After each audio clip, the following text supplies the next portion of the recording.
Chapter 151 Drifting from Extreme Heat to Extreme Cold. It turns out that, from the beginning, all this was planned. She hugged Shu Fu, thinking of her father's tragic death, and burst into tears. But why? I don't understand. Why do such a terrible thing? Shu Fu couldn't answer this question either. Normal people can never understand those extreme people. They are always passionate and fanatical, thinking they have the truth, thinking that every word they say is an oracle. It seems that everyone else in the world should obey their truth and oracle. And they will use a warm attitude to pull those who obey into the team.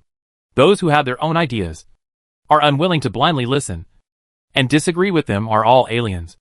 And all deserve to die. The funny thing is that among those people, most of them are actually brainless pawns, who have been indoctrinated with false truths. They are controlled by a few people, and let them charge in front.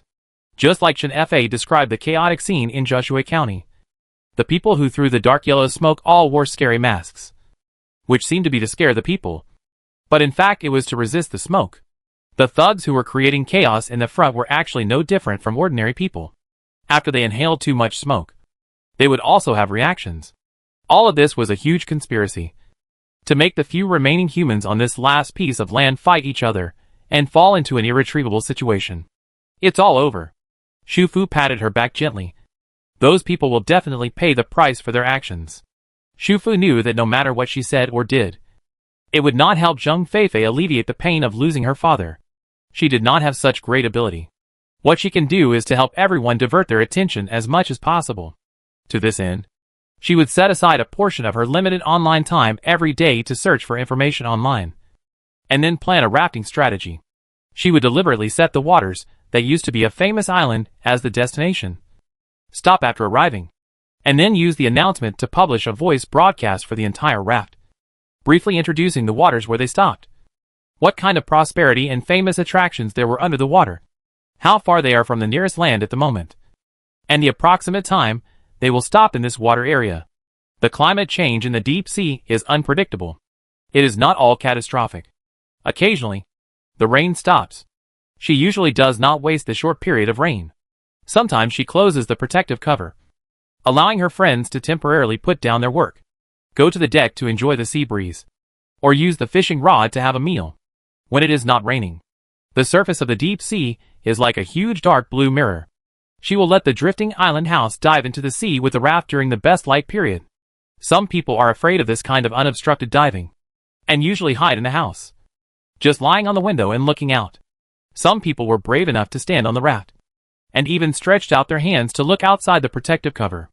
This person was naturally Chen Fa. This was the first time that her raft was towed, and the drifting island house dived. Before that, Shu Fu had not had time to explain to her the full functions of the raft after being towed, which caused Chen Fa to exclaim in surprise when the raft dived for the first time. She was rarely surprised like this, and her first reaction was even to directly raise her lighthouse milk tea shop to view the surrounding underwater world from a higher perspective and marvel at all the wonders. But this is deep water after all. There are calm times, but there are more extreme weather times. Since they set out, they have encountered two huge waves over 100 meters high. Now, the appearance of huge waves is more irregular than before. They didn't even notice the earthquake, and the huge waves had already hit. So every night, as soon as the visibility on the sea decreases, no matter how calm the weather outside is, Shu Fu will open the protective cover.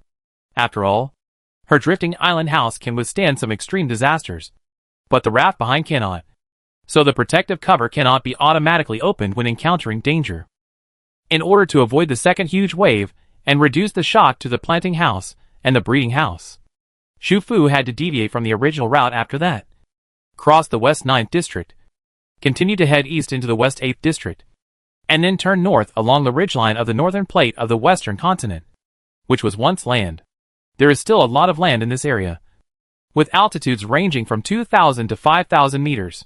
It used to be a mountain range running from north to south, and there are many cities around it. Therefore, this area has now become a giant lake with thousands of islands, like the Insha River. The surrounding scenery is much more beautiful than the endless sea with water all around. This should be in a certain country, but the area is much more desolate than they imagined, and there are almost no survivors. In the evening, Shu Fu stopped the drifting island house somewhere in the middle of the island group. Most of the land around here is only more than 2,000 meters. So the island is only slightly above the water. There are only a few slightly higher steep peaks in the distance, which are more above the water and stand in the distance, like a half-open umbrella, looming in the clouds in the distant sky. At this moment, not only was it not raining outside the protective cover, the dark clouds also dispersed, revealing a little orange-red soft light. That was the first time they saw the sunset since they set out to the east and drifted in the deep sea for more than 10 days. Although the rain stopped before. Sometimes it was in the morning, sometimes in the afternoon, and the clouds did not disperse every time. This time, the place and the people were all right. So she naturally had to stay here, even if she couldn't close the protective cover to let everyone enjoy the breeze. Everyone could quietly watch the sunset on the raft or on the deck. Finally, some people chose to go to Chen Fei's lighthouse milk tea shop. After all, this is the highest point of the raft, and the view is amazing. Moreover, Chen Fei's milk tea shop has been in trial operation for a few days. They can buy a cup of fresh milk tea, hold it in their hands, and enjoy the sunset outside while drinking their favorite beverage. Some people also climbed onto the terrace of the hotel. Because it is outdoors, there is no shelter, and they can take a lounge chair and lie there half-lying, looking at this rare scene from afar. Which country was this before? Eagle country? No wonder. There is not even a survivor. It should be due to the terrain. The land here is dotted, and it used to be a mountain. The terrain is also steep. Even if you want to build a shelter, you won't build it here. What a pity. Some people looked at the sunset and cried out that it was a pity. After all, such 1,000 islands and a huge lake with sunsets on the water, even in the past peacetime, is a rare beauty. Soon, many people smelled the aroma of barbecue in the air. It was so fragrant that even those who were not hungry would feel hungry. They soon found the source of the aroma on the small back deck of the drifting island house. Xu Fu was sitting on the camping table and chairs, facing the setting sun in the west. Grilling. She used an electric grill, which had high power and a large grill. She could put a lot of meat at a time, which was not only convenient, but also cooked the meat quickly. Now the first batch of marble beef is almost cooked. This meat is delicious whether it is medium rare or medium rare. Dip it in a little sea salt and black pepper, and it melts in your mouth. It is fat, fragrant, crispy and tender. In addition, there are lamb skewers, oysters, scallops, squid and tiger shrimps on the table, in addition to sliced cucumbers and fresh green lettuce and various barbecue seasonings. On the deck at her feet, there is also a Bluetooth speaker, which is playing an unknown English song with a light style. The song has a sense of comfort and ease of flying in the sky, which is very suitable for such an evening on the water where you can see the orange-red sunset. For Xu Fu, this was just an ordinary daily routine. In the past 2 years, she spent every time on the water alone like this. But for other friends, this was simply a sunset barbecue dinner in the water house of a super luxurious 7-star hotel. Come and have a barbecue. Xu Fu used scissors to cut the 7/10 rare snow I meat into pieces that were easy to eat, and piled them on a plate beside her. Onlookers.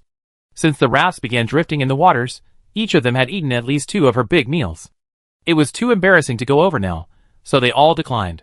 Someone even suggested that she could temporarily close the passage of the raft and lengthen the distance between the drifting island house and the other rafts behind to 5 meters, so that no one would disturb her. Who is it? Who is making random comments? Yao Ruoyun looked back with her hands on her hips, and met Su Jiechu's evasive eyes. My senior sister can eat however she wants. What do you care? If you really can't stand it, go find a job, earn more raft points, and go to Longqing's place to share a meal. You have a lot of raft points. Didn't you smell the smell and come here? Yao Ruoyun opened her mouth to say something, but her stomach rumbled at this time, and the sound was particularly loud. Xu Fu suppressed her laughter, and looked at Yao Ruoyun. This is M9 Wagyu. Are you sure you want to miss it? The next second Yao Ruoyun ran over. Senior sister. You are so kind. Of course I can't refuse. I will only try 1 piece. I told my parents that we will have hot pot today, and we will sit by the lattice window of the glass room to eat. Others. Yao Ruoyun accepted Xu Fu's feeding, but she really kept her word and only ate 1 piece, and then happily returned to her raft. How about everyone try it too? Xu Fu said, taking out a can of disposable fruit forks, opening it, and placing it next to the plate of snowflake I meat. Everyone was so familiar with each other, there was no reason to refuse just to taste a piece, so they all gathered around, and after tasting a piece of roast beef, they felt their appetites were whetted, and went home to prepare dinner. Now there were 2 more rafts, which meant 2 more fully functional kitchens. People living in the hotel would sometimes use an induction cooker to cook their daily 3 meals. Sometimes they would go to Hwacheong's snack stand to have a bite, and occasionally, when they wanted to have a full meal, they would go to their friends' homes to borrow the kitchen. For example, the 2 brothers Su Tingfeng borrowed the kitchen of the Lu Zheng brothers. The visitor function allows them to stay for 12 hours at a time, which is enough to cook as many meals as they want. Su Tingfeng is good at fighting outside, and his cooking skills are not bad inside. Although he usually dislikes his resentful brother, he has no choice. Their parents died early, and he has been both a father and a mother to Su Jiechu since he was a child. He has developed the character he has today, and he is actually responsible for it. So no matter how much he scolds or beats you, you still have to take care of what you should take care of. Since Chen Fa came here, Yu Dong and Jiang Dai would go to her place to borrow the kitchen every 3 or 4 days. They didn't have to go upstairs. The bar counter of the milk tea shop had an open kitchen with relatively complete facilities. In the future, in addition to selling milk tea, they could actually sell some other snacks. But Chen Fa was still enjoying life and didn't want to make it too complicated. At first, they wanted to transfer the raft points to Chen Fa, but since they were so familiar with each other, Chen Fa wouldn't accept them. The water was purified water filtered from rainwater, and the electricity was provided by Shu Fu. She said they could come here every day to cook, and they didn't need any points at all. They knew that Chen Fa really didn't want to charge points. So when he cooked a delicious dish occasionally, he would leave a portion and bring it upstairs for Chen Fa and Chen Yuezhen to eat. But the next time, they would also accept each other's feeding. As for Wu Xiaoshan and Zhang Tian, they were new here and not that familiar with the others. It always felt weird to go directly to someone else's house and use someone else's kitchen. Besides, their cooking skills were really just average. They didn't want to keep hanging on Chen Fa and cause trouble for her. So they finally decided to pay points and go to Longsheng and Qiu Wang's place to eat. The main reason is that Longsheng's cooking skills are really good, and he is also a warm person. If Shufu's food is good because of its rich ingredients and good quality, then Longsheng's cooking skills are his strength. Even if he is only given a potato, a few eggs and an induction cooker, he can make 4 dishes and a soup. Longsheng works in the breeding house 4 days a week, from 8 a.m. to 5 p.m. every day. There is an hour of lunch time at noon, and he can go home to make simple fried rice or noodles. After work in the afternoon, he can go home to cook. Zhang Tian, Wu Xiaoshan and Longsheng were roommates, and they could eat directly in the hotel's rest area, which meant they didn't have to go to other people's homes, which made them feel much more comfortable. In addition, Zhang Tian took a few days off and found a job right in the hotel. First, the other rafts were full, and second, according to the principle of proximity, she quickly became the second employee of the hotel, working in rotation with Qiu Wang. The hotel also finally accumulated enough raft points after many days of business, and successfully unlocked the vending machine. After the vending machine is unlocked, it appears next to the exchange machine on the first floor of the hotel. It is a circle larger than the exchange machine. It has a glass screen on top, with pictures of items and prices. It is used just like a normal vending machine. You just need to choose what you want to buy. Swipe your wristband, and after the raft points are deducted, the door of the iron cabinet below will automatically move open, and the purchased items will appear inside. The vending machine comes with 2 categories and 5 kinds of products. The first category is food, barreled instant noodles, canned luncheon meat, and dehydrated vegetables. These 3 products are all fast food, although there are only 3 types. They cover staple food, meat and vegetables. Normal people can live well by relying on the 3 products in the vending machine every day without any food around them. The second category is daily necessities, bath shampoo, tissue paper. Although there are few types, they really surprised Lu Zheng and his friends. These things are not necessary for survival. They also stock up. But now, they are not on land after all. No matter how frugal they are, they will run out one day. Now, the appearance of these 2 products has perfectly solved this problem. However, the products in the vending machine need to be purchased by Lu Zheng first, and there is a raft point price for purchase. After the purchase, The products will be stored in the compressed space inside the vending machine until someone buys a certain product. And then the product will automatically appear in the lower cabinet door. After the purchase, the selling price is the same as the house price. And there is also a rough range. The operator can only choose within this range. This rule also covers all other external goods that need to be sold through vending machines. For example, the green vegetables that Lu Zheng bought before can be put into the vending machine for sale. He can also set the amount of each serving of green vegetables himself. But after setting it, the selling price range will be given by the machine, and he can only choose within this range. However, the lowest price and the highest price are within a reasonable range. He knows that his friends have accumulated a lot of raft points, but the quantity of vegetables such as green vegetables is relatively small. So he set a middle price and selected the green vegetables purchase limit function at the same time, which means that only one batch of green vegetables can be purchased with one wristband. This ensures that everyone can buy fresh vegetables. This batch of green vegetables was sold out in just half an hour. Lu Zheng said that it was fortunate that his brother left some for his family, otherwise, he would not be able to compete with everyone in terms of hand speed.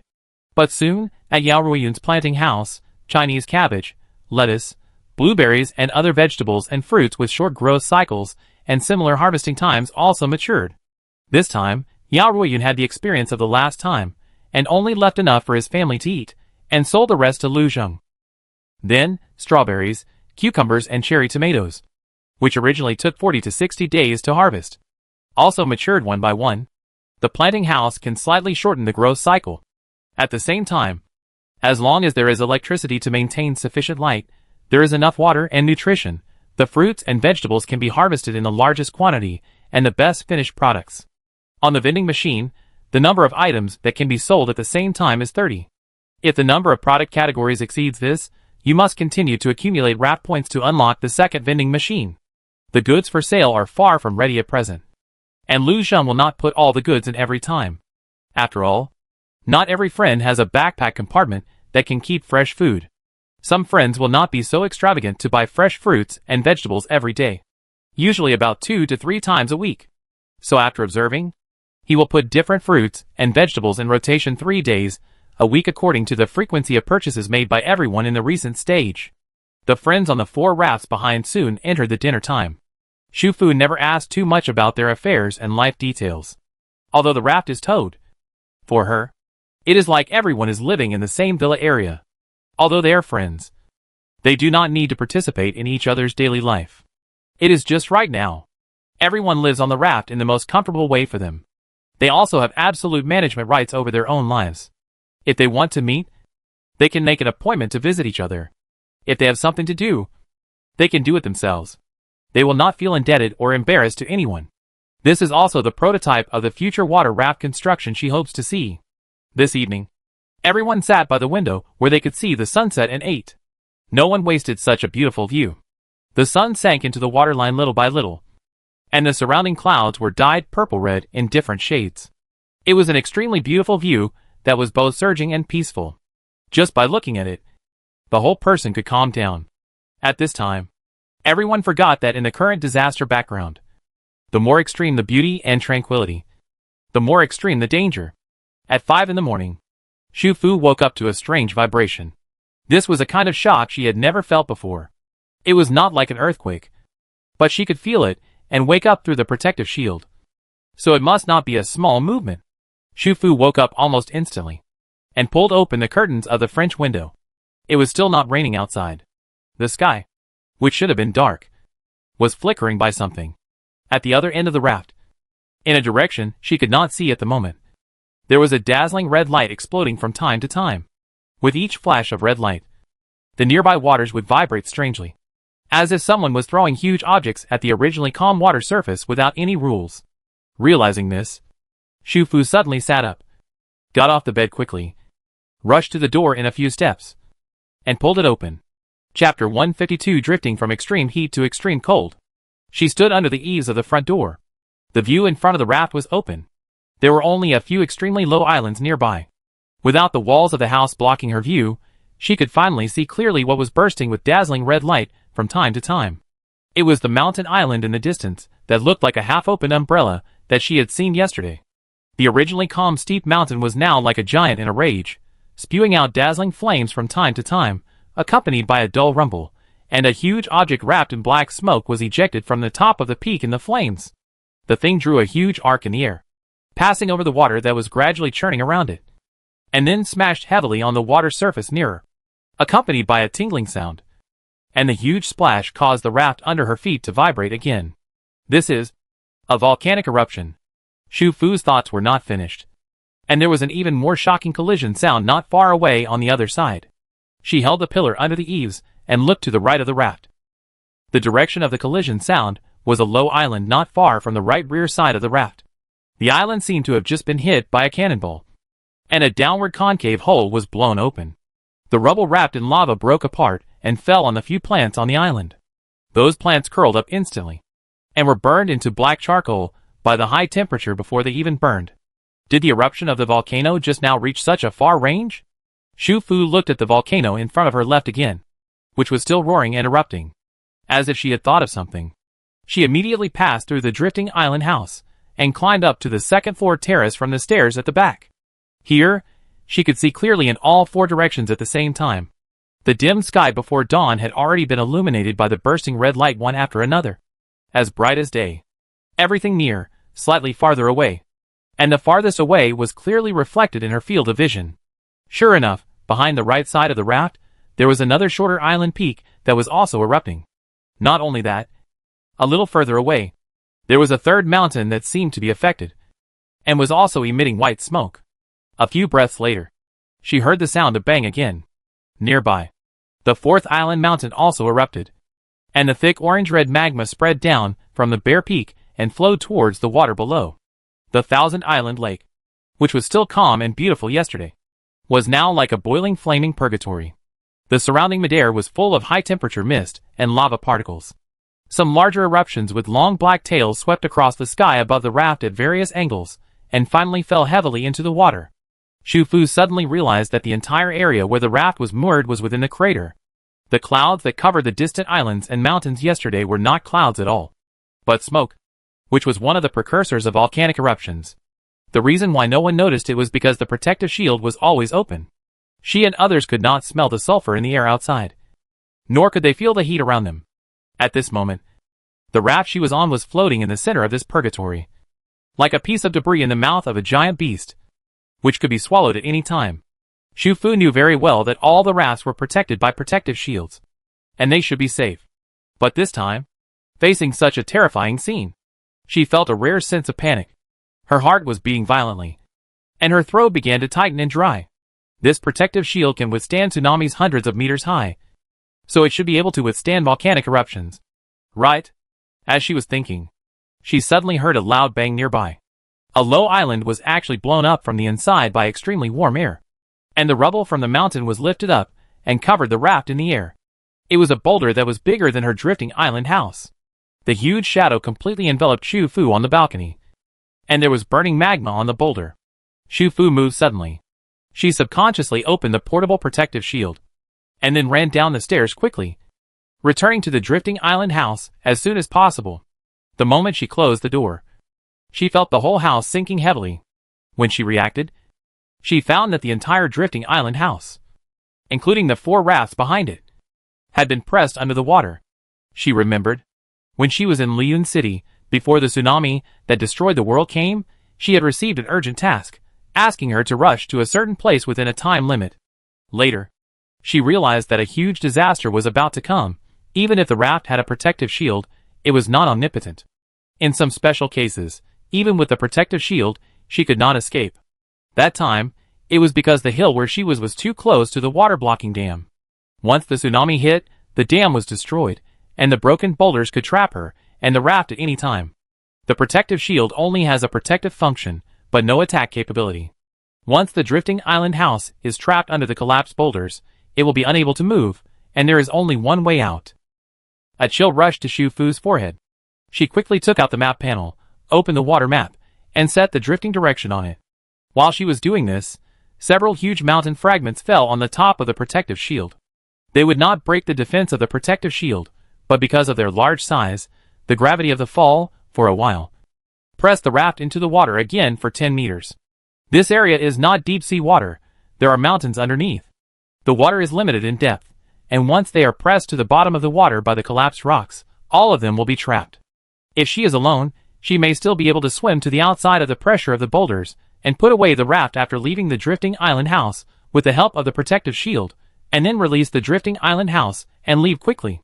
But there are other people on the raft behind, and they don't have protective shields, and once they leave the protection area of the raft, they may be drowned, or crushed to death by the boulders, or burned to death by the lava that is still thousands of degrees high when they fall into the water. Xu Fu had all kinds of terrible thoughts in her mind, but her hands did not stop moving at all, quickly found the direction of the deep sea area on the water map, quickly set the destination, pushed the speed to the fastest 100, and equipped the acceleration card on the function screen. The moment the acceleration card was pressed, the drifting island house, which was originally pressed down by several huge rocks and heading underwater, began to dive faster and faster, and before it completely touched the underwater rocks, it turned quickly and flew over the bottom of a series of huge rocks that were pressing down to the bottom of the water, and finally left the area covered by many huge rocks. Outside the range of the huge rocks, new eruptions continued to fall underwater, and the drifting island house, with the 4 rafts behind it, turned and flew in the water at a very high speed. Such super high speed and constant rapid turns made Xu Fu in the house feel dizzy again, like when she followed the huge waves in the world-destroying tsunami. She held the door, turned on the voice notification function of the towing raft, and quickly announced the news in simple language, indicating that the raft was entering a rapid escape mode. Please find a corner nearby to support your body, and it is best to wrap yourself with thick things to avoid collision. The other people on the raft behind also woke up at about the same time as Xu Fu, but they were not as fast as Xu Fu. When she issued the voice notification, many people were shocked by the sudden sinking of the raft and the rapid turn and fly after a moment. Fortunately, no one was on the raft at the time. Everyone quickly followed the instructions and found a suitable position to stabilize their bodies. Xu Fu held the wall and sat down on the cushion next to the French window. The view from this position was better than that from the back door. She could observe the situation outside at any time. The water depth in this area was about 50 meters. The slightly deeper places were estimated to be 100 or 200 meters. At this moment, the water outside had been stirred up by the continuous falling objects. The places a little further away could not be seen clearly. The lava continued to fall into the water with terrifying high temperatures, and the temperature of the surrounding waters was also gradually heated up. She saw a small number of fish scurrying around, but they soon began to twitch and churn due to the rising water temperature. The drifting island house sometimes floated up, sometimes dived, and passed by every fallen object.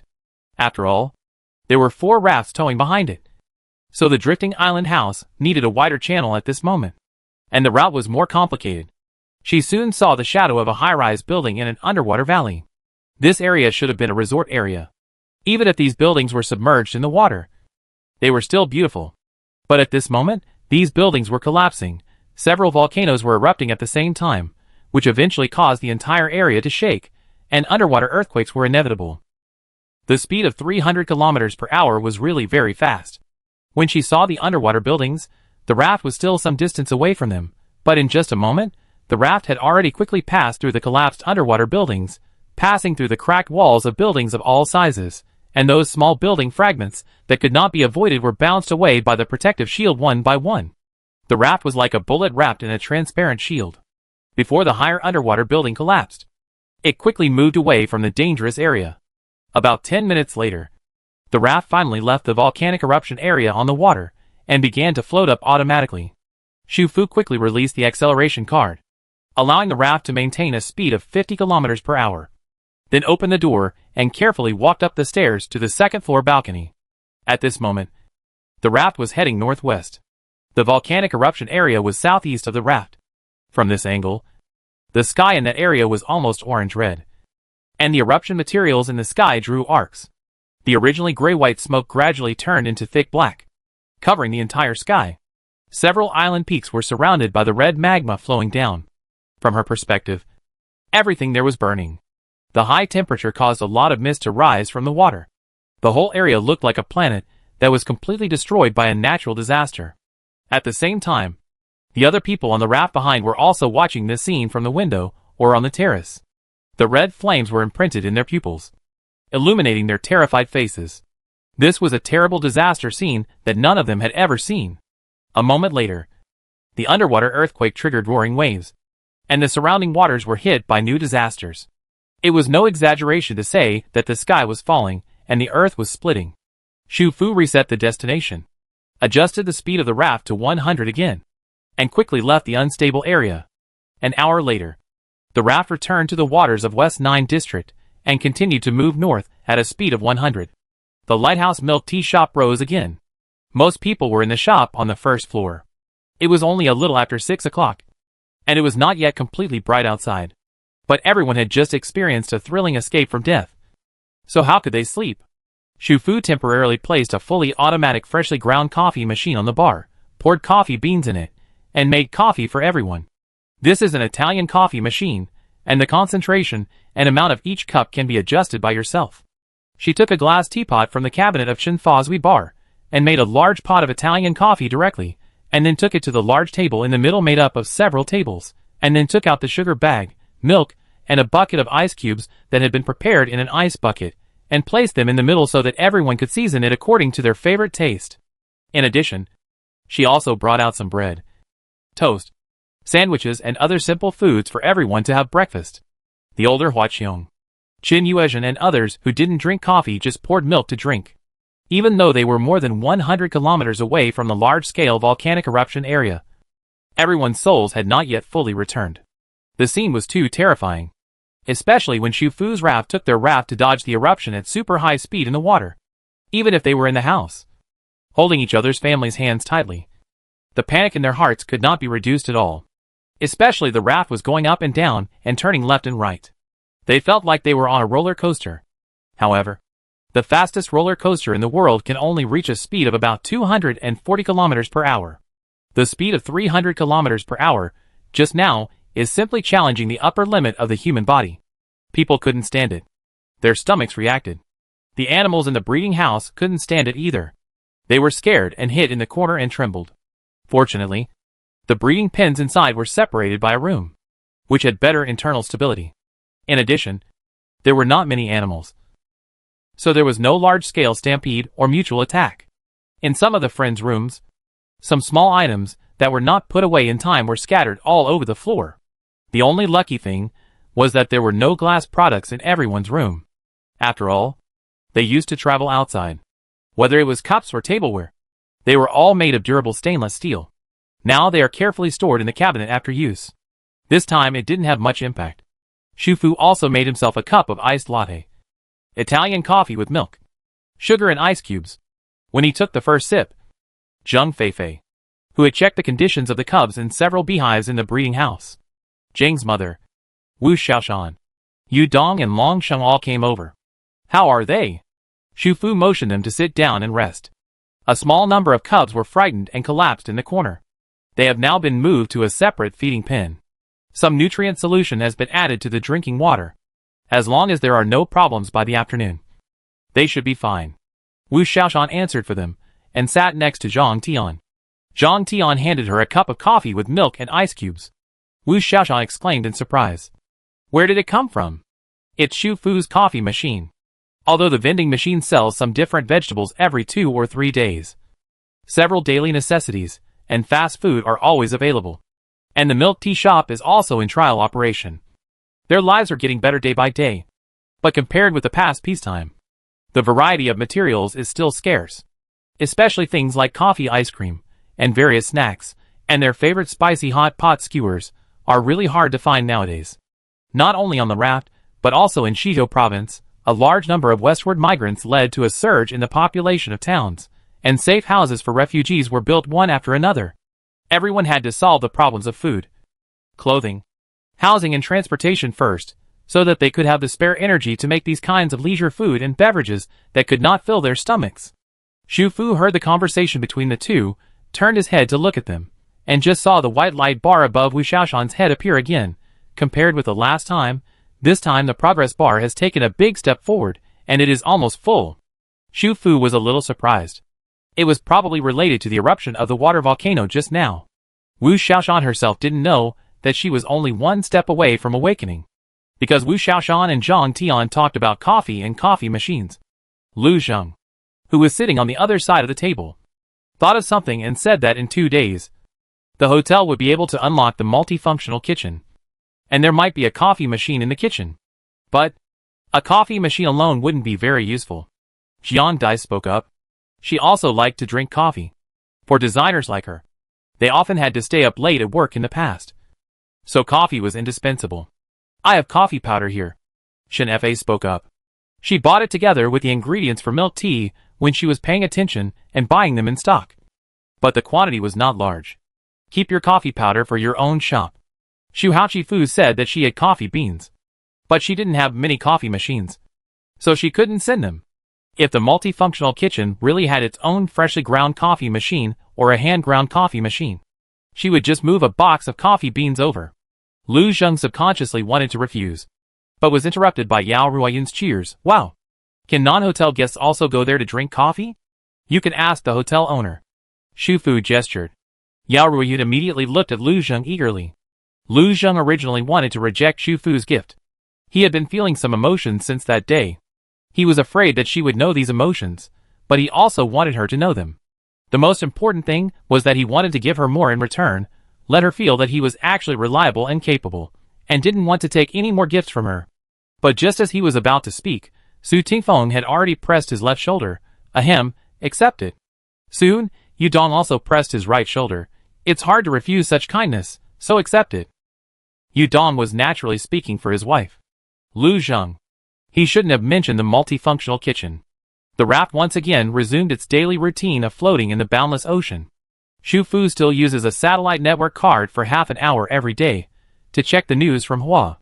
Although the volcanic eruption this time is far away from Hua, there are actually volcanoes in Hua, especially in the northeast of Hua, where there is a volcanic group with more than 600 extinct volcanoes. Although many of them are now submerged underwater, there are still many peaks that have not been submerged, and once the crust is unstable, they may also erupt. In addition, in the southern sea area of Hua country, there is also a volcanic area. Most of the countries there should be submerged underwater. But the mountains with higher altitudes are still there. They used to be active volcanoes. If the volcanic eruption they experienced in the territory of Eagle country this time is not an accident, then there may be an eruption in that area. Xu Fu thought so and asked Lan Lan to help again. He uploaded the video and photos of the volcanic eruption taken in the early morning to the website that uploaded the disaster and sea area information before. She knew that the website had been completely controlled by the authorities, and ordinary people could not see it. But it didn't matter. She just hoped that the authorities would know. The videos and photos were very clear. These were taken by Wu Xiaoshan and Zhang Tian when they were about to leave the volcanic eruption area, because the hotel raft was at the back, and among all the guests staying in the hotel, only their room windows were facing the back. At that time, the two of them were at the window. So they took a lot of videos and photos. And they were very clear, with close-ups and long-range shots. Xu Fu asked Lan Lan to upload the information and the longitude and latitude of the area where the eruption occurred to the internet, and also mentioned the extinct volcanoes in the northeast region and the active volcanoes in the southern sea. A few days later, when the raft crossed the Arctic Circle, she saw news on the internet about volcanic eruptions in the northeast region of Huaguo and the sea south of the land. Chapter 153, Drifting from Extreme Heat to Extreme Cold. When she saw the news, she was half leaning against the eaves of the drifting island house, listening to music and reading a book. Very fine floating ice gradually appeared in the surrounding seas. That was the melting sea ice, indicating that summer and long days were covering this far northern sea. Because it was still in the outer circle of the far northern sea, the floating ice in the surrounding sea water was very thin, and the color was almost transparent, looking very beautiful. So she put down the book, looked at the floating ice around for a while, and checked the drifting navigation, again to ensure that the raft could pass through the entire far northern sea, and would not drift to a certain place, and be stuck by the large sea ice that had not yet melted. After that, she equipped herself with a satellite network card. As soon as she went online, she saw a flood of news. In addition to the official announcement, there were also many videos and photos. Most of these videos and photos were taken by people living in the Beatty Plateau. They were the closest to the northeast region among the remaining lands of Huaguo. They took photos of the red sky and black clouds in the east. Another part of the video was taken from an aerial angle. It should be a military drone. After all, the flight time of ordinary civilian drones is only about an hour. To capture these images, at least thousands of kilometers must be covered, and the flight time must be more than 24 hours. The reason why these disaster images were not concealed was probably because a few days ago, Wagwa issued a volcanic eruption warning for the entire country. Dozens of city factories rushed to produce a batch of high-intensity filtering masks, special protective glasses, various gas masks, protective clothing, raincoats, and used airdrop drones to deliver them to every residential area in Shijo province. The Beatty Plateau also urgently sent a lot of protective equipment there. After all, they are closer to the northeast region and are more affected by the subsequent impact of the volcanic eruption. Volcanic ash can cause various environmental air pollution. And now it rains almost every day. Rainwater and volcanic ash will cause large-scale mud rain. It is summer now, and the wind is blowing from the southeast. The Beatty Plateau is located to the west of the northeast region, so it is the first to be hit. Fortunately, all the hundreds of volcanoes in the northeast region are dead volcanoes that have only erupted in prehistoric times. Even if they are affected by the turmoil of planetary disasters, the number of eruptions this time is not large. In addition, it is summer now, and it rains almost every day in Wagwa, so the eruption time did not last long. On the contrary, the active volcanoes near the equator in the Southern Sea area had the most serious eruption in history. The mountain peaks and land areas that were still above the water were all covered by volcanic ash and magma. No matter whether there were survivors there, they would no longer exist after this volcanic eruption. Fortunately, the area where the large volcano occurred in the Southern Sea area is far away from Wagwa and was not directly affected by the volcanic eruption. But the impact of the subsequent volcanic ash was far beyond imagination. The most direct impact is the temperature. In the short term, the volcanic ash and volcanic gas will stay in the air, which will significantly reduce the temperature in the nearby areas. At the same time, the large amount of carbon dioxide that erupted will also increase the temperature of the planet's surface in the long run. Mud rain has begun in some areas of Shijo province and the Northland Plateau. According to expert statistics, this mud rain is likely to last for half a month, and in some areas it may even last for a month. Fortunately, this time, the authorities made various preparations in advance, which is a blessing in disguise. Shufu checked all kinds of news, and asked Lusa to bring Lon Lon over, and sent the video photos of several giant submarines that were photographed in the waters of West Nine District before the raft entered the Arctic Circle, and the longitude and latitude positions of the ships to the previous website. These submarines are not just static. Some are conducting dynamic simulated battles. In Shufu's opinion, this is the evil intentions of the thieves. She was not polite. When she saw it, she let the raft dive and float several times. And she took a mobile phone to record all directions. She was still hesitating whether to upload these video materials to the website. But now seeing the officials' attention to this volcanic warning, she naturally wanted to upload it. However, like every time before, she did not make any subjective speculations, but simply uploaded the video materials. There are so many smart people in the official, and she doesn't need to worry about the follow-up matters. Lon Lan's fat short claws quickly finished moving at high speed on the computer. Shufu gave Lusa several cakes of different flavors, and a box of fried chicken wings when he returned. The other party was very happy, while saying, "Oh, I just asked Lon Lon to come over to help. Sister Fu, why are you so polite?" She quickly took it and ran away. Shufu smiled and sent Lusu away. Looking at the sky that was still bright after 7 o'clock in the evening, the whole raft voice announcement was released on the function screen. "We have officially entered the far North Sea. Starting tonight, we will enter the Polar Day Range. Please remember to draw the curtains when you go to bed at night. The raft will pass through the far North Sea, and finally enter the East Zone 1 Sea, which is the location of the former ice country. In the next few days, floating ice will appear in the surrounding seas. Once again, the inside of the protective cover is not blocked from the outside. Be careful not to fall into the water when viewing the scenery on the deck. Please save water a little in the next few days, because the protective cover will remain open 24 hours a day, and there is no way to store filtered purified water on time every day. Friends who need water can come directly to my raft, where there is a large amount of purified water available.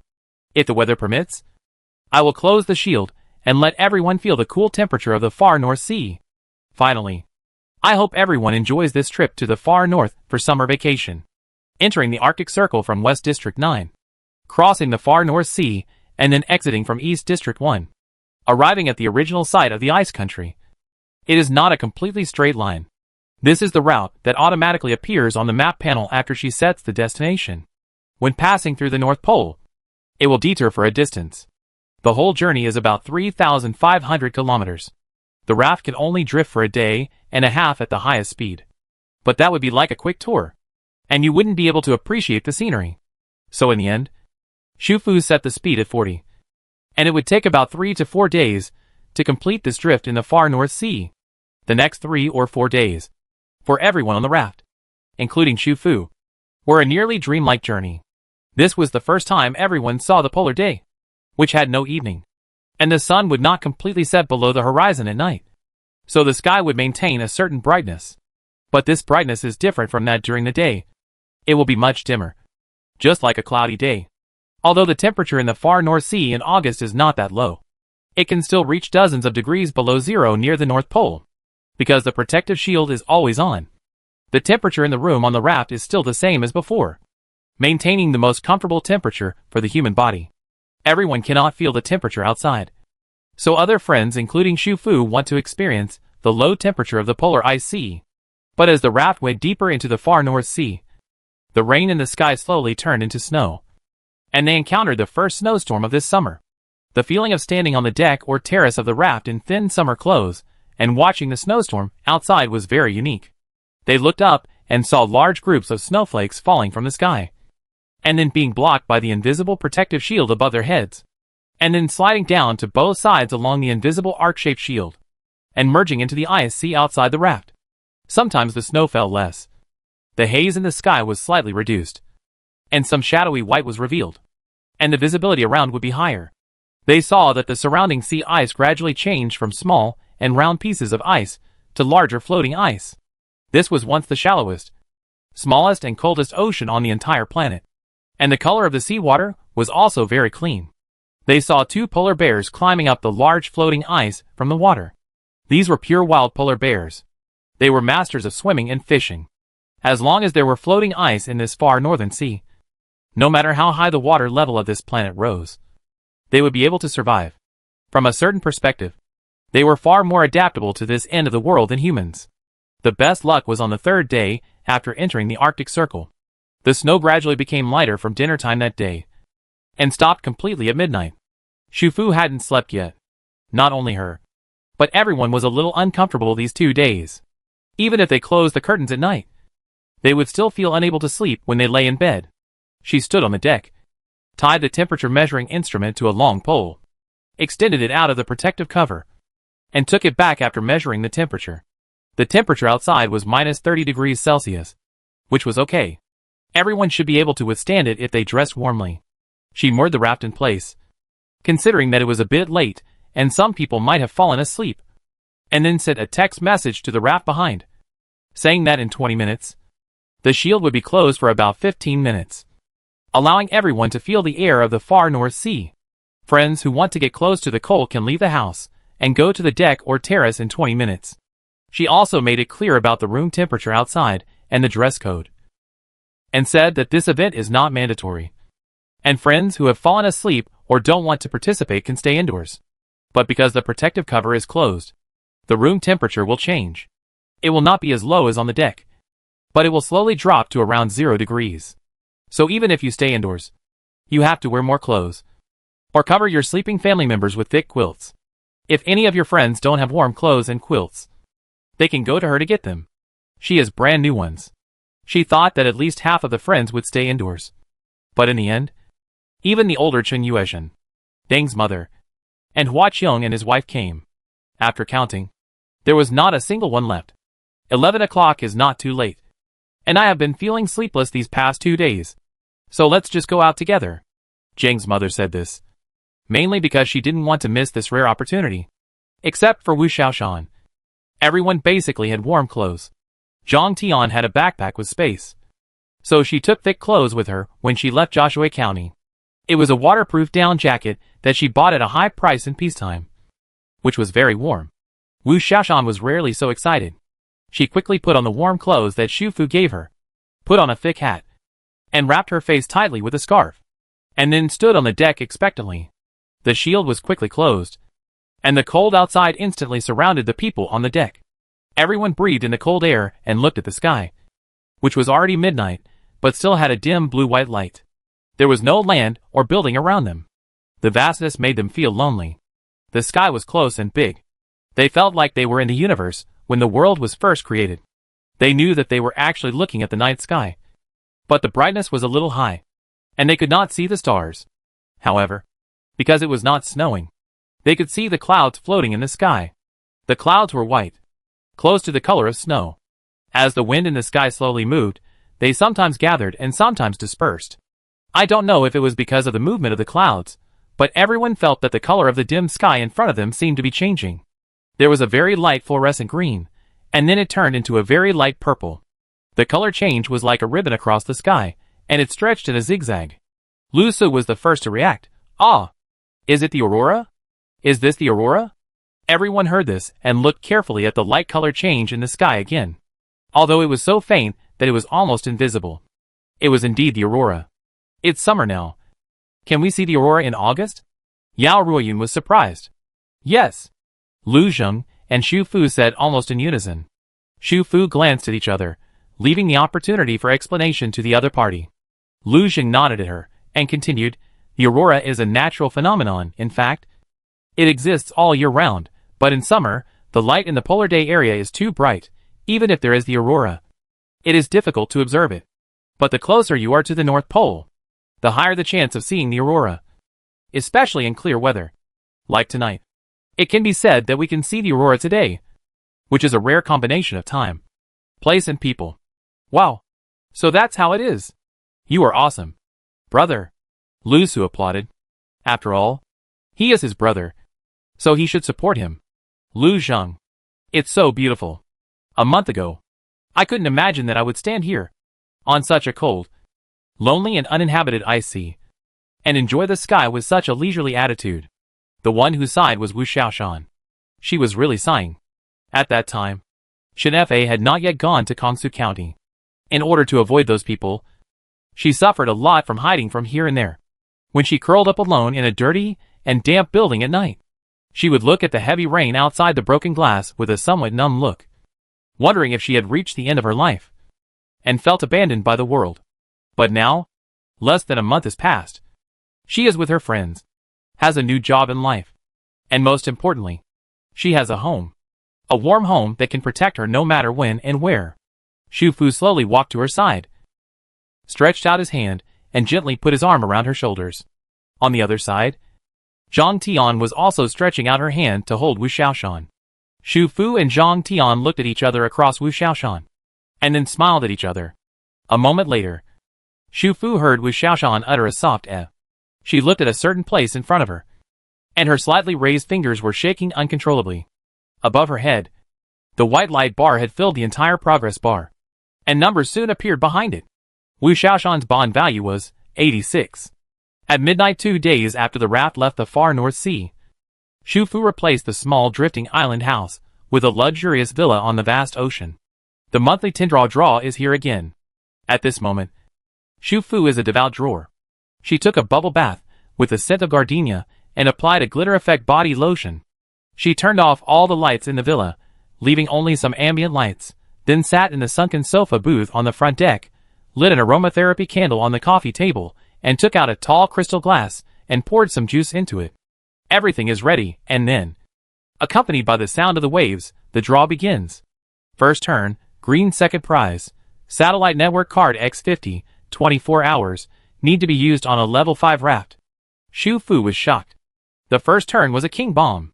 The satellite network card that was previously issued 1 at a time actually issued 50 at once. This is great. She no longer has to be stingy, and only go online for half an hour each time.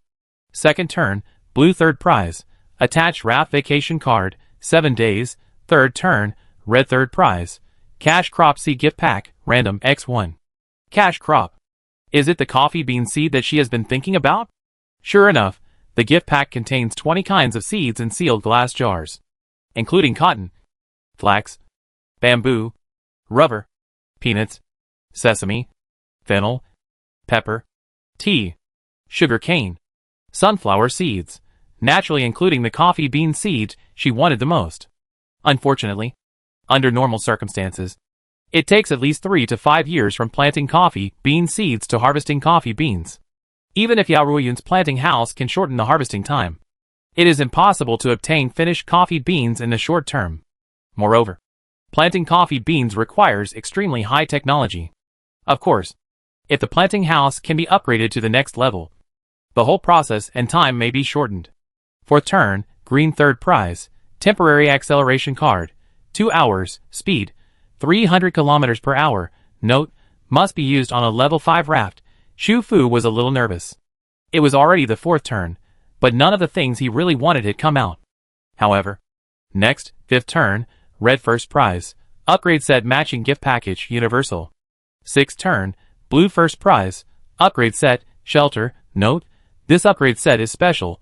Please choose carefully, details can be found after equipping the set. Seventh turn, blue first prize, upgrade set, bookstore. The eighth turn, golden first prize, raft towing position X1, need to be used on a level 5 raft. The ninth turn, golden first prize, raft towing position X1, need to be used on a level 5 raft. This time, Xu Fu's pupils were not only shaking, but her whole body was in great shock. For the first time in history, all 5 consecutive draws were first prizes. The most difficult golden first prize actually came out 2 in a row. There are also 2 new types of upgrade sets. Oh my god! She covered her mouth to prevent herself from screaming. After all, it was early morning now. And in the quiet sea, if she howled here, the people on the rafts behind her would probably be awakened by her. Xu Fu suppressed the great joy and surprise in her heart, and focused her attention on the turntable in her hand again. There was another time. Even if she won the 5th prize this time, she would get back her money with 10 consecutive draws. On the 10th turn, the slender pointer slowly stopped and finally landed on the green grid. Was it another 1-year electric card for the 2nd green prize? Or was it the acceleration card for the 3rd green prize? She thought that although she already had a lot of electric cards, it would be nice to have one more. However, she suddenly realized that something was wrong. This green grid was the smallest one. This was not the 2nd or 3rd green prize, but the 1st green prize that had never appeared before. Chapter 154 Towing 6. Green first prize, energy raft, water resources. Note, it needs to occupy 1 towing position. After towing, it can provide 5 towing rafts with unlimited filtered and purified water for 24 hours. After towing, it can be released at any time. After release, it will return to the card state. The green card with exquisite relief is beautiful, like a piece of jade. It feels very textured in the hand. The information on it also doubles the value of this card. If I understand it correctly, this card itself represents a raft equipped with a water filtration and purification device. It can not only provide 5 rafts with unlimited filtered and purified water for 24 hours at the same time, but also can be released and towed again at any time. No wonder this is the first prize of green. Green prizes have always been energy-oriented. She didn't expect that the first prize would directly give out a raft energy card that can be recycled repeatedly. Obviously, this card, like the red first prize, is used in conjunction with the towing raft. At the same time, according to the words water resources following the energy raft, it can be guessed that there should be other types of such energy rafts, such as electric energy. Since the card can be released at any time, Xu Fu wanted to try it out immediately. She first activated the number 5 and number 6 towing positions on the function screen, and then used the green first prize card. Soon, a plan view of the raft towing position appeared on the function screen, allowing her to choose the towing position. She immediately selected number 5, and then clicked confirm. A moment later, a raft that was smaller than the other towing rafts appeared at number 5. It was about the same size as her raft. At the same time, a line of words popped up on the screen. Energy raft, water resource, output selected, 0/5 raft number 1, raft number 2, raft number 3, raft number 4. She immediately selected all 4 rafts. The screen refreshed. Energy raft, water resource, currently available output selected, for 5th raft number 1, raft number 2, raft number 3, raft number 4. Is that all? Does she not need to operate anything on the new raft? Will other rafts have purified water for 24 hours even if they don't store water? Xu Fu walked through the villa along the glass corridor, went out of the glass door at the back, stood on the deck, leaned against the fence at the end to check the situation of the raft at the back. It was a pity that it was late. There was no light on the sea. It was still raining outside. There was not even a faint moonlight. She could only vaguely see that a new raft deck had indeed appeared behind the raft in the breeding house, but she couldn't see clearly what the water purification facilities on it looked like, because it was blocked by the breeding house in front. Xu Fu didn't want to scare people in the middle of the night, so she didn't go to the back, but returned to the villa, and didn't post a text announcement about the raft. Anyway, when everyone woke up the next day, they would soon find this special raft. She returned to the bedroom on the second floor of the villa, and used the remote control to draw all the floor-to-ceiling curtains in the second floor bedroom, and then lay on her super large bed, rolling around comfortably. Sure enough, a luxurious villa like this and a distinguished queen-size bed should be lived in for a rare occasion, so that the happiness level will be higher. Until she fell asleep, Xu Fu was still recalling the pleasure of having won the first prize for the 6th time in a row. This time, there were 2 more towing positions, and the selectable function packages became 4. So who should be towed first? She thought. Perhaps she could let the 2 people who could tow now choose the type of raft they wanted to build in the future. After they made their choices, she could then decide which raft was more needed for the current water construction based on their choices, and thus decide the towing order. The only thing that made her feel a little regretful was that, after she towed the energy raft, she checked her notebook, and the progress of the hidden task on it did not change. It was still 40%, which means that towing the energy raft cannot be counted in the task. The raft that must be towed is the raft of the superpower, so that the task can meet the standards. This also means that if she wants to tow more energy rafts while completing the hidden task, so that her friends can have a life of water and electricity freedom, she will have to draw more golden first prizes. Although the energy raft is smaller than the towing rafts of other friends, it is still slightly larger than a raft. The deck is still made of original wood, brand new and smooth, and on it is a metal cuboid that looks smaller than her drifting island house. The metal cuboid is about 1.2 meters high, silver blue in color, and has a glassy texture when you touch it, like some kind of technological material. When people get close to the metal cuboid, they can hear subtle movements inside, as if the water purification equipment inside is working. But apart from that, there were no other equipment on the energy raft. If you look down from the air, this water purification device looks like a coffin. Xu Fu even went back to her raft for this purpose, and went to the underwater bedroom. From the perspective of the water, the visibility underwater was not very high on rainy days. She only vaguely saw that there seemed to be a layer of silver blue metal device under the deck of the energy raft. Therefore, she speculated that this water purification device could actively absorb seawater, filter it layer by layer into purified water, and then provide it to the towing raft for use. The happiest people about this change in the raft are Yao Ruoyun and Shin Fa, because neither of them has a compressed water tank on their rafts, and their daily water use relies on filters and folding barrels. When the raft was in the Arctic Circle before, Yao Ruoyun came to Xu Fu to get purified water because the protective cover was rarely closed. She was even more helpless than Shin Fa. Shin Fa's milk tea shop did not use much water on a daily basis, and the business hours depended entirely on his mood. Usually, customers would go to the milk tea shop, but the door of the milk tea shop was open, but there was no one inside. Yao Ruoyun's place is a planting house. Plants are no different from guests, and the amount of water needed for watering every day cannot be reduced at all. Relying on filters and folding buckets, water is tight every day, and because there is no water tank, it is impossible to convert stored water into tap water. The shower room and the bathroom has never been used until now. So this morning, when Hua Qiong accidentally turned on the faucet of the kitchen sink and found clean water flowing out of it, she immediately called her daughter and husband in surprise. Soon, everyone on the raft knew that a new uninhabited raft appeared behind. Although it looked a bit like a coffin, it was actually an energy raft that could provide everyone with purified water 24 hours a day. For a whole day, everyone took turns to visit the energy raft, and expressed great enthusiasm for its appearance. So much so that at the raft towing meeting held by Xu Fu after dinner, they all expressed the suggestion to keep the energy raft. This included Hua Qiong and Wu Xiaoshan, who had not yet been towed, since Wu Xiaoshan discovered that she also had a raft after awakening that day. She thoroughly studied all the gold fingers in a very short time. She also has a special prop, which looks like glasses, which can enable her to learn, remember and master quickly within a certain period of time, and is effective for both text and images. In simple terms, it is a fast-acting learning machine, and it is also a photographic memory implant type. However, every time you master a type of knowledge, this item cannot be used anymore, and you have to wait for the CD time to pass. And every time you learn a new knowledge or skill, the previous learning record will be replaced, similar to a small memory, and only one can be implanted at a time. For example, when Chen Fa and Chen Yuezhen were practicing fighting, Wu Xiaoshan used this item next to them, watching the whole process without missing a second. And then she had all the body muscle memory of Chen Fa and Chen Yuezhen's fighting movements. When she encounters danger, her body will rely on memory to defend itself.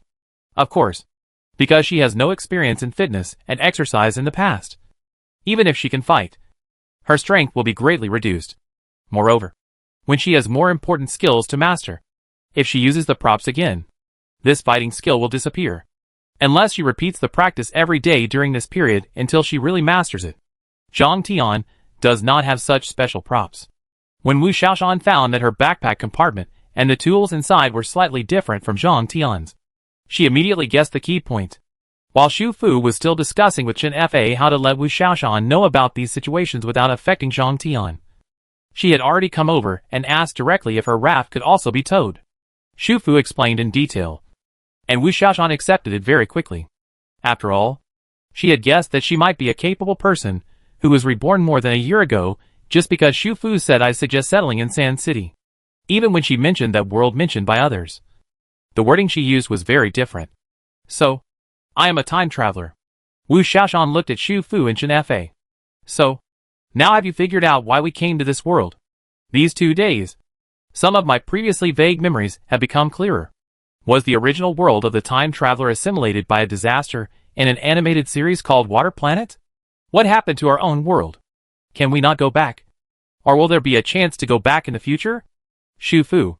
The question was too advanced, and she couldn't answer it. Okay, I understand. Wu Xiaoshan nodded, answered her own questions, and said before leaving, don't worry about Zhang Tian. I will explain these things to her myself. And even after my raft is towed, she can still enter my living house through the visitor function. Right? Although it takes 12 hours to apply once. As long as she is willing, my house will always be her home. Wu Xiaoshan does not plan to fall in love and get married. The shadow brought by her original family is too great. Marriage is a shackle for her. She originally planned to live a good life alone. So as long as Zhang Tian is willing, the two of them can live together. This was actually her dream when she was very young. Because her family was too patriarchal, she wanted to have her own home when she was very young, where she could live with her favorite friends, and she didn't want to get married or have children in her life. She just wanted to live her life freely, comfortably and freely. The rafting meeting was held on the glass balcony on the 3rd floor of Shufu Villa, and the participants were those who had awakened and owned rafting. For some decisions about rafting, Shufu adopted democratic voting. Regarding the decision on whether the energy raft should become a permanent raft to occupy a towing position, Wu Xiaoshan and Hua Qiong's opinions are particularly important, because it means that the towing time of the two of them may be delayed again. But obviously, they both think that the energy raft is more important than their raft towing at this stage, and the energy raft can be cancelled at any time, which is more flexible. Afterwards, Wu Xiaoshan also quickly gave her choice, the book house. Books represent knowledge, and fewer children can go to school and study like before in the doomsday. Wu Xiaoshan made this choice not only because she likes books, but also because she considered the future. The library not only has books that can be used to learn knowledge, but also art books and story novels. Now all entertainment activities have been forced to stop. Games, TV series, and movies will not be updated for a long time in the future, especially on the raft. After all, the area is small, and the number of people is small. Now everyone feels okay because they have just come here from the dangerous world outside. Just like entering a paradise. But as time goes by, the lack of entertainment activities will also become a problem. Having a bookstore can at least relieve some mental stress. If someone wants to learn new knowledge, they can also learn from books. As for Hua Qiong, she decided to choose a snack bar early in the morning. Although there are other options now, Her idea remains unchanged. As for Lu Shuang and Han Lan, she also sent messages to them this morning. One to ask about their situation and the time they plan to tow the raft, and the other to ask if they have any upgrade sets they want to choose. If there are overlaps in the choices, they can also discuss it. But fortunately, Lu Shuang's choice did not coincide with Hua Qiong and Wu Xiaoshan's. She chose the shelter. She chose it based on her previous impression of the hotel. If the hotel can accommodate guests, then can the shelter also accommodate some new refugees who have nothing? As for Han Lan, he is not interested in convenience stores, so he has not made a choice yet and plans to wait and see. At present, Shizhou province has once again fallen into chaos due to the follow-up of the volcanic eruption disaster. Lu Shuang said that they probably cannot carry out the towing according to the original plan, and they have to wait a little longer. Therefore, Xu Fu planned to let Hua Qiong or Wu Xiaoshan tow the 6th trailer position, which was currently vacant. Xu Fu, who had just won 2 gold first prizes, was full of confidence in her luck. Even if she was really unlucky and didn't win a trailer position in the next 10 consecutive draws, or Lu Shuang planned to place his family on the raft in advance before the next 10 consecutive draws, she could temporarily settle them in the hotel. For today's travelers, most of the guest rooms are empty, and the laundry room, vending machines and multifunctional kitchen are all unlocked. The multifunctional kitchen is behind the counter wall on the first floor, on the side of the stairs. It is divided into a Chinese kitchen area and a Western kitchen area. There are many induction cookers that can be used at the same time. In addition, there are rice cookers, ovens, microwave ovens, dishwashers, coffee machines, ice machines, juicers, bread machines, noodle machines, soy milk machines, etc. It is indeed a multifunctional kitchen. In the past, due to the principle of water conservation, people did not dare to use dishwashers, ice machines, juicers, etc., because no matter whether they waste water when used, they will also waste water when cleaned. But from today, everything is different. The unlimited supply of purified water for 24 hours is of great significance to everyone, especially for washing vegetables and dishes. No more scrimping. Wash vegetables and hands before flushing the toilet. Now the whole hotel is exactly the same as the high-end B&Bs in the past peacetime. The living infrastructure is complete and perfect. Even if Lu Shuang and his family can't stay for a while after they come, they should be happy to temporarily settle their family in the hotel. As for the 6th trailer position, after discussion at the meeting, it was decided to trailer Wu Xiaoshan first. Because Hua Qiong has her daughter Yao Ruoyun's raft, the snack stand has been running all the time, and now there is running water, it will be more convenient to prepare meals at home. Trailer position 6. Wu Xiaoshan's raft, bond value, 86. Starting shared function, select 1, protective shield, select 2, sewage treatment, select 3, electric energy. Special, upgraded set, bookstore. Note, when the raft is untethered, the upgraded set will peel off and disappear automatically, and the upgraded level will be reset to 0. Xu Fu towed and used the special set on the function screen in one breath, then opened the door impatiently and walked along the aisle in the middle of the trailer raft and went to the bookstore raft in the 3rd row. Others were quicker than her. When Wu Xiaoshan placed the raft at the designated location, they had already gone to the back. Xu Fu had just passed Chen Fei's milk tea shop raft when she heard exclamations from the back. In front of the number 6 towing position was a hotel with a relatively high building, which blocked the book house raft behind. Xu Fu heard the movement behind and guessed that the book house building this time should also be very unique, and couldn't help but speed up her pace. Chapter 155 Book House. This is a tree-shaped building about 3 or 4 meters high. From a distance, you may think it is a short and fat tree. When you get closer, you will find that it is actually a small house with log exterior walls. But it is made into the shape of a tree, with thick branches and green leaves hanging on the branches. When you get closer, you will find that the leaves are decorative carved leaves made of green wood. And there are also arc-shaped lattice windows of different heights on the fat trunk. The painting style is warm and fairy tale-like, which makes people fall in love with it at first sight. The entrance hall is about 1 meter above the ground, and is also in an arc shape, inlaid with glass and wooden strips, and also made into a lattice. Walking up a short staircase, you can enter the interior of the bookstore. There are also 2 exchange machines on both sides of the interior of the bookstore, indicating that this is also a small business store. Inside is a compressed space with a high ceiling, which is very large, about 100 square meters, and the internal height difference is only more than 10 meters. It is the tallest single-story building among all the raft buildings. The walls inside are similar to the exterior, also curved. It is the power supply period now. After Wu Xiaoshan found the switch and turned on the light, the tall cabin suddenly lit up with a soft, clear, warm yellow light. The building of more than 100 square meters is filled with wooden tables, chairs and sofas. The layout is very reasonable, without wasting any space, but not too crowded. In the middle of the building, there is a pillar supporting the high top. The diameter of the pillar is about 1 meter. At the bottom is a circle of bars, built around the pillars. The operator can see the scene in the entire bookstore from any point in the bar at any time. The most exquisite part is the 4 walls inside the building. On every wall, except for the windows, there are bookshelves, stacked from bottom to top, and the nearly 10-meter high curved wall is filled with all kinds of different books. The bookshelves are simple in style. Different categories of books are separated by different colors, and the shelves for placing books are also different. There are also pulley ladders against the walls around to match the bookshelves. You can push the ladder to go to any bookshelf on the wall to get the book you want to read. There is a simple water bar at the central bar counter, which sells some drinks. There is also a public restroom in a corner of the bookstore, which is not large, but has complete facilities. Everyone looked around, and some impatient friends were planning to get a book to read, but were blocked by an invisible wall of air.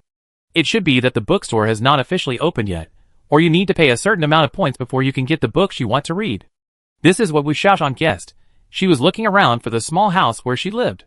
So far, after each raft owner's raft is upgraded, the original cabin will change and become a small apartment with 2 bedrooms and 1 living room. But she has searched several times, but she has not found the door to the small apartment. Is it outside? Zhang Tian, who came to visit the bookstore with her, asked. So, everyone left the bookstore again, and finally found another staircase on the left side of the bookstore. This is a spiral staircase, built along the fat trunk, spiraling up, leading to the top of this big tree, because of the branches blocking the view. And it was nighttime. The light was not very good.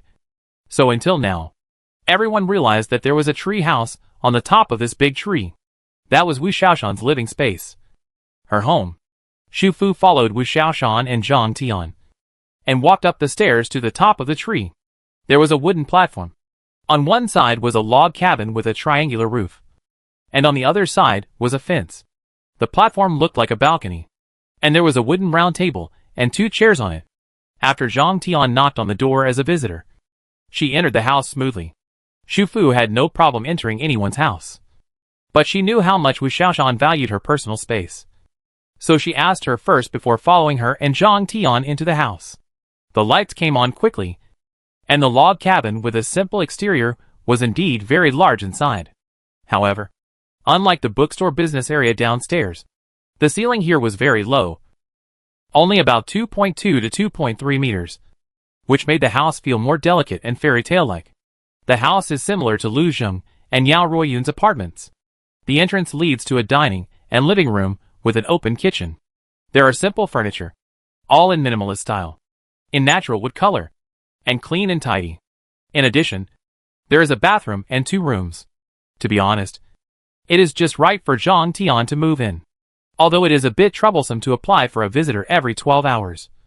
The average person sleeps 8 to 9 hours, so it is enough for eating, washing and staying overnight.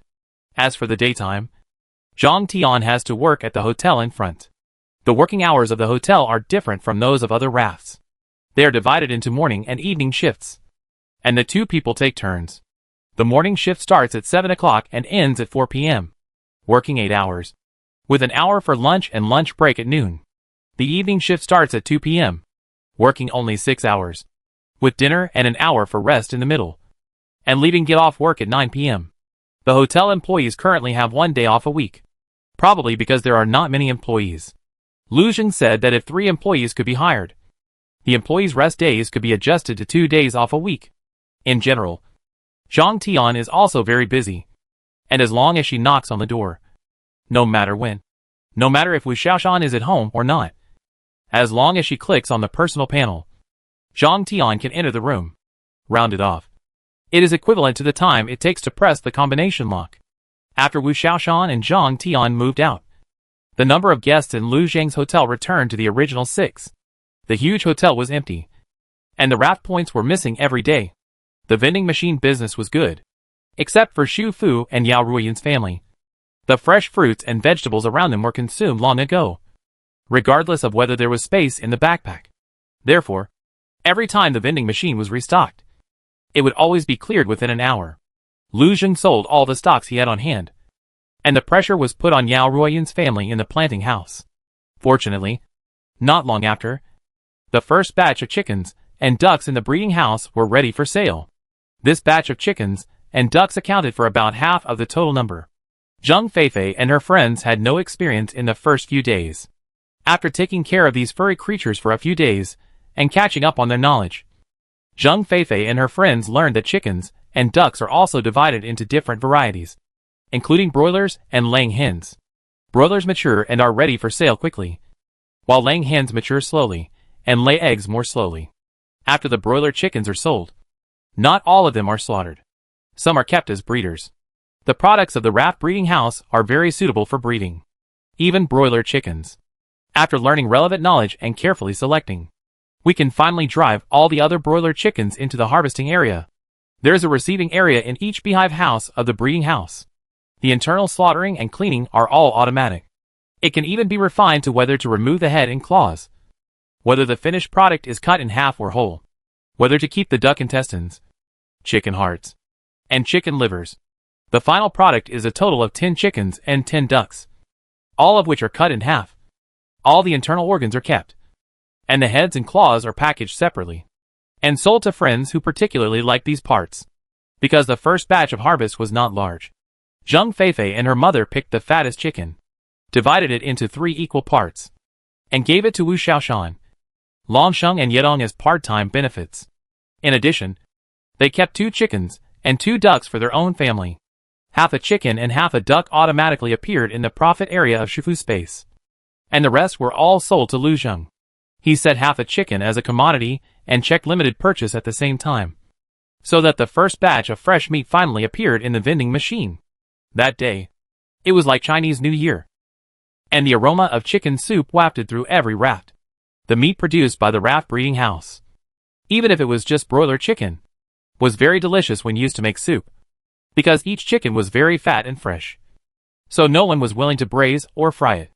This kind of chicken soup does not require any seasoning except salt. Just sprinkle a handful of chopped green onions before turning off the fire. Some friends grew some green onions and garlic on the windowsill of their own rooms.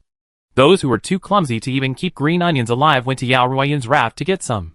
Green onions are the same as leeks, as long as the roots are kept. The green onion whites and green onion leaves on top will continue to grow after being cut off. In addition, the fruits and vegetables planted in the planting house originally have a short growth cycle, so the scallions grow very quickly, one crop after another. Yao Ruoyan's family does not sell these seasoning vegetables, but gives them away directly. Xu Fu was also curious about the chicken produced by the raft breeding house. She also made soup in the drifting island house, but she had richer ingredients here, and added bamboo fungus and bamboo shoots to make a more fragrant and delicious bamboo fungus chicken soup. She did not take other side dishes, and drank half a pot of soup by herself, and ate a chicken leg and some bamboo fungus, and she was already very full. After the meal, she went to the treehouse bookstore at the back, which had been in trial operation since the day before. The books inside were not for sale.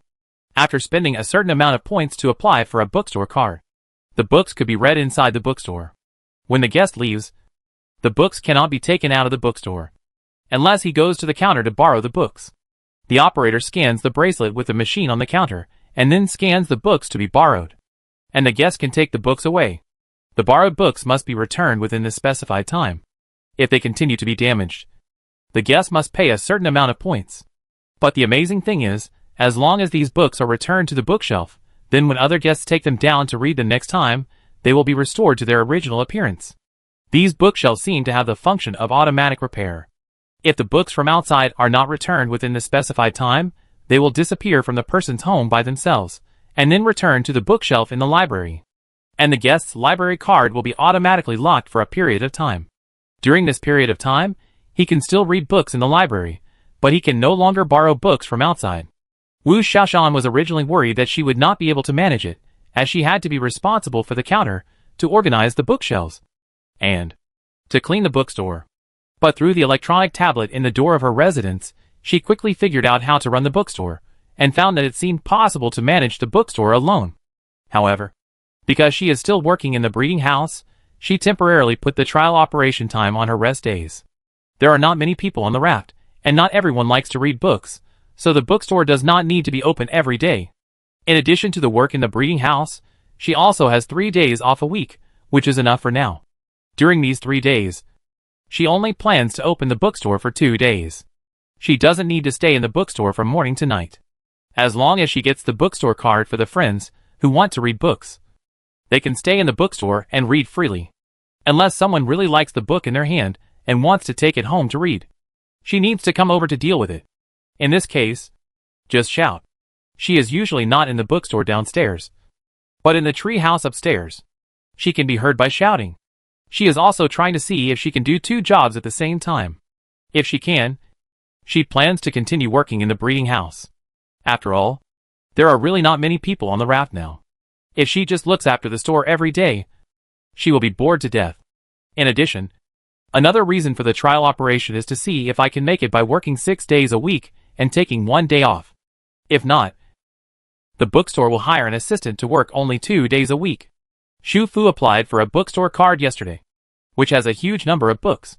Although she has downloaded a large number of books on her mobile phone, e-books and physical books are different. She has limited physical books, and the bookstore has a unique atmosphere. Reading a book here for a while is particularly interesting. After 2 days of trial operation, Wu Xiaoshan still wanted to hire a helper to take charge of the cleaning of the bookstore. Currently, only the Su Tingfeng brothers on the raft are unemployed. But Jiang Dai also likes this job because she only needs to work 2 days a week. And with the work in the planting house, she still has 3 days off a week. When Xu Fu went over, Su Tingfeng and Jiang Dai were introducing themselves to Wu Xiaoshan. She looked around and didn't see Su Jiachu. She didn't gossip and ask too much. She found a detective novel that she had read halfway last time, found a sofa seat, took out a cup of iced lemon tea, put on headphones, and began to read quietly to the soothing piano sound. After a while, Zhang Tian also came to the bookstore, greeted her, found the book she wanted to read, sat down in a place nearby, and read quietly. Xu Fu knew that Zhang Tian could accept Wu Xiaoshan's changes so calmly. In addition to Wu Xiaoshan's efforts, she must have also tried to adjust her mentality. After all, even her last friend became a superpower and the raft could be towed. And she had a raft. But she had to live in someone else's raft. No matter who it was, they would be depressed for a while. However, because Zhang Tian moved into Wu Xiaoshan's raft tree house, she frequently turned on the visitor function every day, which led Wu Xiaoshan to discover a visitor upgrade function. After the same person became a temporary visitor for 7 consecutive days, when that person knocked on the door again, the prompt on Wu Xiaoshan's panel would change. You have a fixed visitor. Zhang Tian. Do you want to let him in? Note that the fixed visitor time is 24 hours. This unexpected discovery made Wu Xiaoshan and Zhang Tian very happy. In Wu Xiaoshan's opinion, the visitor function may be upgraded again in the future. After the upgrade, the time for staying in the house once should be extended. Maybe one day, the visitors can become real family members. Outside the raft, there is an endless sea. In the dark night, huge shadows sometimes jump out of the water and fall down. Some of those shadows are whales living in the deep sea. And some are new species of giant marine fish that they have never seen before. It is also possible that they are not new species, but marine organisms that used to only live in the deep sea have mutated, so they can pass through the shallow sea and come to the surface of the sea to take a look at this water planet that has almost become an ocean. Usually, the deeper the water, the greater the chance of encountering giant marine creatures. When there is daylight or shooting conditions, they will take pictures with their mobile phones at any time, and then send them to Xu Fu. Xu Fu will mark the longitude and latitude of the marine creatures in these photos and videos. And then Lon Lon will send them to the website to provide some new information to the authorities and scientific researchers, which is the greatest feature of the drifting island house. Reconnaissance. Occasionally, In the distant sea on the left side of the raft, there will be scattered land. That is the largest land on the planet. The western plate of the East continent. The west of this area was once connected to the European continent. But now the European continent, except for a few peaks, has basically disappeared. In the western plate of the East continent, most of the countries have sunk to the bottom of the sea, and the land has become a vast sea. The difference between here and the European continent is that there are more mountainous areas with higher altitudes. So some countries are not completely disappeared. In the drifting route of their rafts, such small lands occasionally appear, which may be more appropriate to say that they are islands now. Occasionally, some huge ships can be seen on the land near the land. Those were huge ships built with the whole country's efforts. Some of them had 2 or 3 ships docked beside the land, and some of them had only 1 ship docked beside the small land. These huge ships reminded Xu Fu of Noah's Ark. Each of them might carry all the survivors of a country, carrying their desire for life. It was no wonder that the Fengshan Plateau in Hua country would become a land that some countries would try their best to seize. The days passed slowly in such a peaceful and pleasant drifting time. They drifted on the sea for another month, and returned to the southern sea of Fengshan Plateau at an extremely slow speed. It was September now, and summer had completely passed. During this period, Yao Ruoyun's planting house raft had undergone tremendous changes, because it had harvested 30 different kinds of fruits and vegetables, and achieved a certain sales volume. It was upgraded from a planting house to a planting hall. Chapter 156 Planting House. When Yao Ruoyun first studied the function of the planting house on the electronic screen, she said that it should be able to be upgraded, but at that time Xu Fu thought that the upgrade was more inclined to internal functions, such as accelerating the growth rate of fruits and vegetables, etc. Not only did she not expect it, even Yao Ruoyun herself did not expect that. The glass planting house with limited space on the front deck would be expanded into a 2-story and a high-ceiling planting venue with a single-story area of more than 100 square meters. The upgrade of the planting house did not affect the fruits and vegetables that had been planted inside. They were automatically classified into their respective new areas. All tree-grown fruits are on the first floor. The height of a single floor here is more than 5 meters. In addition to the soil area, there is also a paddy field area where rice can be grown. The equipment in different areas also looks more advanced. In addition, there is a processing warehouse in the corner, which functions similarly to the receiving area of the breeding house. It can fully automatically process various crops that need to be processed before they can be eaten or used. The second floor is more refined, divided into different areas by glass walls, and vegetables and fruits with completely different growth requirements can be grown at the same time. Yao Ruoyun said happily finally, "We can start growing food."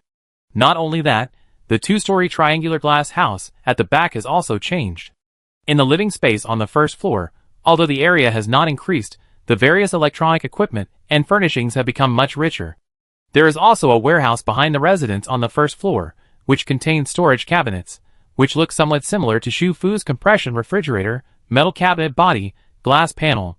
Even Yao Guofan, who has no superpowers, can directly take the harvested fruits and vegetables close to them and store them in the cabinets. There are several rows of cabinets stacked up in front and back. At a glance, there are hundreds of them. They can store a large amount of food, vegetables and fruits at the same time. Yao Ruoyun likes this newly added warehouse the most. This means that she will no longer have to sell all the newly harvested fruits and vegetables in a hurry because her backpack space cannot fit them. Recently, Lu Zheng has said several times that his space is not enough. It is impossible to put all the fruits and vegetables into the vending machine for sale. Right? The interior of the triangular glass house on the upper floor is also larger, and the floor height has also increased.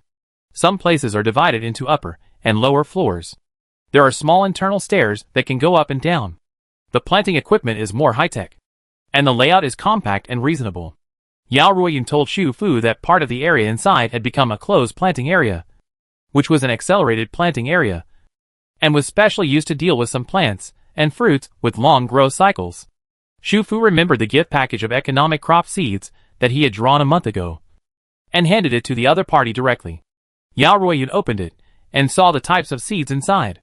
His eyes lit up, and he said that he would plant coffee beans, tea leaves, sugar cane, cotton, and flax today. Although the 2-story building and the glass house in front are still internal space compression buildings, because the area inside has increased a lot. The external buildings also seem to have increased accordingly. The final result is that Yao Ruoyun's entire raft has also become larger, so that it can reasonably accommodate the larger cabin and glass house.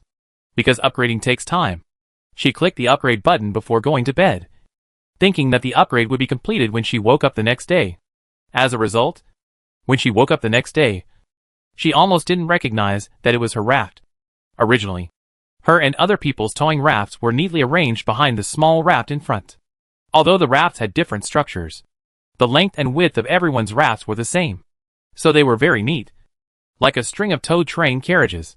But now, it was like one of the neatly arranged small train carriages suddenly became fatter, and a large part of the raft protruded towards the water, and the front and back lengths also increased, causing the entire towing raft team to become uneven. People with obsessive-compulsive disorder probably can't stand it. But for Xu Fu, it's a good thing that the raft will get bigger and the functional set will upgrade automatically. This means that one day in the future, these small floating rafts may become more solid and reliable floating islands on the sea.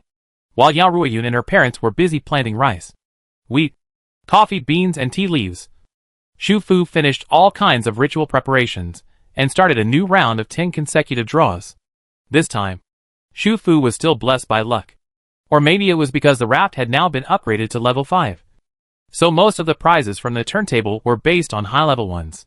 After 10 consecutive draws, Xu Fu once again got 2 more gold first prize cards, raft towing position X1, bringing the total number of towing positions to 8. In addition, there were some medium prizes. Blue second prize, compression refrigerator, 5 compartments. 5 more compartments were added to the original 5-compartment compression refrigerator, and each compartment could stack 100 identical single items of less than 1 cubic meter in size, which was equivalent to expanding her fresh-keeping space again. Green third prize, temporary acceleration card, 2 hours. Blue third prize, attached raft holiday card, 7 days. So far, there are 3 raft holiday cards in total, one of which has 5 days left, but in some special cases, 3 rafts can be temporarily untethered at the same time. There are 4 acceleration cards in total, but one of them only has a few minutes left. In addition to such medium prizes, the rest are all super first prizes. Blue first prize, upgrade set, drugstore. Green first prize, energy raft, electric energy. Note, it needs to occupy 1 towing position after towing. It can provide 24 hours of constant electricity for 3 towing rafts. It can be untethered at any time after towing, and it will return to the card state after untethering. Red first prize, upgrade set matching gift package, universal. Green first prize, public facility raft, swimming pool. Note, it needs to occupy 1 towing position. It can be untethered at any time after towing, and it will return to the card state after untethering. Public facility raft cards of the same category can be synthesized and upgraded. Green first prize, public facility raft, park. Note, it needs to occupy 1 trailer position. It can be released at any time after trailering, and it will be restored to the card state after release. Public facility raft cards of the same category can be synthesized and upgraded. When Xu Fu saw the last 2 new types of raft cards, she felt as if she had suddenly opened the door to a new world. She once thought that drawing 2 golds in 10 consecutive draws was the ultimate dream, but now she felt as if the infrastructure construction had just begun. There are still not enough towing positions. She wants to tow every type of raft card. Can she draw 4 gold and 5 gold cards in 10 consecutive draws next time? The 2 new towing positions cannot be given to ownerless rafts. It is already autumn, and it is almost the time she agreed with Lu Shuang and Han Lan. In addition to Hua Qiong, there are still 3 people's rafts that have not been towed, so 1 position should be reserved for the raft with an owner. Ownerless rafts are more mobile, and can be folded up at any time, and can be folded up and deployed according to needs at that time. After she drew the new upgrade suit yesterday, she immediately sent a message to Lu Shuang and Han Lan, but they didn't reply until this morning. She didn't urge them in the middle. The communication between the 2 sides has been basically like this for the past 2 months. It is impossible for both sides to reply immediately. She is very clear about the current situation of Fengsheng Plateau. The follow-up of the Sand City riots has been ongoing. There are too many complicated and trivial things to do. Afterwards, the follow-up problems brought about by the volcanic eruption also added heavy tasks to them. They always say that they want to retire, want to rest for a while, go home to spend more time with their families. But once a new crisis occurs in this country, they always rush to the front. She and Chung Yu had seldom spoken in the past 2 months. Mostly they kept in touch by sending messages. He had never been a talkative person, which was fully reflected in his messages. He usually asked her if she was doing well first, and then said that everything was fine with him. He was very methodical. Every time she saw his message, she would think of the time when they met, when he wanted to hug her, but was hesitant and restrained. She would sometimes tease him, deliberately calling him Uncle Chung Yu, and ask him why the content of his messages was the same every time. Is it because he is old, so he is lazy? If it weren't for the different dates of the messages, she would have almost thought it was sent last time. Sometimes, she would send him some special messages when she was bored. For example, Shu Fu, what's your zodiac sign? Chung Yu, I'm a horse. What's wrong? Shu Fu, no. You belong to me. Chung Yu. Shu Fu, ha ha ha ha. Another example. Shu Fu, I want to eat a bowl of noodles today. But this noodles. Chung Yu, what's wrong? What kind of noodles? Shu Fu, in your heart. Chung Yu. Shu Fu, ha ha ha ha. She could basically imagine his speechless look on the other end of the phone. But the more serious he was, the more she wanted to tease him. Maybe because she was sure that now they were scattered in different places on this planet. He couldn't do anything to her no matter what she said. But after a lot of times, Shu Fu found that no matter how helpless he was, whenever she asked these ambiguous questions, he would still answer her seriously, and felt unusually cooperative. Shu Fu thought about it, and suddenly asked him one day, when they were talking on the phone, "Hey, do you still like those earthy love words I said?" The person on the other end of the phone was silent for a moment, as if he was struggling. After a while, he replied, "Yeah, I like it." Shu Fu smiled. "No wonder," she said. Chung Yu was not that stupid. If he really didn't like her, why would he cooperate with her seriously every time? In the messages sent by Lu Shuang and Han Lan, Shu Fu felt their excitement. Han Lan, if I choose the pharmacy, I can really upgrade my raft to a pharmacy like a hotel. Where do the medicines inside come from? How many kinds of medicines are there? What kind of medicines are they? Can I choose them by myself? What is the principle if the medicines are brought by the pharmacy? Shu Fu. Brother, you asked a great question. She couldn't answer any of these questions. Lu Shuang should be with Han Lan, because everyone sent messages individually, but she knew what Han Lan sent. Ignore him, he was too excited. The pharmacy and the shelter both look good. If no one else wants to choose from you, we should choose these 2 upgrade sets. In addition, this time Hanzi and I will settle our families here first. We are not completely sure yet. I am sorry for the delay, and thank you for always thinking about us. In this huge and endless disaster, Huagu may be the only country on the planet that still has official and orderly places. But these frequent disasters and accidents are unstoppable by human power. Whether it is the people who live on the remaining land of the North Plateau and the Southwest Plateau, or the people who live on the Fengshan Plateau, they cannot avoid being affected by these accidents and disasters. When disaster strikes, the superpowers can hide in the raft huts and take shelter for a while, but those raft huts are still not strong enough, and they cannot be self-sufficient, and they cannot completely leave the land where disasters frequently occur, and live their own lives on the uninhabited sea. The authorities did launch several all-inclusive giant ships, and also selected a group of people with good records at the end of the construction, and let them move to the giant ships. Her and Han Lan's family were among them, but no matter how safe the giant ship was, and how it could withstand natural disasters, she and Han Lan still couldn't be completely at ease. Because wherever there are many people, there will be disasters. These disasters always happen when everyone is unprepared. Even if they can stay with their families 24 hours a day, they cannot guarantee that they can protect everyone when the next disaster comes. Only Shu Fu's raft is different. Not only because the people on the raft are simple, but also because it can be hidden. Such a raft that surpasses all superpowers and technology is what everyone is rushing to. Only when it truly disappears from the sight of the outside world can it become a pure land away from disputes forever. After Shu Fu finished talking to Lu Shuang and Han Lan, she convened another meeting of all raft members. After heated discussions, the decision was finally made by voting among the 3 raft cards: Constant Electric Energy Swimming Pool and Park Swimming Pool. Won by 3 votes, and earned a place for itself in the carriage of the water drifting train. The friends who voted for Park and Electric Energy were not disappointed after all. Shu Fu had said early on that this type of raft can be replaced at any time, at most. Towing. swimming pool today, and changing to park in 2 days. After that, when everyone's novelty about these two public facility rafts is worn off, then electric energy will be pressed, facing so many pairs of eyes that couldn't wait to look at him.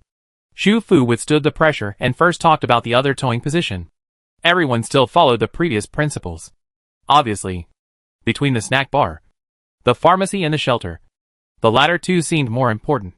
So the last towing position number 8 was temporarily left empty. Before meeting Lu Shuang and the others, we could also hang another public facility raft, the park, on it to see. When Xu Fu finished the operation on the function screen, he put the swimming pool and park into towing positions 7 and 8 respectively, and then walked through the raft to the end to check. And then he began to understand why these unmanned rafts could be unhooked and put away at any time. The two new public utility rafts were much larger than those in the phenomenon. Not only were they twice as long as the other trailer rafts, but they were also twice as wide. In addition, the trailer number 5 in front of the trailer number 7 was a small energy raft, and the size comparison was particularly conspicuous. Since then, the originally neat C train has become an uneven spliced train. Chapter 157 Swimming Pool and Park. This is a semi-open-air T-shaped swimming pool with a dressing room. Considering that the protective cover of the raft may be closed occasionally, a glass wall and roof are built on one side of this T-shaped swimming pool to protect against wind and rain, which is similar to a room without a wall. The other end of the glass room is connected to 2 dressing rooms with log exterior walls. People who come to the swimming pool raft can just change their swimsuits in the dressing room and enter the glass indoor area of the swimming pool directly from the door behind the dressing room. The sunken blue swimming pool, which is flush with the deck, extends from this half-open glass room. Swimmers can swim directly from one end of the pool to the end of the deck.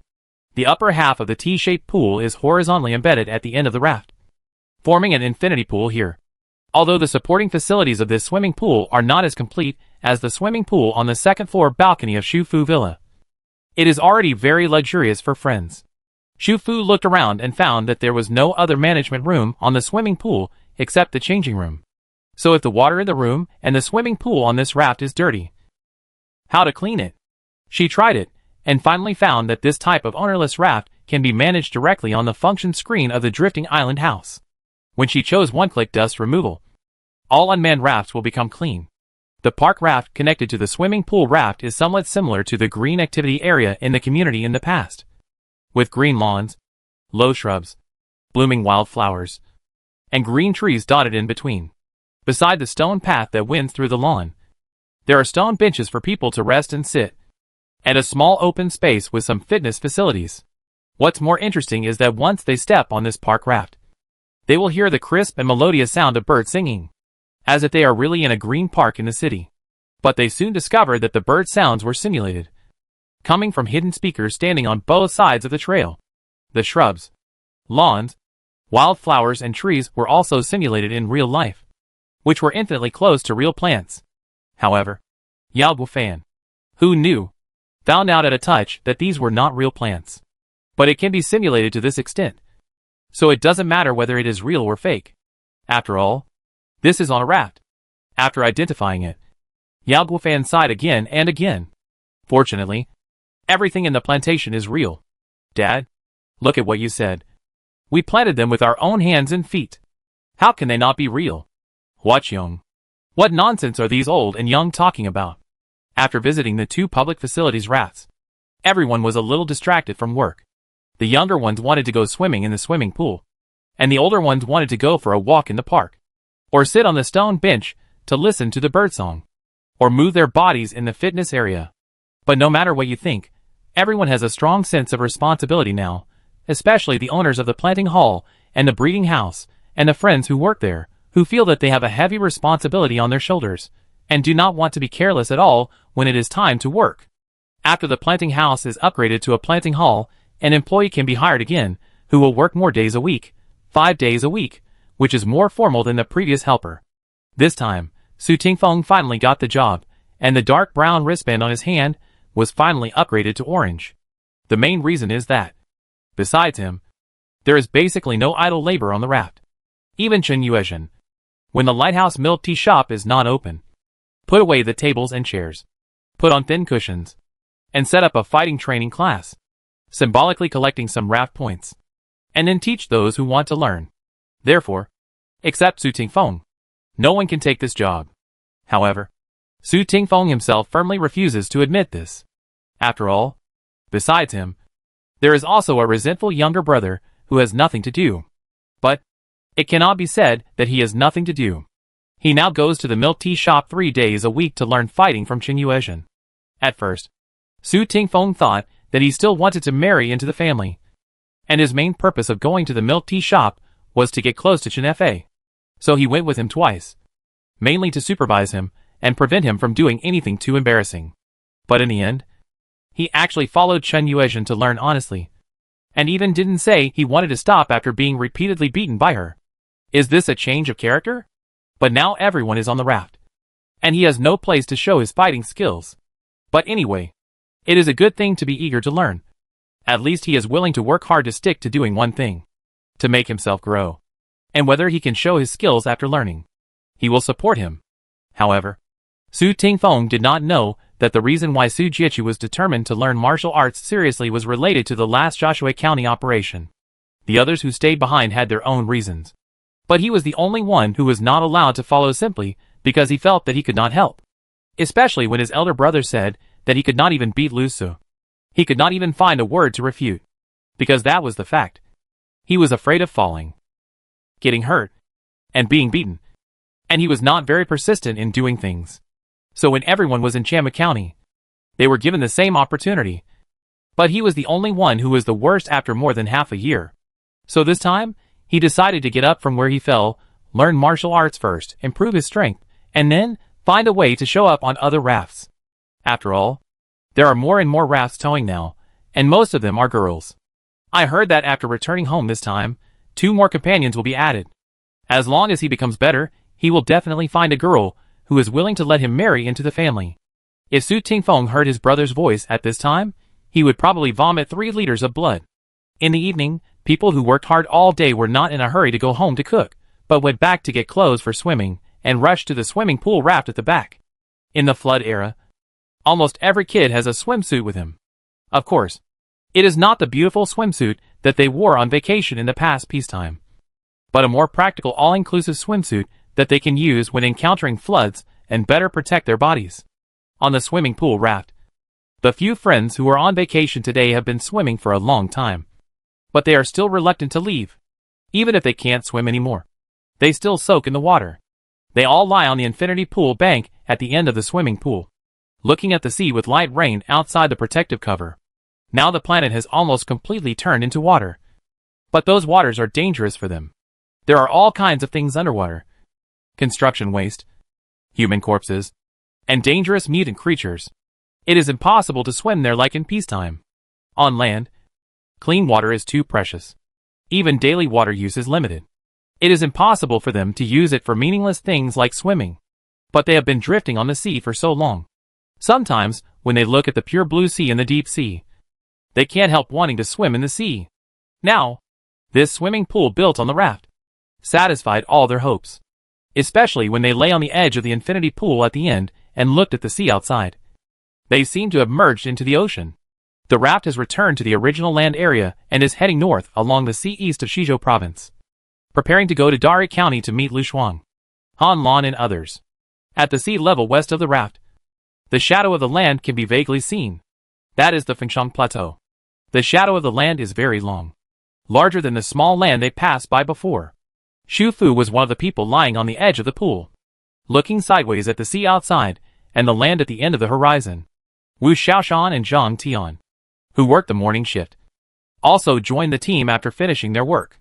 They had encountered few disasters, so their swimming skills were average, especially Zhang Tian, who could only swim a few times. So soon, they lay on the edge of the pool with Xu Fu, Chen Fa, and Jian Dai. In fact, there has always been a saying that we humans actually live on high mountains, and the so-called plains are actually plateaus. Wu Xiaoshan spoke slowly, because many years ago, when this planet was just born, the surface temperature was very high. There was no ocean, and the entire planet was covered with a thick layer of primitive atmosphere. Until many years later, the temperature of the planet began to drop. and the water vapor in the atmosphere condensed into water droplets, which fell on the ground and formed the first ocean. But this process was very long, and there were only scattered lakes and rivers on the ground at the beginning. So the land at that time was in our impression the deep sea abyss that is difficult to reach now. And the land where we built the city was relatively unclimbable at that time. Wu Xiaoshan turned her head to look at the Fengshang Plateau on the west side of the raft, and said in a light tone, "You say? In a few thousand years, tens of thousands of years, or even hundreds of thousands of years, if there are still humans on this planet at that time, or another new intelligent body, in their cognition, will the plain city where we once lived become a mysterious underwater site that they want to study in depth? They may not know that the land where they live was once our mountain, and the plateau where we would be out of breath if we ran on it. Think about it this way. We who are experiencing all this at the moment, are we particularly insignificant?" Zhang Tian sighed, and continued, "Humans are indeed very insignificant. A lifetime is only 100 years.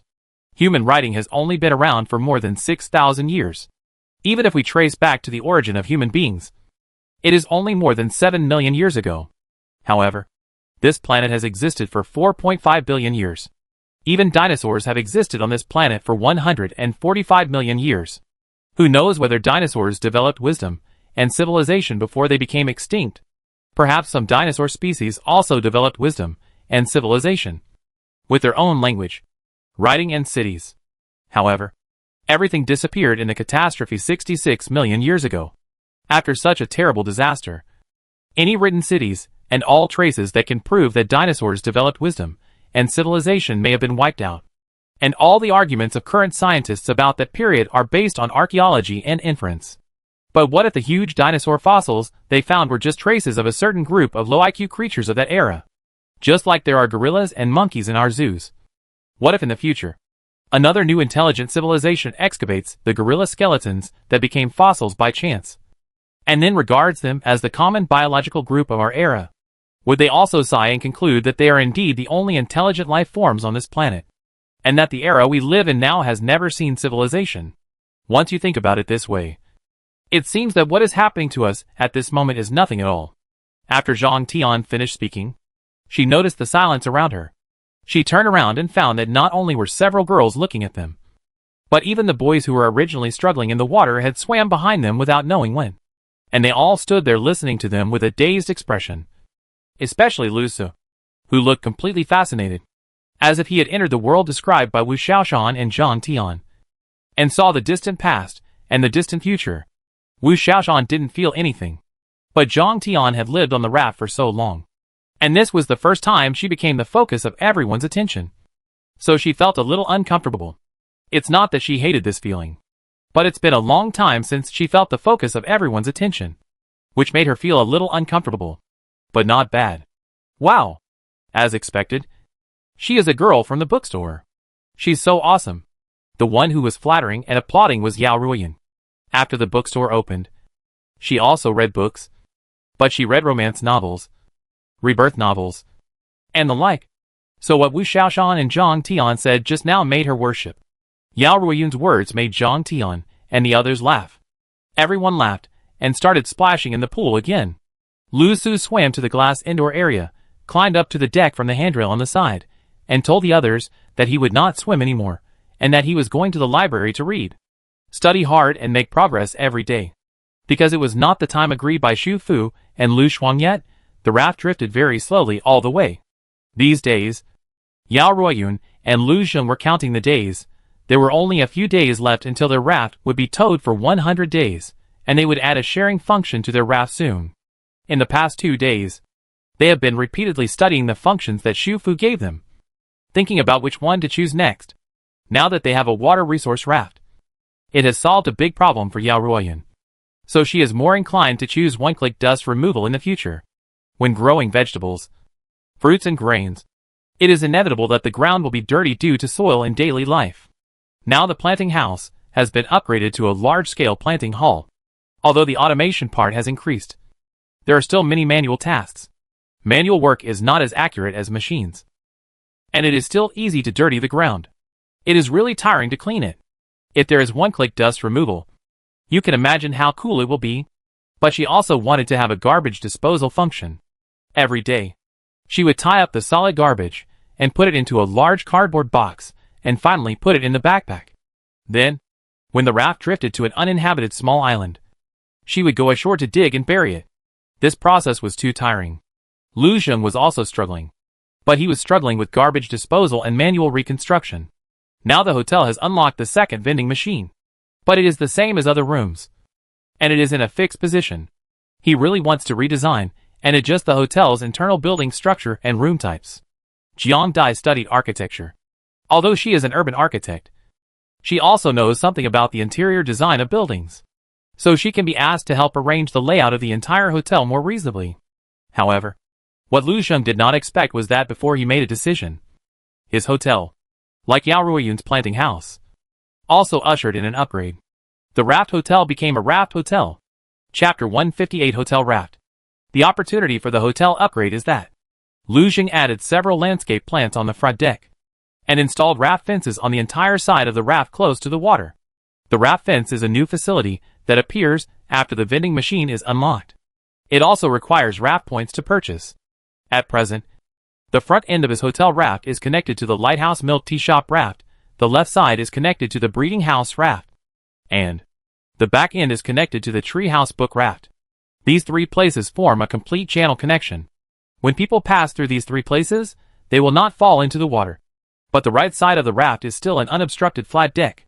Occasionally, when everyone is sitting on the deck to rest and chat, they would also want to get closer to the water, to see the sea outside or the marine life jumping out of the sea from a different angle.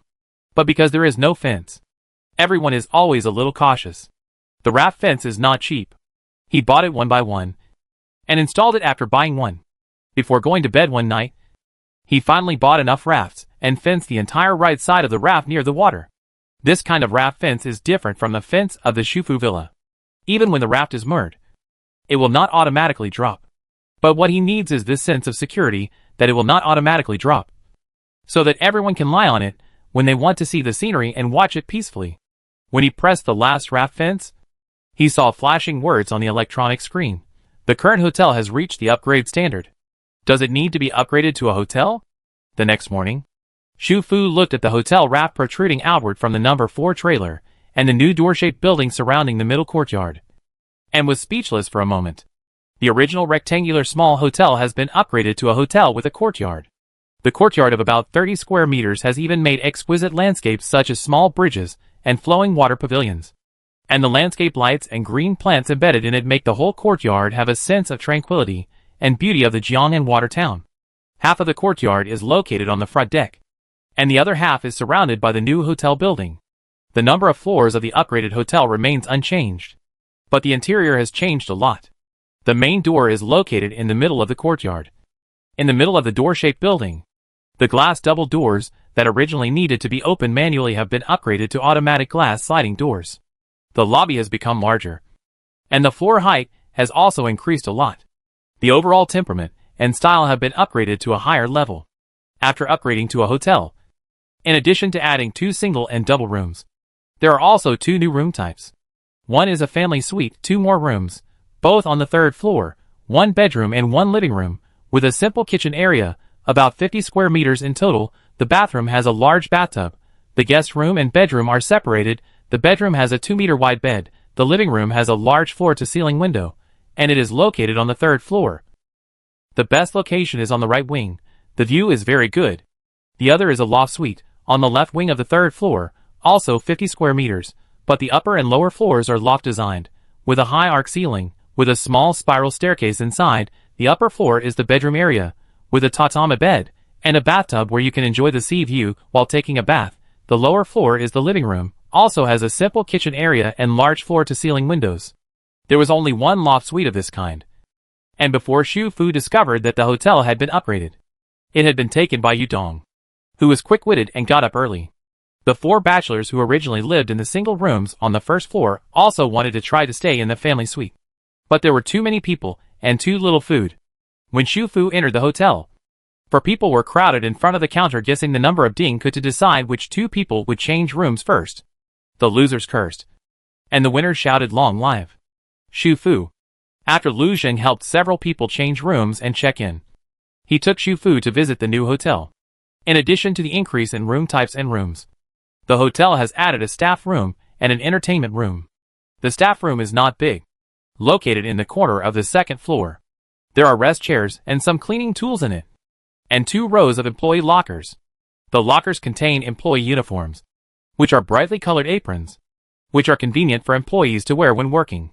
The entertainment room is on the first floor, with chess and card tables and billiards, as well as a book corner, which is equivalent to integrating the leisure areas of the open halls on the second and third floors. In addition to the front door on the first floor of the hotel, there is also a back door at the other end, which leads to the back deck. The back deck is currently empty. The side facing the water is a raft fence, and the end is connected to the deck of the treehouse book raft. This means that in the future, whether the guests in the hotel want to go to the book house or come back from the book house, they no longer need to go around, but can directly cross the deck and enter and exit from the door at the back of the hotel. In addition, there are also some new facilities to be unlocked on Lu Zheng's electronic screen. After the upgrade, Lu Zheng said that the layout is much more reasonable than before, so he should choose garbage disposal as the next shared function. There is just a small problem now. After the hotel is upgraded, 2 more employees can be hired. However, there is no one to hire on the raft now. Don't worry, Xu Fu comforted him. Fresh blood will be injected soon. 3 days later, Lu Shuang and Han Lan will bring their families to join us. 4 days later, the waterland boundary on the west side of Fengshang Plateau. This is where Xu Fu towed Yao Ruoyun's raft more than 3 months ago. It is relatively close to Dari County. After the water level rises again and again, it is now closer. This was also the place where Xu Fu and Chengyu, Lu Shuang, Han Lan and others said goodbye. Although it was a coincidence that the 2 sides agreed to meet here, it was also quite meaningful. The drifting island house towing large and small rafts was replaced by Xu Fu into a villa. She had been moored on the shore with her drifting island for 2 days. Because the rafts rarely docked, everyone took turns to go ashore tacitly, chose a good location, and started digging holes and filling them with garbage. Just like the previous meeting with Lu Zheng and his group, the agreed location this time was an uninhabited area along the coast of Fengshang Plateau. The other party was a small convoy this time, with 2 pickup trucks equipped with awnings and a large off-road vehicle, all of which were non-military vehicles, which meant that their trip was a truly private trip. The 3 cars crossed the bumpy mountain road one after another, and when they stopped at the shore near the water, Xu Fu had just finished lunch and was lying on the sunken sofa on the front deck reading a book. She was reading a science fiction novel, which was about time and space, with some suspense and crime-solving plots. She borrowed it from the bookstore. During the daytime working hours, everyone else on the raft was busy, but she slept until she woke up naturally every day, ate and drank when she woke up, and laid down again. Occasionally, she would go to the rowing machine and spinning bike to burn calories, because she wanted to eat something good for the next meal. It can be said that she has now completely lived the life of her dreams. When Wu Xiaoshan asked her whether she could go back in the future, she did not know the answer, but she had assumed this question in her mind. If she had to choose, she would certainly choose not to go back. She did not have to work, and could lie down every day and travel around the world as she pleased. She had already lived her ultimate dream life. Which fool would choose to go back? She did not like the natural disasters and man-made disasters in this world, but she liked her drifting island house, the friends she met here, and the drifting raft island that she built bit by bit. Xu Fu, who was lying there, soon noticed the movement on the shore. She put down her book and sat up. She saw Lu Shuang and Han Lan getting off the pickup truck, and she also saw Chengyu pushing open the driver's door of the SUV and stepping out of the car. The raft's protective cover was open, but they seemed to be able to see her, and their eyes were cast in unison. Wait! It's not like they could see her. They could see her, because on their raised and waving wrists, they were wearing the dark brown wristbands they had received at the hotel's money exchange machine last time. Xu Fu, Lu Zheng, and Lu Su were very busy for a while. Now the raft was short of manpower, everyone had their own duties, and it was no longer possible for everyone to come out to help like before when new guests checked in. Because there were new guests, Xu Fu temporarily closed the protective shield, and then was busy adjusting the angle of the raft to the shore, so that they could drive the car onto the rear deck, then unloaded the people and goods, and then put away the car. because it was a move, and Lu Shuang and Han Lan had space in their backpacks, so everyone brought all the supplies they could bring, including not only food, gold and various daily necessities, but also furniture and electrical appliances that could be put into the backpack or the car, so 3 cars were driven to barely fit them all. In addition, they also brought a batch of materials that the raft cannot produce at present, such as a large capacity tablet with many audio-visual works and novel materials downloaded, some daily consumables with limited purchase, such as soap, detergent, garbage bags, cleaning tools, girl supplies, paper products, some common medicines for colds, fevers, headaches, stomachs, etc., seasonings such as oil, salt, sugar, and soy sauce, bedding and 4-season clothing, shoes and hats, both for men and women. These materials are gifts for other people on the raft. There is also an extra large travel bag reserved for Shu Fu. It basically covers all the above supplies. In addition, there is a large bag of various candies, some puzzles, Lego blocks, and mortise and tenon assembly models. Shu Fu, Cheng Yu and Han Lan are unloading the cargo in the pickup truck bed. Lu Shuang saw her expression and smiled as if to say, "I've said it before. You just look young. But you are actually mature in your heart." But Cheng Yu insisted on bringing it to you, saying that the raft is small on the water, and he was afraid that you would be bored. So, he liked all of them. I was afraid you wouldn't like it, so I tried to find different kinds. In order to put more things in this travel bag, I even opened the packaging of the building blocks. Haha, straight man thinking. Shu Fu carried the heavy bag of candy. I feel like I can eat this bag until I'm 80 years old. Seeing the bag of candy, Lu Shuang also held his forehead. He said you can't buy candy on the raft, and you always like to eat it. She didn't tell Shu Fu how difficult it was to collect all the limited purchase supplies she brought this time.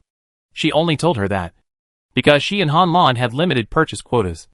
Cheng Yu later found someone, and applied for special rewards for ordinary people to assist the task force, so that they could buy such a complete variety of supplies. However, even if Lu Shuang didn't say it, Shu Fu also understood how hard it was to get these supplies in the current environment. On the one hand, they had to protect her name, appearance and other information, and hide the fact that she was a special ability person. At the same time, they had to apply for rewards for her based on her assistance to the task force, which must have taken a lot of thought. But the supplies they brought were indeed very useful. The raft had water, electricity, comfortable accommodation, and fresh fruits and vegetables and meat. However, these complex manufacturing products could not be produced by the raft in a short period of time. As for fruits and vegetables, because the plantation house was upgraded to a plantation hall, the output increased several times. The fresh fruits and vegetables that were in short supply before now have to be stored in the warehouse behind the plantation house after each harvest.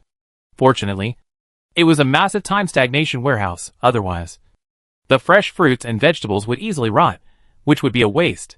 Thinking of the word waste, Shu Fu quickly remembered what the other party had said just now. Although the 3 of them came together this time, Cheng Yu and Han Lan were mainly escorting them. Only Lu Shuang would stay behind. Therefore, she could actually let them take some fruits and vegetables away. These fresh fruits and vegetables that needed to be planted should also be in short supply on land. Han Lan happened to have a backpack compartment, so the fruits and vegetables would not go bad during a long journey. Shu Fu thought about this, and her eyes gradually brightened. She suddenly realized that both the raft and the land had supplies that the other party was temporarily lacking. Is it possible, one day in the future, through some safe means, to conduct regular trade? Perhaps, after Lu Shuang and the others have settled down this time, she can discuss some possibilities for the future with them. This time, the families of Lu Shuang and Han Lan came, as well as 2 of the team leaders who had taken a raft to Jiaxue County before. One of them was seriously injured and blinded one eye, and the other had a comminuted fracture of his right hand. Because he did not receive timely treatment, the nerves could not recover, and his right hand was equivalent to being useless. Although the injury has healed now, he can no longer take a gun. So now both of them have retired, and they are all single. So Lu Shuang brought them together this time, and planned to arrange for them to live on the raft in the future. Han Lan's family is simple. He is an only child, and his immediate relatives are only his parents. His parents do have other brothers and sisters, but they all have their own families, and they are scattered all over Shizhou province. Before, they were busy surviving due to frequent natural disasters, and they rarely contacted each other. So this time, they knew they had to move to a safer place to live. And they didn't think of contacting each other. Of course, Han Lan had emphasized that the reason for this move was that he was a superpower and had a raft. But he could not live with them at the moment. So he had to stay in a hotel for a while. Since he was living in someone else's hotel, there was no need to talk about it. As for the future, whether the shelter upgraded by Lu Shuang after towing the raft would have some different functions. That was also a matter of the future. Han Lan did not have the idea of bringing every relative with him, because that would cause trouble for Xu Fu. After all, it is the end of the world now. How to perform missions and save people in the army is one thing. Back to life, he just wants to take good care of his most important family. Lu Shuang's parents are still alive, and there is a younger sister who is 1 or 2 years younger than Xu Fu. Lu's mother is a professor, Lu's father is a writer. Lu Shuang's sister Lu Zhen has not yet graduated from clinical medicine. In the family of 4, only Lu Shuang is engaged in physical fitness and has the ability to protect himself. No wonder she is worried about letting them stay on land. She originally wanted to send her family here after the chaos in Sand City, but later, considering that Lu Zhen really wanted to get her diploma, she delayed it. But the situation on land is changing every day. Not long ago, her family got tickets and were about to become the first residents of Huagua to completely leave the land and live on a giant ship. If it was before Lu Shuang knew that her raft could be towed and upgraded, this might be a good opportunity for their family. But now, after seeing the functions of Xu Fu's raft and Lu Zheng's upgraded hotel, Lu Shuang certainly knew what to choose. She persuaded her sister and parents, and soon brought her family to meet Xu Fu. After all, Lu's father and mother had never personally experienced the hotel and the raft. And at that time on land, Lu Shuang could not say much. So they had always been worried about living on the raft on the water. This time Lu Shuang was able to convince them so quickly, using the ultimate trick. She said that because they were going to live on her raft, she had to be there. And from now on she would not return to land to perform missions, and would settle down in the raft hut with them.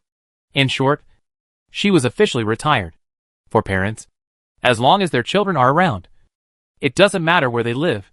In the past few years, she has been on rescue missions outside, running wherever there is danger, not to mention whether she still has her own life. They are already very satisfied that she can come back safely every time. So this time, when they heard her say that she was officially retiring, Lu's father and mother were so happy that they couldn't sleep all night. They woke up before dawn on the day of departure, and sneaked into Lu Shuang's room with Lu Zhen, who didn't even open her eyes, just looking at their daughter who was rarely together, for fear that she would suddenly regret it, or that there would be another urgent mission that she had to go on, and travel alone again. Lu's father and mother knew that their thoughts were somewhat selfish, but since she joined the Coast Rescue Team, she had been working hard for several years, especially after the natural disasters. She was on the verge of death several times, a girl with more than a dozen scars of various sizes on her body. They really felt sorry for her. So this time, when they heard her say that she would retire and stay with them, they didn't need her to persuade them. They almost immediately agreed. Therefore, although they had not met Xu Fu yet, they liked and appreciated this girl from the bottom of their hearts. Anyone who can make their hardworking mother think of retirement is their benefactor, no matter who it is. Xu Fu, who felt the particularly warm gaze, Lu Zheng and Lu Su took others to exchange wristbands, introduced the upgraded hotel room types and functional areas, briefly explained the check-in rules, and occasionally answered guests' questions. They were very busy. Soon, Zhang Tian and Qiu Wang also put down their work and came to the front desk to help. Lu Zheng took the time to look around several times, but he never saw Xu Fu in the crowd, and he couldn't help feeling a little disappointed. Lu Su quietly approached Lu Zheng in a busy interval. "Brother, don't look at it. It's rare for my brother-in-law to come here. They should be looking for a place to talk in private." Lu Zheng only felt a throbbing pain on his forehead. "Don't shout nonsense." Xu Fu said they are not boyfriend and girlfriend yet. Lu Su shrugged, thinking that it was just a title. The two of them were like this and that. What does it matter whether they are or not? What's more, people are happy to hear this brother-in-law. When he called the other person like this in the small courtyard outside, he was stunned for a while at first, and his expression didn't seem to change. But soon Lu Su felt that the fierce temperament of the other person softened all of a sudden. He took out a small tactical knife with a sheath from his side pocket, handed it to him. and said it was a gift for meeting him, and asked him to be careful not to hurt himself. At first, he thought it was just an ordinary knife. Later, when he hid at the hotel and opened it, he found that the blade was matte black, with a cold light, and looked very cool. Later, Han Lan saw it and asked him how the knife was in his hand with a look of astonishment. After learning that it was a gift from Chung Yu, he felt terrible. He said that he had asked him for it for several months before, but he didn't give it to him. Although Lusa didn't understand why, he could see that it was a good knife, and he put it away carefully. At this moment, the knife was in his trouser pocket. He would touch it from time to time, and felt that he had become a great warrior like his brother-in-law, Captain Lu and Captain Han. At the same time, Xu Fu and Chung Yu, who were supposed to be talking together in Lusu's words, were actually in the glass balcony on the third floor of the villa, on the ground covered with a large yoga mat, and were fighting each other. Chapter 159 Time Together. This is real throwing, hitting. Chung Yu pretended to be a sneak attack, and trapped her from different angles, while Xu Fu had to use the shortest time to throw him to the ground, and counter-trapped her. Chung Yu was nearly 190 centimeters tall, and there was a difference of more than 20 centimeters between the two. In addition, one of them was a fighter with rich practical experience, and the other, although he had learned from Han Lan and Qin Yuezhen, had few opportunities to really fight, so in the first 2 times, Xu Fu couldn't even get out of the trap, not to mention falling and counter-trapping. Because of these 2 fights, Chung Yu basically understood her situation. In the third fight, he readjusted his strength to the strength of a normal adult male. This time, Xu Fu quickly escaped, and successfully recalled the key points that Qin Yuezhen had taught her. She twisted her body and trapped Chung Yu on the mat. Xu Fu used her knees and hands at the same time to suppress his hands behind her back, leaned over to his shoulders and neck, and said with a little dissatisfaction, "You are letting her down a bit, Captain Chung." The girl's breath brushed against his ear, light and warm, like a soft feather tip, passing over his earlobe vaguely. Chung Yu's ears and neck, at a speed visible to the naked eye, became red little by little, but his eyes were still clear when he looked back at her from the side, because of the angle of his sidelong glance, and even had a bit of coldness and sharpness. How to say it, it's quite a cute contrast. Xu Fu found it interesting, feeling that his neck was like a special effect, reached out to poke it. But because she loosened one hand, the pressure was not strong enough. The next second his eyes moved slightly, and he immediately let go, and the 2 of them started fighting again. This time, it was not so easy for her to control Chung Yu again. After several rounds, she used a move she had just learned and attacked accurately, which ended the wrestling tutorial. The short-term and powerful burst made Xu Fu tired and panting.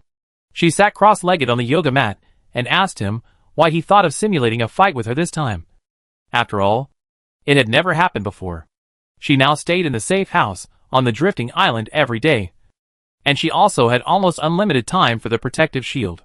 It made no difference to her whether she was better or mediocre. Chung Yu's answer was a bit vague.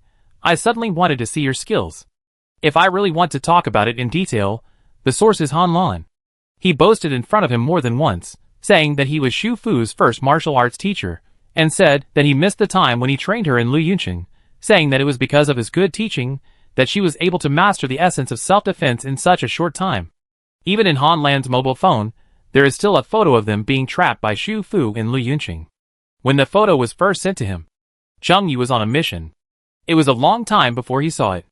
At that time, the tsunami had already occurred, and Luyun City was completely destroyed and submerged under the water. The concern in his heart had not even become clear before it turned into worry. Now that things have changed, he can't say how much he cares. But thinking that he has never practiced fighting with her, he always feels like there is something very important that has not been done. It's rare to see her, and he doesn't want to miss this opportunity. Ah? Xu Fu was puzzled. However, Chung Yu just smiled, squatted in front of her, and gently pushed away a strand of hair that was stuck to the corner of her lips. This time, "I still can't stay with Lu Shuang and the others." Xu Fu looked up at him and hummed. He looked at her, with guilt and helplessness in his expression. "Are you angry? Will you regret it?" Lu Shuang officially retired. In the future, she will devote all her time to her family, who have been worried about her. Not only Lu Shuang.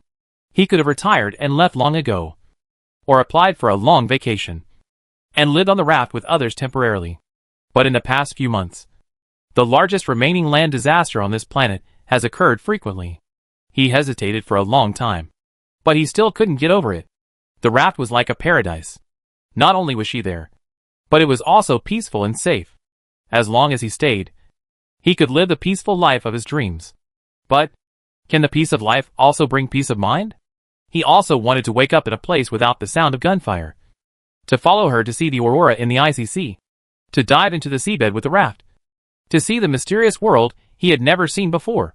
To go to the deeper sea. To see whales jumping out of the sea. And to watch the rainstorm and sunset on the sea with her. He could grow some fruits. Or work in a breeding house.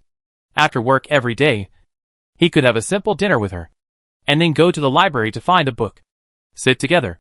Read different stories. And share with each other. He thought of many possibilities. And imagined that he would live and work in peace on a raft far away from the land. However, as long as he thought of the fact that there were so many people struggling in dire straits on the land of his own country, he could not feel at ease. Especially after the previous Sand City incident. The government and the army had always wanted to completely eradicate that organization. And he also wanted to. Not only for the teammates who died in several operations, but also for the other teammates who are still alive and fighting. Shu Fu looked at him and could understand all the struggles and helplessness behind his question, no regrets. But a little bit angry. She deliberately concealed her expression, then stretched out her thumb and index finger, and pointed at him. But only a little bit. The rest is all pride. If you think you have accomplished everything you want to do, like Sister Lu Shuang, you are willing to retire, and want to stay on the raft with your family, and live a quiet life from now on, then of course it's good. But, if you can't get over that hurdle in your heart, if you think you still have things to do, and you stay just to be with me, then what's the point of staying like this? She looked at his slightly twisted brows, and stretched out her fingers to smooth out the small wrinkles. I like the Chengyu who would jump into the cold water again and again to look for me for a little guess that he was not even sure of. But I also like the Chengyu who turned around and walked against the snow road with On and Chi Kai for tenderness. There was a smile in her black and white eyes, and he saw the reluctance in her eyes, but also the determination in her eyes. She has always understood him like this. He said nothing more, stretched out his arms, and leaned over to embrace her. They didn't have much time. After dark tonight, he and Han Lan would set off on their return journey. The next mission would be in the depths of the land, far from the water. From this moment on until the moment of separation, he wanted to feel and cherish this little time. After all the new raft owners exchanged their wristbands, Shu Fu had already reopened the protective shield. Lu Shuang knew that Chengyu and Han Lan would leave at night, so she didn't urge them to tow the raft. Anyway, she would stay from today on, and there would be plenty of time later, so there was no need to rush. Her family and other people who were going to stay were extremely curious about the hotel. They all felt as if they had entered another world. They had already booked a room and planned to stay in the hotel tonight to experience it. In the afternoon, Shu Fu took Chengyu to visit the raft.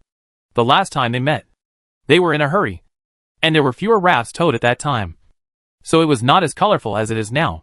She took him to see the upgraded hotel and plantation, took him to visit the breeding house, and told him that the chicken and duck produced in the breeding house were very delicious. She also took him to see the swimming pool raft and the park raft, entered the bookstore, and finally went to the Rising Lighthouse milk tea shop. He followed her and called Chen Yuezhen grandma, which made Chen Yuezhen smile happily. Afterwards, Chen Yuezhen personally made milk tea for her and Chengyu on the spot. It was a milk tea with a flavor of the northern plateau, and it was also added with barley. It was mellow and rich, and very delicious.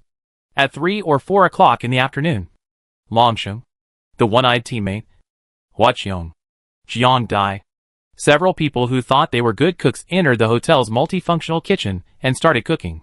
There were new people on the raft. Today was a welcome party, a practice, and also to thank the other party for the supplies they brought. Those supplies, no one was willing to take them for free at first, even though they knew that the other party was taking care of them because of Shu Fu. They were embarrassed to take them for free. But they had already exchanged gold and other things for raft points. Giving raft points was a bit inappropriate, so they finally thought of giving back some supplies to the other party. This idea coincided with Shu Fu's, but Shu Fu originally wanted to give the other party the vegetables, fruits and meat in his profit area, and now everyone wanted to give back, so they sorted out some vegetables, fruits and meat that they had saved before. The laying hens in the breeding house also started to produce, And they could also give the other party some eggs at the same time. Take it. Otherwise we will feel embarrassed to take your gifts. After Shufu spoke, Han Lan quickly put the gifts back into his backpack. The rain stopped at 4 or 5 o'clock after several days of continuous rain.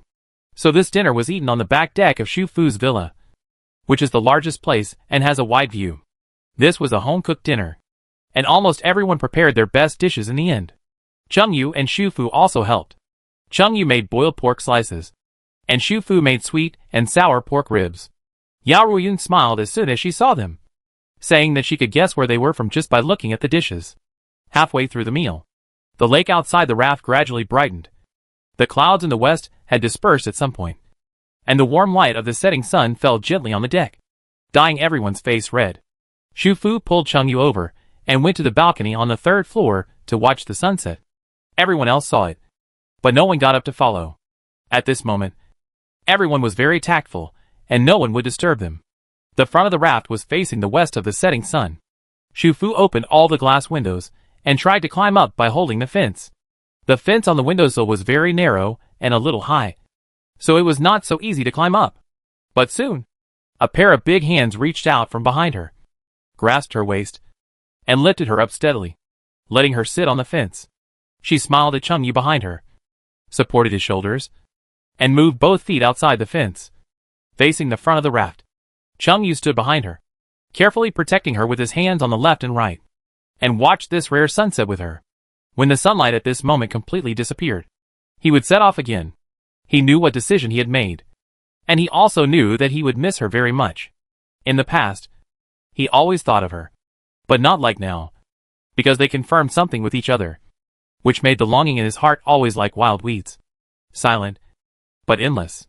Shufu reached out and gently hooked the back of his hand that was protecting her side, and was immediately held by his big hand, tightly in his palm. At the same time, his other hand also came up, holding her waist and pulling her into his arms. In fact, there were some words that Shufu did not say.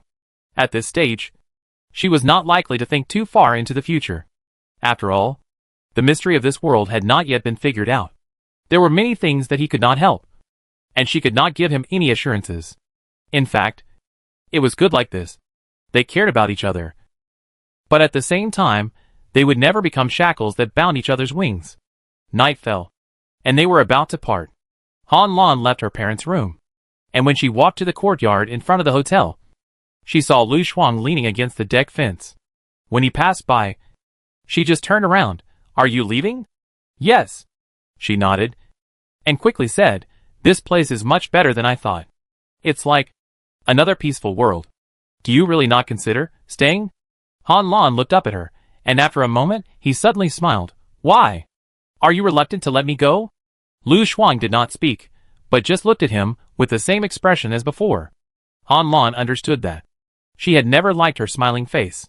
He looked at her for a moment, and his smile was a little helpless. "There is no way. You also know that Chengyu is getting older and older, and his injuries are getting more and more. I have to watch him. I can't let him do anything wrong. What if I'm not here and he dies?" Speaking of this, Han Lan's eyes darkened a little. "If that's the case, I probably won't forgive myself for the rest of my life." After another moment, Lu Shuang spoke again. "Go, watch him well. Don't worry about your parents, I'm here." Han Lan hummed. He saw an off-road vehicle slowly driving onto the land from the deck. Chengyu got off the off-road vehicle and went to drive another pickup truck on the deck. This time back, they each had one car. He had already raised his foot, but as he took the first step, he turned back again. "I'm leaving. I don't know when we'll see each other again after this departure. Don't you want to hug me?" He thought Lu Shuang would refuse silently like every time before, but she quickly stepped forward and hugged him. "Don't talk nonsense. I'm waiting for you to come back and tow the raft as soon as possible." Han Lan raised the corner of his lips and said lightly, "I know. I'll come back as soon as possible." Before midnight that night, Lu Shuang came out of the hotel after settling everyone and trivial matters. After confirming that Shufu couldn't sleep, they unanimously decided to tow the raft first. Shufu removed the park raft that was currently towing position 8, and then asked Lu Shuang to take out her raft in the vacated waters. Towing position, Lu Shuang's raft, bond value, 87. Starting shared function, select 1, protective shield. Select 2, sewage treatment. Select 3, purified water. Special, upgraded suit shelter. Note, when the raft is untethered, the upgraded suit will peel off and disappear, and the upgraded level will be reset to 0. Lu Shuang chose the sharing function after listening to the existing energy rafts. Because the water resources energy raft can only provide 5 rafts with 24-hour purified water. Her towing raft is the 6th one, and she must not compete with others for the first come first served. If Lu Shuang did not choose water resources, she would probably have to do the same as the other friends on the raft in the early stage, filtering and storing water every day when the protective cover was closed. If she was unlucky, the upgraded cabin did not have a compressed water tank, and she could not even use the shower room. However, the electric energy raft had not been distributed because it had not been towed yet. If she really needed electricity urgently, she could directly replace the swimming pool raft with the electric energy raft. After towing, she did not rush out, but began to readjust the position of the raft. Even though the other rafts with owners became larger due to the upgrade, she did not plan to change their positions. She wanted to change the unmanned raft. Currently, the water resource raft was at position 5, and the swimming pool raft was at position 7. They were smaller and larger. She planned to move the water resource raft, which was just the right size. After all, they could be put together. This way, Lu Shuang's raft could be moved next to the tree house. However, the exchange was not smooth this time. The subtitles quickly popped up on the screen. Attention. The upgrade set, shelter, is special, and the towing position cannot be changed. There is no way to change it. Is it because position 5 cannot be changed? Shufu thought, and tried to exchange Lu Shuang's raft at position 8 with position 7. But it still didn't work. She didn't try again. Opened the door and crossed the deck. Walked along the long wooden connecting passage, and walked to the end of the raft. Chapter 160 Shelter Raft. The drifting island house left the shore with a series of rafts not long after Chengyu and Hanlan left. This area of water was originally the area of the upper reaches of the Yinsha River. Later, the water level gradually rose, and the river became wider and wider. Now it is like the lower reaches, submerging a large area of land on the east coast, making the mountain peak an island in the lake. Therefore, when Shufu left, he could not go through the original river channel, but could directly pass through the middle of the islands in the water area and enter the deep water area. Because the global water level continued to rise, she could tow the rafts of all sizes behind her, as she did when she had only a small raft at the beginning. Because she had to tow Lu Shuang's raft, the drifting island house was now in a merged state. Shufu passed the hotel building and came to Lu Shuang's raft. Compared with the buildings of different styles towed by others, the shelter on Lu Shuang's raft could almost be described as monotonous. This was a log cabin, a single story with a triangular roof, much larger than the initial cabin, with clear lattice windows and a door inlaid with glass. The triangular roof should be an attic, with lattice windows on it, but it was half the size of the one on the first floor. The only big change from the past is that this log cabin is narrower horizontally, and there is more space on the left and right raft decks of the cabin.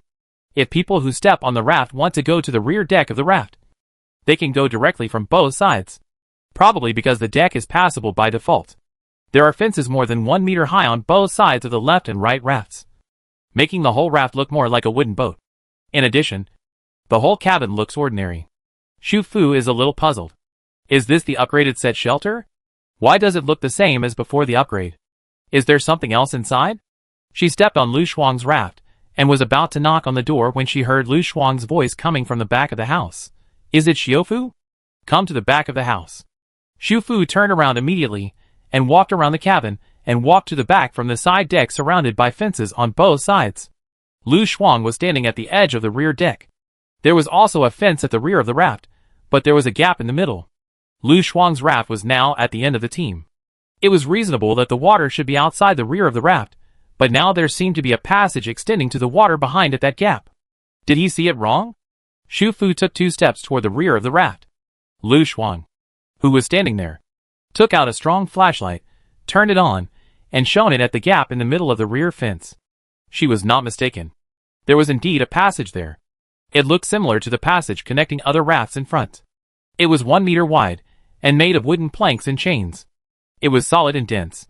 Probably because this passage was independent of the water, there were no decks on either side, so handrails were installed on both sides of the passage.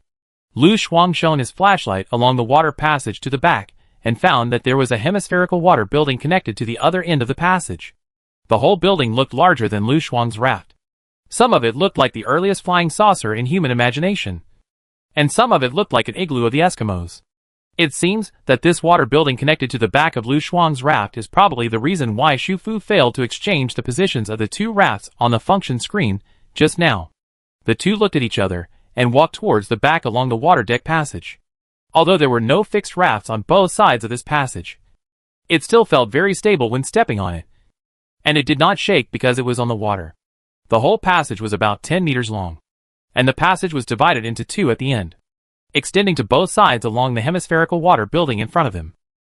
When they got closer, they found that this was also a building with a wooden exterior, but it was made into an arc shape, like a bowl upside down on the water, or a sphere cut in half. There was a circle of small independent windows on the bowl body. The windows were very small, even smaller than those on the cabin. They walked along the passage surrounding the water building. The passage was about 2 meters wide and also had handrails. The small windows were also arranged in a circle around the bowl body. There were about a dozen of them at random, making the building look more like an alien UFO. This hemispherical water building floating behind Lu Shuang's raft should be a real shelter. What are its specific functions? Where is the door? After Xu Fu's reminder, Lu Shuang quickly returned to her raft cabin, took her electronic screen from the door, and began to study. This is a floating shelter, which fell on the back of Lu Shuang's raft, connected to it, but independent of the water. Its special nature is that it is isolated from the entire raft development area. The protective cover in this area can be closed or opened by the owner of the shelter raft alone. The shelter, as the name suggests, is open to non-raft residents. It is not open to raft residents. In other words, friends on other rafts and residents who are staying in the hotel can only stand at the end of Lu Shuang's raft to see the floating shelter. But they cannot step into the water passage connecting the shelter, which is a prohibited area. There are two doors in the shelter, one at the end of the passage facing Lu Shuang's raft, and the other at the back. Both are hidden wooden sliding doors. To open the sliding door, the owner of the shelter needs to scan the wristband, or the executive appointed by the owner of the shelter needs to scan the wristband. The word executive was found in the recruitment column on the electronic screen. Compared with other rafts, it is also similar to a job position.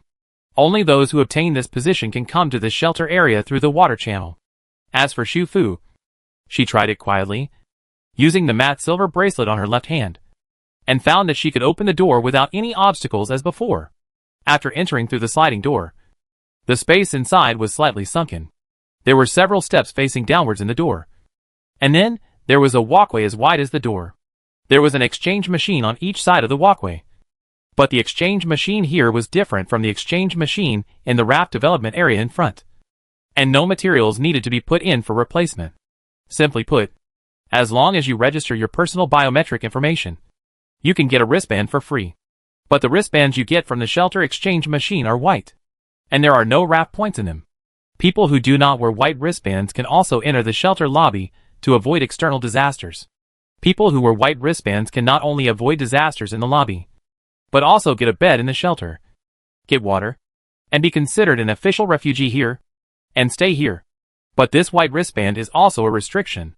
It is clearly written on the electronic screen in Lu Shuang's hand that refugees wearing this wristband are not considered official residents of the raft, and cannot step onto the water channel, enter the raft area at the other end, and can only move around in this floating shelter. At the same time, even after the protective cover of the shelter is opened, the protective cover of the raft towing area in front will still block their sight. Similar to the difference in level, they will be the same as other people on land. Even if they see it, they will not pay attention to the specialness and existence of the raft in front. But as long as the refugees stay in the shelter, they can drift on the water with the raft in front, pass through dangerous waters, and send them to safe land before letting them leave. This floating spherical house relies on the raft in front, but it is independent of the raft area. Unless one day, the refugees are allowed to obtain dark brown wristbands, these restrictions will be lifted. Xu Fu soon realized that although it was named as a shelter, it was more like a shelter at sea than a shelter at sea. It could shelter the victims in desperate situations without exposing any raft building appearance or residents on it, while saving people It could also fully guarantee the secrets of the raft and the safety of other friends and official residents on the raft. For Xu Fu, this was perfect. The central hall of the shelter is the same as the exterior structure. It is a hemispherical hall. It is very large inside. According to the proportion, it should be the one with the largest compressed space among all functional rafts. It is about 300 square meters. The top is very high and there are several large skylights on it. This is a public activity hall with a dining area and a food pickup area. The food pickup area is close to the passages on both sides. It looks like a vertical vending machine. There is a tray pickup area, a food pickup area, a tray recycling area, and a drinking water outlet. In addition to the dining area, there is also a leisure area on the side. 2 toilets in 2 places, and 2 small rooms in the corners that are not known for what purpose. The small room has no windows, and there is only a wooden platform against the wall. It looks more like a rest board in prison that can be used as a seat or a bed. On the curved wall surrounding this activity hall, there are neatly arranged doors of the same size, and there are rooms behind the doors. The room is not big, and there are 4 bunk beds, which means that 8 people can stay here. There is a small window on the curved wall facing the outside, which is what they saw outside before. When looking out from the inside, the windows will be visually larger. In addition to the 4 beds in the room, there are 2 wardrobes at the entrance, and on the other side is a simple bathroom, which can only be used for toilet and hand washing. There is no shower, but there is a cabinet above the sink, which neatly places 8 stainless steel cups. The shower area is in the public bathroom outside. In addition to basic drinking water, rest and activity areas, there are no other supplies here. They counted, there are currently 16 room doors here, bounded by 2 walkways leading to the outside world, and 8 rooms are arranged in the semicircles on both sides. Lu Shuang simply calculated, if the functional buildings on the raft can be upgraded, it will be bigger in the future, with more complete equipment. In the initial stage, it can accommodate 128 refugees at the same time. I see the display above. The main function of the shelter is not only to provide water shelter, but also to provide 2 meals a day and purify drinking water in accordance with the number of people, to ensure people's basic needs for the day. Of course, because the shelter raft currently has water but no electricity, so at present, except for the door, other machines that require electricity to start cannot be opened for trial. So they didn't know where the food ingredients for the 2 meals a day provided by this shelter came from. Was it due to the special nature of this shelter? Or did it still need other rafts to supply it? In addition, all the doors here, including the main door and the room door, can be controlled by Lu Shuang through the electronic screen with 1 click. That is to say, as long as she wants, she can give the refugees the right to enter and exit freely. Or she can control it with 1 click to cancel their right to enter and exit freely.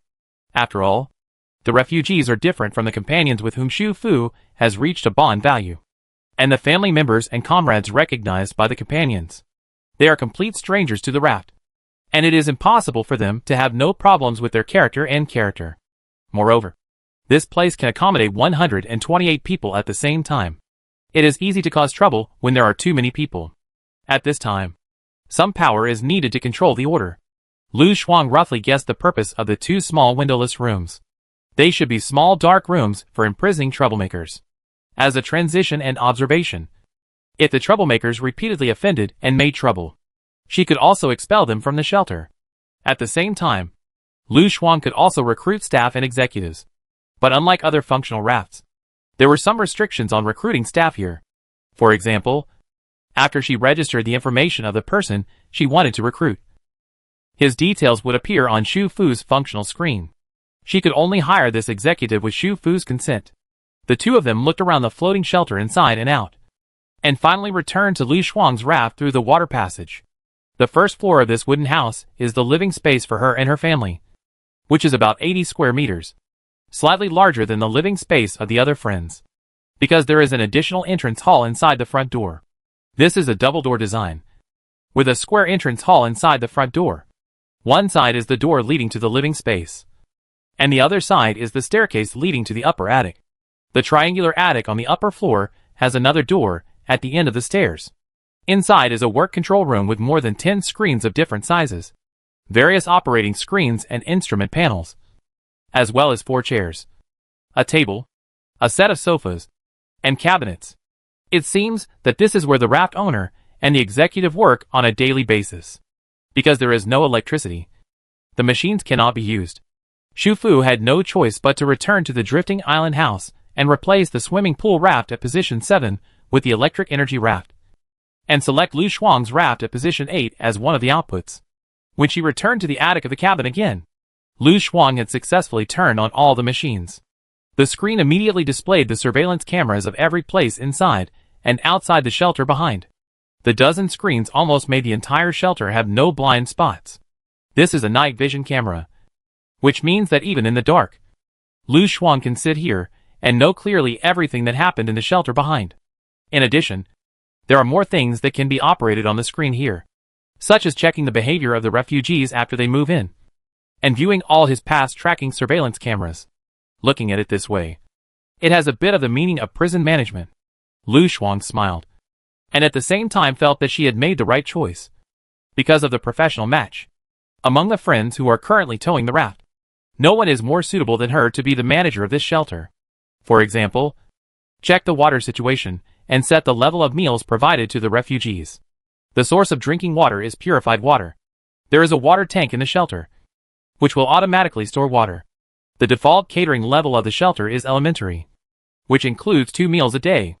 Breakfast is between 8 and 10 o'clock, and the content is compressed biscuits, mashed potatoes, bread, or multigrain steamed buns, with 250 milliliters compound juice or 250 milliliters vegetable soup.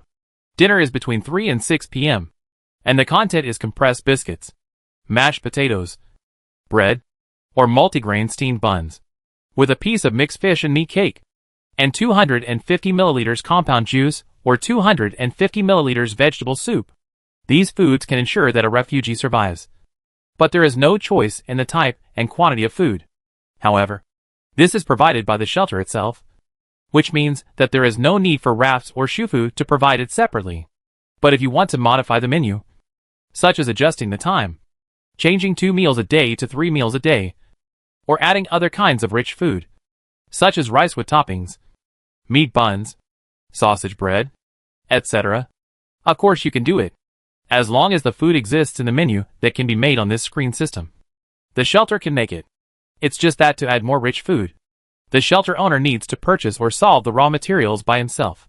Food materials are purchased once a week, and the purchase volume will be calculated based on the number of refugees in the shelter. Or the shelter owner can initiate a charity donation event and ask the raft residents to make donations. In short, this shelter is like an orphanage or poverty alleviation center in reality. All materials are donated, and it is the only raft that has no output among all the trailer rafts. Or, it cannot be said that there is no output at all. The biggest feature of this shelter raft is that it can produce people. If the various functional facilities on the raft continue to be upgraded, there will definitely not be enough employees on the raft in the future. But if they rashly accept unfamiliar outsiders, they will be very worried. However, if through the heavy monitoring, observation, and screening of the shelter, perhaps some people with good character and ability can be selected from those refugees, and then their wristbands can be upgraded to the level, and they can be included in the category of formal residents. Of course, if someone becomes a formal resident and then starts to have bad intentions, then just let Shu Fu delete the biometric information registered by that person on the redemption machine. Yes, on the raft. Only the owner of the towing raft with sufficient bond value and his family can have the right to live in the raft without exchanging the wristband. That is because their raft had signed the agreement at the beginning of towing. For other ordinary formal residents, Shu Fu has the right to delete their identity information with one click. The wristband on the hand of the raft resident whose identity information is deleted will become invalid and disappear, and he himself will be instantly ejected from the raft due to the exclusive effect of the protective shield. After losing the right to live there, the raft and everything on it would become something he could not notice again. Lu Shuang's raft had just been upgraded today, and the two of them had only studied it briefly. Afterwards, they would have to spend more time to learn about the various matters and how to proceed. The most important thing is that the shelter has not yet been put into use, and some specific procedures will not be known until there are people living in the shelter. Shu Fu spent a long time studying the shelter with Lu Shuang in the middle of the night, and it was past her usual biological clock time, which caused her mind to be still excited after returning to her drifting island house. and she continued to suffer from insomnia. She was not in a hurry to sleep. She took out a bowl of beef vermicelli soup from the space and had a long-lost midnight snack. Then she found a bloody and exciting rebirth drama from the huge inventory of the tablet, and nestled comfortably on the sofa, covered with a thin blanket, and started watching the drama. You don't need to use your brain to watch this kind of rebirth drama, as long as you enjoy it. It's very relaxing. She originally thought that the bed was right next to her, and she could go there when she felt sleepy. As a result, she fell asleep while watching. The sofa was large and soft, and the temperature-controlled and comfortable drifting island house was quiet and cozy. In addition, she had closed the curtains of the floor-to-ceiling windows on both sides before watching the drama last night, so she slept until noon the next day. A familiar sound of rain came from outside. It started to rain again. It sounded like it was not a small rain. Shu Fu got up from the sofa, moved to the cushion next to the French window, pushed open the curtains. The weather outside the window was indeed very gloomy. Clouds were densely covered, suppressing the sky. The waves were rising outside the raft. It was completely different from yesterday evening. After Shu Fu washed up, sat under the eaves of the front door, listened to the sound of rain outside the protective cover, ate a bowl of Huaqiong brand bubble wontons, did not change clothes, went directly to the large and small rafts in the back and slippers to start daily inspections. The first row of rafts, the Lighthouse Milk Tea Shop, rose up, probably because she adjusted the raft drifting speed very slowly before going to bed last night. This speed is just suitable for staying at a high place to enjoy the scenery. Outside the glass plantation, Huaqiong still insists on setting up a stall every day, now that the output of rafts has become richer, so her menu has also increased, such as vegetable salad, stir-fried potato shreds with green peppers, hand-shredded cabbage, green vegetable egg drop soup, and other dishes have also begun to appear. Huaqiong does not prepare many different varieties of dishes, but will change them frequently, mainly a private snack stall, a little surprise every day. On the second row of the hotel raft, Lu Shuang, who had just become a raft resident yesterday, was accompanying his parents and Han Lan's parents on the fence facing outward to look at the water outside. For them, from waking up in the morning to now, every second they saw and received the images and information was new and amazing. The two retired team members, one was called Tang Li, and the other was called Zhang Jun. Although one lost an eye and the other injured his hand, they were both people who could not sit still. They helped clean the hotel building after getting up early in the morning, and now they followed Long Sheng to the breeding house, always looking for work. The hotel has a larger internal area, more work, and can hire 2 more employees. Although Tang Li and Zhang Jun are injured and not suitable for missions, they can do these ordinary jobs quickly and well. However, Lu Zheng is embarrassed to hire them. They are retired team members. They originally brought enough supplies and wanted to live comfortably on the raft. This was the second day of the other party on the raft. Their enthusiasm and willingness to help with the work were different from him directly hiring them as employees. Even if it was just a rare occasion for him to help with the work, he couldn't accept it with a clear conscience. He had already told Lu Su to prepare fresh fruits and vegetables and send them to them when they came back. The breeding house was as lively as ever. Even if he just passed by, he could faintly hear the calls of various animals coming from inside. Fortunately, Zheng Feifei and Zheng's mother's living space had good sound insulation. Otherwise they would be disturbed when they rested at home. On the third row of rafts, the Treehouse bookstore was open today. Shu Fu went in and took a look around. She saw Lu Zhen standing on the moving stairs looking for a book. She looked very focused and happy. On the fourth row of rafts, she saw several friends who were resting today standing at the tail end of Lu Shuang's raft, curiously looking at the floating shelter that fell on the water behind. However, because they were not employees of the shelter, nor were they refugees, they could not go to the back through the water channel connecting the two sides. They could only stand on Lu Shuang's raft and enjoy the sight. They probably knew the general situation of the shelter from Lu Shuang, and also knew about the special position of executive. They were obviously very interested and were discussing whether it would be embarrassing to change jobs on the raft and return to the original raft to work if they were not selected. Lu Shuang's raft is the first one among all the towing rafts to choose the shared function of purified water. The purified water in the shared function, like the electric energy, must be used according to the usage time set in the drifting island house. Currently, the purified water in Shu Fu's drifting island house can be used for 6 hours a day. The 6-hour time period can be adjusted at will, and the amount of water used in the set time period is unlimited. Shu Fu originally did not adjust this time period, because her house has a 5000 L compressed water tank, which will automatically store water during the daily purified water use time period. So she has never lacked water. But Lu Xuan's raft was different. Although there was a water tank in the shelter, there was no water tank in this small house with a triangular attic where she lived and worked. And it was impossible to store water automatically. So after towing the other party's raft, she had readjusted the water use time period, trying to spread it out as much as possible, so that the 6 hours could be arranged more reasonably. The electric energy raft on the side was replaced by the swimming pool raft by Shu Fu, because Lu Xuan said that the shelter had not been started yet, and her parents liked the environment of the hotel very much, and Han Lan's parents also lived there. So although her raft was towed, she was the only one who would go back to the living space to sleep at night during this period. It was unnecessary to tow the electric raft for her alone, and she also wanted to try out the sea swimming pool. So she asked Shu Fu to switch back when needed. The people standing on Lu Xuan's raft were originally here to swim. They lay on the fence and looked at the shelter for a while, then came to the swimming pool raft. Seeing Shu Fu there, they all smiled at her. Shu Fu smiled back at her, then turned around and walked along the passage between the two rafts towards the drifting island house at the front. After the daily inspection, she was ready to go back to the cabin and lie down. It just so happened that she had all kinds of building toys that Cheng Yu sent yesterday, so she could play building games while watching TV shows and eating snacks. One day later, Yao Ruoyun's raft trailer was full of 100 days, and she could add a sharing function. She finally chose one-click dust removal.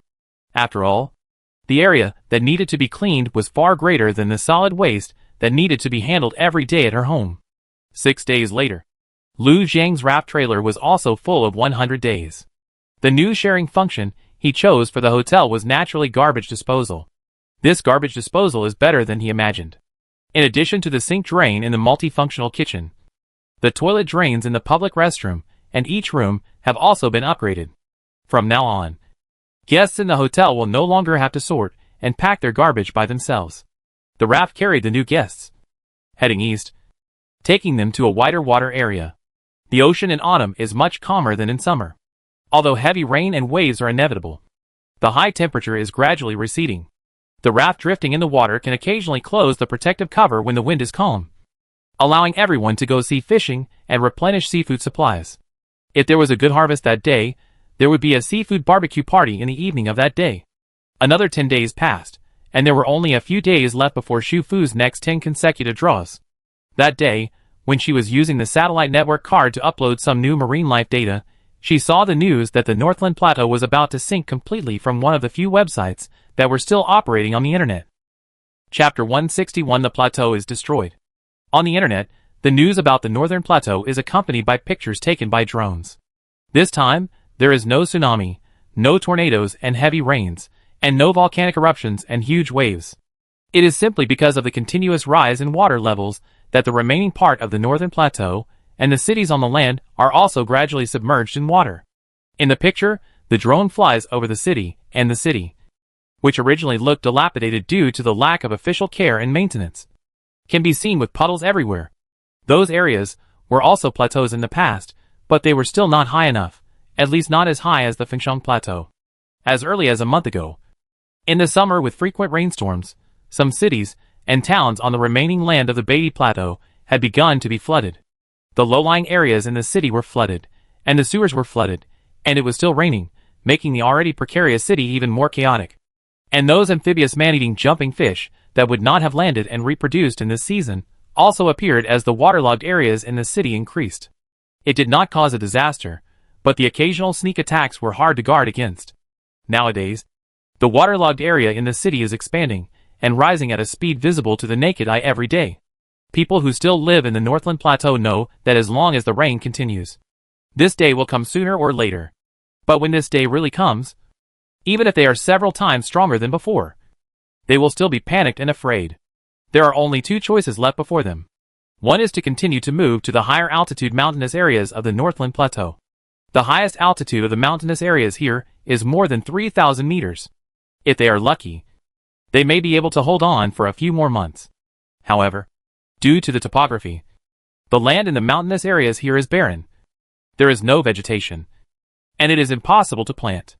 There are no buildings to shelter from the wind and rain. How to survive after the transfer is a problem. Second, completely leave the Beatty Plateau and move to Huagua, which is also the last safe large land Fengsheng Plateau on the planet. Of these two options, if you want to solve the problem once and for all, you must choose the second one. Nowadays, there are two ways to get to Fengsheng Plateau from the Beatty Plateau.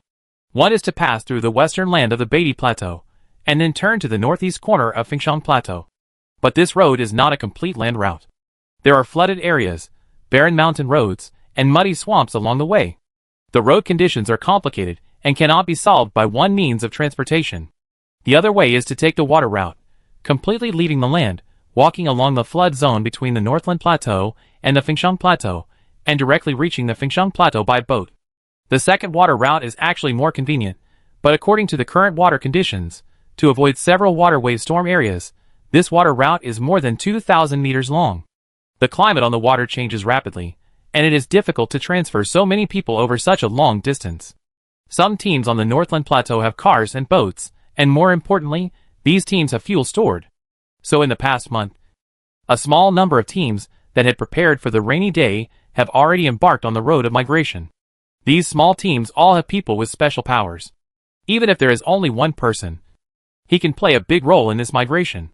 He can store a large amount of materials and fuel that need to be transported in the raft cabin, and even park the temporarily unused cars on the raft deck and put them into the backpack. The team with special powers usually takes the first route, driving on land. When they reach the waters that cannot be passed, the special powers will release the raft, use the sail or the boat engine to quickly push the raft, and after ferrying the cars and people across one by one, they will put away the raft and continue to travel on land.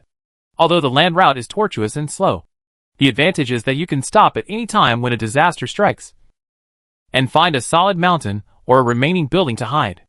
If you are lucky, you can occasionally find some usable materials left by predecessors in some urban construction areas. They are like a large scavenging team, never picky, and will take anything that can be used. Teams with superpowers like this are originally strong and have many members. In addition, they are now facing migration. At the same time, many people from other teams turn to join them. These people who joined are basically strong and outstanding people from other teams. Once they join, they will make these superpower teams stronger.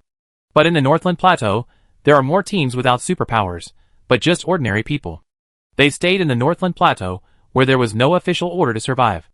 If they had the ability and means to move to Shizhou Province on their own, many people would have gone there long ago. This month, as other teams of superpowers left, others who were left behind in the Northland Plateau also fell into various panics. The abandoned city, which was already in turmoil, became more chaotic. Fear and despair contributed to the birth of evil. Some people fell into great despair of the impending destruction of the world, and began to loot and commit crimes unscrupulously. Some people, who were already living in pain every day, saw the water level in the ruined city rising little by little, and completely lost the will to live, and committed suicide. Some people took all their property, materials and families, and ran to ask those teams of superpowers, hoping that they would take them with them when they left. However, the teams that were able to leave had limited vehicles and fuel. They embarked on a long migration, and what they needed were strong and capable people, not the old, weak and disabled. But there were also some people who were not defeated by fear. They did not fall into despair. They abandoned the conflicts between the teams, negotiated calmly, and finally decided to send a call for help to Shizhou Province. This is not like calling the rescue phone to ask for help from the authorities when encountering danger in peacetime. The people who still live in the Northland Plateau today, the more powerful they are, have been involved in many deaths, whether actively or passively. They are completely different from the people who follow the official order. Although the authorities have been providing material airdrops to the Northland Plateau and accepting their behavior, it is actually more like a kind of elimination. Perhaps to put it more bluntly, the entire Northland Plateau is like a huge cage. They are beasts who have seen blood. Although they are of the same race, it is no longer possible to let them live with other people of the same race who have been protected. The other teams of superpowers who set out on their own did not think about returning to the well-built cities in Shizhou Province. Perhaps after reaching a high enough altitude, they would find a remote village or town suitable for planting nearby, and temporarily stay there. Everything can only be seen one step at a time. And now they are sending out a call for help, for the sake of each of their families. They were all arrogant, and had already ignored order in human life. In order to survive in this abandoned city plateau, and grab more material resources, they can only act ruthlessly. Now, they admit that they are incapable of saving themselves. So they pray for help. They don't know whether the authorities will respond, and how they will respond. The number of people waiting to migrate in the northern plateau is not small, and it may cost a huge amount of manpower and material resources. It is also very likely that they will encounter various natural disasters and accidents during the migration process, resulting in the loss of troops. They also know that natural disasters and man-made disasters are everywhere in Shizhou province today, and there are all kinds of difficulties. They can't be sure whether the authorities are willing to carry out such a time-consuming and labor-intensive large-scale adventure for them. Soon, 3 days after they sent out a distress signal and talked to their superiors, they received a reply. It has been decided. This time, the decision is a little special. It is not decided by us officially, but based on 2 votes. One is a vote by ordinary people, because ordinary people will live with you in the future, so they have to decide whether to agree. The other is a vote by the troops, because once a decision is made, they are the ones who will actually participate in this migration and rescue operation. And this operation is likely to cause them casualties, and they will never be able to return to Shizhou province. In the humid room on this end of the phone, there are many team captains. This is just a city. They are representing the caller. At the same time, in other abandoned cities on the Northland Plateau, there are more captains and teams waiting for the results of the call. The captains who were usually domineering and unscrupulous now all lowered their breathing, did not dare to speak or urge, and waited for the final judgment with extremely nervous mood. Fortunately, the official superior on the other end of the phone did not think of making a long speech. So, the decision of the vote is, congratulations, you are very lucky. More than 70% of the people and more than 90% of the troops agree to carry out this migration and rescue operation. So, from now on, all of you are under official control again. Please be sure to tell everyone to abide by the order of civilized society in the subsequent migration and rescue operations. The official will activate the latest Dawn and Morning Star. The giant ship will go to the Northland Plateau by water for migration and rescue. Please count all the towns and specific numbers of people who need rescue within 3 days. We will give the boarding points and boarding times for rescue in various places based on the statistical results. Please arrange the people who need to be migrated and transfer. And do not miss the boarding time. Each person can only carry 1 piece of luggage under 5 kilograms. In addition, all survivors of the Northland Plateau will be registered for identity and face after boarding the ship. And all cold and hot weapons will be surrendered. In the initial stage, everyone will have a limited activity area. You will be observed for a period of time, and the subsequent living arrangements will be determined according to your different situations. On this end of the phone, basically everyone turned on the recording function on their mobile phones, carefully recording every word the other party said. They still dared not talk freely. Only the person who was on the line kept answering the person on the other end of the line. Only when the phone was hung up did the room burst into cheers of joy, mixed with deliberately suppressed sobs. They had cursed this damn world countless times, cursed the government and the army, and cursed the people who lived peacefully under the protection of the government. They abandoned everything they had in the past, destroyed themselves and their consciences again and again for the sake of survival and supplies. They told others disdainfully that even if they were left here, as long as they were there, everyone would have a way to survive. But at this moment, when they heard that the result of this migration and rescue operation was based on 2 votes, they realized that they still yearned for a civilized world, even if they would lose their freedom. Only after experiencing a lot of despair can you understand how moving it is to not be abandoned. When Shufu saw the news on the internet that the Northland Plateau was about to sink completely, the Dawn and the Morning Star had already set off. These 2 are all-inclusive giant ships, which can not only sail on the sea, but also complete the whole ship sailing in a short time, and dive underwater to avoid huge waves and storms. In addition to the rescue team members of the army, there are also many supernatural people who set off with the giant ships, all of whom are participants in this migration rescue operation. The terrain of the Northland Plateau is complex. The ship is too big to dock, and it is even more impossible to travel through shallow waters to reach various towns. In addition to the official small speedboats, this part of the operation has to be completed by the superpowers. After all, The rafts of the superpowers have a shallower draft than ordinary speedboats, and are more capable of resisting heavy rain and strong winds. The real-time information that appears on the internet is not only for the people of Shizhou province, who are paying attention to all this, but also for the survivors waiting for rescue in the Northland Plateau. The official is telling them in this way that the rescue is coming. We are here. Xu Fu quickly convened an emergency meeting, and the meeting place was still at the Lighthouse Milk Tea Shop. Chapter 162. The plateau is gone. This is a very ordinary day for all the residents on the raft. After more than 10 days of living and getting familiar with it, the new guests have gradually become accustomed to the pace of life on the raft. Especially Lu Shuang's family and Han Lan's parents, they really understand why their families insisted on bringing them to the raft to settle down, and why they did not explain everything in detail in advance. This drifting island made up of several rafts is a small world of its own. In this small world, there are no disasters, far away from the complicated disputes of people. Although they are drifting in the most dangerous deep waters, neither hurricanes nor rainstorms can attack the raft they are on. This is a paradise far beyond their imagination. They also don't have to worry about the shortage of supplies, because there are more kinds of vegetables and fruits here than on land. And there are even bookstores and parks here. Lu's mother can't remember how long it has been since she and Lu's father took a leisurely walk in the small park near their home after dinner. Sand City is overcrowded. Residential buildings are overcrowded. The sky is always cloudy and rainy, and it is wet everywhere. Even the newly built houses with moisture-proof materials will still become damp and moldy in a short time.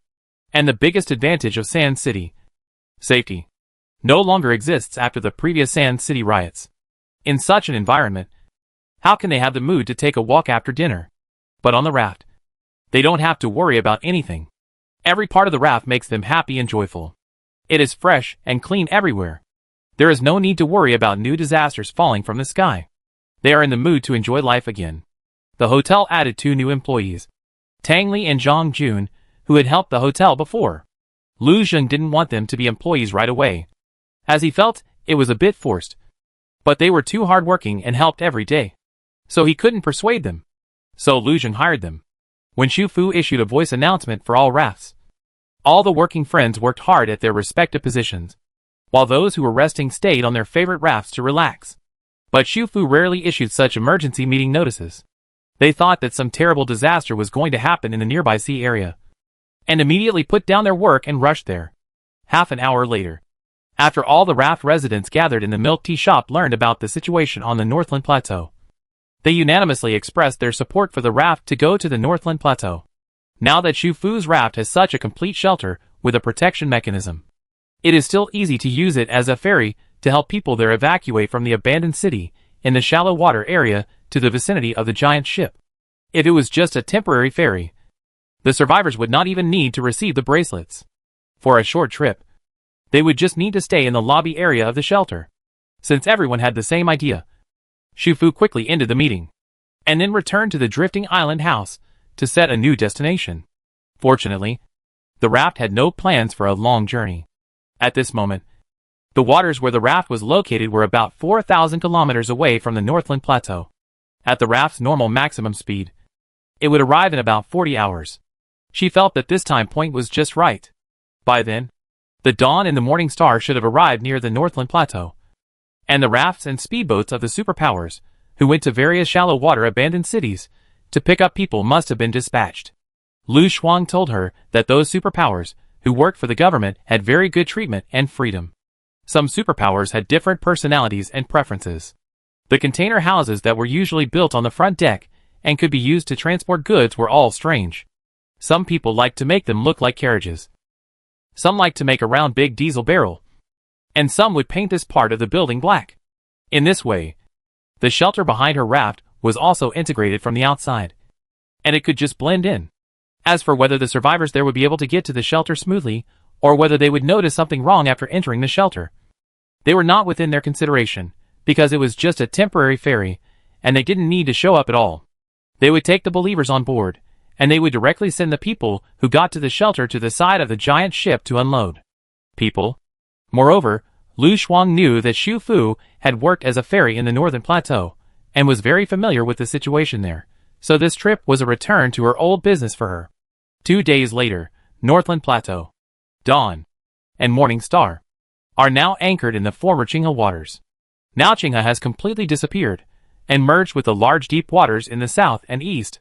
To the north of this waters are the shallow waters of the Northland Plateau and the remaining ruined city. At this moment, in front of a cabin open under the side of the two giant ships, there are rafts and speedboats of the superpowers entering and exiting this open hole. This part of the cabin was originally a ship berthing area. The inside of the hull is similar to an open dock. The ships and rafts that have received the survivors can directly enter the cabin from this opening, and then unload the personnel inside, after which, check and fill up the fuel of the ship or raft engine, and set off again. In addition, there are some helicopters taking off and landing on the platforms on both sides of the top of the giant ship. They are to pick up some survivors with special conditions, patients with limited mobility, elderly people, survivors who lost their limbs in the struggle for power. This time, the officials personally took action and devoted all their efforts to this huge rescue operation, in order not to leave anyone behind. The Beatty Plateau also knew that this was their most important and only chance to leave this sinking land. So when counting the list of evacuees, they did their work very seriously and reported many survivors with special conditions, which led to such a huge rescue scene at this moment. On the surface of water somewhere in the shallow waters of the northern plateau, Shu Fu's drifting island house was dragging the raft and shelter behind it, heading for a town farther away. On the tablet in her hand, there was a list of survivors who needed rescue that Lon Lon had obtained not long ago. This was a rough list, which mainly listed which abandoned towns still had survivors, and the approximate number of survivors. The list was naturally provided by the northern plateau. After Lon Lon obtained it, she combined this list with the remaining land of the northern plateau today, and finally presented to Shu Fu a very intuitive real-time map of urban rescue. As long as she is equipped with a satellite network card, after connecting to the network, this map will be continuously updated. Which city is being rescued, which city is waiting, how many people are left in which city, can all be displayed through the real-time map, clear at a glance. She is not a real rescue team, will not receive action commands and be deployed in real time, but with this real-time map data, her actions and purposes will immediately become clear. The appearance of the shelter is slightly larger than that of an ordinary raft, but it is definitely not as big as the string of large and small towing rafts in front. She cannot enter some too narrow waterways, such as cities that have been flooded. She cannot take this string of rafts through the streets of the city. Only small speedboats, like the official rescue team, can do it. Fortunately, the area in need of rescue is very large, and she can choose a town where her raft can go to ferry and rescue. Before setting off this time, she contacted Lu Shuang, Cheng Yu and Han Lan, but unfortunately both of them were out of contact, probably on a mission, so they didn't know whether the other party would participate in the official migration and rescue operation. Lu Shuang was more experienced, and he intuitively thought that they would not. Although the migration and rescue mission was time-consuming and laborious, and there would be certain dangers, it was not a high-risk battle after all. With the abilities of Cheng Yu and Han Lan, there were other missions in Shizhou province that needed their participation. Along the way, some friends stood on the second-floor terrace of the drifting island house, and some stood in front of the fence facing the hotel deck, all checking the surrounding situation. They knew that the situation in the Northland Plateau was very bad, but they did not expect it to be such a dilapidated and lifeless doomsday scene. Many buildings here could not withstand the long-term attack of wind, rain and hail, and collapsed and dilapidated. The furniture inside was exposed outside, and soon became black and dilapidated like the walls of the buildings outside. This may have been someone's safe home, but now it is entangled by wild weeds and vines, because no one has set foot here, and no one has cleaned it. There were piles of rotten black garbage, and wildly growing green plants everywhere, like the city ruins on the planet many years after humans had completely disappeared, which they had seen in the video before. They couldn't imagine that in such a place there were still many people trying to survive, which made them feel that the crowded, cramped, damp and moldy buildings in Shizhou province were not so unbearable, compared with the survivors of the Northland Plateau. Those who evacuated to Fengsheng Plateau early could really be said to be very lucky. The raft passed through the abandoned city area that had been completely flooded from the outside, and then stopped at the water's edge in another area of the city with higher terrain. Not far ahead was one of the official boarding points for the city. Although it was not yet the official boarding time, many survivors were already standing in line in the heavy rain with their luggage. It was quite noisy on the shore. After all, there were too many people. At this moment, The protective cover of the shelter was open, so people on the shore could not notice this unique shelter. Inside the house, Xu Fu and Lu Shuang were doing the final inspection. The shelter had not hired an executive yet, because it was not needed at the moment. All wristband redemption machines had been locked by Lu Shuang in the control room, so that no one would accidentally receive a wristband and become a refugee. Although the ferrying of survivors was a short distance, it would take 1 to 2 hours each time. So Xu Fu asked Lu Shuang to unlock the drinking water outlet on the food dispenser, so that survivors who had not yet received a wristband could also get water from it. It was her custom to provide free water to the ferrying survivors. The drinking water source of the shelter was purified water. As long as there was water in the water tank, drinking water could be continuously provided. Xu Fu also posted signs at several drinking water outlets, which read, "Bring your own cups and use as needed," because this time, they were mixed in the official rescue raft.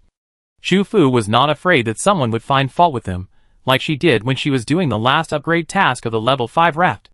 After all, in the eyes of the survivors, this was an official rescue raft, and everyone had finally waited for the rescue. They would not be so ignorant as to add another bad record to themselves before registering their identity information on the giant ship. In addition, because there was no one to guide them, they were afraid that the survivors would not understand.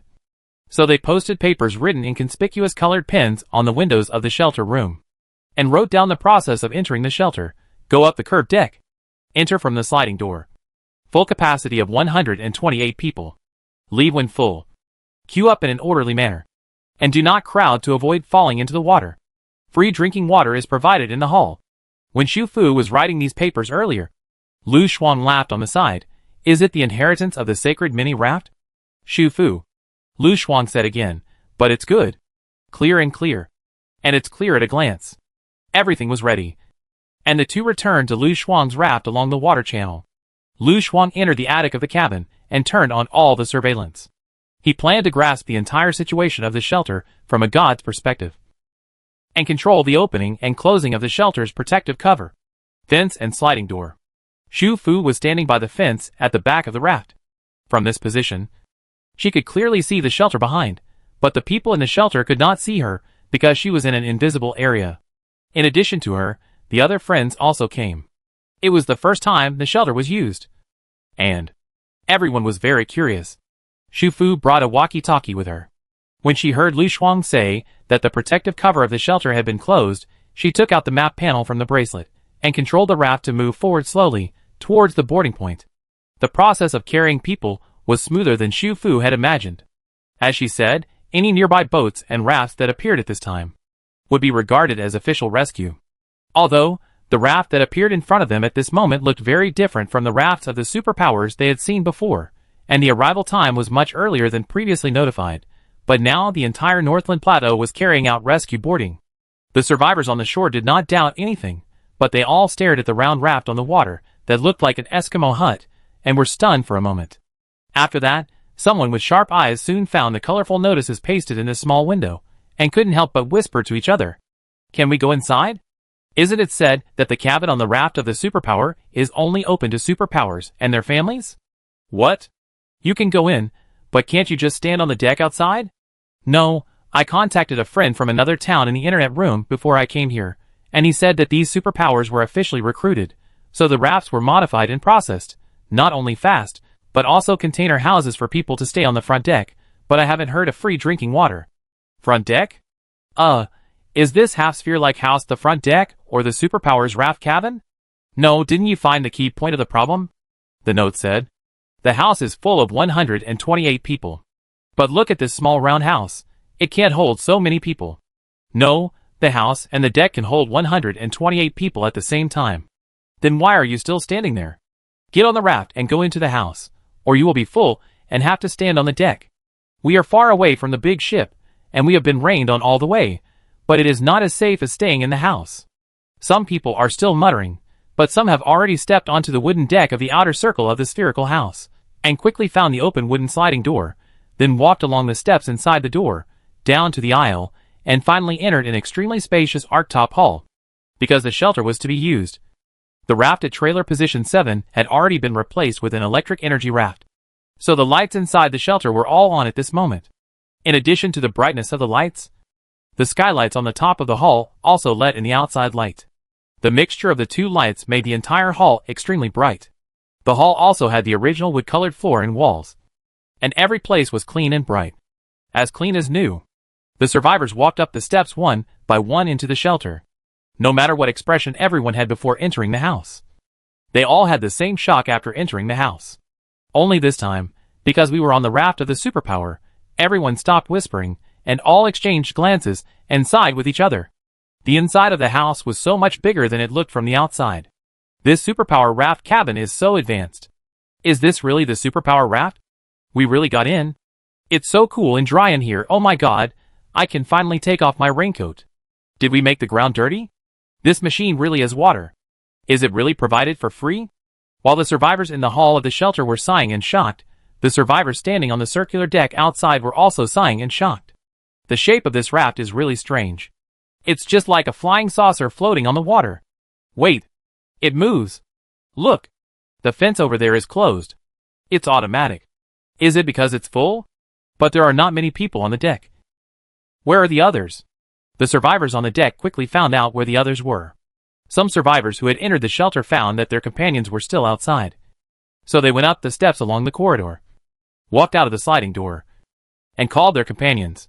As more and more people called, the other survivors, who were originally on the deck, also followed into the circular hut. Soon, all the survivors on the deck entered the hut. At the other end of the waterway that they could not see, Lu Shuang, who was sitting in front of the attic display screen, was drinking coffee while clicking somewhere on the screen and closing the sliding doors on both sides of the shelter. After the sliding doors were closed, she used the intercom to notify Shu Fu again. Chapter 163, Plateau is destroyed. Shu Fu responded, and then clicked the map panel again, pushing the drifting speed of the drifting island house to the highest 100. The raft had already located the location of the two giant ships before starting, and set it as the destination. At this moment, as the speed increased, the string of rafts in front immediately took the water shelter that fell at the back, and swept across the water at a very fast speed, heading towards the deep waters in the south. This time, Lu Shuang did not open the protective cover of the shelter, because the survivors had not yet received the white wristbands, and were not refugees, and they would all be ejected from the shelter once the protective cover was opened. Secondly, because it is impossible to hide the ferrying of survivors. It is better to appear in front of everyone than to be in the water shelter, which is always elusive. Suddenly appears to load and unload people, and suddenly disappears. Anyway, other people still cannot see the drifting island house and raft area in front, which is enough. Although the protective cover of the water shelter is not opened. Under the current weather conditions, the unique safety properties of the upgraded raft can already shield most of the wind and waves and turbulence from the outside world. The survivors in the shelter didn't even notice that the shelter had already accelerated. They were still studying the hall they were in, discussing why the interior of this round house looked much larger than the outside. They also knew that a few superpowers had some different abilities, and guessed that it was the special ability of this superpower. So we were lucky and were picked up by this special raft. That should be the case. It seems that the superpower of this raft is generous and provides free water. Do you want to fill up the water? I just drank it. The water is so clean. There is no peculiar smell. It doesn't look like the filtered water with water purification tablets.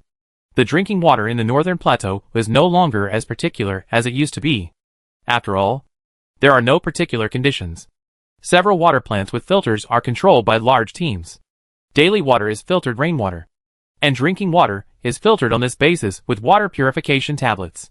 Even if you boil this kind of water before drinking it, it will always have a strange taste in your mouth. In the northern plateau, many people can't even drink this kind of water. The water purification tablets are all supplies airlifted from Shizhou province. Now is not a peaceful era, and it is impossible for everyone to have enough supplies. In addition, each team has a dedicated person waiting for airdrops at a fixed time, snatching and collecting airdrops. So those small teams with weak strength, or marginalized people who have not even joined the team, find it difficult to obtain the supplies they need. At one point, all the survivors couldn't help but step forward, taking out the bottles and cans in their backpacks, filling them with water and drinking. There were 4 food machines in the hall, and 8 drinking water outlets. So even if there were more than 100 people, as long as everyone followed the order and lined up one by one, It would be their turn soon. At first, the people at the end of the line were worried that the water in the machine was limited, and that there would be no water by the time they got their turn. So they would occasionally stick their heads out to ask the people in front to drink less. Considering the people behind them, everyone lived in the same place, and they knew each other when they lined up on the shore. Although there were some minor frictions, they passed quickly. However, until everyone had filled up their water bottles, they found that the 4 machines could still release new water, although everyone was shocked and curious, except for a few people who did not fill up their water bottles and went forward to add water. No one else dared to do anything too extreme. After all, this is the raft of the superpowers. It is someone else's territory, and they are here to help them. It would be too tactless to study them. Soon, someone else found that the sliding doors on both sides of the entrance were closed and locked. Why are they locked? Are they locking us up? Someone was puzzled and questioned. But more people refuted the questioner. Lock you up? What do you have that is worthy of being locked up? Stop joking, and sit down and have a rest. That's right, you are so dirty, you have even stepped on other people's clean floors, who would think of not locking you up. They are probably afraid that we will run around and fall into the water while sailing. Yes, it's raining so hard outside, and the wind and waves are even stronger in deep waters. If the door is not locked, if we go in and out, the rain will pour in. The first questioner. The man was embarrassed by the retort. No. You misunderstood me. I mean, when was the door closed? And how was it locked? Don't you think it's strange? It's not strange. It's just an automatic door. As for the lock, this is the raft of the superpower. The superpower must be controlling it nearby. It's very likely that he is in the doors next to us. He might be watching us. He will report our situation later. I have to say, this person was half right by accident. At the other end of the surveillance camera, Lu Shuang raised his eyebrows slightly. In the hall of the shelter, because of a survivor's unintentional words, the other survivors suddenly became more restrained. Everyone found a chair or sat down in the hall, quietly waiting for the arrival of the giant ship. After a while, someone looked at the sign standing at the water dispenser, and some couldn't help but get close to their companions. Hey, do you still remember the small raft that carried passengers for free more than half a year ago? Almost all the survivors in the entire Northland Plateau knew about that incident, even though the small raft was only active near Zhangcheng most of the time. Its silent style of carrying passengers without asking for anything in return was indeed a glimmer of light in the hearts of the survivors, who were struggling in the abandoned city on the water, representing kindness and hope. Seeing his companion nod, the man continued, Do you think this roundhouse raft is a bit similar? They both have colorful notices. They both provide free clean water. And the raft owner is elusive. The rafts are definitely not the same one. And as for those similarities, they should just be coincidences. Really? The man just had a sudden thought and guess. And he didn't really believe that the two were related. After all, even the rafts were different. How could it be possible that the same superpower was behind them? When the survivors thought they were only halfway through the journey, the sliding doors on both sides that were originally closed suddenly opened slowly again. After the doors opened, they saw the heavy rain outside and the waves hitting the circular deck, as well as the super large ship in the water ahead, which was already in sight. They arrived so quickly. Everyone couldn't wait to put on their raincoats again, left the shelter and walked onto the deck. Fortunately, the deck was large, and it went around the shelter, so many people could stand at the same time. This should have been an empty deep water area. Except for the heavy rain and strong wind, there was only the boundless water surface. But now it has become lively and noisy. Near the raft roundhouse, you can see more speedboats and rafts of the superpowers traveling back and forth, and the boats in the same direction as them are full of survivors. Most speedboats are only equipped with thick plastic films to block rain, which are not so effective in blocking wind and rain. The people on the boats wrapped themselves tightly in raincoats, but all the way here, they were still soaked by the wind and rain, and the temperature has gradually dropped in the past few days. The rain poured in from the collars of the raincoats, so cold that their faces turned pale. The survivors on the rafts carrying the superpowers were a little better off. The container house on the front deck could shelter them from the wind and rain. But most of the superpowers rafts did not have safety fences. So even if the survivors inside heard the noise outside and wanted to take a good look at the situation outside, they did not dare to come out directly in the surging waters. They could only gather at the small window of the container house, squeezing each other and trying to look out.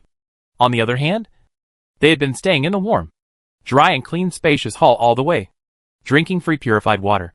And it felt like only a short time had passed. And they had actually arrived. And because they had a good rest along the way, they were still energetic enough to run out and lean against the fence to watch the excitement. Even though they were standing on the deck and the wind and rain were blowing in their faces, they could bear it if they thought they would be able to board the ship soon. Some people were looking at the ship in front of them with shocked expressions. The closer the raft was to the ship, the taller and bigger the ship in front of them looked.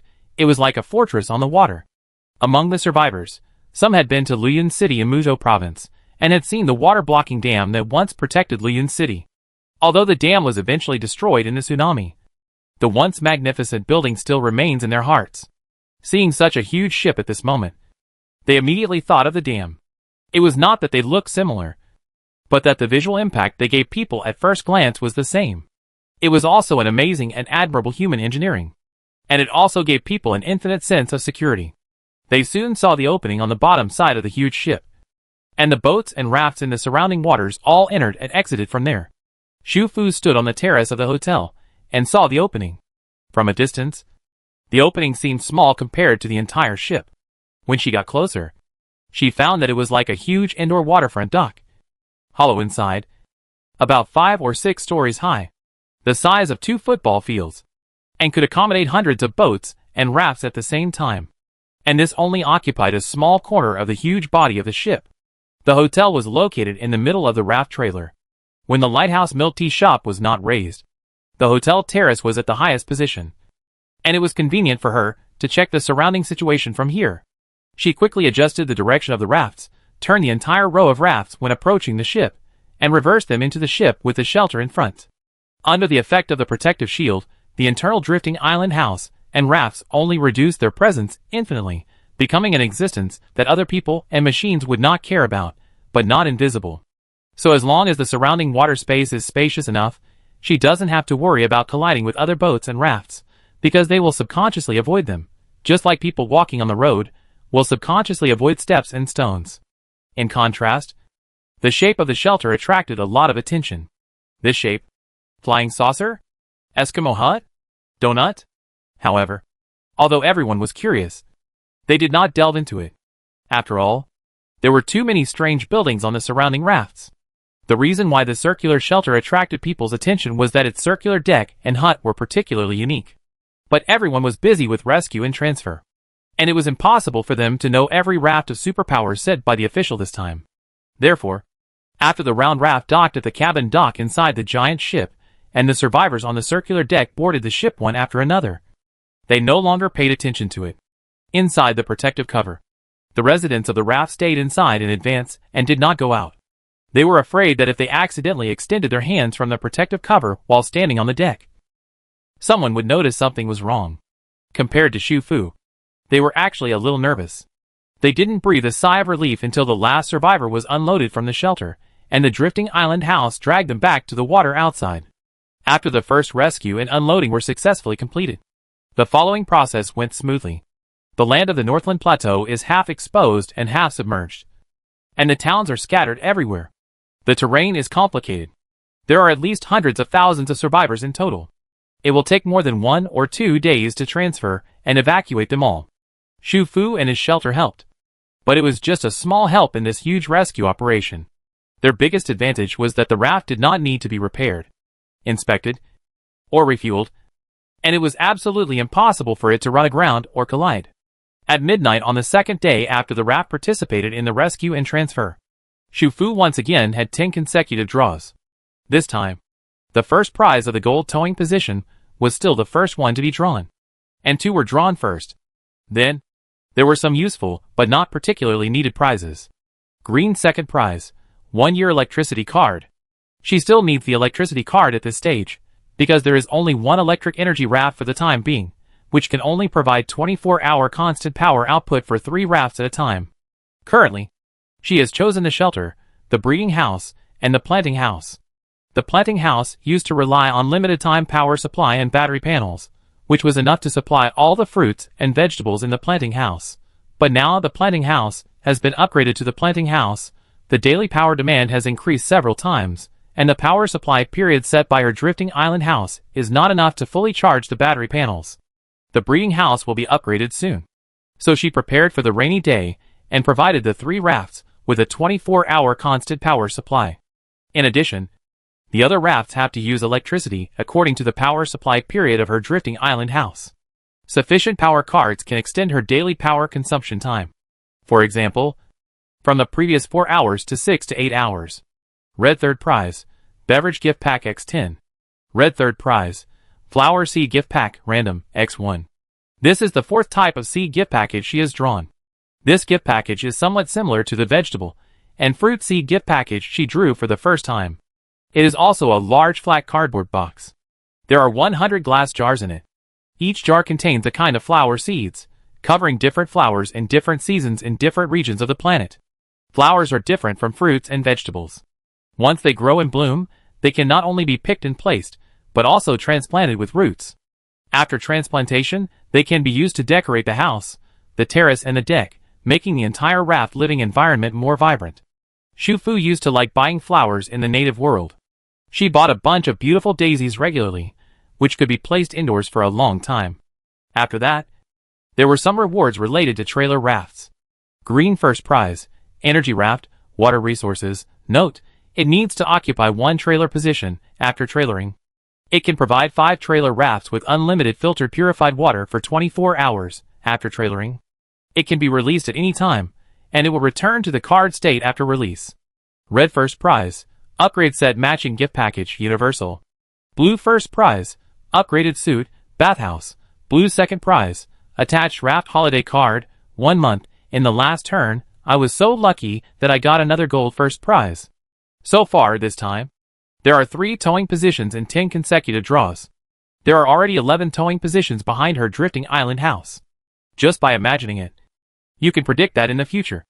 As the number of towing rafts increases, it will become a very long string.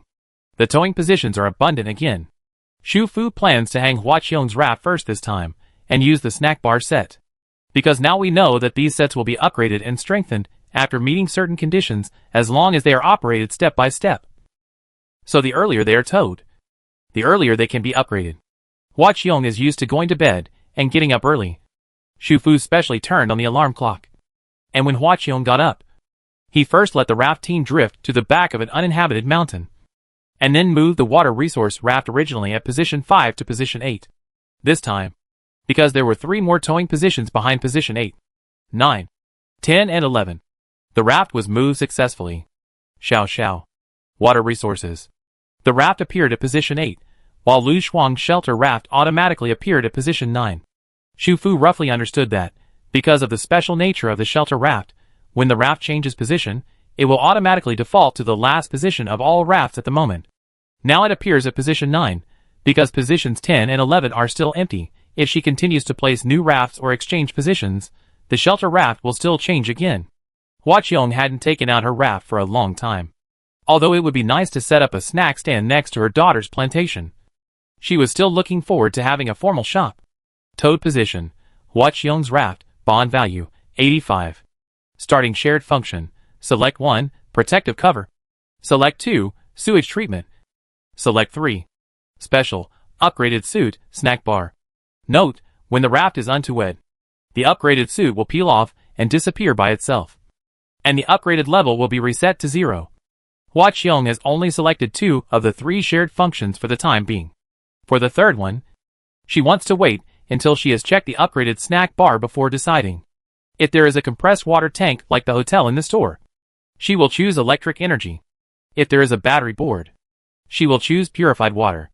It depends on the specific situation. As Shu Fu operated on the function screen, Hua Qiong's raft was first connected and fixed to the rafts in front and behind, then covered by the protective cover, and finally changed silently inside the protective cover. Chapter 164. The plateau is destroyed. This looks like a small wooden building that leans backwards. The whole house seems to have been cut off by the deck.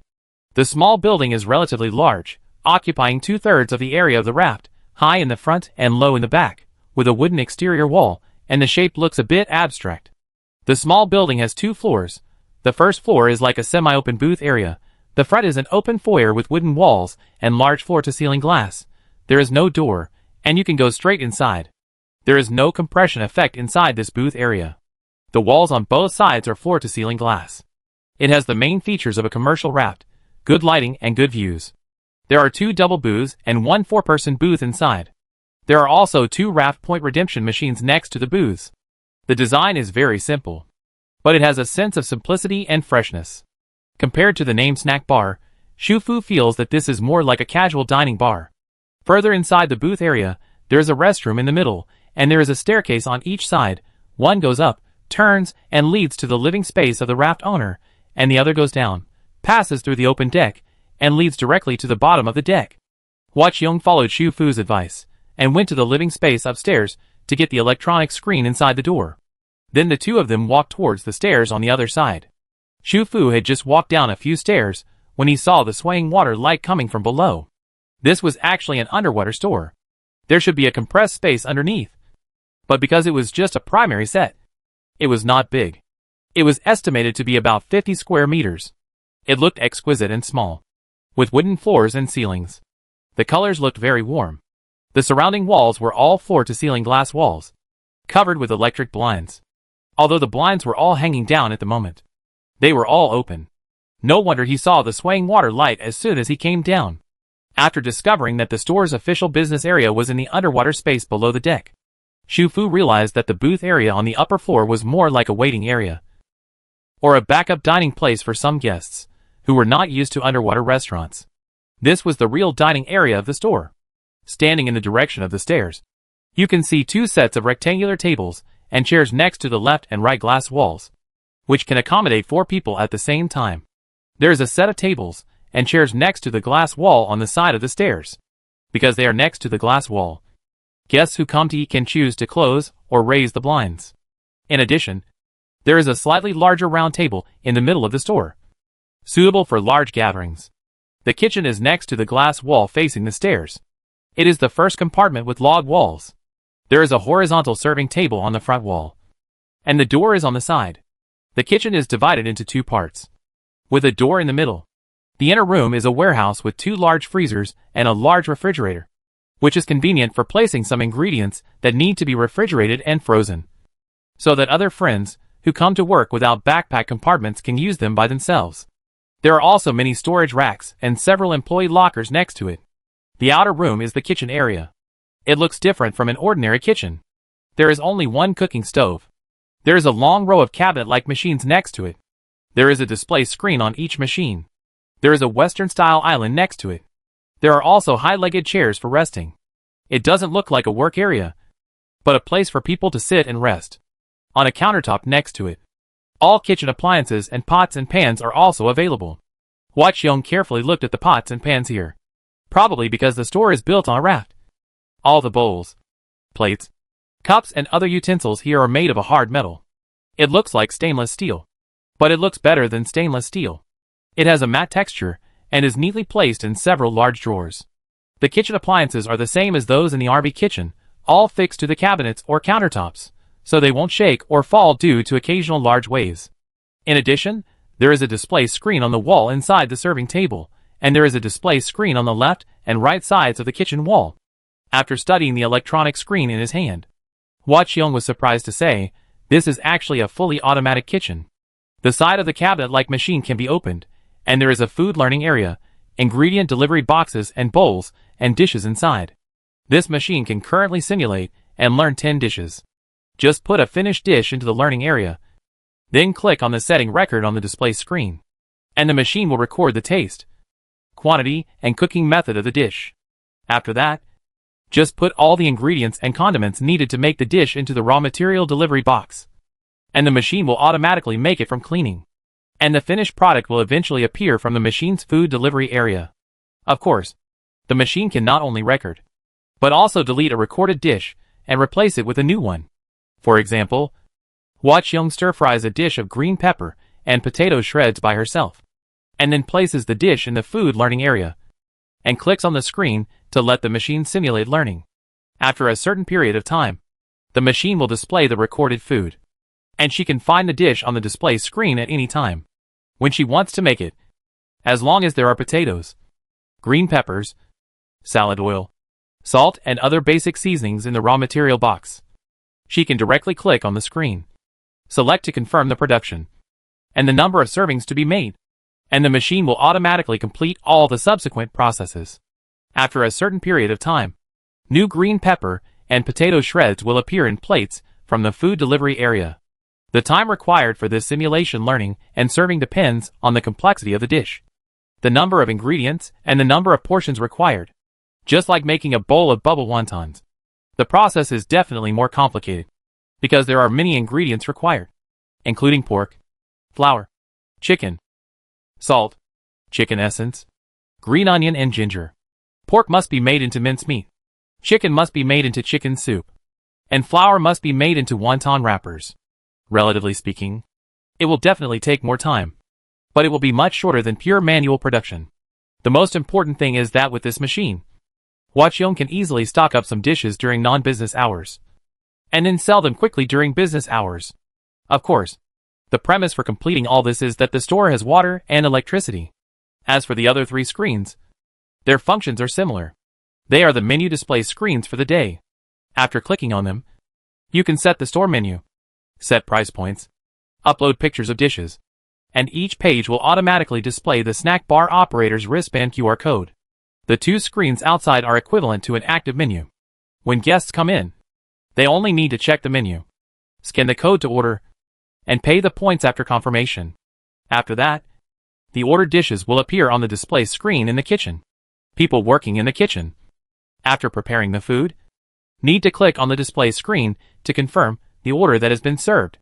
After that, the snack bar system will automatically pop up a prompt on the corresponding customer's wristband, and the other party can come to pick up the food according to the prompt. The whole process of picking up the food is somewhat similar to the bubble wonton shop that Hwacheong opened before.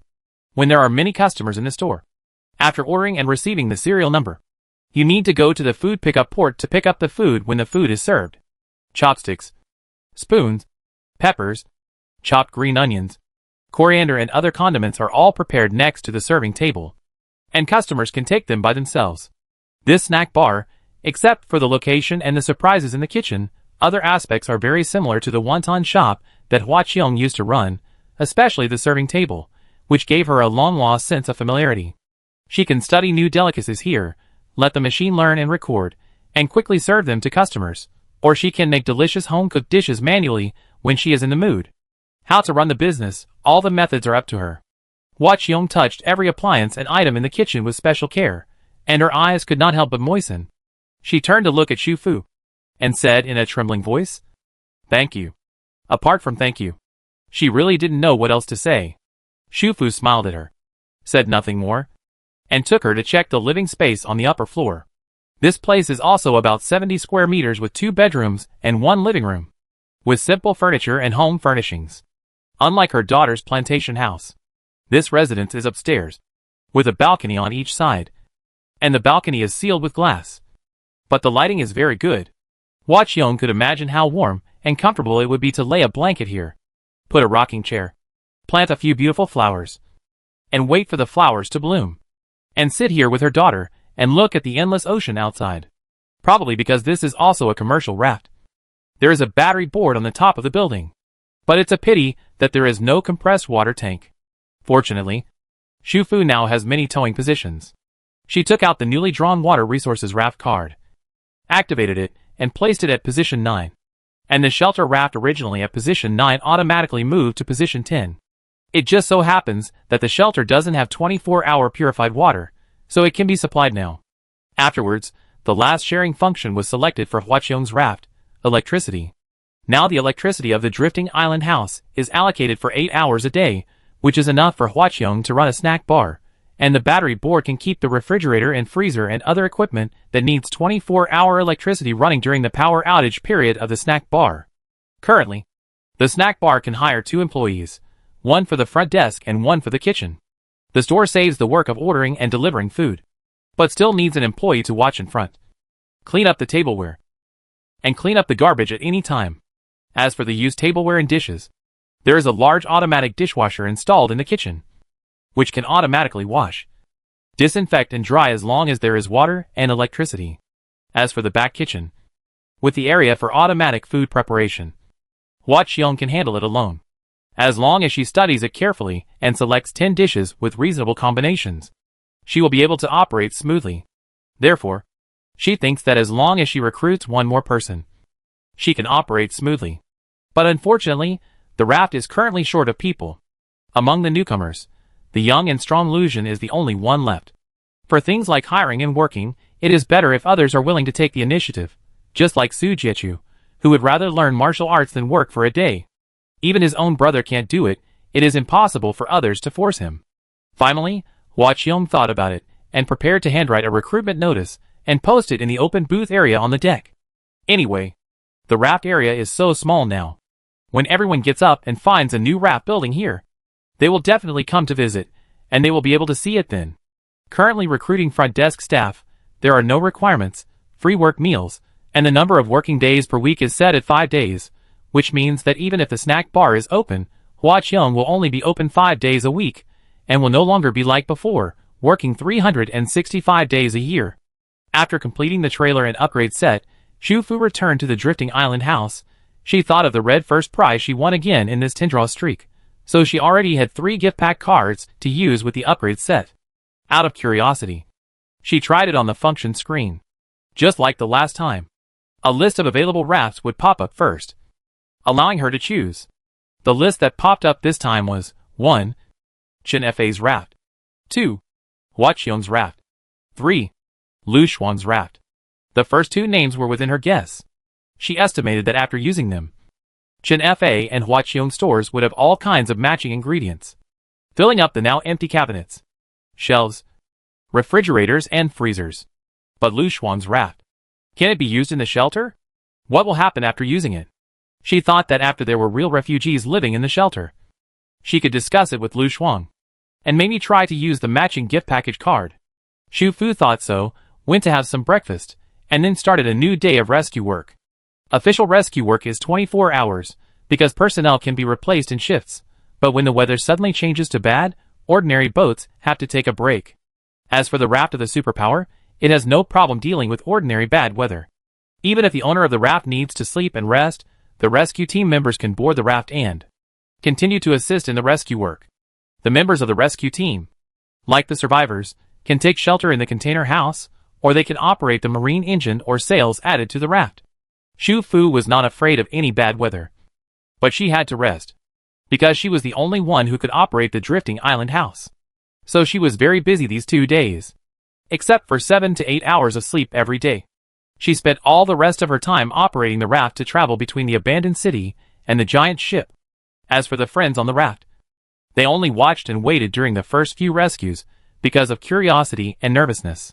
After that, when they found that they could not help but would not be a drag, they followed the rules and continued their work in life.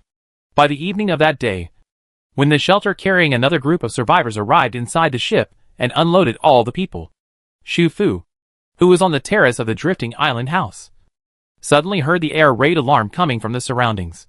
Her first reaction was that the special shape of the shelter finally attracted the attention of the authorities, and someone took it seriously, checked all the rafts of the superpowers, and confirmed that the strangely shaped round house raft was not from their official rescue team. But soon, she overturned this speculation. If it was just for her raft, there would be no need to sound such an air raid alarm. Wouldn't it be better to send a few team members with guns to surround the shelter? She walked to the fence and looked around. She soon found that the rescuers on other nearby ships were alert. They stood up and listened attentively to the air raid alarms resounding inside and outside the giant ship. They soon showed solemn expressions. After talking to each other for a few words, they began to urge the survivors still on the boat to board the boat quickly. The survivors were also very nervous. Like Xu Fu, they heard the air raid alarm, but they didn't know what it meant. There had been bad weather in the past few days, and the rescue ships were interrupted. The time they were supposed to board the ship was also delayed. But even so, they had never heard anyone say that the ship had sounded the air raid alarm. Is this a disaster? The survivors who were already inside the ship also heard the air raid alarms from the 2 ships at the same time. The long and harsh sound made people's eardrums buzz, and their hearts began to beat wildly uncontrollably. The survivors who had been separated into different cabins of the giant ship all rushed to the front of the portholes, looking out through the double-layer glass. It is said that the porthole glass of the giant ship is submarine glass, which is high in hardness, high in transparency, and can withstand the strong pressure of the deep sea.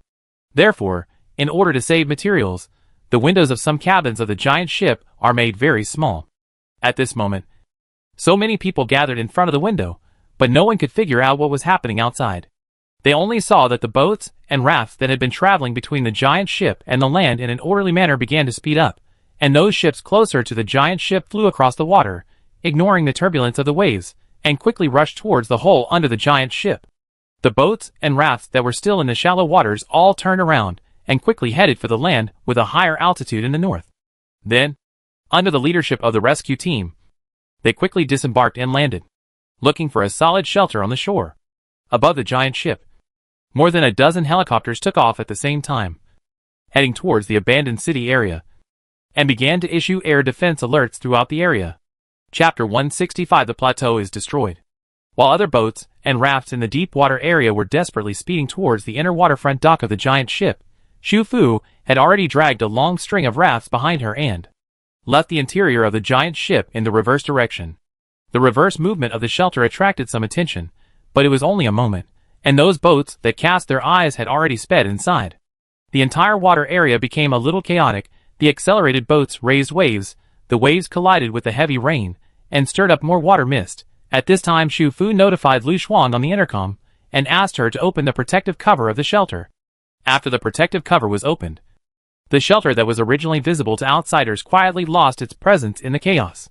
Xu Fu left the waters where the boats and rafts were rushing, leaving space for the rescue team and survivors, and then returned to the house from the terrace. She made a voice notification on the function screen. Attention! This is the first time that the official giant ship has issued an air defense alarm. A major disaster is expected to occur nearby in a short time. Please put down your work temporarily. Pack up the fragile items around you. Find a firm place to sit down. And it is best to use soft blankets to cushion yourself. In addition to the previous words, the rest are the fixed procedures when the raft encountered a major disaster in the past. The reason why she repeated the explanation in such detail is mainly because there are several new residents on the raft this time, and this should be the first major disaster they have encountered since boarding the raft. Xu Fu didn't know what the disaster was, but with the protective shield and the acceleration card, she could protect the people on the raft in any situation. But at this moment, she still hoped that the disaster would not be too terrible, because there were still many survivors on the Northland Plateau who had not yet been transferred. A moment later, the air raid alarm had not stopped, but Xu Fu, who was sitting by the French window of the drifting island house, felt the vibration of the water's surface. It was a familiar vibration. She quickly realized that it was an earthquake, because she was in the drifting island house. The double protection of the protective shield and the house blocked most of the vibration, so her vibration was not obvious. But she could see the changes in the water outside. The oscillation of the Earth's crust made the wind and rain more violent, and the water seemed to be boiling. The hole under the giant ship not far away was still not completely closed, because there were still boats and rafts that had not yet entered the giant ship and were desperately heading towards the giant ship. The earthquake was bound to trigger a tsunami, but it was unknown where the center of the earthquake was, which direction the tsunami would come from, and whether it would affect the remaining land on the Northland Plateau. Xu Fu climbed up and hurriedly ran to the back function screen to equip the satellite network card, and then quickly returned to the cushion next to the floor-to-ceiling window. There was no new information on the phone because of the connection to the network, probably because this was not Shizuo province, but the Northland Plateau where there was no official presence. No official means no monitoring data station. Even if a disaster occurred, there would be no immediate warning. She had no way of knowing the magnitude, depth, epicenter, and other information of the earthquake. The earthquake lasted for about 1 or 2 minutes, which was not too long. She opened the door, stood there holding the pillar under the eaves, and took out a telescope to observe the surrounding waters and the situation in the direction of the Northland Plateau in front of her. But now the rain on the water surface was heavier than before. There was a gray mist everywhere, mixed with howling wind, and visibility was very low. She could not see anything except the tall ship nearby. On the other side of the ship, the bottom of the hull had been sealed, and it seemed that there were no boats left outside on the water. Above the top of the ship that she could not see, the huge steel dome was rising rapidly, wrapping the deck above. The air defense alarm did not stop, but changed the frequency, still reminding everyone that the disaster was not over, and a bigger disaster would follow, and it would come soon. Xu Fu saw that the two ships not far away suddenly began to move. Since she arrived at the Northland Plateau with the raft, the two ships lying on the water were like two solid islands. No matter the strong wind, heavy rain, or occasional thunderstorm, they never moved. They have been keeping their mouths open, allowing boats and rafts to rush in and out for rescue, like two dormant sea beasts. But they are moving now. Are they preparing to take shelter in the deep sea before a bigger disaster comes? Although this area is called a deep water area, it is actually only relative to ordinary boats and rafts. Given the height of the giant ship, this area is not enough for it to completely dive in. It may take some time to go to deeper waters, to completely enter the water and take shelter. However, the huge ship did not go to the deep sea area, but slowly sailed towards the direction of the Northland Plateau. But as it went further, the deep water area gradually became shallower. Once such a giant ship ran aground, it would not be easy to get out of trouble. Xu Fu was guessing the intention of the official move, but she heard another familiar and terrifying sound. This was the sound of water. It was the whistling sound of the rapid friction and collision of the water flow. The tsunami is coming. She identified the sound of water and quickly confirmed the direction of the tsunami. It was in the south. She walked through the house and went up the stairs to the terrace. At the end of the water behind the raft, the gray water line was rolling at the end of the water. From a distance, it looked like dark clouds. It seemed that the epicenter of this earthquake was in the deep water area, which was once the land of Shiren province. The good news is that, because the epicenter is not in the Northland Plateau, the abandoned cities in the north will be less affected by the earthquake. The buildings that were already crumbling in the wind and rain will not collapse on a large scale due to the earthquake, nor will they cause more casualties and troubles to the survivors in this evacuation operation.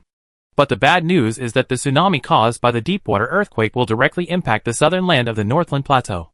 When Xu Fu realized this, he ran to the other side of the terrace again and looked in the direction of the Northland Plateau. The two giant ships that had just moved had stopped. They should have reached the shallowest water area where they could be moored. Although the ships did not move forward, the hulls still made mechanical vibrations. They were adjusting their directions, changing from the vertical direction facing the Northland Plateau to the horizontal direction. The horizontal length of the two giant ships far exceeded their vertical width. At this moment, they were arranged in a line, one on the left and one on the right. They were like two thick and huge walls, blocking the ruined land behind them, and the rescue teams and survivors, who were avoiding the disaster in some corners of the land. Xu Fu suddenly understood what the giant ship was going to do. Sure enough, after the giant ship adjusted its position, dozens of tiny holes opened up under the hull in an instant, and many brackets similar to metal arms stretched out from those holes. They quickly fell into the water, and soon touched the underwater land, and then pierced into the ground one by one, and were firmly fixed. It was said to be a tiny hole, but that was only relative to the size of the giant ship. In fact, each metal arm bracket had a diameter of 2 or 3 meters, and they were like spider legs, quickly extended out, and quickly fixed the two giant ships, allowing them to complete the transformation from giant ships to water-blocking dams in an instant. But if the hull is fixed in this way, will the giant ship really not be crushed by the pressure of the collision? The speed of the tsunami is very fast. After a moment, the whistling and noisy sound of water vapor collision has come close. Xu Fu quickly returned to the house, and sat down on the cushion again. At the same time, he checked the direction of the raft on the map panel again, to ensure that the entire row of rafts was facing the direction of the tsunami vertically, so as to reduce the water pressure of the collision. This is not the first time Xu Fu has faced a tsunami. He also knows that it is absolutely safe to stay in the protective cover. But every time, when he hears the churning water outside, the howling wind due to the water pressure and huge waves, and feels the faint vibration of the drifting island house due to the tsunami, his heartbeat will still accelerate. The disaster of nature is so horrible. She leaned against the French window, tilted her head and looked back. The sky above the water was low and gloomy. The tail end of the raft was the direction of the tsunami. It was not just a point, but a long water line. When this water line came close, it was a towering wall of water. The intensity of this earthquake was about medium, but the height of the tsunami still reached 80 to 90 meters. She watched the towering wall of water rolling over her raft, felt the whole row of rafts being hit and dragged by a terrifying force, and then the wall of water rolled over her drifting island house, and the gloomy sky outside the window was instantly replaced by waves with churning water vapor. A few seconds after Shu Fu's raft island was easily swallowed by the tsunami, the towering wall of water rolled over the giant ship. The height of the hull was still above the huge waves, and the huge hull made a rumbling sound, and did not resist the tsunami with a strong hull as Shu Fu thought, but slowly fell backwards with the impact of the tsunami, and when it tilted to a certain angle, it slowly stood up again, because the water pressure was relieved. If Shu Fu could see it at this time, she would be surprised. Those spider-like mechanical arm brackets are actually equipped with huge telescopic springs. They can make the giant ship fall like a tumbler. But it will never really fall down. Not only that, all the functional cabins and material cabins inside the giant ship are equipped with anti-tilt fixing frames. And everything that can move can be fixed. Even small boats and people. The main purpose of these designs is to deal with certain special disaster situations. Too rigid is easy to break. The tsunami tragedy that once happened in Muzhou province. The dams that were destroyed. Let the designers and builders of the giant ship learn various lessons from it. Because from the official perspective, they don't know whether the disaster will stop. If the rain continues to fall, it is very likely that even the Fengshan Plateau will not be saved. Therefore, these giant ships were designed with the future in mind. If in the future, the last piece of land on this planet really disappears, the giant ship will become the last shelter for mankind. Therefore, it not only needs a stronger hull, but also a clever design that can cope with various disasters. The tsunami caused by the earthquake came twice, and the second wave was much lower, about 40 to 50 meters high.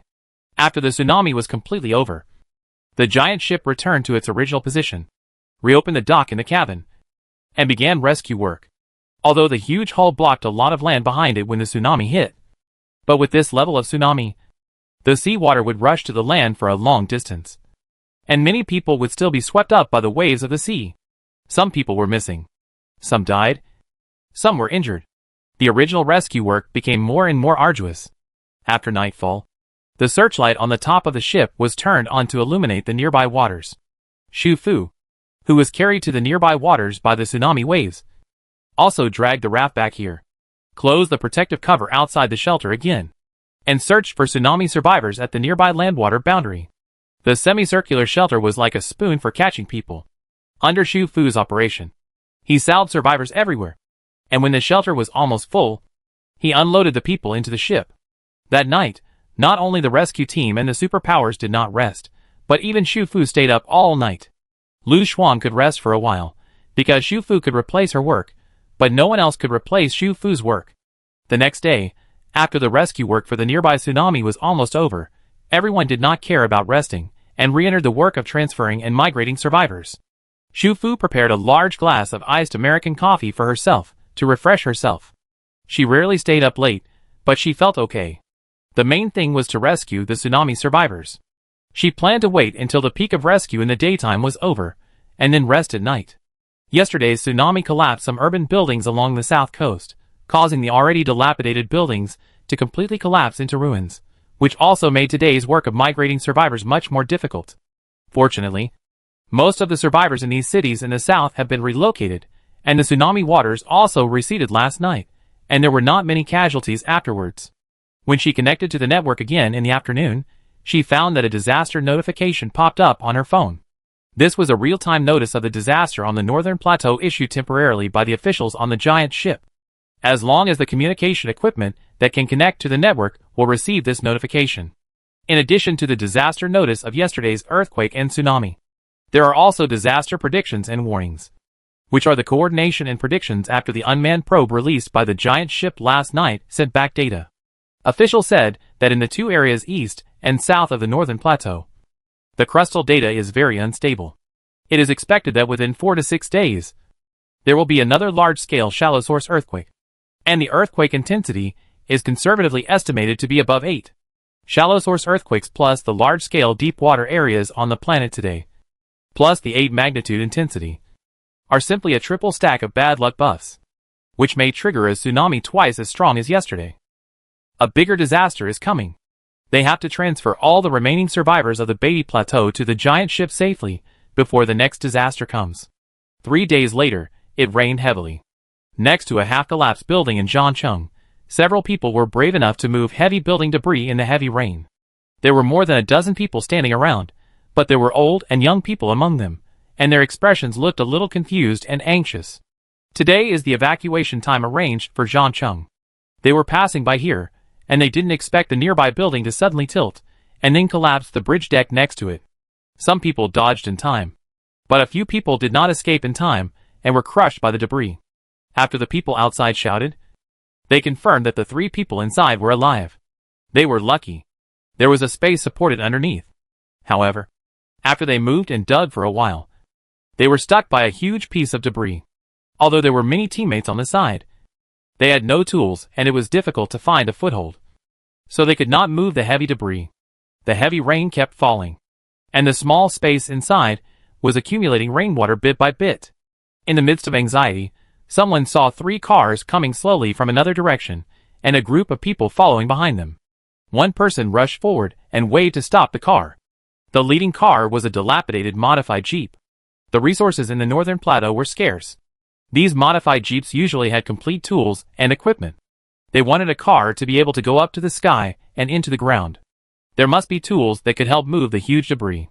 He wanted the other party to stop and help, so that he could rescue the 3 people below with him.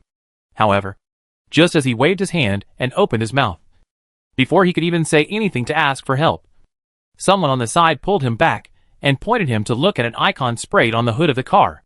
It was a red icon that looked like a dragon or a flame. At the collapsed area nearby, someone also saw the mark on the hood of the car clearly. Approached a man covered in mud, and said to him in a deep voice, "Boss, it's the Fire Dragon team." In Zhangcheng, there are more than a dozen teams, big and small. Although the big teams are not harmonious with each other, they always have some intersections because of transactions and other things. And the relationship is always acceptable. Especially this time. They decided to unanimously ask for help from the authorities. Many teams resolved their previous grievances. The only difference was that the Ice Dragon team, which was digging for their teammates at the moment, and the Fire Dragon team, which was stopped by the car on its way to the boarding point, were incompatible. Usually, if they met in a certain situation, they would quarrel within 3 sentences, sometimes cursing at each other, and sometimes fighting directly, just by listening to the names. One was called the Fire Dragon team, and the other was called the Ice Dragon team, which meant that they were going to fight against each other. Looking back, it was a long time ago. At that time, the official just announced the existence of superpowers. The Fire Dragon team was very interested in superpowers, and wanted to invite a superpower to join the team. At that time, the situation in the northern plateau was not as bad as it is now, and Zhangcheng was far away from Lucheng, which was first attacked by the amphibious man-eating fish. The team had abundant supplies, and was quite powerful in Zhangcheng. Probably because of this, when someone claimed to be a superpower and expressed his desire to join, the people in the Fire Dragon team did not doubt it much. They always felt that with the strength of their team, they were worthy of the superpowers joining. As a result, not long after, the team was cheated by this psychic.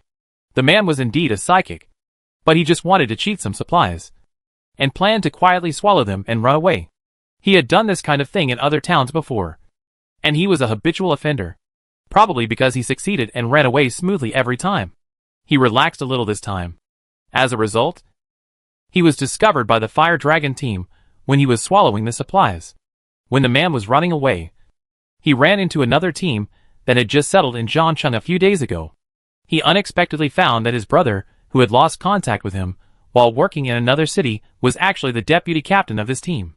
When the brothers reunited, the other party found that his brother was being chased by a group of people, and his nose and face were swollen and bleeding, and he was naturally furious. The superpowered person quickly said that the people of the Fire Dragon team knew his identity, so they wanted to force him to join the team, and they also wrongly accused him of stealing.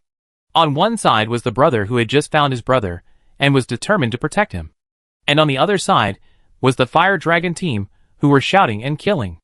At that time, the Ice Dragon team had just arrived and wanted to stay in Zhangcheng temporarily. They happened to meet the deputy captain's brother, who was actually a superpowered person. The captain of the Ice Dragon team naturally felt that he could not be bullied by the local tyrants as soon as he arrived. After the confrontation, they started to quarrel, and both sides could not explain clearly, scold each other, and did not trust each other. And finally they started fighting. Once you get your hands on it, casualties are inevitable. Once casualties occur, Even if there was no hatred originally, there will be hatred. The deputy captain did not believe the other party's words from beginning to end, and he defended his brother. This deputy captain was promoted by the captain. The captain trusted him because he was saved by the other party. He also knew that he had been looking for his brother, so he would not ignore it. After the two sides started, the Fire Dragon team began to suspect that the whole thing was planned, which was a conspiracy of the other team, in order to trick them so that they could quickly gain a foothold in Zhangcheng. The two sides were equally strong, and they fought, with casualties on both sides. Finally, the weather changed, and a violent storm hit, making it difficult for people to even stand. So they naturally stopped fighting and dispersed. The Fire Dragon team was invincible and suffered a great loss, so they were naturally angry. When the weather improved a little, they went after the other team again. They fought several times, and the hatred became a dead end, which could no longer be adjusted. The other team gradually gained a foothold in Zhangcheng, because the brother of the newly joined deputy captain was a superpower. It was particularly convenient for them to cross the flood area and go to other towns to exchange supplies, and they were not afraid of wind and waves. In addition, the deputy captain himself can enter his brother's raft cabin, which makes the team leaders feel more at ease, although they don't trust new members. This deputy captain has saved several people in the team, and everyone trusts him. With him, they are not afraid that his brother will make trouble by relying on his identity as a superpower. However, in Zhangcheng, the Fire Dragon team should not be underestimated. They also secretly made the opponent team suffer several losses. After that, the opponent changed the name of the team to the Ice Dragon team, which means that they are fighting with the Fire Dragon team. For the next 6 months, the two sides have been fighting each other. In fact, neither team is particularly strong. The Ice Dragon team won slightly before because there was a superpower in the team. The raft cabin could go to other towns in time to exchange for the needed supplies and sell them at a high price in Zhangcheng. But in February of this year, this situation changed. A raft of a superpower appeared in Zhangcheng. It not only carried passengers for free, but was also safe and fast, and could take anyone to any place they wanted to go. Ordinary people can also get the needed supplies through this method, and no longer have to buy high-priced supplies from the team in this city because of the expensive ship fee. The Fire Dragon team also began to frequently go to other towns to negotiate and exchange goods everywhere. Their captain was a smart man. After a few months of operation, their strength had surpassed that of the Ice Dragon team.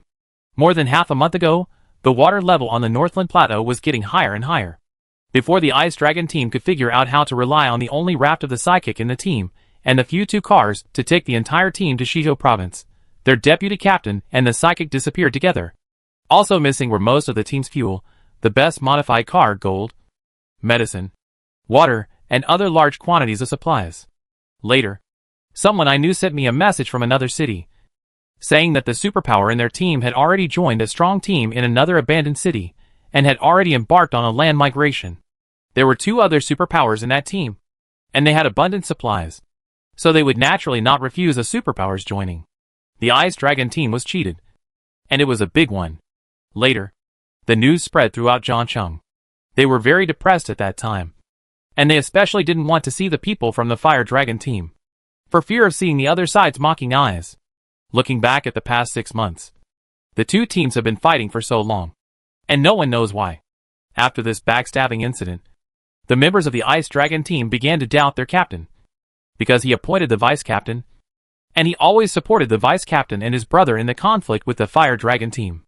With the strength of their team, it was difficult to transfer on their own. Now they have been attacked by an internal thief, and the plan has ended before it even started. Once people's hearts are scattered, they can't be pulled back. In the past half-month, many capable people in the Ice Dragon team have left the team one by one to join other powerful teams. In the end, there were only 20 to 30 people left in the team, and half of them were family members of the elderly and children, which was not as good as 1/3 of the team in its heyday. After waiting for good news and official rescue, they were about to board the ship, but such an accident happened at this time. Chapter 166, Plateau is destroyed. The captain of the Ice Dragon team is Kuchin. In order to rescue the 3 team members trapped under the ruins of the building, he is in a state of disgrace. If most of the team's fuel had not been stolen by that psychic, they would not be in such a passive position now, to the point where they can't even drive their cars. He was seen by his mortal enemy at the most embarrassing moment. Kuchen felt mixed emotions at this moment. He is a person who cares most about his reputation. Even if he knows that he has done something wrong, he will not admit it in front of others.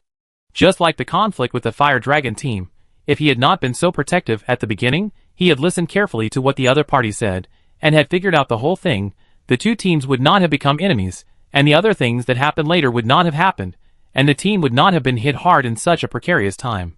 Although the team member who stopped the car did not continue to ask for help after being pulled away, they suddenly appeared in front of the other car, and the other car had already stopped. The window of the driver's seat was lowered, and the driver was not the captain of the Fire Dragon team. In addition to the driver, the three cars were filled with family members of the team, old and young, women and children. The captain and the team members walked in the rain, following the car. Kuchen wiped his face with his hand, looking at the building debris in front of him that he couldn't pry or move, dropped the tools in his hand, and walked towards the other party's car. He went to ask for help, lowering his posture and asking the other party to help. The Fire Dragon team thought Kuchen was rushing in with such a big stride, planning to pick a fight, but they didn't expect him to ask for help. This half-month was the most exciting time for the Fire Dragon team, after all. They had no brains to raise an ungrateful person in their team, and they were cheated at a critical moment. Such things are funny no matter how you think about it. Boss Ke, are you asking us for help? The two sides have been fighting for so long, and they have killed people from the other team. But now they want them to help. The man in the driver's seat of the leading car couldn't help but slap the car door and laughed. The people in the Ice Dragon team behind them all looked unhappy. They are still in the team, and are the most loyal to their captain. Now they see their captain bowing his head to ask for help, and being ridiculed by the other side. How can they bear this?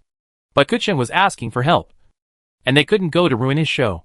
And they knew in their hearts that time was running out. If the three teammates trapped below were not rescued quickly, they would probably be drowned by the rainwater below.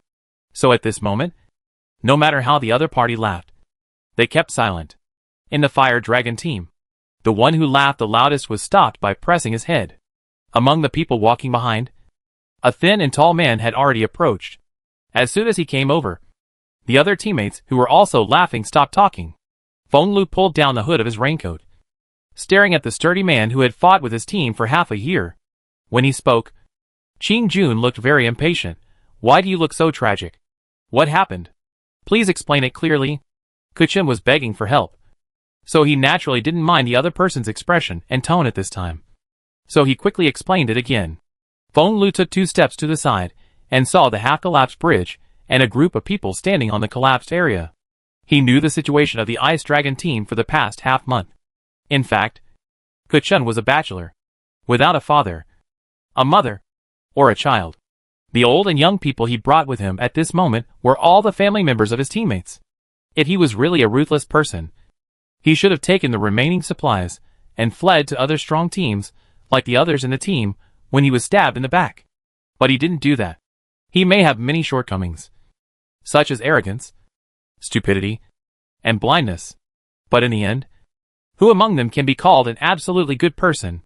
Soon, Fenglu turned around and walked towards his team members, and ordered everyone in the first car to move to the last car, which was a van and could still squeeze in. He asked the other team members to take everyone to the boarding point first, board the boat on time, and not miss the time when the boat came to pick them up. The first jeep stayed behind, and after he helped the other party rescue the people, he would rush to board the boat. The car was indeed equipped with tools, which could try to move the building debris and help rescue people. However, the rescue of the collapse caused by the collapse of this kind of building is not only time-consuming and laborious, but also highly dangerous. So he had to first ensure that the people in his team and all their families could get on the boat to the giant ship on time. Boss, are you really going to help their team? The man in the driver's seat of the jeep jumped down and said in surprise, I'm not helping them, I'm helping the survivors of the Northern Plateau. Fenglu said, patting his brother's shoulder, indicating that he should take the others to the boarding point first. No, I want to stay with you too. That man obviously couldn't let their captain stay alone in the Ice Dragon team. Seeing this, some of the other members of the Fire Dragon team expressed their desire to stay. Finally, Fenglu chose 3 people to stay and help, and asked the rest to leave first. On the other side, Kuchen and his teammates were also surprised. They didn't expect the Fire Dragon team to be willing to help. And they didn't say anything unpleasant. And they agreed directly. They didn't know how long it would take to complete the rescue, considering the time to board the ship and the old and young family members in the team. Kuchin quickly asked some team members to escort the family members to board the ship first. In the end, in addition to the 3 people who were trapped under the rubble, the Ice Dragon team left 5 people. 3 men and 2 women. There were few female team members in Feng Lu's team, and they were basically all older. The female team member who wanted to stay was the deputy captain. But Feng Lu felt that the team was missing her, and she couldn't leave even the deputy captain behind. After all, now is the critical period for evacuation. You must keep your brain and strength to watch over the others. The deputy captain had no choice, even though he was worried. He finally gritted his teeth and led the team away. But before leaving, he did take a firm look at Kuchun. His eyes were sharp and contained a warning. Afterwards, Feng Lu brought 3 teammates to check the situation first, so as not to drag rashly and cause a chain collapse. After checking, he found that if he dragged it by brute force, it might cause the collapse of the other 2 building fragments next to it. There is a hoist installed on the car. Try to see if you can move it upwards directly. Time was tight, and the rescue plan was quickly finalized. Kuchin nodded in agreement, and both sides immediately cooperated in action. The Fire Dragon team drove the car over, being careful not to hit the collapsed area, and the Ice Dragon team took the iron chain handed over by the other party, and began to carefully wrap around the building debris. The heavy rain continued to fall, and Kuchin knew that the water level under the ruins was also rising. He looked at Feng Lu, who was covered in dirt and mud like him because of helping with the rescue, and the emotions surging in his heart were complicated and difficult to distinguish. Gratitude is definitely the biggest feeling, self-blame and regret are also there, and of course there is also shame. Actually, when he risked his life to ask for help just now, he did not think that the other party would agree to help. But the other party not only agreed, but also stayed to assist in the rescue. Thank you. Kuchin finally said these 2 words, but after saying them, he felt much more comfortable. Some words, actually, should have been said more than half a month ago. Thank you for putting aside the past grudges. Stop talking nonsense, save people first. Feng Lu did not say anything more. Both teams have the lives of the other team in their hands. What has happened in the past cannot be changed, and hatred cannot be easily erased. However, in the face of such a huge disaster, humans are all equally insignificant and vulnerable. As he said, he was not saving the Ice Dragon team, which had a grudge against his team, but the survivors who were struggling to survive in the apocalypse like them. The rescue took longer than Feng Lu and Kuchin thought. When they finally opened the passage at the collapse site safely and successfully, and let the 3 people below climb out, it was already 4 hours later. It was almost evening. The rain was heavier than in the afternoon, and the sky was getting dark. Although the 3 people were injured, they were able to walk.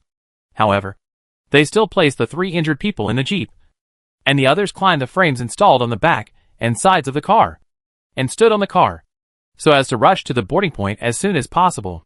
When they arrived at the boarding point, it was completely past the boarding time, and it was almost dark. The boarding point was next to the steps facing down from the square, which was partially submerged in water. They did not see the shadow of the boat or raft there. Zhangcheng is far away from the deep water area where the giant ship is anchored. Even if you take a boat from here, it will take about 3 or 4 hours. They guessed that their teammates must have told the other party that there were still people who had not boarded the boat. Maybe all the boats and rafts were temporarily full at that time. Or the rescue was urgent, and it was impossible to just wait. So the boats and rafts took people away first. The distance between the 2 sides was far, and it took more time to go back and forth. Even if the boat came back, it would take another 3 to 4 hours. They were already soaked. And now they opened the awning installed on the jeep and stood under it to barely avoid the rain. Neither party spoke, and the atmosphere was still awkward. After waiting for an unknown amount of time, Kuchin seemed to want to say something, but Feng Lu suddenly stood up straight, tilting his head to listen carefully with a serious expression. What happened? The 2 sides had been fighting for so long, and Kuchin knew Feng Lu too well. He knew from his expression that the other party must have discovered something. Did you hear it? Feng Lu spoke, and his eyes swept over the others. What did you hear? The others immediately began to listen carefully, but the rain was too heavy. The sound of heavy rain, and the sound of waves hitting the steps in a flood area nearby. All the noisy sounds mixed together, and it was difficult for them to distinguish. Yes, It came from over there. Feng Lu suddenly moved. He walked out of the awning and pointed to the south. As he said this, the others also heard what he said. It was a familiar sound. 3 days ago, before the earthquake, they also heard the same sound. As the light of the helicopter appeared in the dark sky, they heard a long and piercing sound. It was the sound of the air defense alarm. Zhangcheng also has 2 well-maintained buildings that can be connected to the internet. They were previously occupied by the 2 largest teams in Zhangcheng, but they had already moved to the Northland Plateau before asking for official help. Those buildings were eventually guarded by other teams in turn, mainly to keep in touch with the authorities and teams from other cities. The teams in Zhangcheng that had not been relocated and ordinary survivors would go to the buildings every day to connect to the internet to check the status of migration and evacuation. The earthquake 3 days ago did not have a big impact on Zhangcheng, because Zhangcheng was far away from the southern waters and the center of the earthquake. There was a clear sense of tremors at the time, but there were not many casualties. The subsequent tsunami, because of the distance, did not invade this area at all. At that time, people in Zhangcheng felt lucky, although the location was a little to the north. The evacuation time was arranged very late, but they also avoided a disaster. However, the subsequent disaster forecast made everyone feel panic, because according to the original plan, they were arranged to evacuate more than the 4 to 6 days in the disaster forecast. Earthquakes above magnitude 8 are extremely destructive earthquakes, and it is not known where the epicenter is on the Beatty Plateau. Fortunately, the official later changed the evacuation plan and decided to speed up the process and complete all evacuation work within 72 hours. Today is the last 24 hours for evacuation. The authorities have stated that the rescue will continue until after midnight. They all thought that even if they came later, they would still have time to evacuate on the next wave of boats. But they did not expect that the earthquake that was originally predicted to occur in 4 to 6 days would come earlier. The helicopter has sounded the air defense alarm, which means that the boats that were originally going to come to Zhangcheng will definitely not come at this time, and it is even possible that they will be stopped just after they set off. What should we do? The 3 members of the Fire Dragon team all turned their heads to look at their leader. On the other side, the 8 members of the Ice Dragon team also looked at their captain. The helicopter flew over their heads. Perhaps because of the heavy wind and rain, the helicopter did not fly at a low altitude and flew very high. The air defense alarm sounded throughout the empty Zhangcheng sky. The evacuation of Zhangcheng had begun in advance in the morning. At this moment, no matter how piercing the air defense alarm was, no other survivors were seen running out of the surrounding buildings. They should be the last group of people in the whole Zhangcheng. Drive, go to Donghui Street in the north. There is a park there. The surroundings are open. Let's avoid the earthquake first. Feng Lu didn't hesitate and got into the driver's seat directly. As soon as he spoke, others moved quickly. Some got in the car, and some held onto the frame and held on. Kuchen stepped on the pedal installed under the door, reached out to hold the iron bar on the roof, and said to the person in the driver's seat, "Go along the east street, where the buildings are low, and they won't block the road after they collapse." He didn't ask Feng Lu about his plans after going to the park. Now they are dragging others down. If it weren't for saving them, the other party would have successfully evacuated on the boat a few hours ago, and should be in the safe ship now. After the car turned around, it took everyone with it, and headed towards the north of Zhangcheng with difficulty. The road was not easy to drive on. There were broken construction waste and abandoned vehicles everywhere, and the road surface was broken after various plants grew wildly. The Jeep had been modified. The chassis was raised, and the tires were reinforced. But the car was seriously overloaded, and it was impossible to drive fast. After driving out of 2 blocks, the people in the car felt the earth shaking. This kind of shaking was different from the bumpy feeling of the car on the road. It was the power of nature, which humans could not resist or escape. The buildings on both sides of the road soon began to shake, and then the shaking turned into shaking. There was still some distance from the park. Feng Lu stopped at a relatively empty intersection. There were no particularly tall buildings nearby.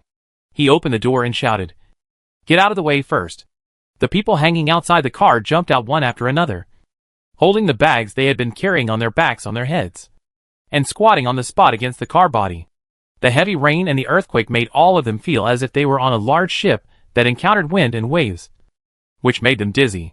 The originally solid ground was shaking, and the dilapidated buildings on the surrounding streets made creaking sounds, as if they were squeezed hard by an invisible big hand, and soon broke and collapsed. Cracks appeared on the walls of other more solid buildings. and glass fell from the upper floors one after another, with a series of snapping sounds. The surrounding road surface also began to crack, and a part of the already dilapidated cement road was broken into spider web-like blocks. A group of people squatting in the center of the street protected their heads and looked around in fear. When they thought the earthquake would get more and more severe, the shaking around them gradually subsided. Sensing the changes in the surrounding situation, Feng Lu once again called everyone to get in the car. This place is only temporarily safe, but there are still many buildings around. There is a tall building a little further away. If that tall building collapses, this intersection will also be dangerous. The group got in the car again. Feng Lu focused his attention and drove more carefully than before. Kuchen was always hanging outside his car window, trying to recall the construction conditions of each road and provide information to him.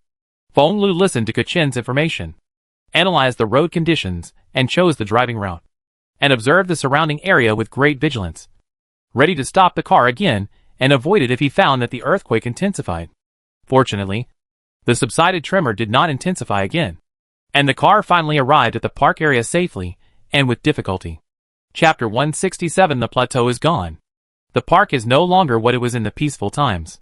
Various plants and weeds grow wildly and wantonly. The few buildings in the park have been entangled and covered with various green vegetation. It looks like a primitive woodland. There are various quagmires that have become swamps in these woodlands. Some places that look like grass may sink into them if you step on them. The people in both teams did not dare to go too deep. Feng Lu drove into the park along the cement road, and then stopped in the parking lot of the park. As soon as the car stopped, everyone immediately felt that the ground was still shaking slightly. But this shaking was very weak, and the movement gradually weakened. The team members who were clinging to the car quickly jumped out of the car, and the people in the car also pushed the door and got out. Everyone felt alert for a moment, and found that the earthquake had indeed stopped. This time it is more severe than the last time, but it should not have reached the 8th magnitude. Right? No. Feng Lu and Kuchen shook their heads at the same time. It definitely hasn't reached it, even if they haven't experienced it. An 8 magnitude earthquake will definitely not only have the little movement just now along the streets along the way. The earthquake only shook off some not very solid doors and windows. As for the collapsed buildings, they were all dilapidated and shaky. Some of the more solid buildings survived. The sky was getting darker and darker. The helicopter that had passed through Zhangcheng before had already flown to other areas, and the air defense alarm gradually became smaller. Is it really over? Someone suddenly thought. Is it because we are not the epicenter of the earthquake? So like last time, the magnitude of the earthquake is not large. Someone else speculated. Could it be that this is just a small earthquake in the middle? The big earthquake that the officials said before has not come yet? Both speculations are possible, but they are currently disconnected from the internet, and it is impossible to know the news from the official side. The situation was getting a little tricky. What should they do next? Should they go back to the previous boarding point and wait? There were many high-rise buildings nearby. If a large earthquake really happened later, they might be crushed by the collapsed buildings if they didn't escape in time. Moreover, would those boats and rafts really come back to Zhangcheng to rescue people? Wait passively, or find a way to evacuate actively. If there was a boat, they would definitely not choose to be passive. Even if they couldn't reach the deep water area where the giant ship was, they could at least head in that direction and get closer to there. They might encounter boats and rafts in that area. As everyone was thinking and discussing, Kuchen suddenly realized, we have a boat. Ah? Everyone else looked at him. Even his own teammates looked at him. It's not our boat. It's the boat of Jova's team. It's not a big ship. It's a rubber boat. It can only carry 12 people. We can squeeze in. There is also a ship engine on it. But because of the lack of fuel, such a rubber boat is useless. In addition, the authorities came to rescue in person this time, and they restricted the weight and number of luggage. So the rubber boat can't be taken away. Even if the rubber boat is still there, what's the use? Even if we take out all the fuel in the car, it won't be enough to get to the giant ship. Feng Lu also understood what Kuchen meant at this time. No need to go that far. We can go into the water and go to Wanzhen or Fancheng in the east. I contacted the team in Wanzhen this morning before the network was interrupted. The other party said that their rescue time starts in the afternoon. According to the number of evacuees there, even regular rescue will last until the evening. As for Facheng, it will be later than Wanzhen. As he said this, he had already opened the car door and motioned Kuchen to sit in the driver's seat. Kuchin understood that he wanted him to take them to Gyoga to get the rubber boat. This time, it was Feng Lu who pulled the pedals and the frame, and the whole person hung outside the jeep. After fixing his body, Feng Lu continued to say what he had not finished before to the people inside and outside the car, according to the other party. At this time, the boats and rafts from Wonjin must not have all left, and the earthquake just now will also slow down their evacuation speed. As long as we get there in time, we can take the boats there to leave. As he said this, he added, if we are lucky. Boss, even the nearest Wonjin is a long way from here. Our fuel can't make it through. Right? If we can't make it through, we can row it manually. Kuchin, who was concentrating on driving, suddenly said. The person who asked the question, what's the matter, are you guys from the Ice Dragon team so tough? It's stormy now, and there's an earthquake every now and then. Maybe when we get into the water, there's a huge wave coming. Do we plan to paddle to another city manually? Maybe because it was their boss who asked, the other members of the Ice Dragon team immediately became more motivated, and said one after another, yes. There are more than a dozen of us. We can paddle over there. Let's paddle together, we'll definitely make it. Boss, you're so smart. Members of the Fire Dragon team. I finally understand why the other team was backstabbed. The place where Gyoga stored the rubber boat was right where their team was staying. It was already deserted, and all the materials that could be taken away were distributed equally to each person, and carried with them. But the rubber boat was so big, it had to be left behind. The team easily moved the rubber boat out, and then fixed it on the roof of the car, and then stuffed a lot of folding oars into the rubber boat, and then tied them together. The poor jeep was full of people again, and then turned around. This time they were heading east of Zhangcheng. In fact, from their current position, they are closer to the waters in the north. But if they go directly into the water from the east, they can save a lot of water and land.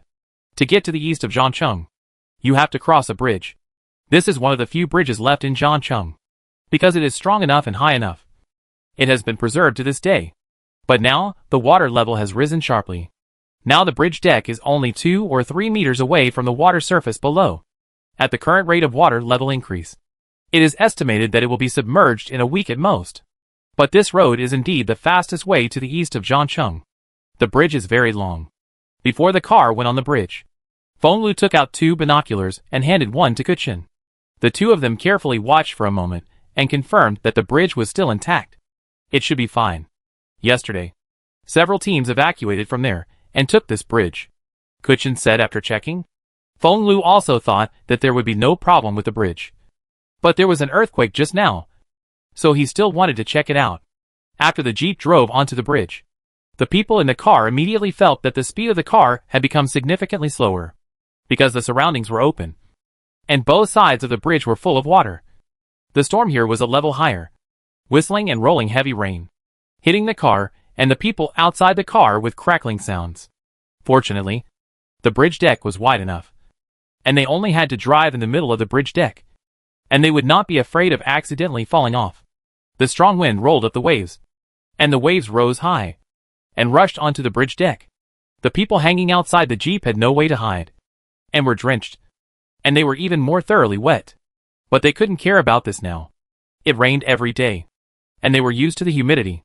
Now they had to pay more attention to holding on to the frame tightly, and be careful not to be swept off the bridge deck by the waves. When the car was halfway through, people inside and outside the car suddenly felt the bridge shaking. They thought it was because of the strong wind.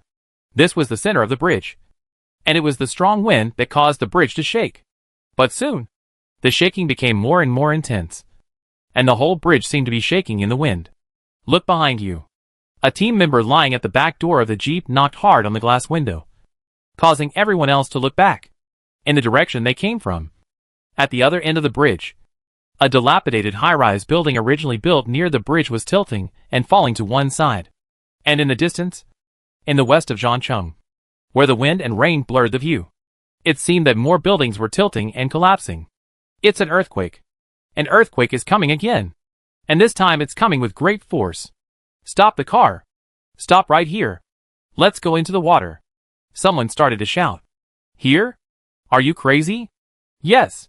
Earthquakes will cause whirlpools and big waves. Going into the water now is courting death. Accompanied by the shouts of several people, a tooth-grinding metallic creaking sound came from the bridge. The swaying bridge deck finally broke one of the cables. Everyone felt the car sinking heavily with the bridge deck. And the whole bridge began to collapse. No! Don't stop. Drive. Go to the other side. Even the person who had just shouted now changed his words with a pale face. If they went into the water at this time, if the bridge really collapsed, even if they were not killed by the suspension cables and the bridge, they would be killed by the huge waves formed by the collapse of the bridge. Drive faster. There was no need for the people behind to shout. Feng Lu, who was driving, had already stepped on the accelerator to the bottom when the bridge began to shake, but there were too many people in the car. Even if he drove at full speed, the speed could not be increased much. At the critical moment of life and death, Feng Lu in the driver's seat suddenly shook his head. He always felt like he was hallucinating. Why did he see a strange interface appearing in front of him? Whether he looked forward or to the side, the interface always existed. He waved his hand, trying to wake himself up. But his waving hand accidentally passed over a small grid on the strange interface. Then, a silver and black round object appeared in the palm of his waving hand. He obviously shouldn't know what this is, nor how it appeared, but the moment he got this item, the name and usage of this thing automatically appeared in his mind. This is actually a... Everyone was clinging to the car, and they only felt that the swaying bridge deck was like a huge suction force. They had obviously tried very hard to move forward, but there was always an invisible gravity pressing down, and the bridge seemed to be alive, dragging their car down. Accompanied by the sound of metal breaking, the bridge deck began to tilt, and sank a little bit, as if it was going to pull them into the water together. In front of their car, the situation in the east of Zhangcheng was not good either. As the distance got closer, they saw the same collapsing buildings there, and the cracked ground. Cities, buildings, roads, bridges. Everything in Zhangcheng, no. It should be said that everything in the northern plateau is collapsing, as if this land has reached its limit, can no longer survive, and will soon fall apart, annihilate and sink in this great disaster. The closer the car is to the shore, the greater the despair of the people, but even so, at this moment, the land on the other side of the bridge is their only chance of survival. If they are carried down into the water by the bridge at this moment, all of them will basically die. But if they go to the east of Zhangcheng, the inevitable death may be delayed. At this moment, they can't even say a narrow escape from death. Looking at the land collapsing on the shore, how can they say it? In fact, they all know that in the face of such a huge disaster, even if they survive this earthquake, they can't escape the tsunami that follows. It's just the difference between dying earlier and later. But even so, before the final outcome comes, they don't want to give up. This is the human instinct for survival. Bang, bang. From behind them, there is a sound of heavy objects falling into the water. That should be the sound of the concrete stones on the other side of the bridge deck that have collapsed and shattered falling into the water. The bridge deck under the car sank down again. Don't look back anymore, look forward. Kuchen's voice sounded. It was a low roar with a bit of despair and madness. There was a dead end behind them. The bridge was collapsing. They couldn't turn back or stop. They could only rush forward. The speed of the car couldn't keep up with the speed of the bridge deck cracking. They saw the cracks spreading from both sides of the car. Those cracks gathered in front of the car with terrible cracking sounds. Then, there was only a rumble. A piece of the bridge deck not far in front of them collapsed, forming a depression. Hold on tight. Feng Lu, who had been silent for a long time, suddenly spoke. Then, the jeep suddenly began to accelerate, as if it had gained another power in an instant. The front of the car turned and sped away, quickly bypassing the sunken area on the other side of the bridge. Before the sunken area collapsed further, it sped away from the area. The people clinging to the car had no time to look back at this moment, because the jeep quickly began to turn and accelerate continuously. They were like traveling on a high-altitude suspension bridge, bumping and shaking, and could fall into the abyss at any time. They had to use all their strength to cling to the frame tightly. Some people even closed their eyes, choosing not to look anymore. They just hoped that when death came, it would be quicker and more thorough. Soon, as the car passed over an uneven bridge surface, it finally rushed to the land east of Zhangcheng before the entire bridge collapsed completely. They heard the roars of the two captains again, shouting for everyone to get off the car. Several people who thought they were doomed to die subconsciously jumped off the car and found that their feet were stepping on wet mud. The ground was still shaking violently, and behind them, there was a continuous sound of the bridge cables breaking. Looking back at this moment, they found that the bridge began to collapse from the middle. The central section of the bridge deck had completely fallen into the water. causing huge splashes. Near the land on both sides, the bridge was still standing, but the suspension cables and fences were also mostly broken, causing the entire bridge deck to tilt. If they were still on the bridge at this time, they would be trapped on the bridge even if they did not fall into the water. Don't look. Get the rubber boat quickly. The big waves are coming, someone reminded. On the land, the shaking of the earthquake still did not stop. But the land around this side of the bridge was relatively empty, so they did not face the crisis of the earthquake after leaving the bridge. But a large earthquake of this magnitude will trigger various subsequent disasters, and Zhangcheng cannot avoid it this time. The tsunami will come soon, and the high-rise buildings and roads in the east of the city are collapsing. They can't go to high places, and staying on the rubber boat is the only way they can think of to survive. But the tsunami hasn't come yet, and the big waves caused by the collapse of the bridge have already come. The rubber boat on the roof was pulled down by several people. They didn't have the opportunity to extract the fuel in the car. Some people remembered to take the oars, and some people held down the rubber boat, shouting for everyone to get on quickly. The crowd dragged several wounded people and jumped into the rubber boat one by one. Someone shouted, "Hold on tight." And the waves that hit the land were close. The waves were not actually high. When they reached their location, they were only 2 or 3 meters high. But the force of the waves was extremely strong. They only felt that the rubber boat under them was pushed by a huge force. And then everyone was instantly hit by the waves, as if someone had punched them hard on the head. In their daze, they only knew to hold on to the safety rope on the rubber boat tightly. Soon, the whole rubber boat was brought down to the land by the backflow of waves. The water was full of turbulent waves and whirlpools. No matter how tight they pulled, the rubber boat still capsized. Everyone fell into the water. Fortunately, everyone knew how to swim. They swam hard and finally floated to the surface. The heavy rain was still falling on the surface. There were waves everywhere. The light was dim. They couldn't tell the directions at all. Feng Lu looked back and tried to distinguish his teammates in the ups and downs. He quickly counted the number of people and made sure no one was missing. Kuchen saw the rubber boat that had overturned not far away. He swam over first, grabbed the rubber boat tightly, and then shouted to the others. The water was surging, and they had no strength to turn the rubber boat right in the water. They could only temporarily climb to the bottom of the overturned rubber boat. When they finally helped each other to drag themselves up, they heard a faint roar from far away on the water surface, like thunder, or like the friction and howling of the strong wind and water vapor. "See, tsunami." Someone wiped the water off his face and spoke in a daze.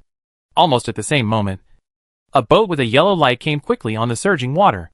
Strictly speaking, this is not a boat, but more like a flying saucer, which is also in natural wood color.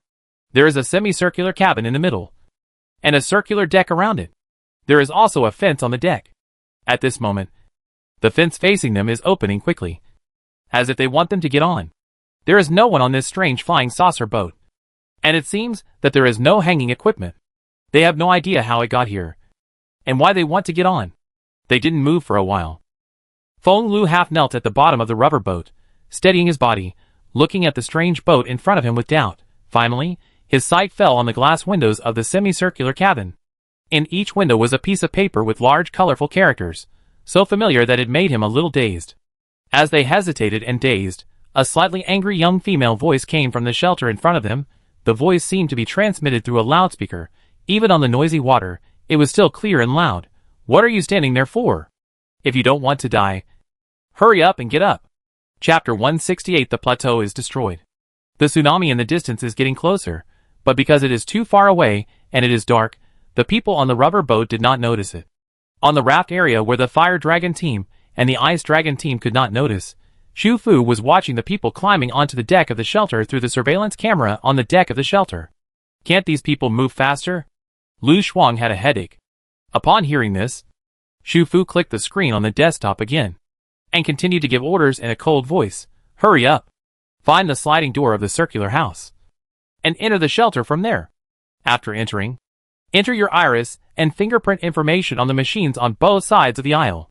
There will be entry prompts on it. Just follow them. After recording the information, the machine will give you a white wristband. Wear it immediately. Let me remind you, the tsunami will arrive in about 2 minutes, and anyone who doesn't wear a white wristband will die. The raft has a protective shield, and it is in open waters, so it is not afraid of tsunamis. But the shelter is different. Before the people in the house receive the wristbands, there is no way to open the protective shield. Once opened, everyone inside will be repelled by the protective shield. The epicenter of this earthquake is nearby. There is water all around. The tsunami does not come from only one direction. If the shelter does not have a protective cover, it will not be able to remain intact in this level of water pressure. So before the tsunami arrives, she will definitely open the protective cover of the shelter. By then, she will not be able to save those who are still hesitating and have not yet obtained the wristband. I don't know if they were frightened by the words death and tsunami. Some of the dazed people finally came to their senses and quickly climbed onto the deck, while urging and helping others to climb up one by one, and then someone found the open sliding door and entered the shelter. They found the machine the other party mentioned, turned on the screen, began to check the prompts, entered everyone's biological information. There are 2 more machines in the corridor at the other end of the room. Everyone should not crowd together. Work on 4 machines at the same time. Quick! You have 85 seconds. Shufu continued to give orders while checking the surveillance screen. On the other side, after Lu Shuang confirmed that everyone had entered the shelter, closed the sliding doors on both sides and the fence door. Shufu took out the map panel, began to move the raft towards the opposite direction of the tsunami, trying to buy some time. However, the raft had only been moving forward for a few seconds when Chen Fei's voice came from the intercom. Xiao Fu. There is also a tsunami approaching in the northern waters. You can't go. Also, there are huge waves in the east.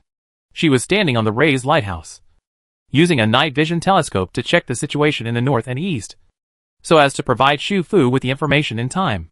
The tsunami is coming. I have to lower the lighthouse. Got it. Got it. Shu Fu responded, and another intercom on the same channel also sounded. This time the person who spoke was Lu Zheng. I will keep an eye on this side. You should lower the lighthouse quickly. He was standing on the terrace of the hotel, which was not as high as the lighthouse, and the view was not as good as Chen Fei's side.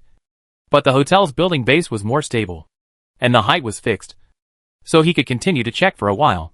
If the tsunami comes from only one direction, it doesn't matter if the shelter doesn't open the protective cover. Shu Fu just needs to increase the speed of the raft and escape in the opposite direction to be safe.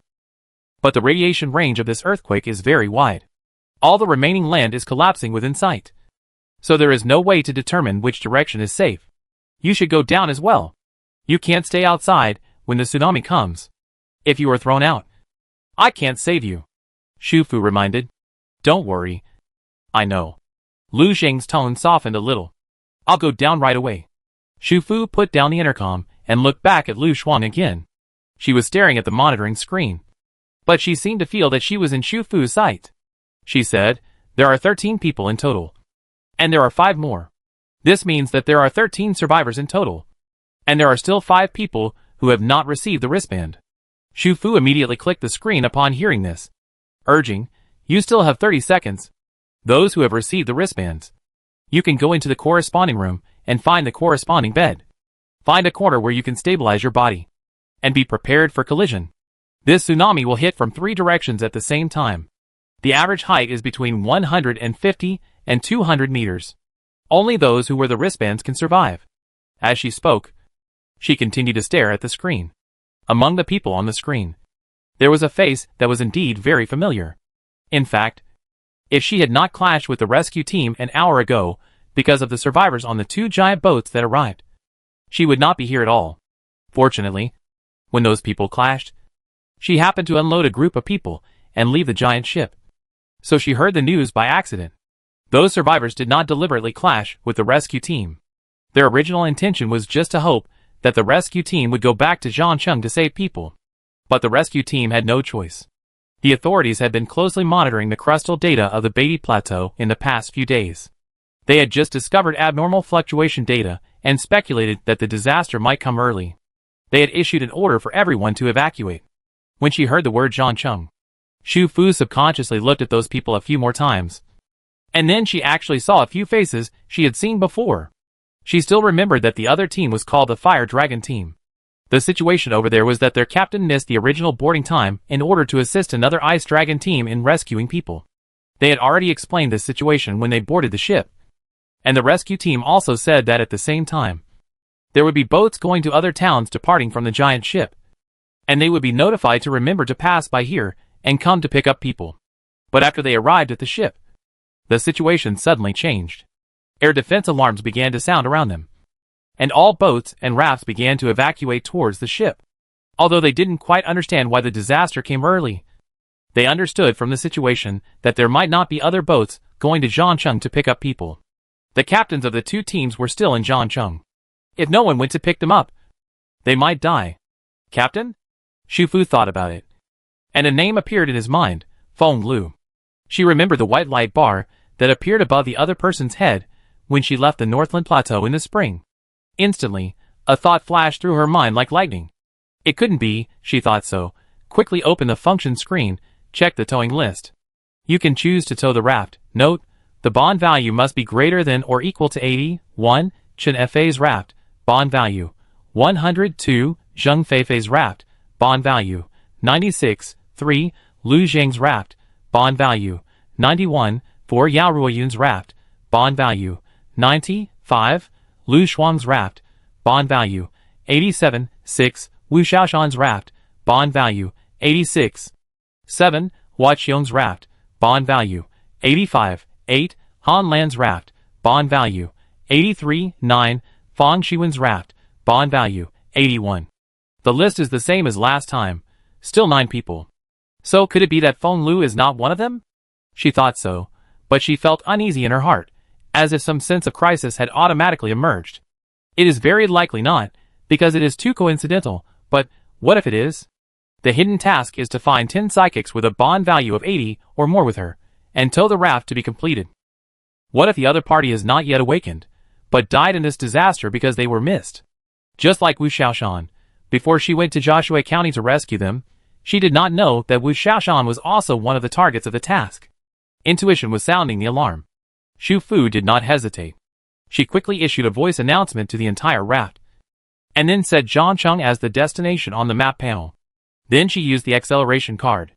If it was not the case, she would be saved. But if it was, then the situation would be completely different. It takes 4 hours for a normal boat to reach Zhangcheng from the giant ship. The raft only takes about 2 hours at the highest speed. After using the acceleration card, she only took 45 minutes to reach the vicinity of Zhangcheng. In the next 10 minutes, she stood on the raised milk tea shop and let the raft search around the waters of several boarding points in Zhangcheng. Later, the collapsed bridge caught her attention. She used a telescope to see the jeep speeding on the bridge. The speed was too fast. Unusually fast.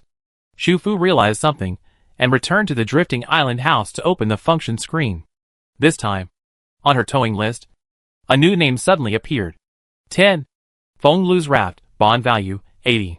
Under the relentless urging of the female voice, the remaining 5 people finally received their wristbands within 30 seconds. The protective shield could finally be opened, and the refugees in the shelter were unaware of it. They were still a little confused, and did not understand what was happening, and why they had to register their information to receive wristbands. Their wristbands could swipe open the door of a room next to the hall. There were 4 bunk beds in a room, and there were corresponding display screens and alphanumeric combinations next to the beds.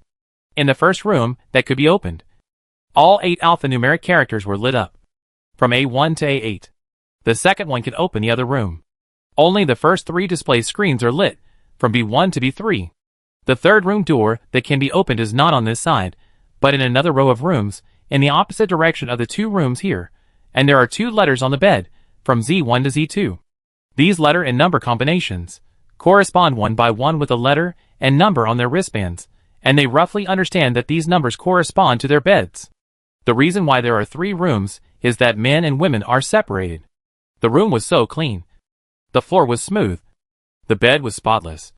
Everyone looked at each other, hurried to the bathroom to take off their wet coats and shoes, and then came out again. The room was not small. Even with 4 bunk beds, there was enough space for 8 people to find a corner where they could stabilize their bodies. Some people did not rush to find a place to prepare for impact, but reached out to peel off the paper pasted on the window, threw it aside, and then leaned on the window, using the dim yellow light on the circular deck outside, to check the situation in the water outside. Although Xu Fu gave a tight countdown, she definitely left some room for maneuver. So from the surveillance camera, We can see that not everyone followed her instructions to find a collision-proof position. And she did not remind them again. Anyway, the protective shield has been opened. And even if the shelter is shaken by the tsunami, there will be no life-threatening danger.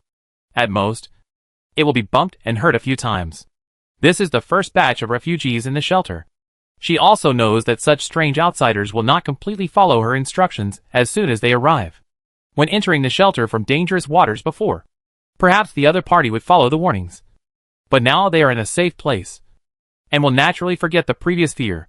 Sometimes, only when someone suffers a loss personally, will they remember the warnings and reminders they heard before, and then keep them firmly in mind.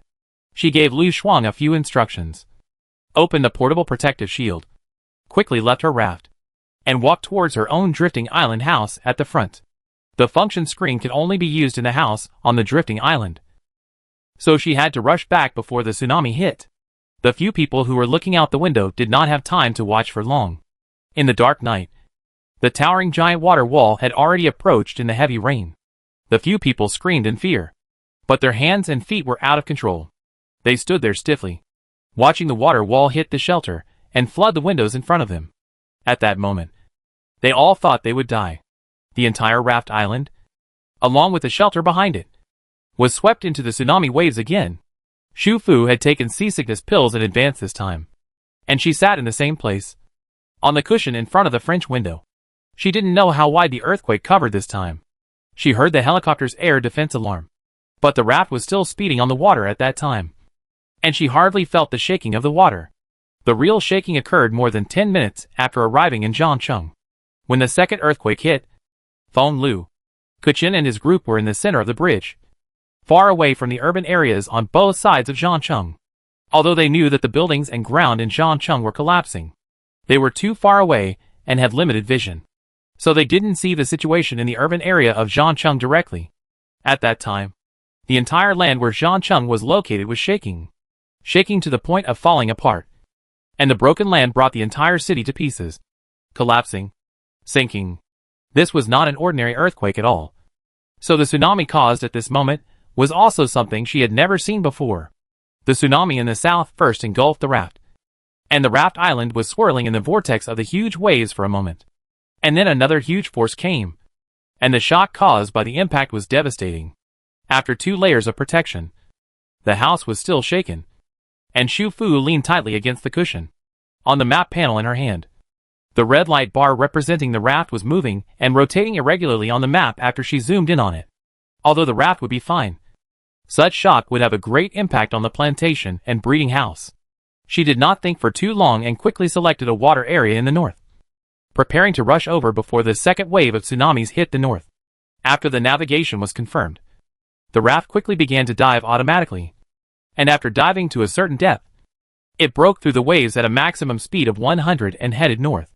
Because the raft began to drift, it had an increased resistance to the huge waves and whirlpools. At first, the raft was shaking more violently, but soon, as the raft gradually left the vicinity of Zhangcheng and left the waters of the northern plateau, the shaking gradually weakened. An hour later, although the surrounding waters were still restless, compared to the terrible huge waves and whirlpools before, they were relatively calm. In the room of the shelter, the members of the 2 teams sitting in different corners were still pale. Even though the shaking had disappeared, they still didn't dare to move for a while. Feng Lu looked at the panel that reappeared in front of him for a while, and after confirming that no one else around him could see it, he put it away again. He really didn't expect that he would become a superpower. He lowered his eyes and reached out to pick up a piece of paper that was thrown on the floor beside him. It was a very ordinary white paper, and the instructions for entering the shelter were written in colorful pens. His eyes trembled slightly, and his eyes slowly fell on the last line of words. Looking at the words free drinking water, his heart, which had been lifted since entering the shelter, finally fell to its original position. For a moment, there were inexplicable and complex emotions surging in his heart. Emotion and nervousness mixed together. He looked up at several brothers in his team, wanted to speak to find more verification, but didn't know where to start. In those months, he had taken that small raft many times, and had seen the paper that the other party had posted on the glass balcony countless times. The handwriting of the 2 was exactly the same. The owner of the raft, The superpower who had helped many people by ferrying people for free on the Northland Plateau for several months, had never shown up until the day he left. Later, every time he was on a boat, he would occasionally think of the raft and the people in the cabin. Sometimes even he himself wondered, why did he always think of someone he had never met? Was it because he never got the answer he wanted and felt regretful that he would always miss her? He remembered the female voice that angrily asked them to get on the boat quickly. A very young voice. Could she be the owner of the raft a few months ago? So, was she a girl? Chapter 169. The plateau is destroyed. Shu Fu looked at the map panel in her hand. This panel will permanently display the current water situation in real time. Even if there is no network, it can immediately transmit the latest water situation on this planet to her.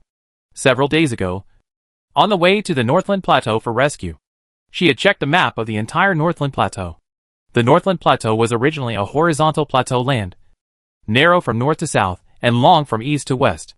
But at that time, except for the higher altitude mountainous area in the west, the areas in the east, northeast, north, southeast and south were all presented on the map as island land.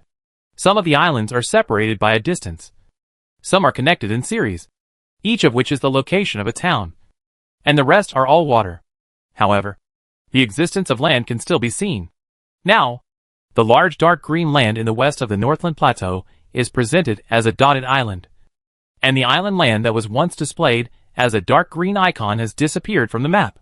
The entire eastern and central areas of the Northland Plateau from north to south have become a uniform light green.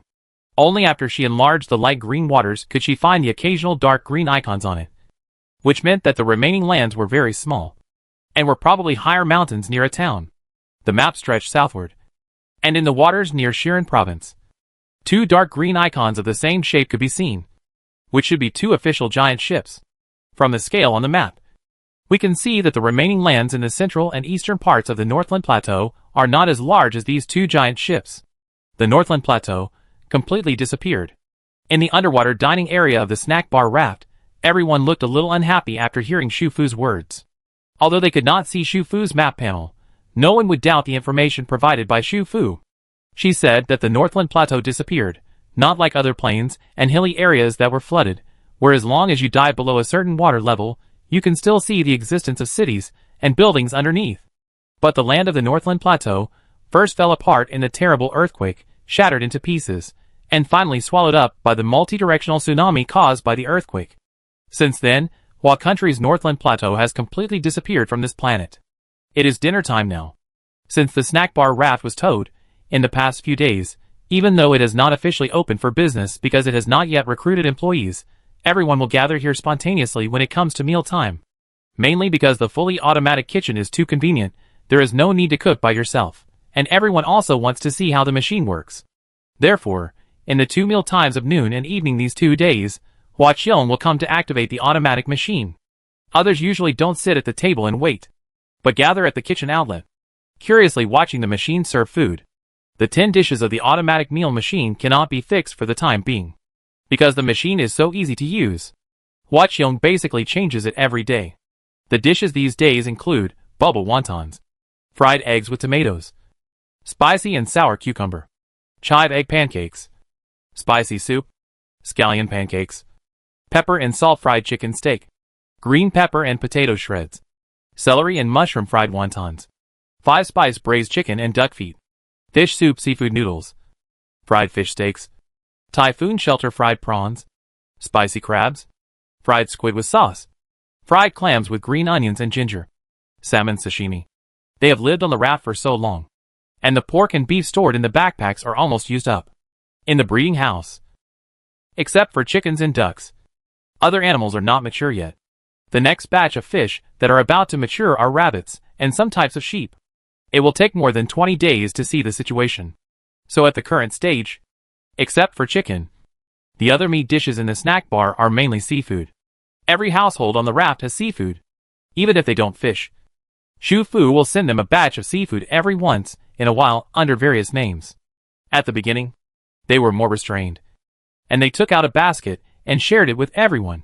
Later, they were no longer restrained and sent baskets of seafood directly. The main thing is that her automatic water fishing rod can ignore all wind and waves and water environment. There are 3 baskets of harvest every day. At the beginning, everyone also cooked various complicated dishes such as stir-fry with onion and ginger, stir-fry with spicy sauce, grilled on iron plate and fragrant pot. However, if seafood is to be delicious, it not only requires certain cooking skills, but also the process is a bit complicated and time-consuming. After the enthusiasm for trying new things passed, everyone quickly began to return to the original. All seafood was boiled or steamed, and then served with soy sauce, then it could be eaten directly.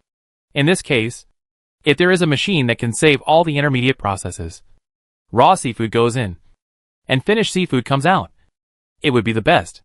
Although the automatic meal machine can only learn and record 10 dishes at a time, Hwa-cheong only needs to prepare all the different dishes, put them in the backpack, and when she needs to replace or modify the menu, she can delete the recorded dish and learn the one to be replaced again. It basically does not take any time. In order to keep the best taste of each dish, she specially spent RAF points to invite people who are good at it to make some dishes that she is not good at. For example, seafood is what Longsheng is best at, and every dish is made by him. Hwa-cheong gave him RAF points, and asked him to help make the finished product. He put it in his backpack and took it out when he needed it. Another example is chive egg pancakes and spicy soup, which are the special snacks of the newly retired Captain Tangli. It is said that the cooking method is special, and it is the flavor of his hometown. He likes it the most, so it is made by him. There is also fish soup seafood noodles, which is Jiang Dai's specialty, and the taste of her hometown.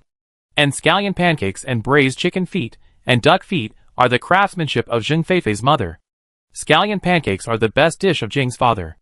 Although the mother and daughter don't always mention it, Jing's mother always makes scallion pancakes. She wants to make the taste of Jing's father, but she always feels that something is missing.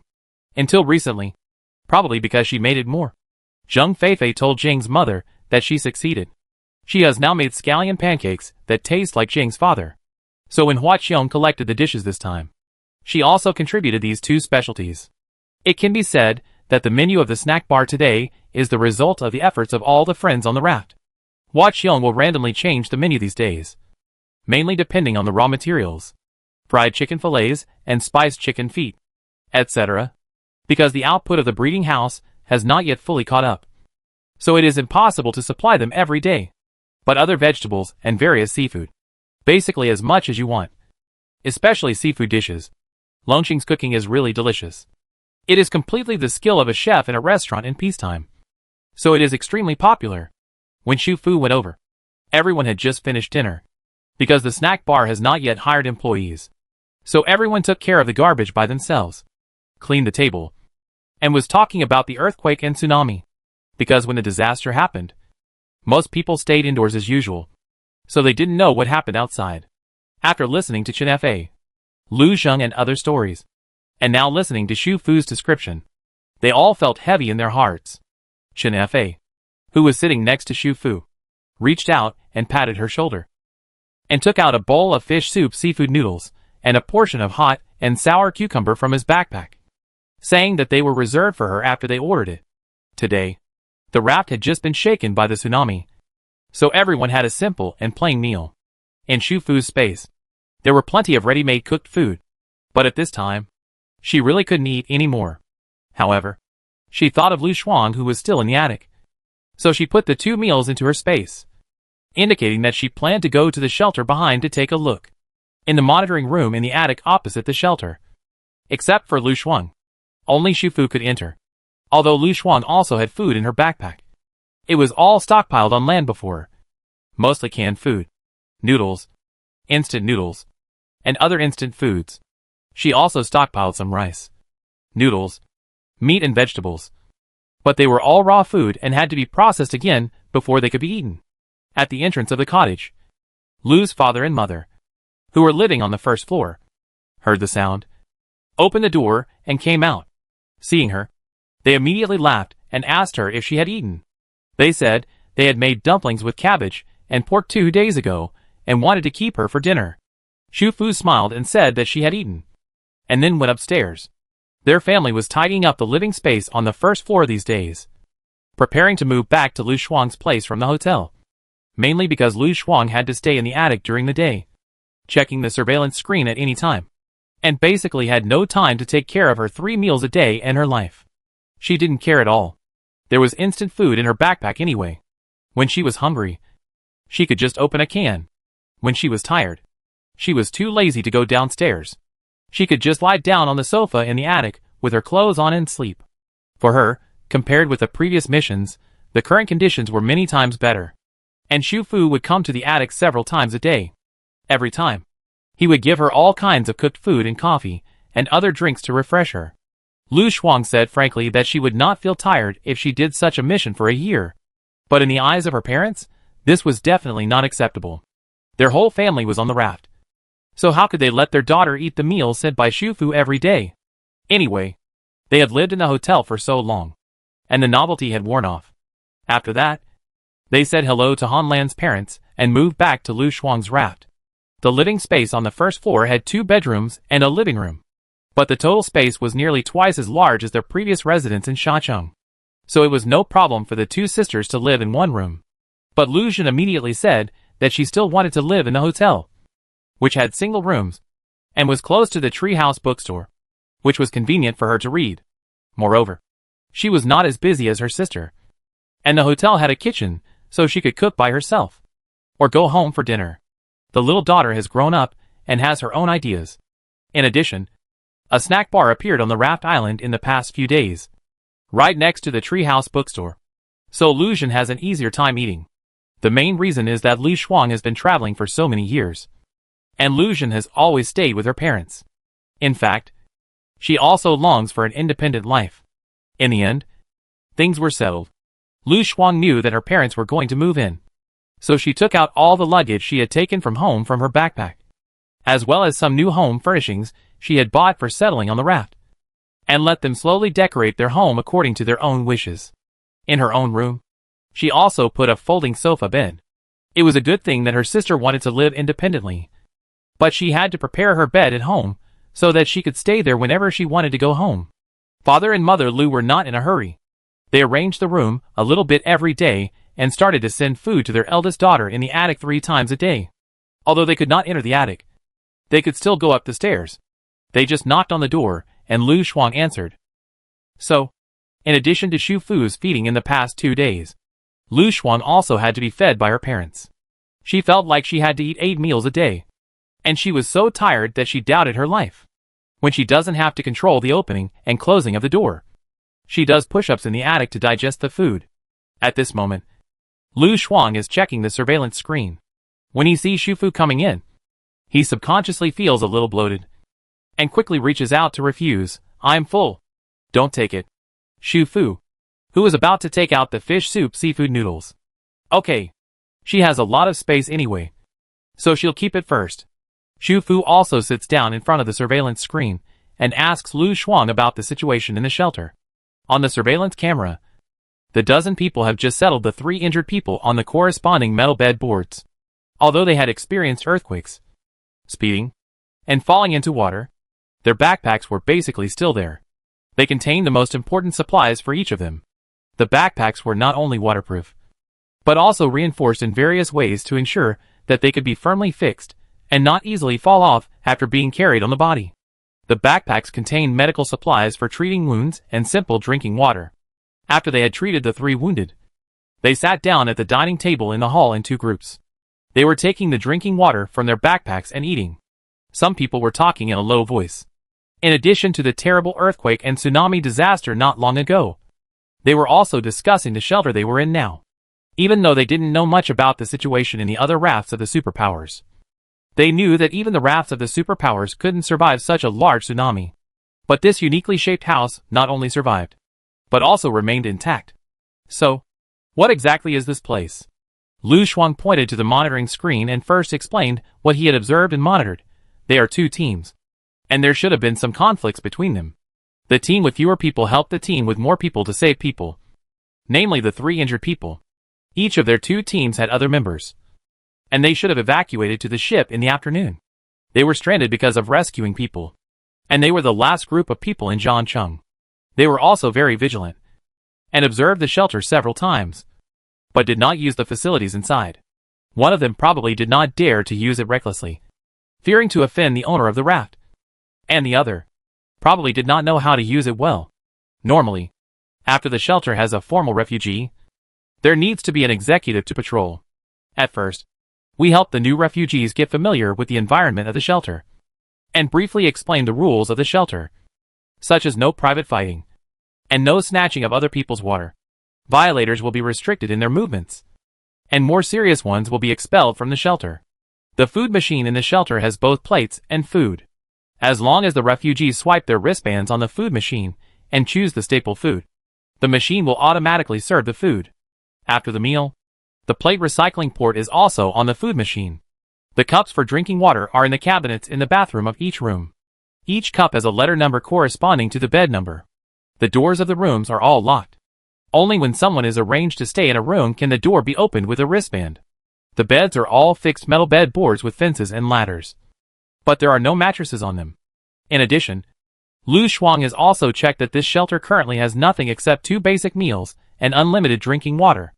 There are no mattresses or bedding, and there are no paper towels in the toilet, not to mention toothpaste, toothbrushes, towels, soap and other daily necessities.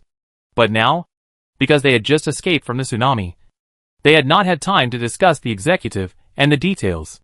Of course, for the outsiders who were originally on the verge of death, the current environment of the shelter was good enough. After all, it was sheltered from the wind and rain and not afraid of disasters. There was a place to rest, water, and toilets. What else did you need a bicycle? But, if there is one, it would definitely be better. After all, there is not even a roll of paper towels in the toilet. It's okay for half a day or a day, but it's definitely not okay for more than a few nights. Shufu nodded. She remembered the red first prize that she wanted to try to use in the shelter before, and she mentioned it directly to Lu Shuang. Both of them were quick-witted and decided to use it immediately. So, Shufu stood up again and prepared to go back to the drifting island house. When she was about to leave, Lu Shuang grabbed her. Shufu turned back in surprise, and the other party motioned her to look at the screen. Shufu looked at the surveillance screen again, and saw that on the surveillance camera of room B, which was avoiding other people, a thin and handsome young man was silently looking at the direction of the camera. When she looked over, the other party seemed to look at her through the screen. So sharp. You could actually find the surveillance camera. They had checked in the shelter before, and the camera was not completely hidden. But it was not the same as the ordinary cameras in reality. It was perfectly integrated into every corner of the shelter. If you didn't check it very carefully, you wouldn't be able to detect the existence of the camera at all. The man looked at the screen for a moment, and suddenly took out a small waterproof bag from the inner pocket of his clothes. He opened the waterproof bag and took out a lollipop from it. Lu Shuang was stunned. The other party raised the lollipop, pointed it at the camera, and said, "We will meet again in the future." Holy mini raft. Is it you? Lu Shuang. Shufu. Chapter 170 Universal Gift Pack. Do you want to use the upgraded set gift pack Universal for Lu Shuang's raft? After this line of words appeared on the function screen, Shufu reached out and pressed OK. But unlike the last time she used this red card on Zheng Feifei's raft, the card in her hand did not disappear immediately, and a new line of words popped up on the screen at the same time. Note, since Lu Shuang's raft has a special upgraded set, the matching gift pack, Universal, will automatically generate non-disposable resources after it takes effect. The gift pack resources will be refreshed again after being consumed within the usage time limit. The usage time limit is 90 days. Please confirm the use of the upgrade kit package, Universal, after confirming the above content. Shelter. Shufu knew that this upgrade kit was special. But what does this mean? She read this line several times and roughly understood that, like the gift packages used in the breeding house before, the chicken, duck, rabbit, cattle, sheep and piglet breeding kits should be disposable. In other words, if Zheng Feifei and Zheng's mother were really so clumsy that they killed all the pups, this gift package would be used up, and there would be no new batch of pups. Now, this gift package, that is effective on the shelter house, will generate non-disposable resources because of the special properties of the shelter house. That is to say, after using this gift package, some of the new materials in the shelter house are consumables. Within 90 days, no matter how many copies are used up, new material resources will be refreshed again. Shufu's brain is working fast. This also means that the more refugees there are in the shelter house for 90 days, the longer they live there, and the more worthwhile this red first prize card is to use. For example, if no one lives in the shelter house within 90 days, the materials inside will not be consumed. After 90 days, if these materials are used up again, no new ones will be generated. That means the materials in this gift pack have only been used once, and the utilization rate is very low. But if there are refugees living in the shelter every day within 90 days, and a large amount of materials provided by the gift pack are consumed, causing the materials to be refreshed again and again, it is equivalent to pushing the utilization rate of this matching gift pack to the maximum. The reason why this line of words appears now, and asks her to click OK again, is to make her clear that once used, the 90-minute countdown will begin. If there are no refugees in the shelter, or the number of people is too small, it would be a waste to use this card at this moment. But Shu Fu did not hesitate for long. For her, although there were not many people in the shelter at the moment, there was no better time to use this card than now. The Northland Plateau had just suffered a major disaster, but she believed that after the disaster subsided, the official boats and rafts would still return to this huge water area to look for survivors. The same was true for her. Her raft could ignore the conditions of the waters and arrive at a speed several times faster than the official rescue. From this moment on, the survivors rescued by the shelter could become refugees on the raft. Shu Fu quickly confirmed the use, then equipped the network satellite card, and sent a text message to the hotel raft, asking Lu Su to bring Lan Lan over immediately. In less than a minute, Lu Su brought Lan Lan and Lu Zheng over. Shu Fu placed the computer and tablet on the table in the glass balcony as usual, and turned on the lights for them. The tsunami should have passed. I am now preparing to return to the waters of the Beatty Plateau for rescue. This disaster came early, and there should be some official boats and rafts stranded in the town when the disaster occurred. Ordinary boats will definitely not make it, but the rafts of the superpowers may not be the same. The containers on the rafts can also accommodate people. If you hide well, there may be a glimmer of hope. The rescue team is equipped with distress flares, or other methods of distress. The official side will receive the information and calculate the rescue coordinates. The rescue plan should have been arranged by now. Lanlan's task is to find all the distress coordinates currently calculated by the official, and then we will go to the places where rescue is more difficult to rescue people. Everything else is the same as before. You just stay in the protective shield and follow the procedures. If the raft needs to speed up, I will notify you by voice. Okay.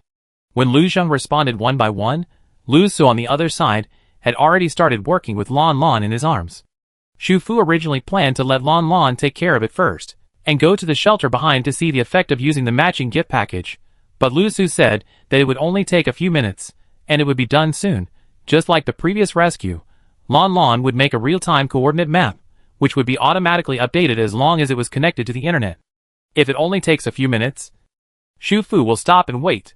She had no appetite because she had just experienced the tsunami disaster. She didn't feel hungry for a while because she didn't have dinner.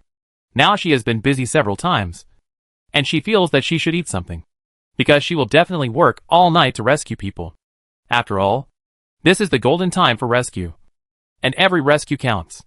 With this in mind, Shu Fu directly took out a large cup of mochi taro pearl ice milk tea from the space and drank it. When she was in a heavy mood, she still wanted to eat something sweet. Of course, she did not forget to get 2 cups for Lu Zheng and Lu Su, and asked them what flavors they wanted. As long as it's milk tea, anything is fine. Lu Su looked at her with sparkling eyes, as if he had been waiting for her to ask. Shu Fu brought him a cup of chocolate bubble milk tea, and then looked at Lu Zheng. Lu Zheng wanted to refuse, but he couldn't help much. He just followed Shu Fu when he saw her looking for Lu Su. Don't do it, brother. Sister Fu Fu is kind. Why are you so shy? You should just say what you want to drink like me. Lu Su held the milk tea and winked at him. Lu Zheng. He pretended not to notice the meaningful look in his brother's eyes, and just said to Shu Fu, "Iced lemon tea, thank you." Shu Fu quickly took out a cup of iced lemon tea, and looked at him again. Why are you so polite? Lu Zheng didn't answer. Shu Fu just muttered to herself, and didn't want Lu Zheng to say anything more. The furry supercomputer hacker over there had completed the task, meowed, and pushed the tablet on the table with his fat and short paws, meaning it was done. Shu Fu took the tablet from Lu Su, and took 2 marble cheeses, and placed them on the table, as well as a box of hot beef, mushroom and cheese pizza, then reached out and pressed Lusa's head. Thank you. Thank you. Sister Fu Fu. Lusa put the cheesecake on the pizza box, and didn't even care about his brother. After shouting, he happily walked down the balcony, and ran towards the hotel right behind. Lon Lon meowed and followed behind. Lu Zhen looked disapproving. This kid is really just came to help, and always took your food. Shu Fu smiled, and said nothing. She couldn't say that, now that there is a raft tax, she can't finish the food in her space, so let him help eat some. She quickly opened the tablet, and there were indeed coordinates for help, but there were not many at present. She compared her map panel, and set the coordinates farthest from the official one as the destination, and then restarted the raft. The raft began to drift. She took a sip of milk tea, said hello to Lu Zheng, and walked down the balcony. In the attic control room, Lu Xuan quickly opened a screen after Shu Fu passed by, and then showed her the list of supplies that were added after the gift package was used. Shu Fu then realized that there was a three-dimensional image of the shelter on the operating screen in the control room. The building of the shelter was constructed with gray lines, and the survivors who were staying inside were constructed with red lines. As for the green lines scattered everywhere, they were the material resources that were added this time. She can click on the three-dimensional map to view the added resources individually, or she can quickly understand the list of all the added resources through another text chart. In the room, the mattress, bedspread, pillow, and thin blanket are 4 sets of bedding, all of which are vacuum compressed and packaged. They appear in the cabinets in the room. The 2 cabinets have a total of 8 doors, and there are letters and numbers corresponding to the beds on them. They need to be opened with a personal wristband. In addition to a set of bedding, there are also 2 sets of clothes of the same style. After the bedding and clothes are taken out, the inside is empty, similar to a personal locker, where personal items can be stored, and others cannot open it. From this three-dimensional map, we can also see that there are currently 8 sets of such bedding and clothes in each room. If, as you said, they will be refreshed after being taken, the refresh opportunity of such items should be when the bed is changed. In other words, when the refugees in A1 get off the ship, new refugees come on board, and receive wristbands to be reassigned to the beds in A1. The A1 locker in the room will automatically refresh new bedding and clothes. Well, non-consumable personal items are refreshed with each person, very reasonable. Lu Xuan also nodded. In addition, daily supplies such as toilet paper, toothpaste, toothbrush, towels and toiletries are all in the bathrooms in the rooms and the lobby bathrooms. Some are based on the 8-pack of a room, and some are 1 pack per room. A large electronic screen appears in the dining area and the leisure area of the lobby, which can play music and movie programs. There is a video and audio inventory here, which is not large in quantity, and can be directly controlled here. You can also upload some text version of picture notifications, which are fixedly displayed. Several washing and drying machines appeared in the public restroom, and the food was automatically upgraded to a higher level. 2 meals a day became 3 meals a day. Fish buns were added to the main food for brunch and lunch, and fried fish fillets were added to dinner. The 2 sat in front of the screen, and Shu Fu quickly understood the material resources added to the gift package. They were all relatively simple daily necessities. In terms of total quantity and value, they were far less than those cubs that appeared in the breeding house. But once the point of supplies consumed within 90 days will be refreshed again was added. This card immediately seemed to be particularly worthwhile. After Lu Xuan finished discussing the situation, then turned to Shu Fu's situation. Lu Xuan also agreed that Shu Fu should immediately rescue him. The surrounding waters have gradually calmed down. They can close the protective cover of the shelter again to facilitate the rescue. But she looked at the screen again and gestured. You suddenly sped up and ran to the vicinity of Zhangcheng before. It was mainly to save this person, right? Is he one of the companions like the others? Yes. Shu Fu nodded. His name is Feng Lu. So are you going to meet him now, or let him come alone? Lu Xuan asked her while closing the protective cover of the shelter. Lu Xuan's words actually meant to ask her whether she wanted to upgrade Feng Lu's wristband level, so that he could see and enter the raft area. She had already mastered the various functions of the shelter in the past few days, and it was not difficult to upgrade the wristband. Feng Lu did not need to enter the raft area first, because he had already entered his biometric information and received the white wristband.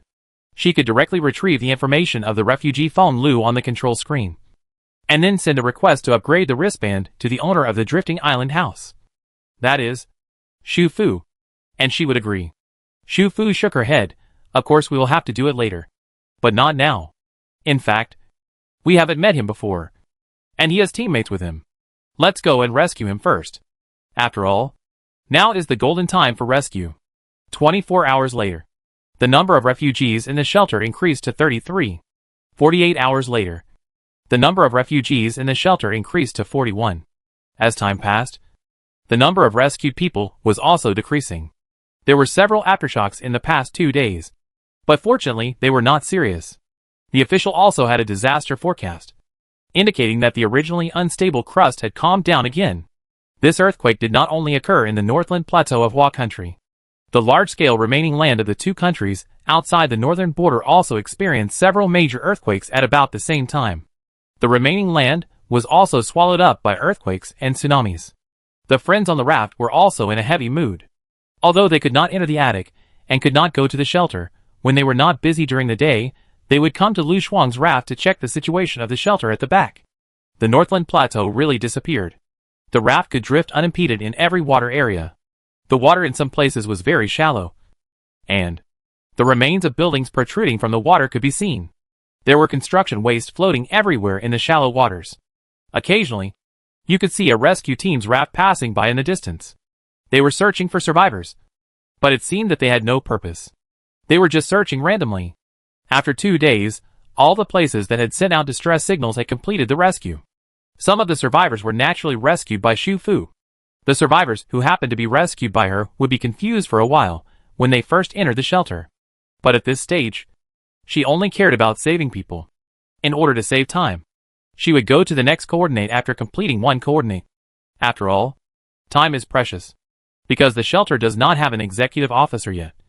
The 2 electronic screens in the shelter lobby will play the shelter admission rules every time a new survivor enters, so that newcomers can understand it themselves.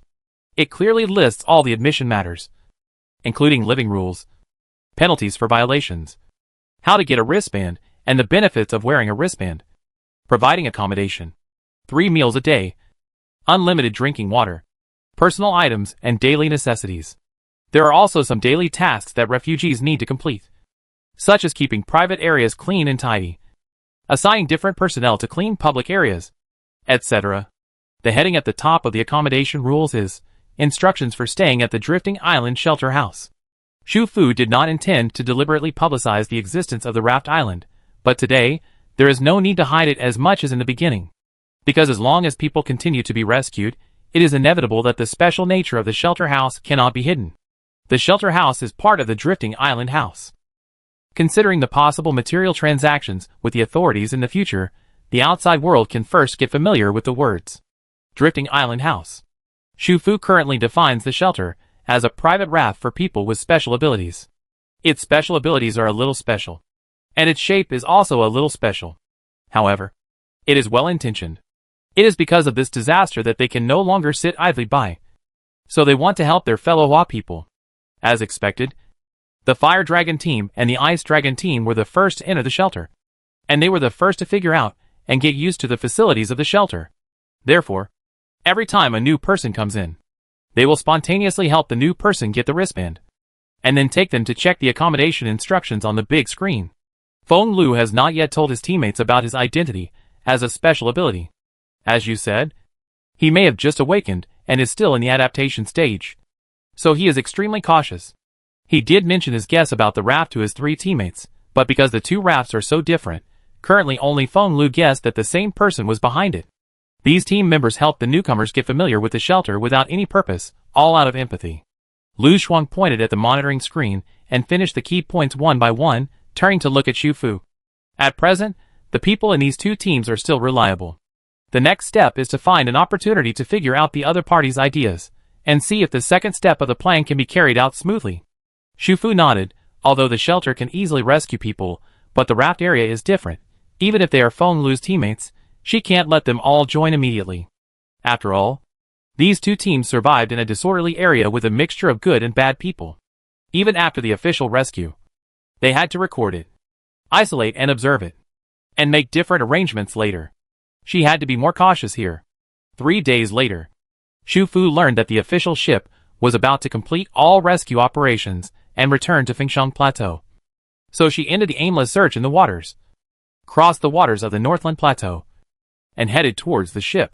At the same time, all the refugees in the shelter found that the drifting island shelter check-in instructions that had been displayed on the screen in the hall for a long time had changed to drifting island shelter disembarkation instructions. Chapter 171 Negotiation. The notice indicated that in a few hours, the raft will arrive at the official ship's cabin berthing dock. The ship will depart to return to Fengshan Plateau after nightfall today. Those who want to disembark to the ship to look for their lost family members, or those who want to settle in Shizhou province, can disembark after the raft docks. Of course, if someone wants to stay, that's fine, but the raft is not official, it's a private raft, it drifts in the water for a long time, it won't dock, the living space is small, and the life is monotonous, so if anyone wants to stay, they must think it over and make a careful decision. The notice ends with a reminder: personal bedding. Spare clothes and wristbands can be taken off the ship as souvenirs. This white wristband is different from the wristbands of the official residents of the raft. It is similar to a disposable item, and will automatically expire 24 hours after the survivor leaves the shelter. After that, the beds can be occupied by new survivors. If the same person wants to live in the shelter again after more than 24 hours, he needs to get it again. After the disembarkation instructions was released, Xu Fu noticed through the monitoring screen that the two teams from Fenglu entered the same room, and it seemed that they were going to have a meeting. A few hours later, when Xu Fu operated the shelter house to back into the familiar cabin of the giant ship to dock, most of the people in the shelter house got off the ship with their personal belongings and shelter house souvenirs. Some of them were eager to find their lost family and friends, and wanted to know whether they were safe as soon as possible. Some people felt that although the shelter house provided free food and accommodation, it was not large after all. Most importantly, this raft house was too special and too technological, and the owner of the raft had been hiding behind it and had never shown up. The unknown always makes people a little afraid. Compared with it, the official ship is definitely safer. Even if it needs to be placed for observation in the early stage, there, staying among more people, is much more reassuring than on this strange raft. A moment later, there were 11 people left in the shelter. One person from each of the Fire Dragon team and the Ice Dragon team got off the boat. The two people who left were to report safety to the other teammates of their two teams. The sliding door and fence door of the shelter were closed again. The raft dragged the shelter out of the ship cabin and opened the shelter's protective cover in the open water outside, making it lose its sense of existence.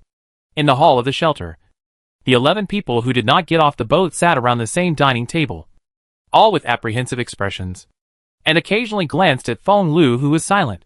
He was looking down at a waterproof bag in his hand, which contained a lollipop.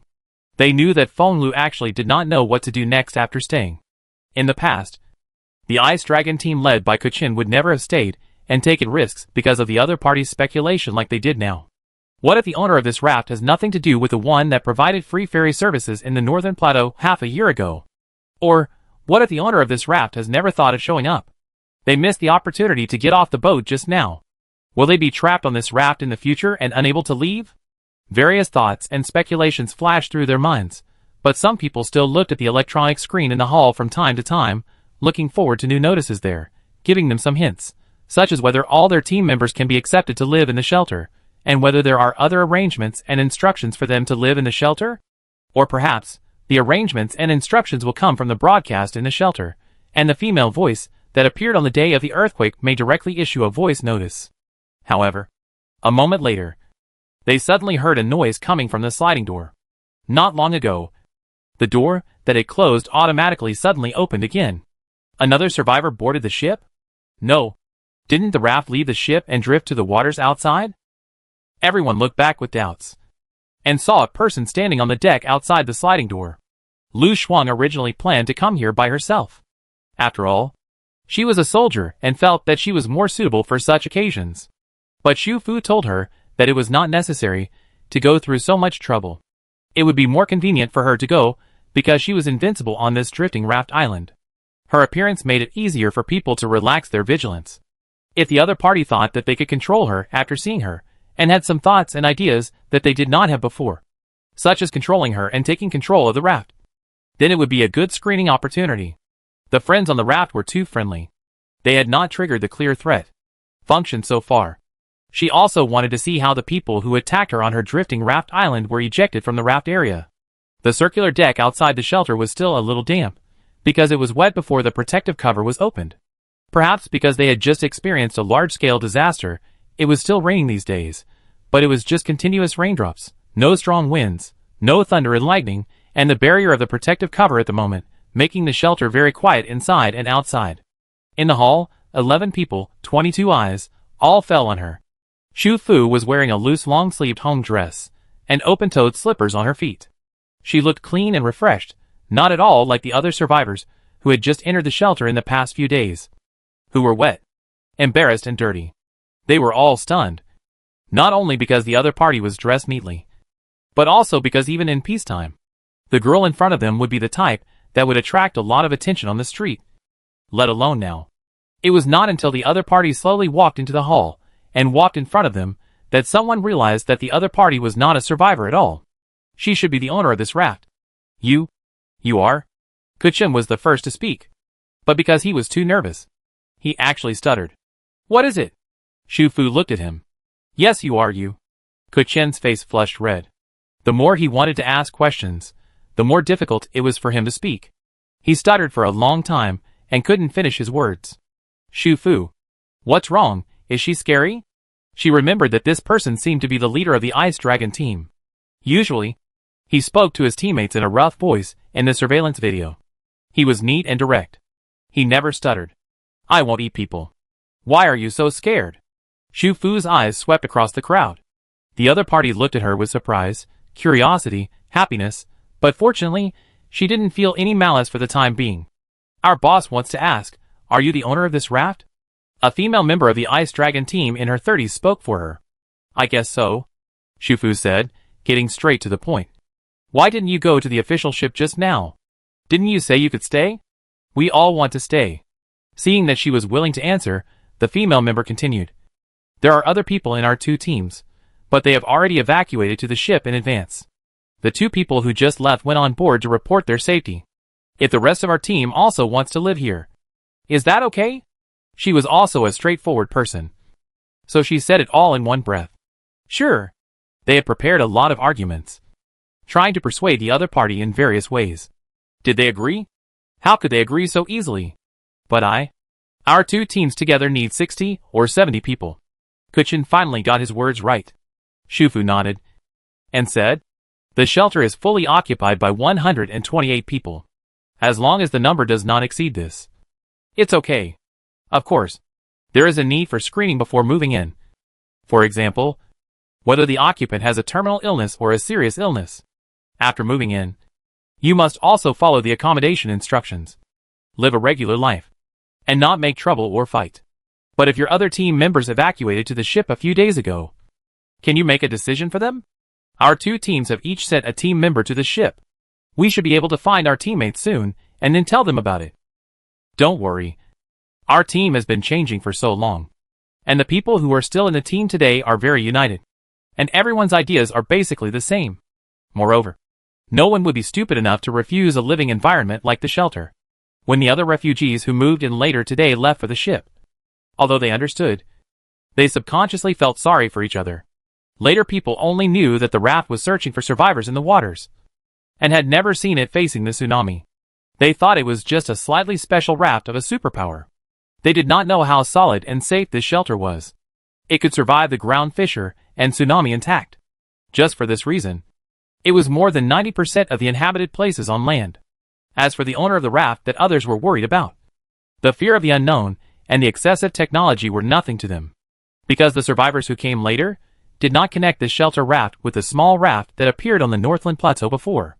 After all, that small raft stayed around Shancheng the longest, and had the most dealings with the Fire Dragon team. At that time, the Ice Dragon team had a raft made by a superpower that could ferry people by themselves. Although there were 1 or 2 occasions, some people had ridden on this small raft, but like everyone else, they did not connect the shelter with the small raft through the reminder paper pasted on the window glass. Only Feng Lu not only contacted, but was basically certain. So what they really believed in was not the raft that saved their lives, but the holy mini raft that had brought a little warmth and hope to the survivors of the entire northern plateau. Shu Fu could feel the yearning and emotion in the other person's eyes. She thought for a while, and asked, over on the ship, the people who boarded the ship before should have been registered and settled now. Even if they want to live in the raft, they shouldn't be able to come. Right? The other party originally thought that it would be very difficult to get the people behind the raft to agree to this, so a lot of the arguments prepared before were centered around this link. As for how to notify the team members after the other party agreed, and how to get the team members to leave the official ship and come to this raft, they haven't thought about the follow-up yet. Where they were stuck, Shu Fu was not. She and Lu Shuang had already made several plans, which were very comprehensive, taking into account various possibilities according to different options and processes. So when she saw that the other party was stuck, she directly took out a stack of paper and a few pens from the space and handed them to the other party. Register the information of all the members of your two teams, including their families, and anyone who wants to live in the shelter in the future. The information of the 11 of you should be registered separately from the information of other people who are not currently in the shelter. There is a form on it. Just fill it out. Don't leave any blanks. This is because it affects whether your teammates can live in the shelter smoothly. Please give it to me after filling it out. Although Lon Lon can find the information of all the members of the two opposing teams from the large amount of information on the ship, she also needs to get everyone's name in advance. In this case, it is better to let them register each person's information themselves. The content that needs to be filled in is even more detailed than the official one.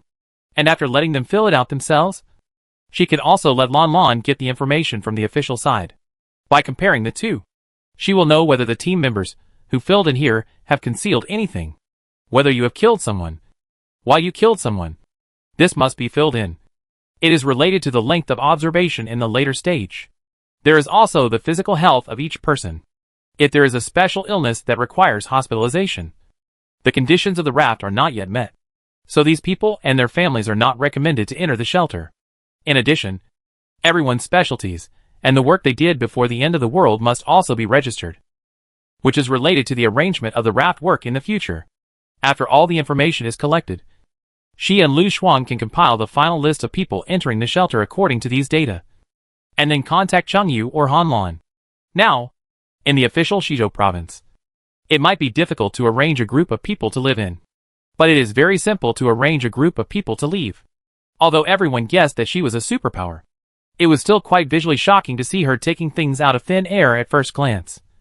And they became more serious. Kuchin and the others took the stack of papers and pens, sat back at the dining table, and began to fill in the information form seriously. However, Shu Fu turned his head and looked at Feng Lu, who had not spoken since she came in. He was looking at her. Or rather, since she appeared, his eyes had never left her. As a psychic with a bond value of over 80, she guessed that Feng Lu should also have some memory fragments of the original world. After these few days, those memory images would probably be much clearer. Perhaps they also knew each other in the original world. So he was standing aside at this moment, looking at her silently. Shu Fu raised her eyebrows and said to him directly, "Come here. Let's talk." As she said, she walked aside and opened an uninhabited room. Feng Lu didn't say anything, but turned around and followed her. In the hall, someone noticed this, and then reached out to pull the other teammates around him. The teammate looked up and was also startled, and then pulled others. In this way, all the team members who were filling out the form seriously stopped their actions and quietly watched Feng Lu follow the girl into the room. Soon, Feng Lu, under the other party's prompt, reached out to close the door. After the door was closed, people outside could not see anything. Everyone looked at each other, and their expressions were somewhat inexplicable and gossipy. After a moment, someone lowered his voice and said, "Let's talk alone. Hey, could it be that you have taken a fancy to our boss?" "Oh, that's bad. Although our boss looks decent, he has a really bad temper." Someone sighed heavily. "If I had known this would happen, I should have mentioned it to him earlier, and asked him to cooperate more. Yes, it's about the housing problem of the two teams. I should have reminded your boss to control his temper earlier. The girl is so pretty. This is a good thing. Oh, why don't you talk to me? I have a good temper. I promise to kneel down if I'm told to, and get out if I'm told to." The two female members of the Ice Dragon team were speechless. "If you want beauty, stop talking nonsense. Fill it out quickly. Write beautifully. What a mess." Oh. Chapter 172 Reunion. In the room, after the door was closed, Feng Lu, who had been silent for a long time, spoke first. Is it you? At the same time, Shu Fu also asked, have you awakened your superpowers? The two spoke at almost the same time, and both were shocking, and the questions went straight to the core. Shu Fu had long known that the other party had guessed the connection between the two rafts, so when she heard Feng Lu suddenly ask this, she was not surprised, and her expression did not change much. On the contrary, Feng Lu, when he was asked about the most secret thing out of the blue, his face changed slightly, and his eyes looked alert as he looked at her. Although he subconsciously wanted to deny it, but when he looked at the other party's eyes, and recalled the tone of her question, he soon realized that the other party was actually certain. He didn't know how she knew it, nor did he know the purpose of her asking this question now. But at this time, he thought it would be better for him to remain silent. Shu Fu understood his vigilance. For a psychic who had just awakened, it would be abnormal not to be vigilant when his deepest secret was pointed out. Feng Lu's situation was indeed special. His bond value reached 80. But compared to other people, both parties were very unfamiliar. Therefore, the most important thing at the moment was to break the ice. Don't be nervous. I have no ill intentions. I know you haven't told anyone else about this yet. Don't worry. I won't make a decision for you without your permission. So I'm telling you this alone now. If I really wanted to do something to you, I wouldn't have rushed to rescue you and your teammates a few days ago. Or earlier. In the spring. And I wouldn't have let you take my raft.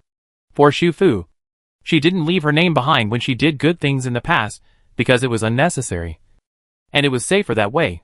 But now, since her ultimate goal is to tow Feng Lu's raft, she naturally didn't hide what she did before.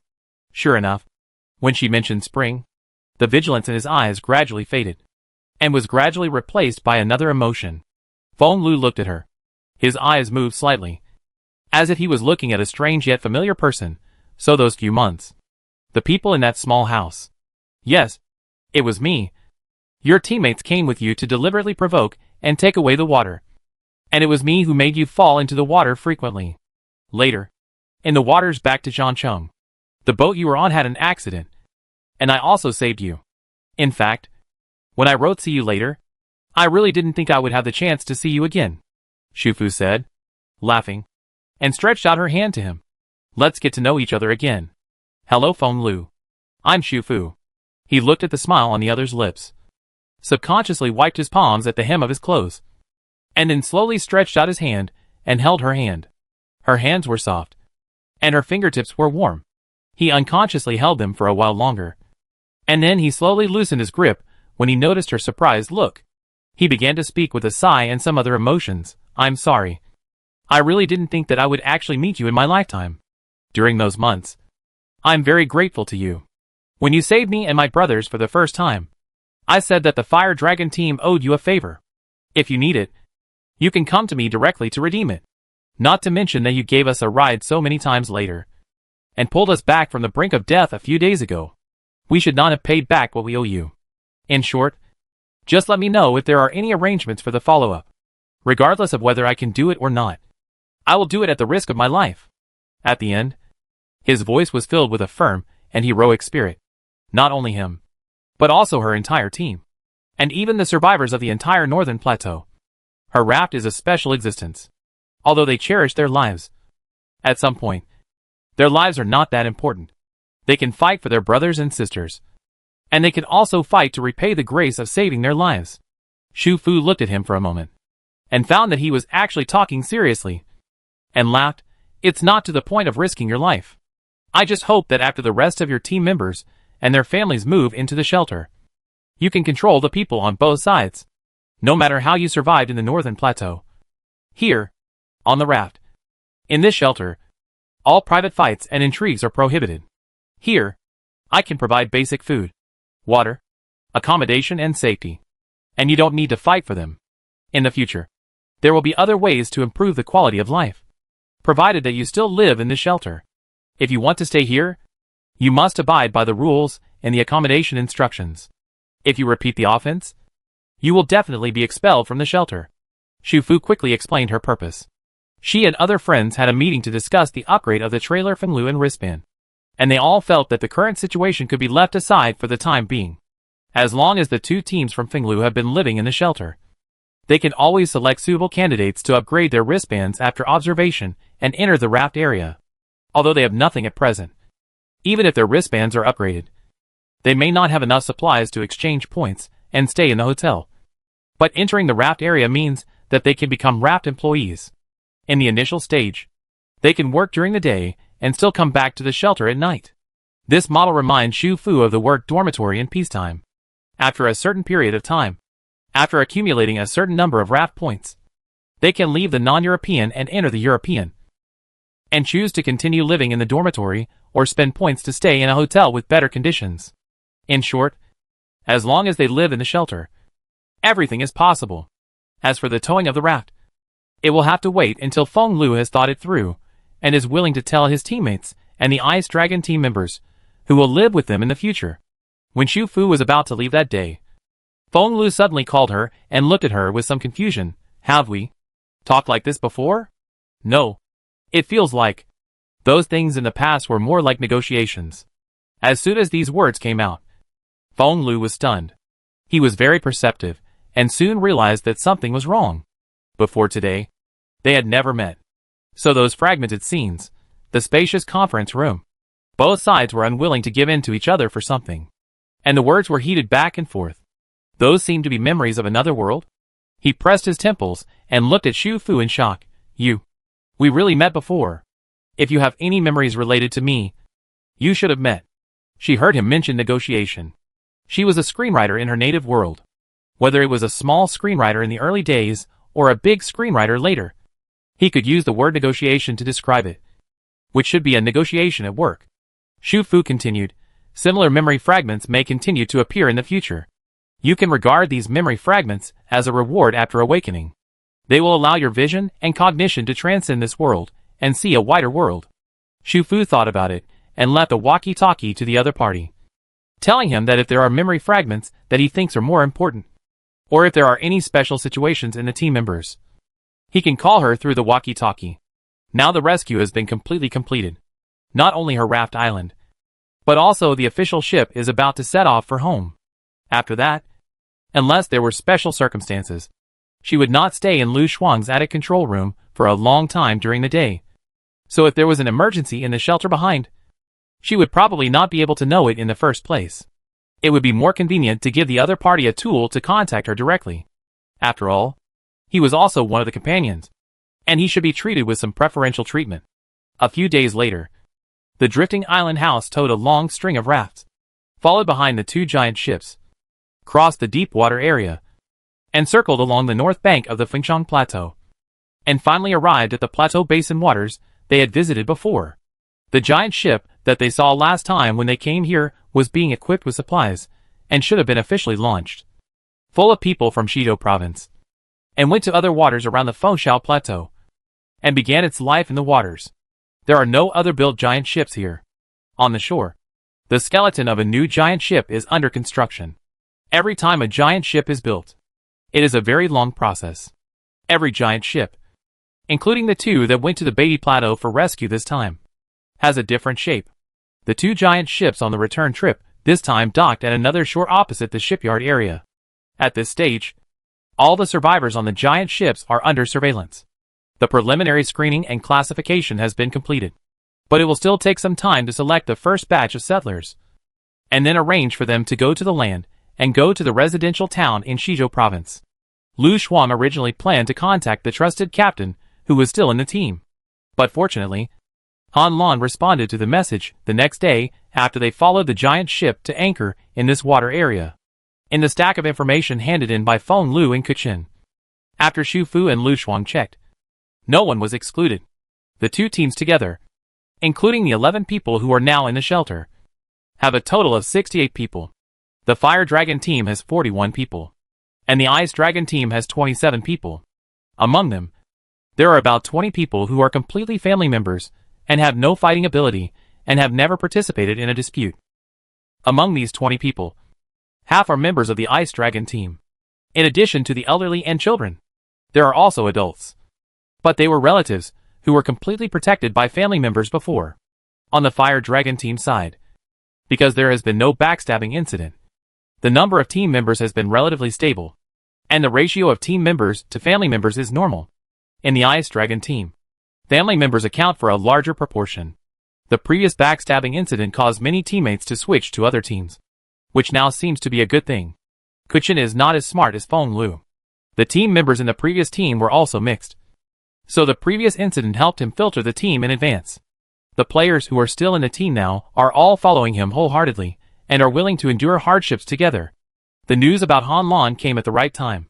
Lu Shuang sent the list of 57 people who are still on the official side and asked him to arrange the transfer according to the situation. Lu Shuang had told Xu Fu before that this was not difficult, although the placement and guarding on the ship were very tight. As long as the person was fine, he would be arranged to live after being selected and landed, and it would be easy to handle afterwards. In the previous mission, Cheng Yu acted together with Han Lan. Now Han Lan had news, but Cheng Yu was still out of contact, so Xu Fu naturally asked Han Lan. Han Lan quickly replied, saying that after the last mission, Cheng Yu took the lead in taking the team and people on the return helicopter, and he was responsible for the finishing work. He was going to return afterwards, but because of some problems with the finishing work, he stayed temporarily. This was considered the second mission. After the mission was completely completed, he saw Lu Shuang's message. In other words, he and Cheng Yu were not together at the moment, and the last contact was before the second unexpected mission. Han Lan, don't worry too much. He went back earlier than me, and there was no news of new missions. It should be that something happened internally that delayed him. Let's wait a little longer. No one is more familiar with the matter of losing contact than Xu Fu. In the past, when she lost contact, she occasionally found a chance to send a message to her friends or Cheng Yu, but the other party could not reply immediately. Even satellite phones have bad signals sometimes. Not to mention that he may be on a mission at any time. Even if he is not on a mission, he may not be able to send messages freely when he is in the official. After all, she and the raft she is on are still secrets to the official. She is not the kind of person who will have all kinds of crazy thoughts when she can't contact the other party. The other party has been in the army for so many years and has rich combat experience. Through their previous operation, the remaining cancer in Shizhou province should have been eliminated, so she guessed that he must have been delayed by something else. A few days later, Han Lan sent an address. Xu Fu reset the destination and drifted over with rafts of various sizes to join him. 57 people, including the 2 people who had entered the shelter before and returned to the ship to report safety to their teammates, all were there. The rain was a little lighter that day, but the sky was particularly gloomy. The shore where the shelter was docked was a concave opening under the cliff, and people on the shore could walk directly onto the deck of the shelter. The protective cover of the shelter was closed. Xu Fu and Lu Shuang stood at the end of the raft that the refugees could not see, and waved to Han Lan next to the team. Han Lan still had the dark brown wristband on his hand, so he could see the raft area that was invisible to others on the shore and in the shelter. These few days, Xu Fu and Lu Shuang had been to the shelter at the back several times. After all, Lu Shuang was the real owner of the shelter. Once the check-in and upgrade of the refugees became normal, and the executive was hired, Xu Fu could completely get rid of the things here. So when she went to collect the team list form later, she took Lu Shuang with her. This time, the team members in the shelter still didn't understand where the other party came from, because in their field of vision, there was only a circle of circular decks outside the shelter, and the vast waters outside. They once thought that the owner of the raft was hiding in a door around the hull. But after they checked in, they found that each door here was a room, and the doors of the rooms were all opened inside the shelter. So every time someone appeared on the deck outside the shelter, where did they come from? In the entire water area, there was only one raft in the shelter. The unknown was awe-inspiring. Whether it was Xu Fu or Lu Shuang, the refugees in the shelter were very polite and respectful. When the raft followed the giant ship to Shizhou province, Feng Lu publicly confirmed to all the team members that Xu Fu was the owner of the small raft that provided free ferrying. He considered whether to keep it secret, but then thought of the significance of the raft to the survivors of the Northern Plateau, and said it anyway. Since Xu Fu meant for him to control the people of the 2 teams, it would be better to let everyone know about this. He was 100% sure that he could control the people of the Fire Dragon team, but he was not completely sure about the Ice Dragon team. Unless the other party also knew that the owner of this shelter had given selfless help to everyone in the Northern Plateau. The survivors from the Northland Plateau originally had a natural filter for the owner of the small raft, and the combination of the two would make them trust each other more. Later, when Xu Fu went to the shelter again, he immediately found that the eyes of the people looking at him were warmer and more friendly than before, not only grateful for the lifesaver, but also respectful for the old friend. The whole raft island slowly moved backwards. When the deck of the shelter raft was completely close to the shore, Feng Lu, who had already walked to the circular deck, used his wristband to swipe open the door of the deck fence. This is the right that Lu Xuan gave to Feng Lu and Kuchen. Although they did not need to open the door on their own initiative during the journey, they felt completely different from not having this right. The former means that although they live in the shelter and are protected by others, they are still free, while the latter means that they have completely lost their freedom. The team members on the shore and the team members on the raft met again, and naturally they hugged and talked. The new team members were originally nervous, although teammates on both sides had reported their safety and privately described the various advanced facilities of the shelter raft. The clean, comfortable and safe environment. But they were used to the superpowers always being high above them. And the hut on the superpower raft was the survivors of the restricted area, so they didn't really believe it in their hearts. Until this moment. They all walked into the shelter, looked at the spacious, bright, clean and brand new hall, and were amazed. Chapter 173 Drag 8. It's so big here. Is the hut of the superpower so big? No, the superpower's raft is just an ordinary wooden house. Yes, we had a chance before. We stood outside the door and looked inside. It was really just a wooden house of 20 to 30 square meters, not to mention such a big place. It was pitch black and there was not even a light. Wow, can I really get a free meal after getting this wristband? This is amazing. There is even a TV screen here? This room is bigger than the rooms on the giant ship, and each room has a separate bathroom. When Xu Fu and Lu Xuan walked along the waterway to the deck of the shelter with umbrellas, they heard the low exclamations and sighs of the new residents inside. The team members who had lived in the shelter for many days first helped the new companions to enter their biometric information one by one, receive wristbands, then took them to the big screen TV and carefully read instructions for staying in the drifting island shelter.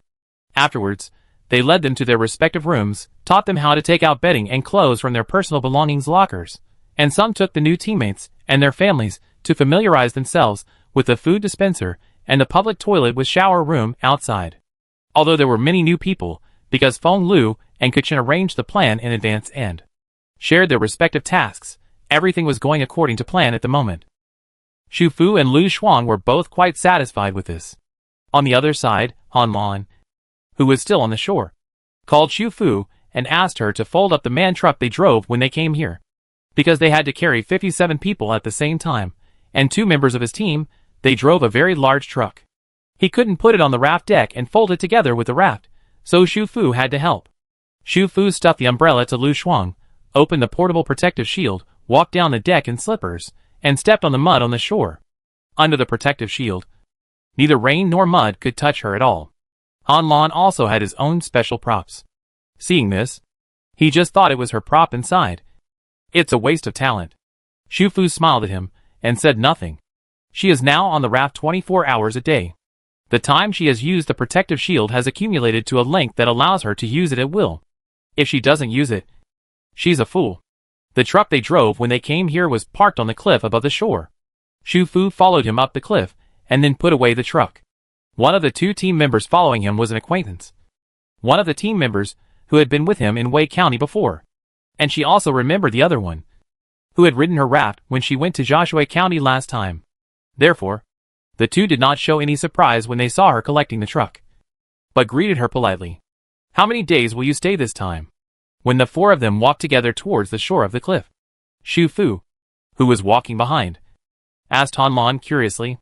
Han Lan glanced at the direction of the raft below and replied, "This time we came here mainly to tow the raft first. And also, the 2 of them were the staff Lu Xuan applied for. And now they have retired. And they will not leave after this time, whether it was towing the raft or applying for staff. It was all carried out at the request of Lu Xuan, because the upgrade said Han Lan wanted to equip was the pharmacy. For a raft island independent of the mainland and the government, the existence of the pharmacy was too important. The earlier it was towed, the earlier it could be operated and upgraded. Anyway, the pharmacy could hire employees. Even if Han Lan left after towing, the raft would not follow him. So even if he left later, the pharmacy raft could continue to develop steadily under the care of the employees. As for the executive officer, Lu Shuang originally wanted Wenro to board the raft. But Wenro had boarded the return helicopter with Chi Kai, A1 and others, and followed Chengyu. So Han Lan finally found another teammate who had experienced the low-temperature blizzard in Wei County with them. Of these two people, one has already registered his information and received a wristband for raft residents. This time, he only needs to get familiar with the situation on the raft, and then he can go directly to Lu Shuang to work. As for the other person, Lu Shuang is a little worried at the moment, because she knows the mechanism of the Shufu raft shield. If the raft area is not closed, newcomers cannot see the raft or enter the raft area. But now there is a shelter and a room full of refugees in the back. If the shield is closed directly, everyone will see the raft area in front. They want to take it slowly, and the plan of selecting people one by one to upgrade their wristbands will be ruined. Although, after today, as the executive officer frequently goes back and forth between the raft area and the shelter area, the people living in the shelter will definitely find that they are walking through a passage that does not exist in theory, and then they will definitely guess that there is another hidden area outside the shelter raft. But guessing is different from seeing the connected raft islands with your own eyes. The various buildings, technologies or novelties in the raft area are revealed too quickly, which is not a good thing for the people in the shelter. However, Shufu thought quickly. After the four of them stepped onto the deck of the raft in the shelter, she had already thought of a solution. She asked the team member without a wristband to go to the shelter to register his information and get a white wristband. Then she asked Lu Shuang to go back to the attic monitoring room to retrieve the team member's information and submit an application to upgrade the wristband level. After that, Shufu also went back to the house and approved the application on the function screen. The team member stood on the circular deck outside the shelter, watching the wristband on his wrist change from white to light brown. Then, in front of him on the left, in the water outside the deck fence, the water channel and raft island that had existed but he had never paid attention to before seemed to be cleared up. And for the first time, they were officially and clearly presented in front of him. Han Lan patted him on the shoulder, looked back at the refugees, who were still busy registering information and visiting the house, then took two team members to the passage leading to the raft area. Inside the shelter, the people who were visiting were very happy, and their attention was all on the house. In addition, the hall of the shelter was designed to be slightly sunken downwards, so the position of the entire hall would be lower than the deck outside.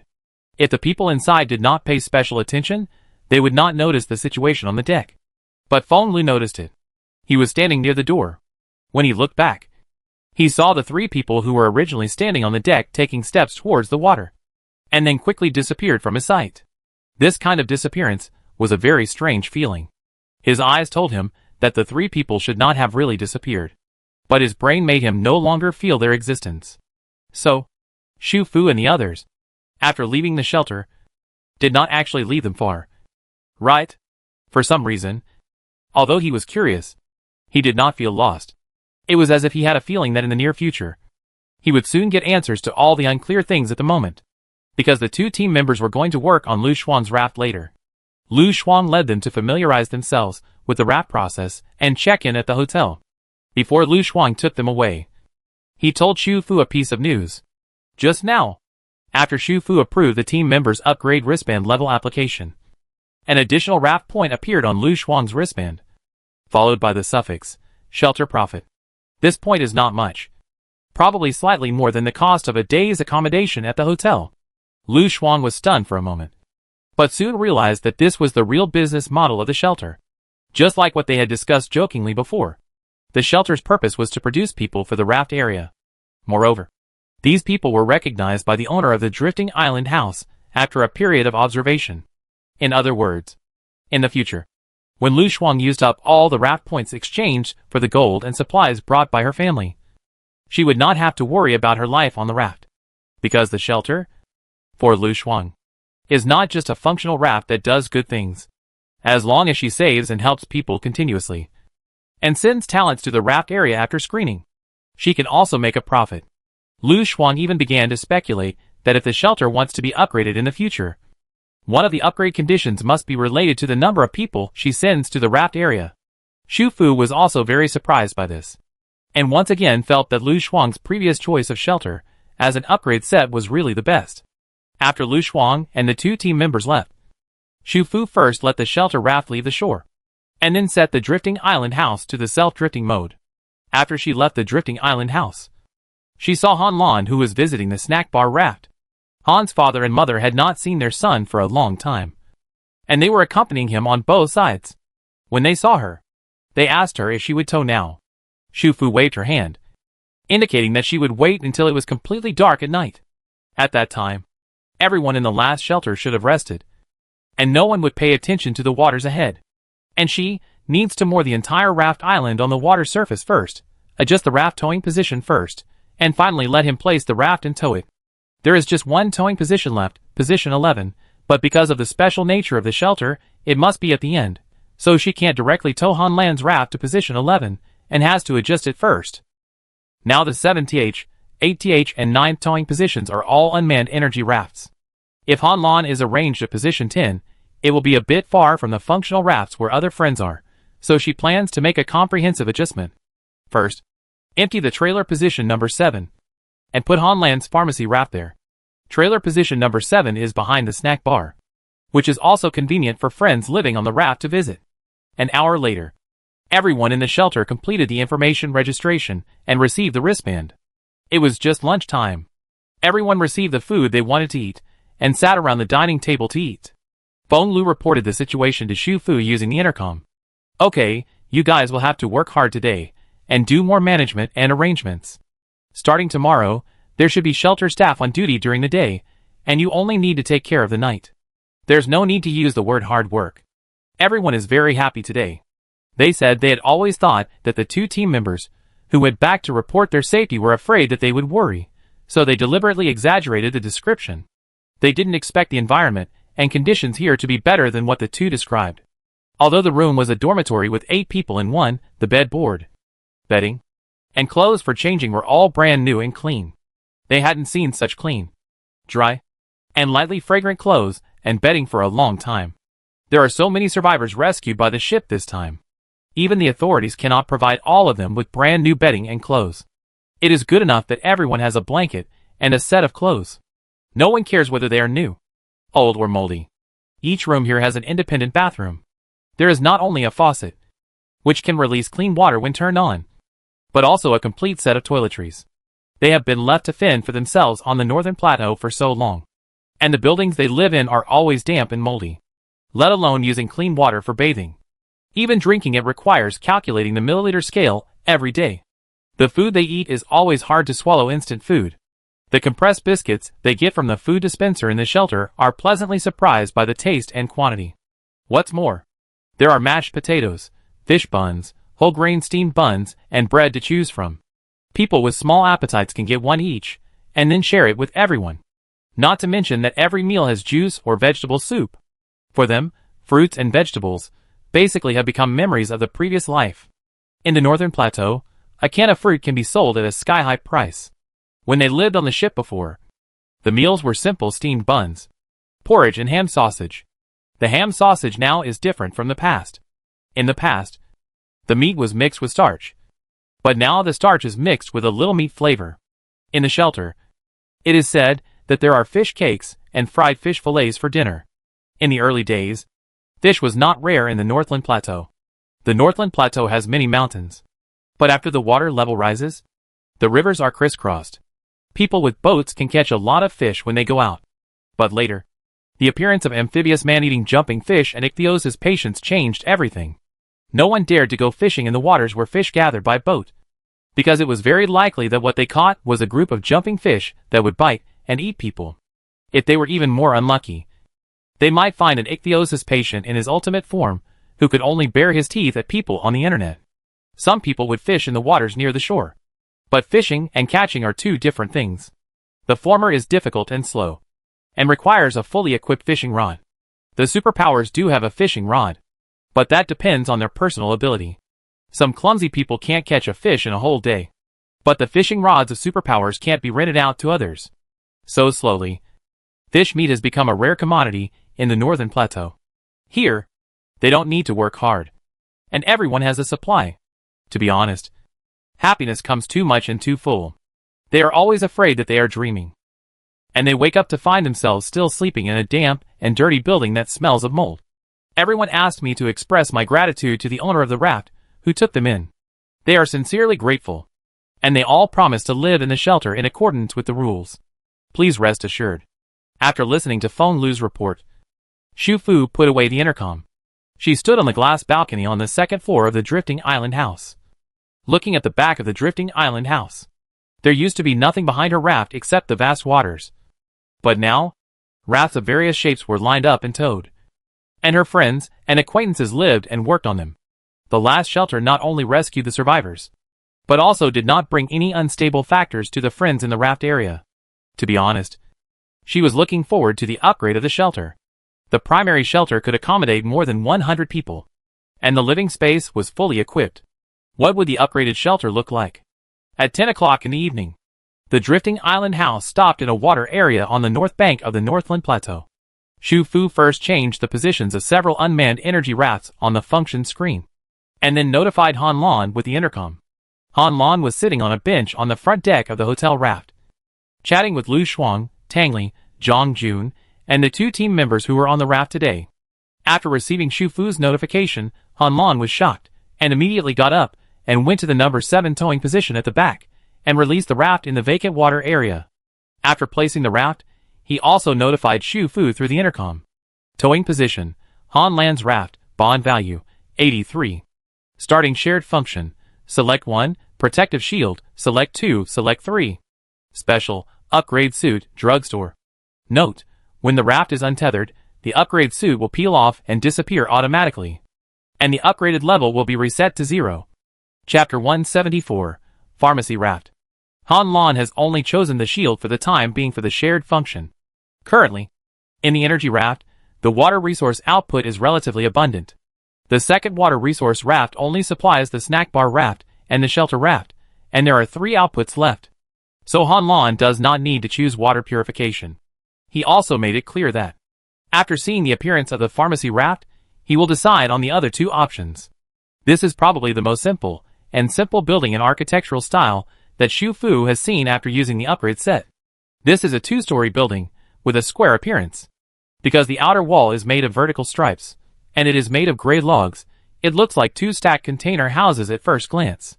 The first floor is a pharmacy, and the second floor is a living space. The stairs to the top are on the left side of the pharmacy. It is a very simple staircase with handrails.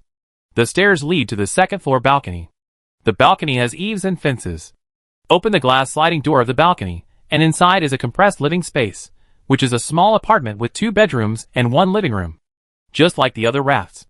There is a wooden platform and eaves in front of the container pharmacy on the first floor. 2 familiar raft point redemption machines are placed under the eaves. There is a double glass door in the middle of the wall facing outward. These 2 glass doors are automatic sliding doors. Probably because it is a relatively important pharmacy, they cannot be opened manually. You need to swipe your personal wristband at the door. After your personal information is registered, you can open it. You need to swipe your wristband to enter, and you need electricity, so Xu Fu went back to the drifting island house and selected the second sharing function for him, electric energy. It was past 10 o'clock in the evening, and it was still within the power supply period of the raft. She did not need to adjust it. After choosing, she went back to the pharmacy raft. Han Lan also took advantage of this time to go upstairs to the living space, and took out the electronic screen to check the more detailed pharmacy functions on it. The lights on the first floor were on, and the light was clear and bright. There was a fully automatic pharmacy inside, with a total area of about 60 square meters, and it was roughly divided into 2 areas in front and back. There were 3 double-row medicine shelves standing vertically in the inner area, and a glass refrigerator on the entire innermost wall. Now both the shelves and the refrigerator were empty. Xu Fu guessed that the refrigerator should be used to store medicines that need to be stored at low temperatures. In addition to a checkout counter in the far left corner, there are 3 machines near the entrance, which are arranged horizontally. They look similar to early transparent telephone booths, about 1 person tall, square, and only 1 square meter in size. After a person walks in, the door will close automatically, and then the machine will start. First, the personal information on the wristband will be entered, and then a beam will appear from the top. slowly sweeping across the person's body from top to bottom. Finally, a relatively preliminary diagnosis and treatment result will appear on the screen in front of the person, including the name of the medicine to be used and the shelf where the medicine is located. Of course, the person who was being used as a guinea pig was Han Lan, and the drug shelves were all empty. So after the scan, there were only diagnosis and treatment results, in addition to some injuries that were not fully healed. It would also show the vitamins he lacked, the need for iron supplements, etc. Xu Fu leaned over to take a look, and quickly realized, isn't this equivalent to an electronic doctor? In other words, this pharmacy has its own diagnosis and treatment function for some minor ailments such as colds, headaches, and fevers. Just scan it, and it can guide people to buy the right medicine. It is actually very important to prescribe the right medicine for the right disease, because sometimes the same disease will be divided into different diagnosis and treatment situations due to different causes of the disease. For example, cough. There are wind cold cough, wind heat cough, phlegm damp cough. The symptoms and treatment methods of these coughs are different. You can't take medicine randomly when you have a cough. It is very likely that the medicine is not suitable for the disease, and it will not work after taking it, and it may even make the disease worse. After the diagnosis and treatment, the door of the machine was reopened, and Han Lan came out. After checking the electronic screen, he told Xu Fu that if the pharmacy had medicine at this time, he could choose to buy medicine directly in the automatic diagnosis and treatment room, and then the points in the personal wristband would be automatically deducted.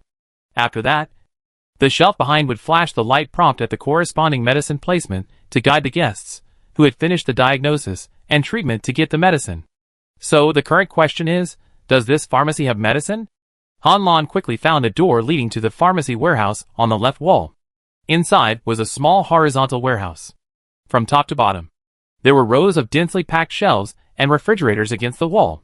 The inside was the same as the shelves outside, empty, without a single box of medicine. So he began to check the electronic screen in his hand again, and finally found a function bar for the pharmacy mall, but it only showed one kind of medicine, which was cold medicine, and the 3 words, cold medicine, were still gray. Clicking it showed that it could not be purchased, and to buy it, it had to be unlocked first. Unlocking not only required RAF points, but also sales, and the sales figure was not small. That is to say, if the pharmacy does not sell any medicine, even if Han Lan has enough RAF points in his wristband, he cannot unlock the cold medicine that comes with the pharmacy system.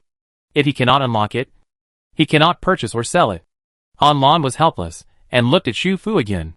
Xu Fu understood immediately, and went back to the drifting island house again.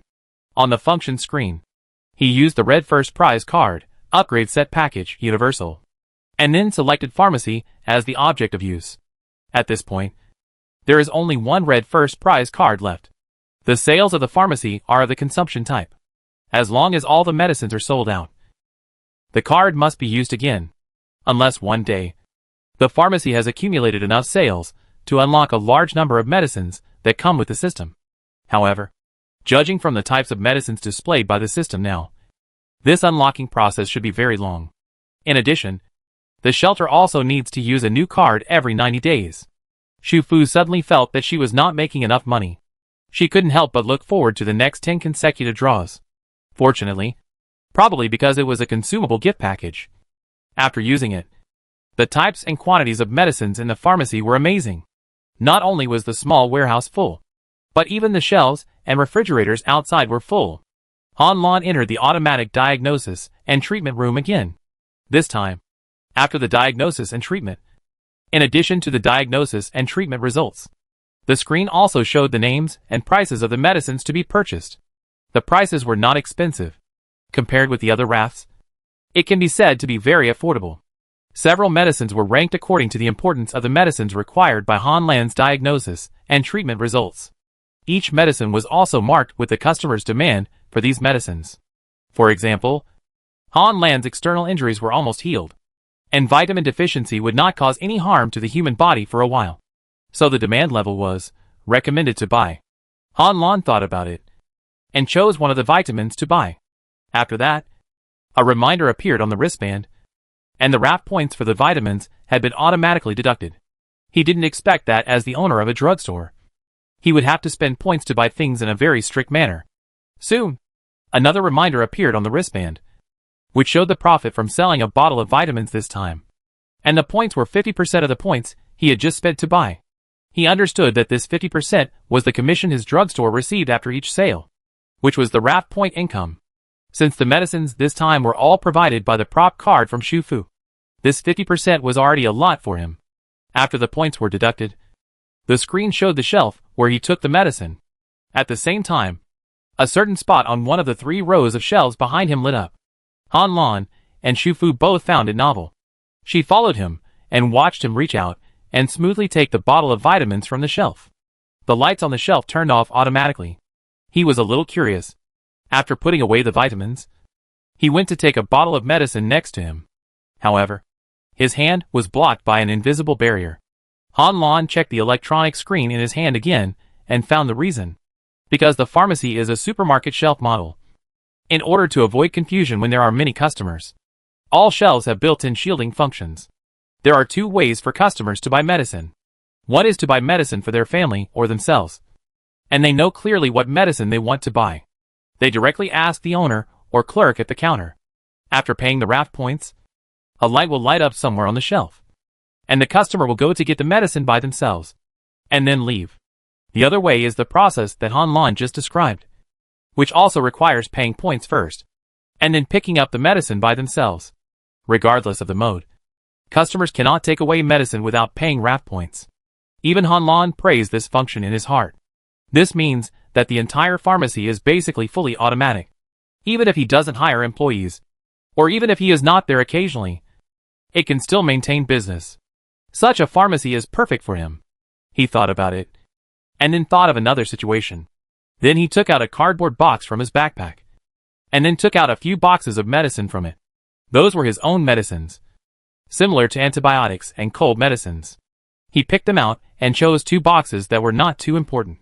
He drew a circle on the medicine box with a pen as a mark, and then put them on the shelf in front of him. The shelf was very large. The shelf he placed was in the vitamin section. When the medicine box touched the invisible barrier, he found a prompt box suddenly popped up in front of him. The prompt box had words. "Are you sure to put the medicine on the shelf for sale?"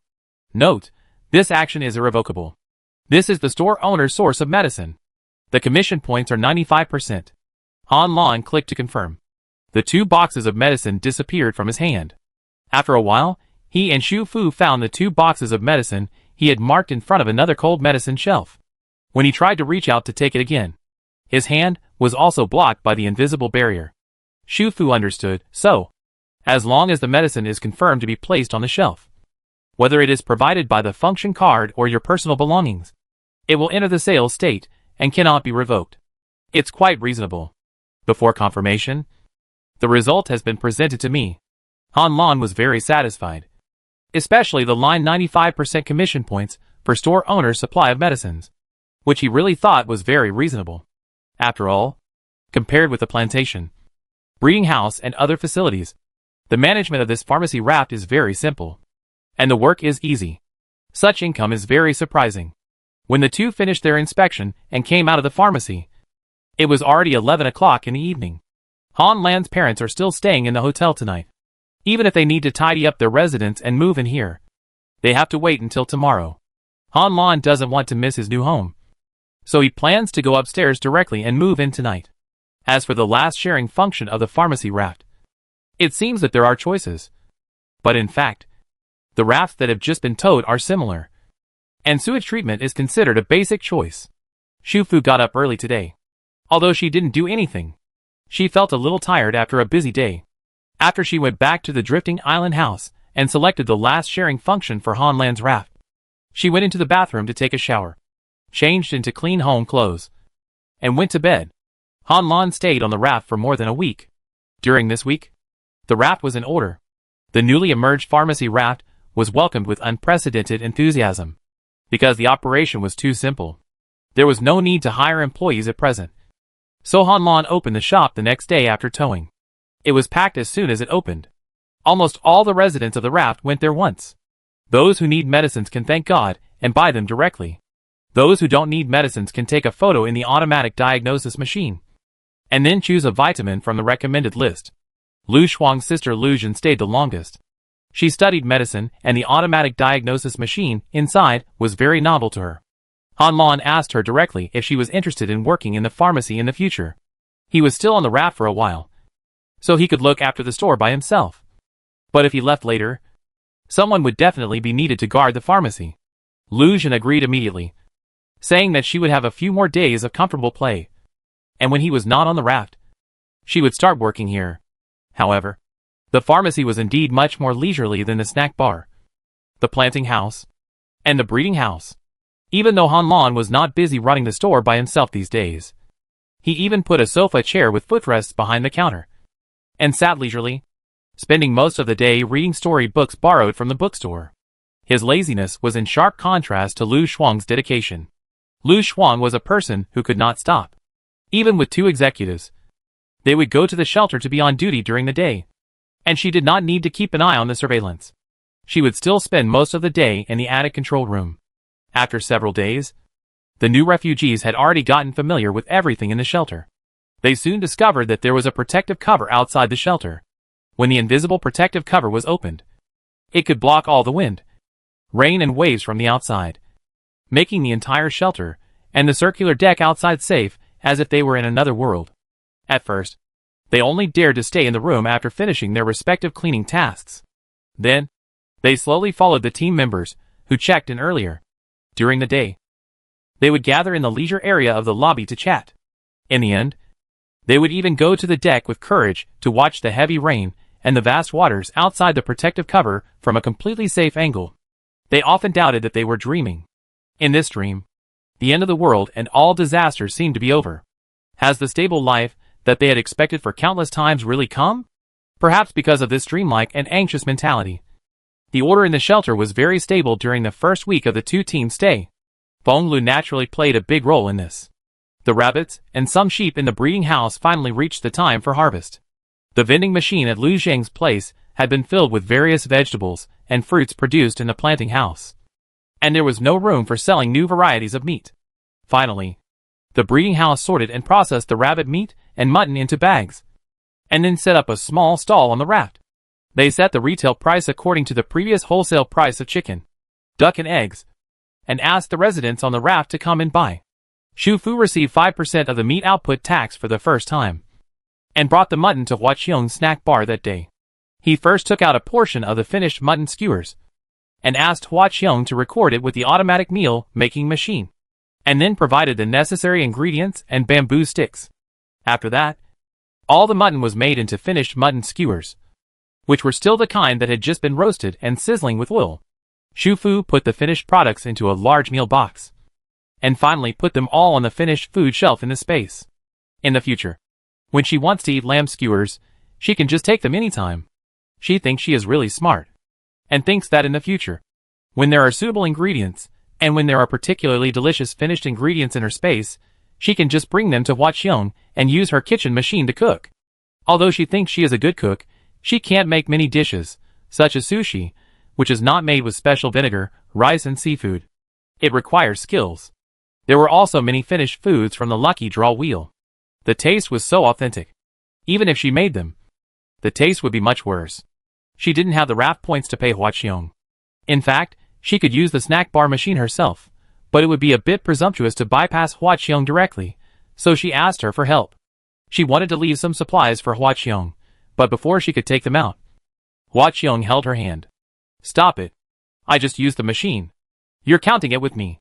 Hua Qiong looked at her with the same eyes as he looked at his daughter. He asked her if she had any other dishes that needed to be made. She could take them all out and make them one by one. Shu Fu. In that case, then she won't be polite. This afternoon, during the non-business hours of the snack bar, the machines in the kitchen basically never stopped. Roasted rabbit legs, spicy rabbit meat, sushi of various flavors, various stewed foods, fried foods, Sichuan cuisine. As long as Shu Fu has the raw materials, and the finished dishes of the same style are very delicious, she takes them out and makes many copies. When she left, as a reward, she left a sample of the meals that Hua Qiong didn't have. Although the snack bar has not been upgraded yet, the automatic meal-making machine can only record 10 kinds of meals at a time. She believes that, as long as she insists on operating every day and changing the menu more. The upgrade is just around the corner. I don't know if it was because of the upgrade. A day after the breeding house produced rabbits and sheep, a new batch of chickens and ducks was produced again. At the same time, the breeding house was upgraded from a single-story breeding house to breeding farm. Chapter 175, Raft of the Farm. The night before the farmhouse was upgraded to a farmhouse, Zheng Feifei came to see her. Since the mother and daughter moved into the raft, Zheng Feifei rarely came to play with Xu Fu or chat. She was extremely busy and diligent every day. Not only did she have to inspect each farmhouse several times, she also helped Wu Xiaoshan, Yudong, Long Sheng and others to clean up from time to time. Yudong grew up in the countryside when he was a child. Actually, he had some experience in raising animals. Zheng Feifei and her mother had always lived in the big city. They really knew nothing about raising animals. Even if there was a farmhouse with advanced features, they were always afraid of making mistakes. So when Yudong went to check on the cubs occasionally, they would always follow and learn. Later, there was a library on the raft, and Zheng Feifei immediately applied for a library card and found a lot of professional books on breeding. She would try to read the books every day when she was not busy. Wu Xiaoshan also used her pair of glasses for this purpose. She memorized some important breeding knowledge at night, and then put it into practice when she worked in the breeding house during the day. When she applied it more often, she really mastered the knowledge. And then she went back to use the glasses props again, replaced them with new knowledge, and then continued to go to the breeding house. As the most anticipated functional raft by all raft residents, both the owner and the staff of the breeding house are very serious. Even though the raft encountered several disasters and the animals were frightened several times, they still achieved 0 casualties. After several harvests and accumulated sales, the breeding house was finally upgraded. When Zheng Feifei saw the prompt upgradable, she was so happy that she didn't dare to believe her eyes. After all, there were still pigs and cows that had not grown up yet. So, she ran to Xu Fu as soon as possible and shared the good news with her. The upgrade time of the breeding house raft also takes 1 night. Xu Fu specially set the alarm clock, got up early the next day, and was the first to arrive at the breeding house. The upgrade has been completed. The overall area of the raft has increased by 1 circle, which is almost the same as the raft in the botanical garden. The raft deck area has a fence facing the water side, and there are some benches and landscape lights on the front deck. There are several barbecue areas on the back deck, with landscape lights, tables, chairs and grills. As long as there is charcoal and skewers, you can have an open-air barbecue here at any time, because most of the deck space is given to the outdoor area. The overall appearance of the honeycomb house is only slightly larger than before. But there is one more floor. The structure of the second floor is the same as the original one, still consisting of 6 small hexagons and a large hexagon in the center. More changes occurred indoors. First, the 2 small hexagonal rooms where Zheng Feifei and her daughter lived were moved from the first floor to the second floor, and an external staircase with handrails was added. So the 2 cabins also had a viewing balcony on the outside. The balcony is a large outdoor balcony connecting 2 small hexagonal rooms. It has a solid fence, a wooden round table and chairs, and the window wall of the original bedroom facing outward has been turned into a floor-to-ceiling glass sliding door. When they go home, they can go directly from the stairs to the main door of the living room, or bypass the living room and enter from the floor-to-ceiling sliding door of the bedroom. The interior furnishings are richer, and the lighting and view are better. Jiang's mother especially likes the balcony and plans to go to the plantation to find Yao Ruoyun to buy some grown flowers, transplant them into pots, and then place them on the balcony. Although it still rains outside every day, because there is a protective cover. Even such an open viewing balcony can be arranged according to one's preferences. Anyway, Xu Fu will give a notice in advance every time the protective cover is closed, and then the delicate flowers and plants can be moved in. The chickens, ducks and rabbits were moved to the second floor along with the living space. Currently, they occupy 3 small hexagons respectively. The weight is automatically increased when upgrading. Although the inside is about the same size as before, it seems much more spacious because chickens and ducks are raised separately. The last remaining small hexagon on the second floor is now empty, according to the structure inside and the prompts on the breeding machine. This breeding house is also for poultry, and should be a breeding area for geese. But there are no goose cubs on the raft now. Xu Fu still couldn't help wondering, If she used the universal gift package in the upgraded breeding farm, would she be able to spawn geese and other animal cubs at the same time? The middle of the second floor is the same as the original first floor, and is also a large hexagonal compressed space.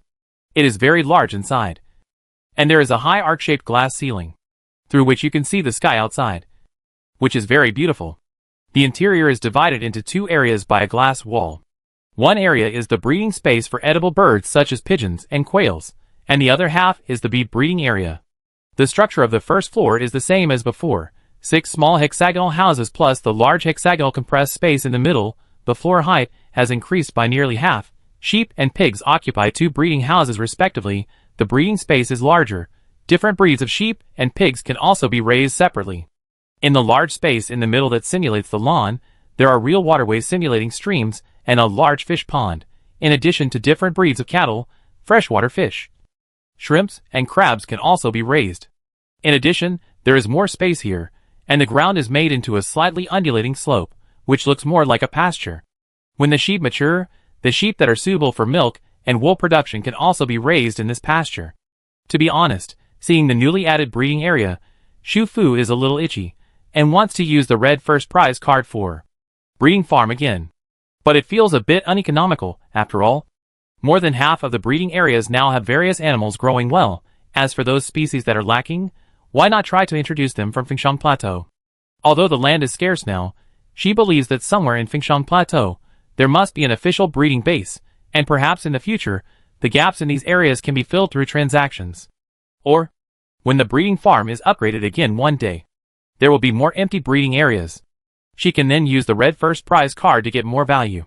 The last 2 small hexagonal houses on the first floor, one of which is filled with various machines, classified into categories, and can handle the animals that need to be slaughtered and processed more professionally and meticulously than before. There are also some simple processing. She looked around and found that it was similar to a small processing plant. For example, there are sausage and sausage-making machines for pork processing, and the lamb processing has changed from simple parts to French-cut lamb chops, lamb skewers, lamb tripe, lamb liver, lamb hoof, lamb heart and other internal organs. Shu Fu even saw down fur and leather processing machines. Although they were all preliminary, they represented a beginning. Perhaps, after the farm was upgraded again, fully finished processing machines would appear. The door of the last hexagonal house was facing the front of the raft. This was a specialty store, equipped with a time-stop storage cabinet warehouse like the planting house. When the breeding farm harvested animals again in the future, they could be split, processed and packaged in the processing house next to it, and then put into the warehouse behind the specialty store for storage. The store will not restrict the raft residents from entering. The owner can set the business hours by himself.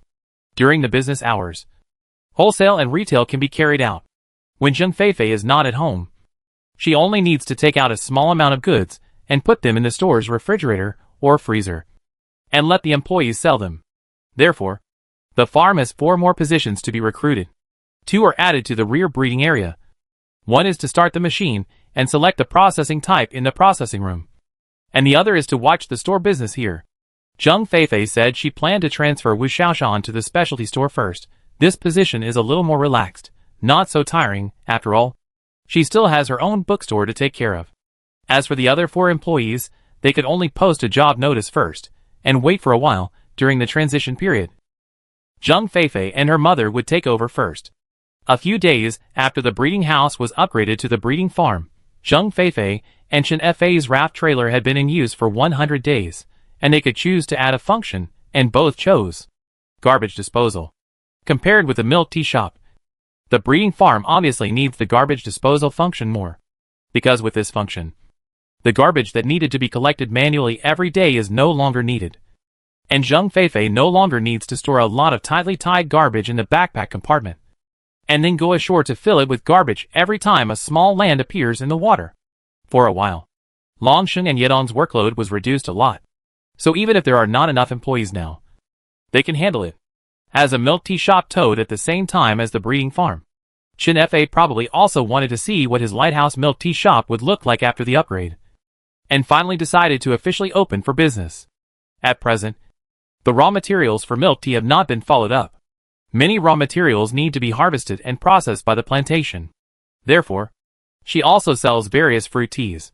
The most popular ones are small green lime, iced lemon tea mixed with kumquat and large lemon, dragon fruit milkshake, passion fruit mint leaf tea. Anyway, the fruit production of the plantation is increasing, and various new varieties have been harvested one by one. Raw materials are not a problem.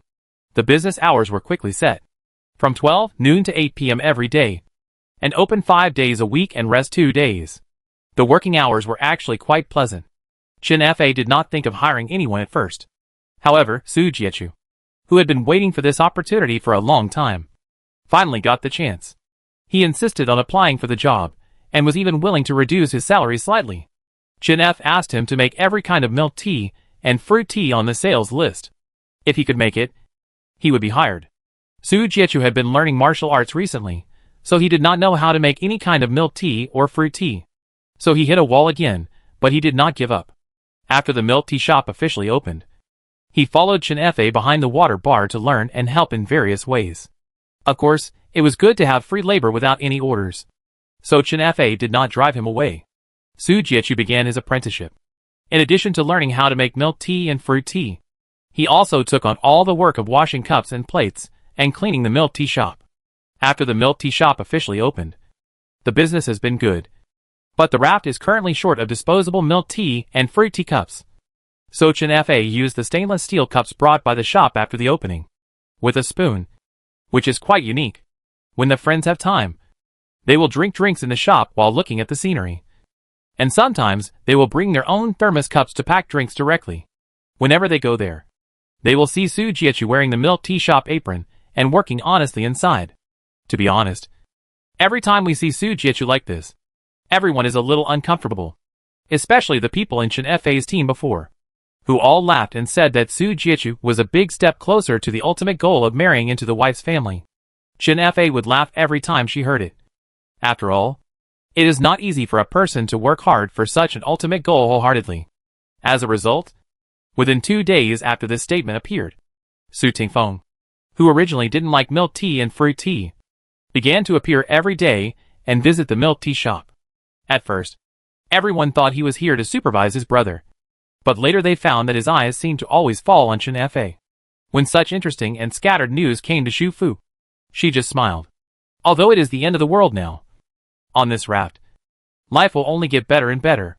Everyone is still young, and there are infinite possibilities in the future. She thinks it is better not to suppress herself too much, nor to set too many limits for herself. The day before Han Lan was about to leave the raft, Xu Fu once again had 10 consecutive draws. The small primitive house was once again replaced by a luxurious 3-story villa. The 2 new members who settled in the raft saw this type of drifting island house for the first time. They stood in the back passage in amazement and watched for a long time before coming back to their senses. It was the first time for them to see a raft that could become so big, and a house on the raft that could become so beautiful. Although they knew before that the owner of this raft island was extremely powerful, they were still shocked to see it with their own eyes. They had all retired, and they had no relatives around them. For this reason, when Han Lan asked them before, they immediately agreed and decided to live on this raft island for a long time. Another reason was that they wanted to help Lu Shuang manage her raft. At first, they thought that there was a shortage of people here. Although the 2 of them were small, they could help as much as they could. But these days, they lived on the raft, and the various magical facilities and technologies on the raft amazed them.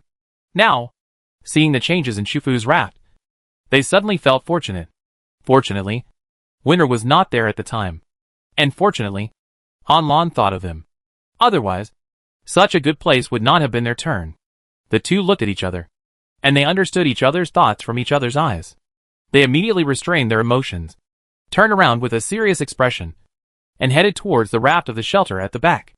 They had to work harder than before to live up to the opportunity to live on the raft. After all, they both planned to live here for the rest of their lives. It was already November, and because Han Lan could go ashore at any time, the raft had been drifting in the waters near the northern coast of the Northland Plateau. The latitude was high, and winter came early. Xu Fu occasionally saw rafts of superpowers or boats of the army passing by, and the people on them had already put on thick cotton clothes. Inside the protective cover, It will not be affected by the outside temperature, and will always maintain the temperature of late spring and early autumn, which is refreshing and pleasant. Neither too hot nor too cold. The lottery will be held at 12 o'clock in the morning. After Shu Fu changed the house type during the day, she was not idle. She changed into a swimsuit and swam in the swimming pool on the second-floor balcony.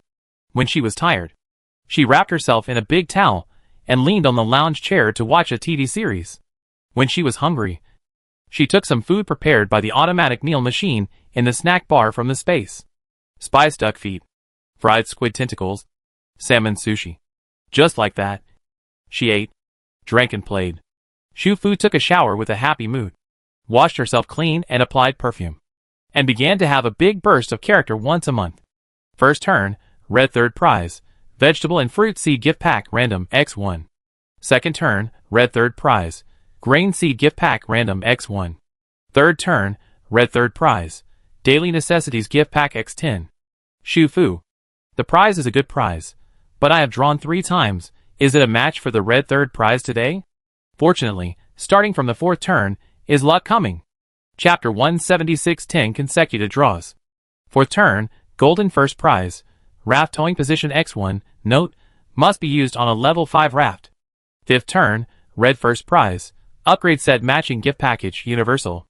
Now in her eyes, the universal matching gift package of the red first prize is almost as important as the gold first prize. Whether it is a shelter or a pharmacy, if you want to operate for a long time, you have to rely on the gift package to fill the gap in materials, unless one day, the food raw materials plantation and breeding farm needed by the shelter every day can be supplied in an endless supply, and the pharmacy can unlock all kinds of medicines. Otherwise, this matching gift package will always be needed. 6th turn, green first prize, public facility raft, playground, note, it needs to occupy 1 towing position, and can be released at any time after towing, and restored to the card state after release. Public facility raft cards of the same category can be synthesized and upgraded. Shu Fu was stunned, and looked at the words on the card again, and confirmed that she was not mistaken. It really said playground. In addition to the 2 public facility rafts of swimming pool and park, there is actually a playground. To be honest, when she first obtained the 2 public facility rafts, she was far more curious about the swimming pool and the park than interested in them. After all, her villa has its own swimming pool and outdoor jacuzzi, and the back deck of the villa is large enough for her to take a walk. But the amusement park is really different. To be honest, the last time she went to an amusement park was when she was in college in Suicheng, but she had not yet awakened at that time. Now when she thinks back to that time, it always feels like it happened in her last life. With the current state of the entire planet, it is estimated that in the next few decades, Fengshan Plateau will only focus on 2 aspects of construction goals: building more solid houses or solid giant ships that can accommodate many people, growing more food and raising more animals to ensure food needs. For things like amusement parks, even the amusement parks that used to occupy land in Shizhou province will be flattened and rebuilt, not to mention new ones. Therefore, no matter how small this playground raft is, and how monotonous the rides are, it will bring a lot of joy to the friends on the raft in the future. 7th turn, green first prize, energy raft, electric energy. 8th turn, red first prize, upgrade set matching gift package, universal. 9th turn, gold first prize, raft towing position X1, note, must be used on a level 5 raft. 10th turn, gold first prize, raft towing position X1, note, must be used on a level 5 raft. 7 consecutive first prizes, 3 more towing positions, 2 more universal gift packages. At least there is no need to worry about shelters and pharmacies in the short term. She thought about the remaining 2 unused upgrade sets. One for the bathhouse, and the other for the convenience store. It seemed that it would be enough for the bathhouse to have water and electricity, even if the convenience store did not use the gift packs. As long as the plantation and breeding farm had sufficient supply, it could just purchase and sell directly. She currently had 3 universal gift pack cards, and she could actually allocate 1 to use at the breeding farm first. In this way, the number of animals raised would increase, and the number of harvested animals would also increase. At that time, it would be able to upgrade faster, which would enter a virtuous circle. Shu Fu was excited after making the decision. Holding the stack of first prize cards of different colors, she put them into the box in the space. She took all the 3 red third prizes drawn earlier. She put the daily necessities gift pack into the space for her own use. She would send the 2C gift packs to Yao Ruoyun tomorrow. She calculated where the prizes would go. She thought that there were still many things to do tomorrow. She quickly brushed her teeth and climbed onto the big bed in the room on the second floor. She set the alarm on her phone. She turned off the lights and went to sleep. Han Lan did not tell Xu Fu and the others what the mission was for leaving the raft and going to the land. This was not surprising. It was normal for him not to tell her about the mission involving the army. However, Xu Fu guessed that Lu Shuang should know, because she saw him go to Lu Shuang's raft on the day he told her that he was leaving. He could not enter the attic control room. So Lu Shuang went downstairs. The two chatted for a while on the deck behind the cabin. Han Lan's expression was very solemn. After the chat, Lu Shuang's expression became a little strange, and his brows were tightly knitted. She was on her way to the shelter at the back, to deliver some books and board games from her own inventory to the leisure area in the shelter's lobby. To get to the shelter, she had to pass through the rear deck. When she saw the two people after passing the front cabin, she vaguely heard what they were saying. "Are you sure? Then you should be careful too." "I'm fine, I'm just worried." Han Lan's words stopped here, and both of them saw her, paused their chat, and smiled at her. Xu Fu didn't think much about it at the time. Until after dinner, Han Lan came to her and told her the time to leave the raft. She later recalled that the reason for him to leave the raft might be what they discussed when she passed by Lu Shuang's raft that afternoon. Han Lan told her that he went ashore for the mission and would be back soon once the mission was completed. Xu Fu thought about it and asked him how long the mission would last. She said she had a long-term leave card that would allow him to take the raft with him to do the mission, and the time limit was 1 month. Each friend would sign an agreement with her drifting island house before towing. So Han Lan naturally knew the role of the leave card. He knew that she was afraid that his raft would not be with him. If he encountered an emergency and had to enter the water, it would be very inconvenient without the raft. But he was not a reckless person. Since he decided to tow the raft, he must have his own confidence. His confidence was his special prop, which was a prop that could move instantly. The prop could be divided into two parts. One half was placed at a safe starting point, and the other half was carried with him. When he encounters danger, he can activate the half of the prop on his body, and he can instantly move to the safe starting point where the other half is placed. At the same time, the half of the prop originally at the safe starting point will automatically merge with the half of the prop on his body and become one again. Before the next use, this prop cannot be divided into two again, and there will be a 7-day cooling time after each use. In other words, it can only be used once in 7 days. So he will not use this prop unless it is absolutely necessary, but before each dangerous mission. As long as the props were in usable condition, he would usually find a safe place to store half of the props. This was to save his own life. But in most cases, he would go on missions with his comrades, and would never leave his comrades behind to escape alone. Unless he was in trouble, he was alone and had no way to retreat. And then the incredible effect of this prop would be revealed. Why don't you leave half of this prop in the house upstairs on the raft this time? Your parents live there anyway, and no one else can enter without your consent. It's the safest place, Xu Fu suggested. Besides, after you finish the mission this time, you can teleport back to your home on the raft by yourself. And you don't even have to rush. I've thought about it before, but I'm also afraid that if something goes wrong and I use the prop, I'll end up far away from the mission point, and it will take a lot of time to rush back. Han Lan thought about it and felt that this was okay. After all, as long as there was a friend around him, he would never give up on the other person and evacuate independently. So he actually used this item very few times. In that case, it would be better to leave half of it on the raft. And his trip this time was not, strictly speaking, a dangerous mission, but the journey was long. If he wanted to return alone, it would be so cool to find a place to teleport directly. At this time, Han Lan didn't know that. He would be very grateful for this decision in the future. Afterwards, Lu Shuang also came to her and asked her when she planned to tow Feng Lu, because Xu Fu and Lu Shuang had said before that, after she had towed the raft of 10 special ability people, it might be possible to solve the mystery of the two worlds.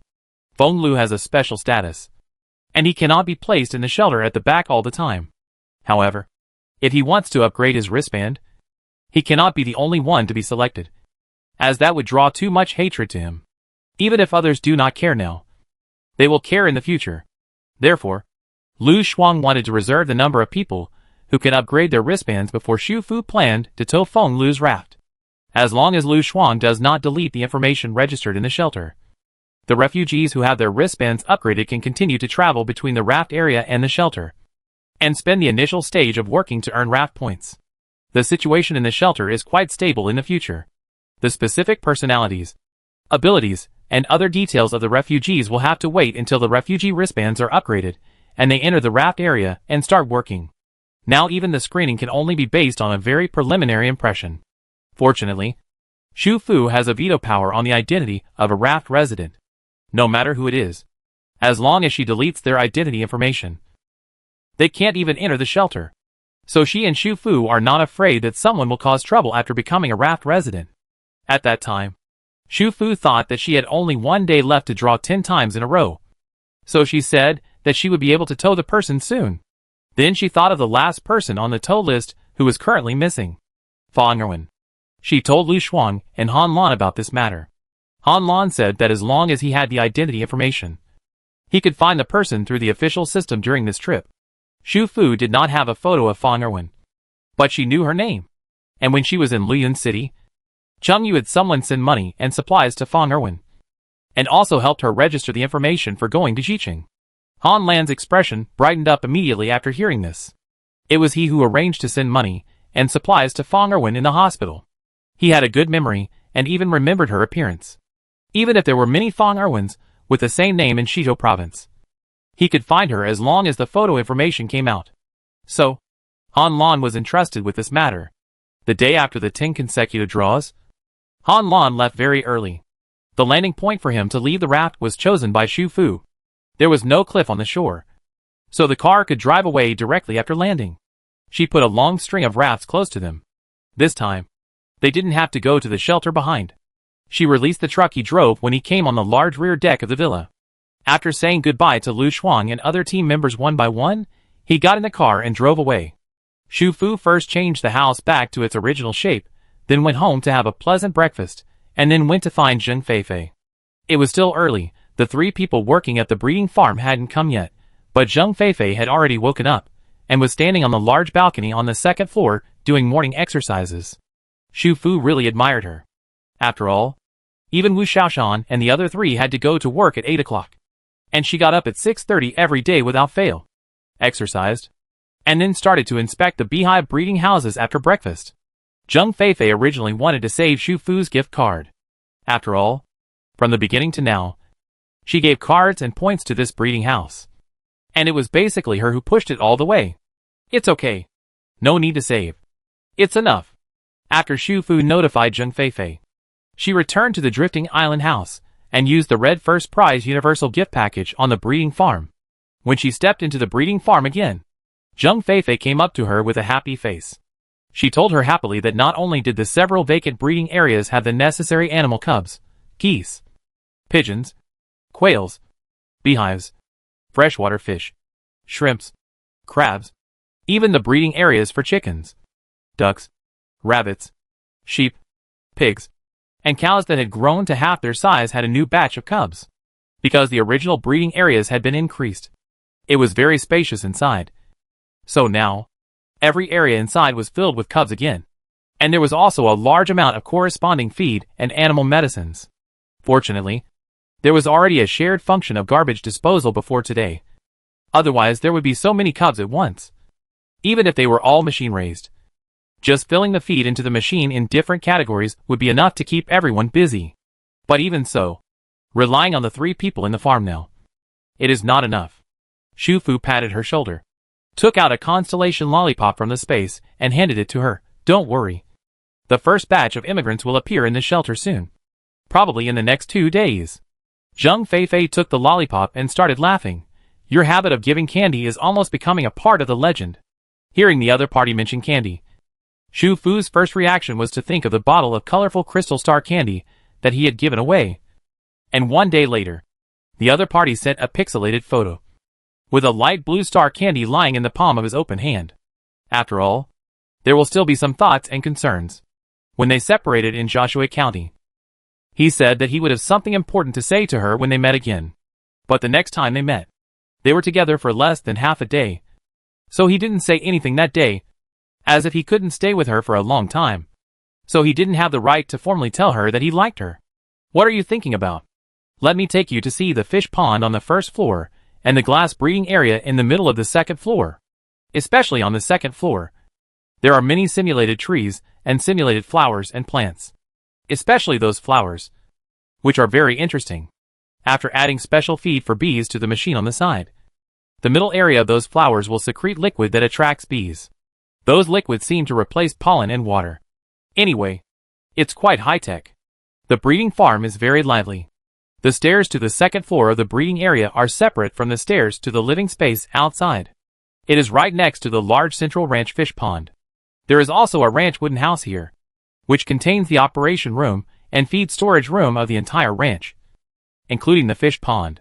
Strictly speaking, this is not a staircase, but an elevator. A spacious elevator with glass walls, which makes it easier for employees to carry feed upstairs.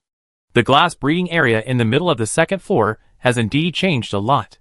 When she came to see it that day, there were simulated trees and simulated flowers. But the trees did not grow branches and leaves, and the flowers did not bloom. Now it is completely different here, with green branches and leaves stretching and flowers blooming. Especially the glass arc roof above, which simulates the natural state of blue sky, white clouds and sunshine, which is very beautiful. The breeding area for these pigeons and quails has to go through 2 doors, and there is also a corridor in the middle. So the internal breeding mode should be free range. When I saw them just now, they were still in the small sheds that simulated the trees and under the trees. Now they have come out by themselves. No wonder the top of the second floor is so high, and it can also simulate the blue sky and white clouds. It turns out that this is the function. Zheng Feifei introduced her, and found more surprises because of the new cubs. The two spent half an hour walking around the breeding farm. Finally, Xu Fu followed Zheng Feifei to the large balcony of her house, and sat with her to drink a cup of coffee before work. After that, Zheng Feifei started a busy day of work, while Xu Fu went to the raft shelter at the back. Lu Shuang also got up. The front deck of the cabin had been decorated by Lu's parents.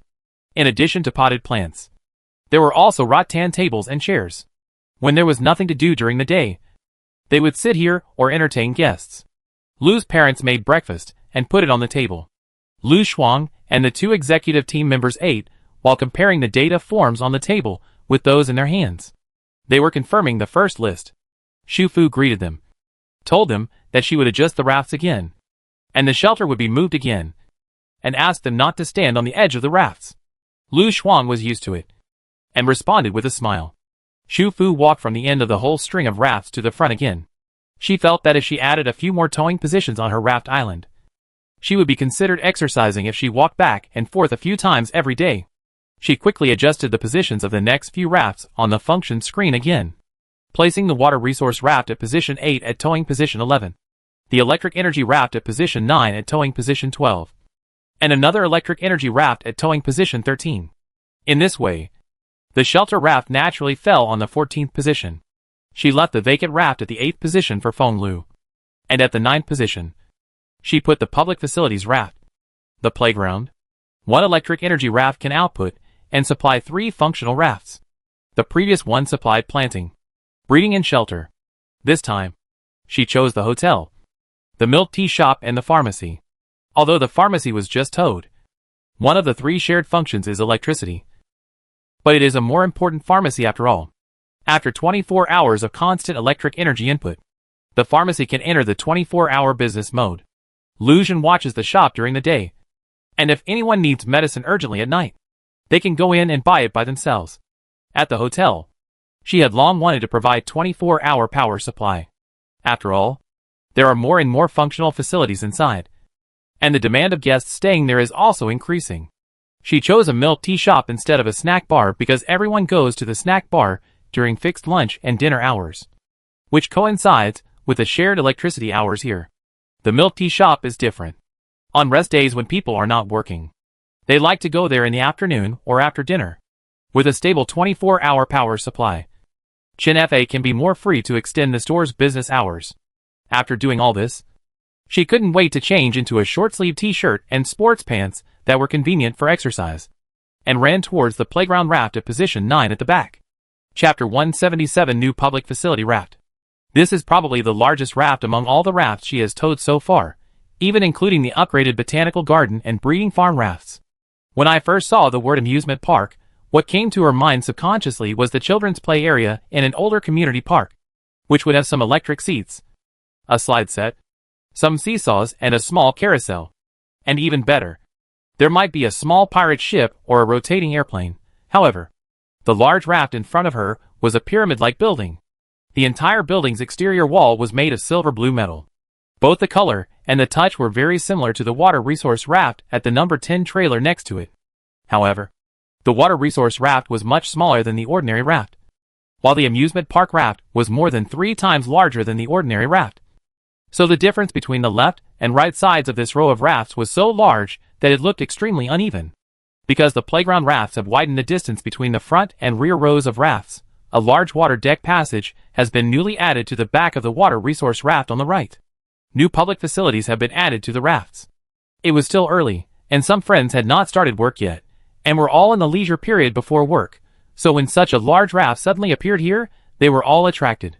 When Shu Fu arrived, a lot of people had already gathered in front of the pyramid playground. No one knew what kind of raft this was, and the entire outer wall looked tightly closed, as if there were no doors, so everyone was guessing which energy raft it was, but since there were both electric energy and water resource rafts, they looked completely different. Is there really no door?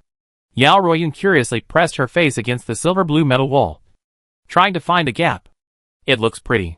Could it be a raft like a landmark building? Wu Xiaoshan and Zhang Tian both had to work today, holding half-drunk soy milk in their hands.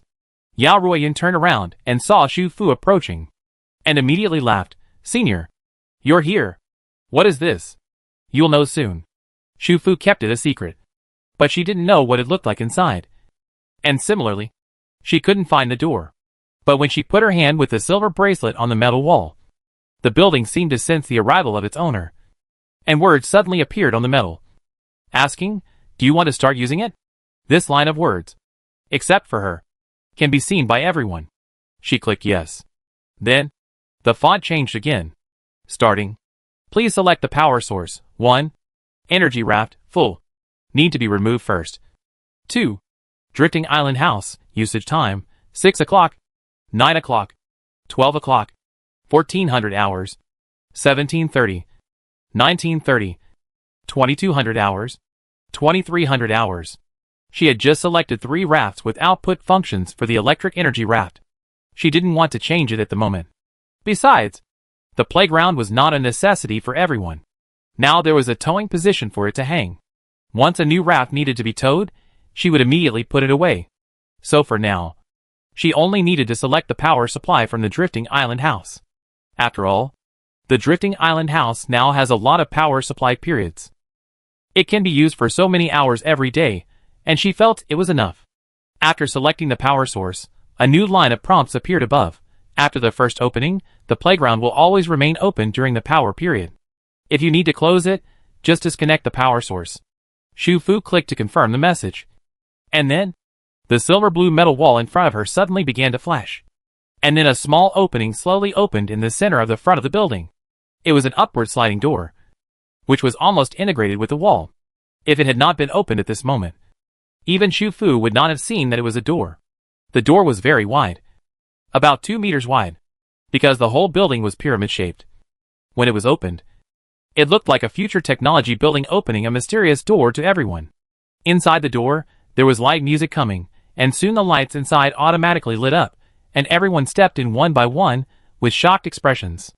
This is an indoor amusement park, which is equivalent to the electronic amusement park built in a large shopping mall in peacetime. It is also a compressed space, about 300 square meters.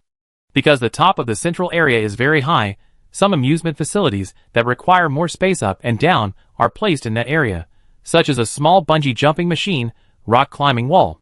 There is also a small indoor Ferris wheel, which is placed in the center of the building.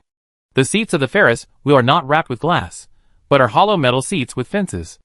Only 2 people can sit face to face at a time. When you sit inside and rise to a high place, you can have a panoramic view of the entire amusement park.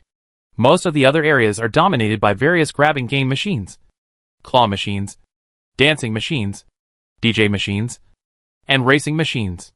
In addition, there are some 5D motion sensing machines that can be suspended in the air at 360 degrees. After wearing eye masks and sitting on special seats, you can experience a completely different sensory experience, such as flying over the primitive jungle, Cretaceous roller coaster.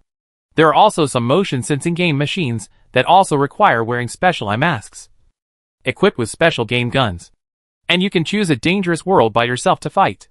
For example, the zombie world, the animal crisis world, etc.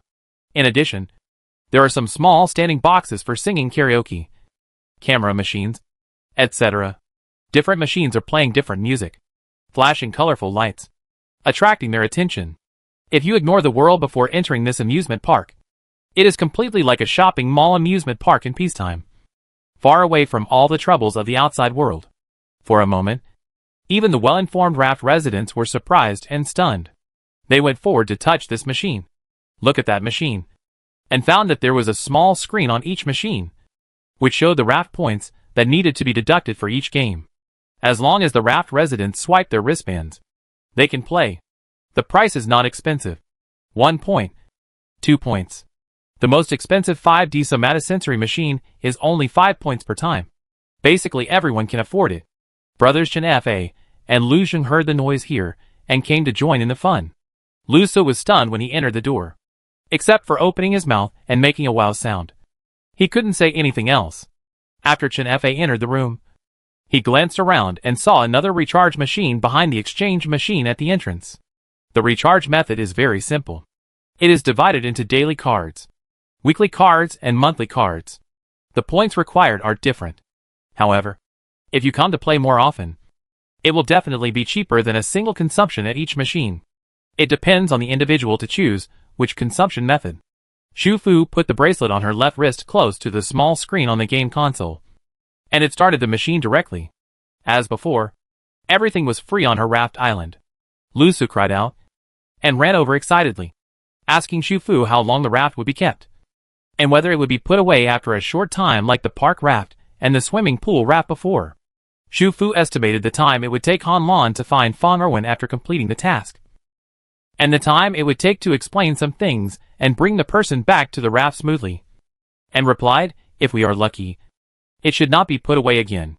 After completing the 10-person trailer for the hidden task, the other trailer positions can be reserved for energy rafts and public facilities rafts. Lu Su exclaimed again, then turned and rushed to the nearest motion sensing game console. After spending the money, he chose Zombie World, put on a blindfold, and began to experience the game with real feelings. This morning, all the friends who were on vacation, or the raft residents who had free time, came to the amusement park to join in the fun. Xu Fu saw that everyone was still in high spirits at 9 o'clock, and even went back to the drifting island house to extend the use of the electric card, even if some people don't like game consoles. Staying inside, listening to the lively music, and looking at the flashing lights, there is also a feeling of long lost. It was a noisy and bustling atmosphere that was unique to peacetime. That afternoon, towards evening, Xu Fu went to the attic control room in the back again, and after chatting with Lu Shuang for a while, she went to the shelter in the back. She stood on the circular deck outside, and called Feng Lu on the intercom. He was checking several public areas in the hall, checking whether they were clean, and whether the items were neatly arranged. If there was a problem, he would find the person in charge of the sanitation of these areas according to the duty table, inquire about the situation, and then solve the problem. Punish where necessary. Praise where necessary. Never show partiality. Why didn't you come in today? Feng Lu walked up to the deck quickly. Before, the other party came to the shelter, and they went directly into the hall. The members of both teams were very respectful and friendly to her, because the glory of the sacred raft was too great. Several children would subconsciously drool every time they saw her, because they thought of lollipops. She would never let them down. She first asked Feng Lu or Feng Lu's deputy team leader, the female team member named He Zi, and she would give candy to anyone they praised, and occasionally some small toys. The content of the praise is actually very simple. It's nothing more than who cleaned the room today, who wiped the tables and chairs clean, who didn't mess up the floor when eating, etc. Xu Fu knew very well that she could always be aloof and distant in front of these survivors, and play the role of the owner of her sacred mini raft, But in that case, they would be more in awe of her than trust her. These children are the most cherished weaknesses of all the members of the two teams, and they are the reason why they have worked hard to survive until now. No matter whose children they are in the team, they have now become the children of everyone in the entire team. Therefore, she doesn't need to be familiar with every member. She just needs to be nice to these kids and show them kindness. Others will naturally trust her over time. She has been in the entertainment industry for many years, and no one knows more about the ways of the world than she does. Friendship is naturally sincere, but friendship also needs to be built with care. Feng Lu walked to her side and saw her leaning against the fence and looking forward, so he maintained the same action as her. From Xu Fu's perspective, the electric energy raft at the number 13 towing position is a little further forward from the shelter fence. On the small raft, the silver-blue metal rectangle with the same style as the water resource raft has a slight reflection. From Feng Lu's perspective, there should be other things besides the water, but he doesn't care. Xu Fu turned back and looked at him. Have you told your teammates about the raft? Well, the deputy captain and the teammates who have been with me the longest started talking about it. After they accepted it, they would occasionally take things out of the backpack. When they were seen, they would admit it. They didn't tell others on purpose. Gradually, everyone knew about it. Xu Fu nodded. Very good. So she pointed to the front of the water. Are you ready to see a wider world? Feng Lu looked in the direction of the other person's finger, turned back and looked at her again, and felt that something in his heart was ignited by her words. It seemed that as long as he nodded slightly, from then on, the door to a new world would open in front of him. However, he still had some worries and concerns in his heart. Xu Fu could probably guess his concerns, so he continued, You are special, so I will only take you there today. After you spend a night to adapt and get used to it, 10 refugees will be granted permissions tomorrow, and 2 days later, 8 more people will be granted permissions. The rest of the people will be granted permissions gradually. The list of personnel is completely decided by us, and we will try to be fair and reasonable, but we will also be considerate. Among these 18 people, there will be your most trusted teammates, and there will also be the most trusted people from Kuchin and his side. In addition, several children will also be on the 8-person list 2 days later. Each child will have a family member on the list. If the family member successfully finds a job later, it is recommended that the child be temporarily left in the shelter during work hours for others to take care of. Of course, this is just a preliminary matter. After you go there today, I will talk to you in detail. I hope that after today, you will become a bridge of communication between me and you. Speaking of this, Xu Fu paused, and his tone and expression became a little more serious. I know that it has not been easy for the 68 people in your 2 teams to come this far, and each team is very united. But I hope that starting from tomorrow, you can gradually forget the past of the Fire Dragon team and the Ice Dragon team. No matter the good or bad in the past, I will treat you all equally in the future. I hope that each of you can stay for a long time and have a peaceful and tranquil life. However, if someone violates the rules more than 3 times, I will ruthlessly expel him or her. Think about what happened to you on my raft. I believe you should understand that I am a man of my words. And for all of this, I will only communicate with you. As for the others, you will decide what to say, what to do, and how it goes. I only look at the results. Xu Fu paused for a long time this time before speaking again. Now, tell me, are you ready? Half an hour later, Feng Lu, who was waiting at the fence of the shelter deck, looked down at his wrist. The originally white wristband slowly turned light brown. Suddenly, he felt something strange. When he raised his eyes and looked forward again, a water passage that should have been there, but he had never noticed, slowly became clear in his eyes. The waterway was about 10 meters long, not very wide, but with handrails on both sides. It looked very solid and safe. At the other end of the waterway, there was a raft, which was similar to the raft of the superpower he had seen before, except for the appearance of the building on the raft, which was a wooden house with a triangular attic and lattice windows. Further ahead, he could only see another raft with a very strange style side by side with this raft, which did not look like it was inhabited. Further ahead, there were still rafts of similar appearance. There should be other rafts ahead. Although his sight was blocked by the raft in front of him, he could see some taller and strange buildings from behind. That huge silver blue spire is a pyramid? A little further away, there are also big trees and a tree house? And in the front, that unique height and eye-catching black cylindrical building, and the curved window at a high place. Is that a lighthouse? Feng Lu thought he was ready, but when he saw all this, he understood why Xu Fu had said that to him so carefully just now, why he asked him to go there alone today, and why he said he would need a night to adapt. Feng Lu looked back, and nodded to Yi Zi and several other teammates near the sliding door in the shelter, who also nodded to him seriously. Then Feng Lu turned around, stepped onto the water passage, and walked towards the raft world that had always existed in front of him, but was within reach for the first time. At 10 o'clock in the evening, Feng Lu's voice came from Xu Fu's intercom.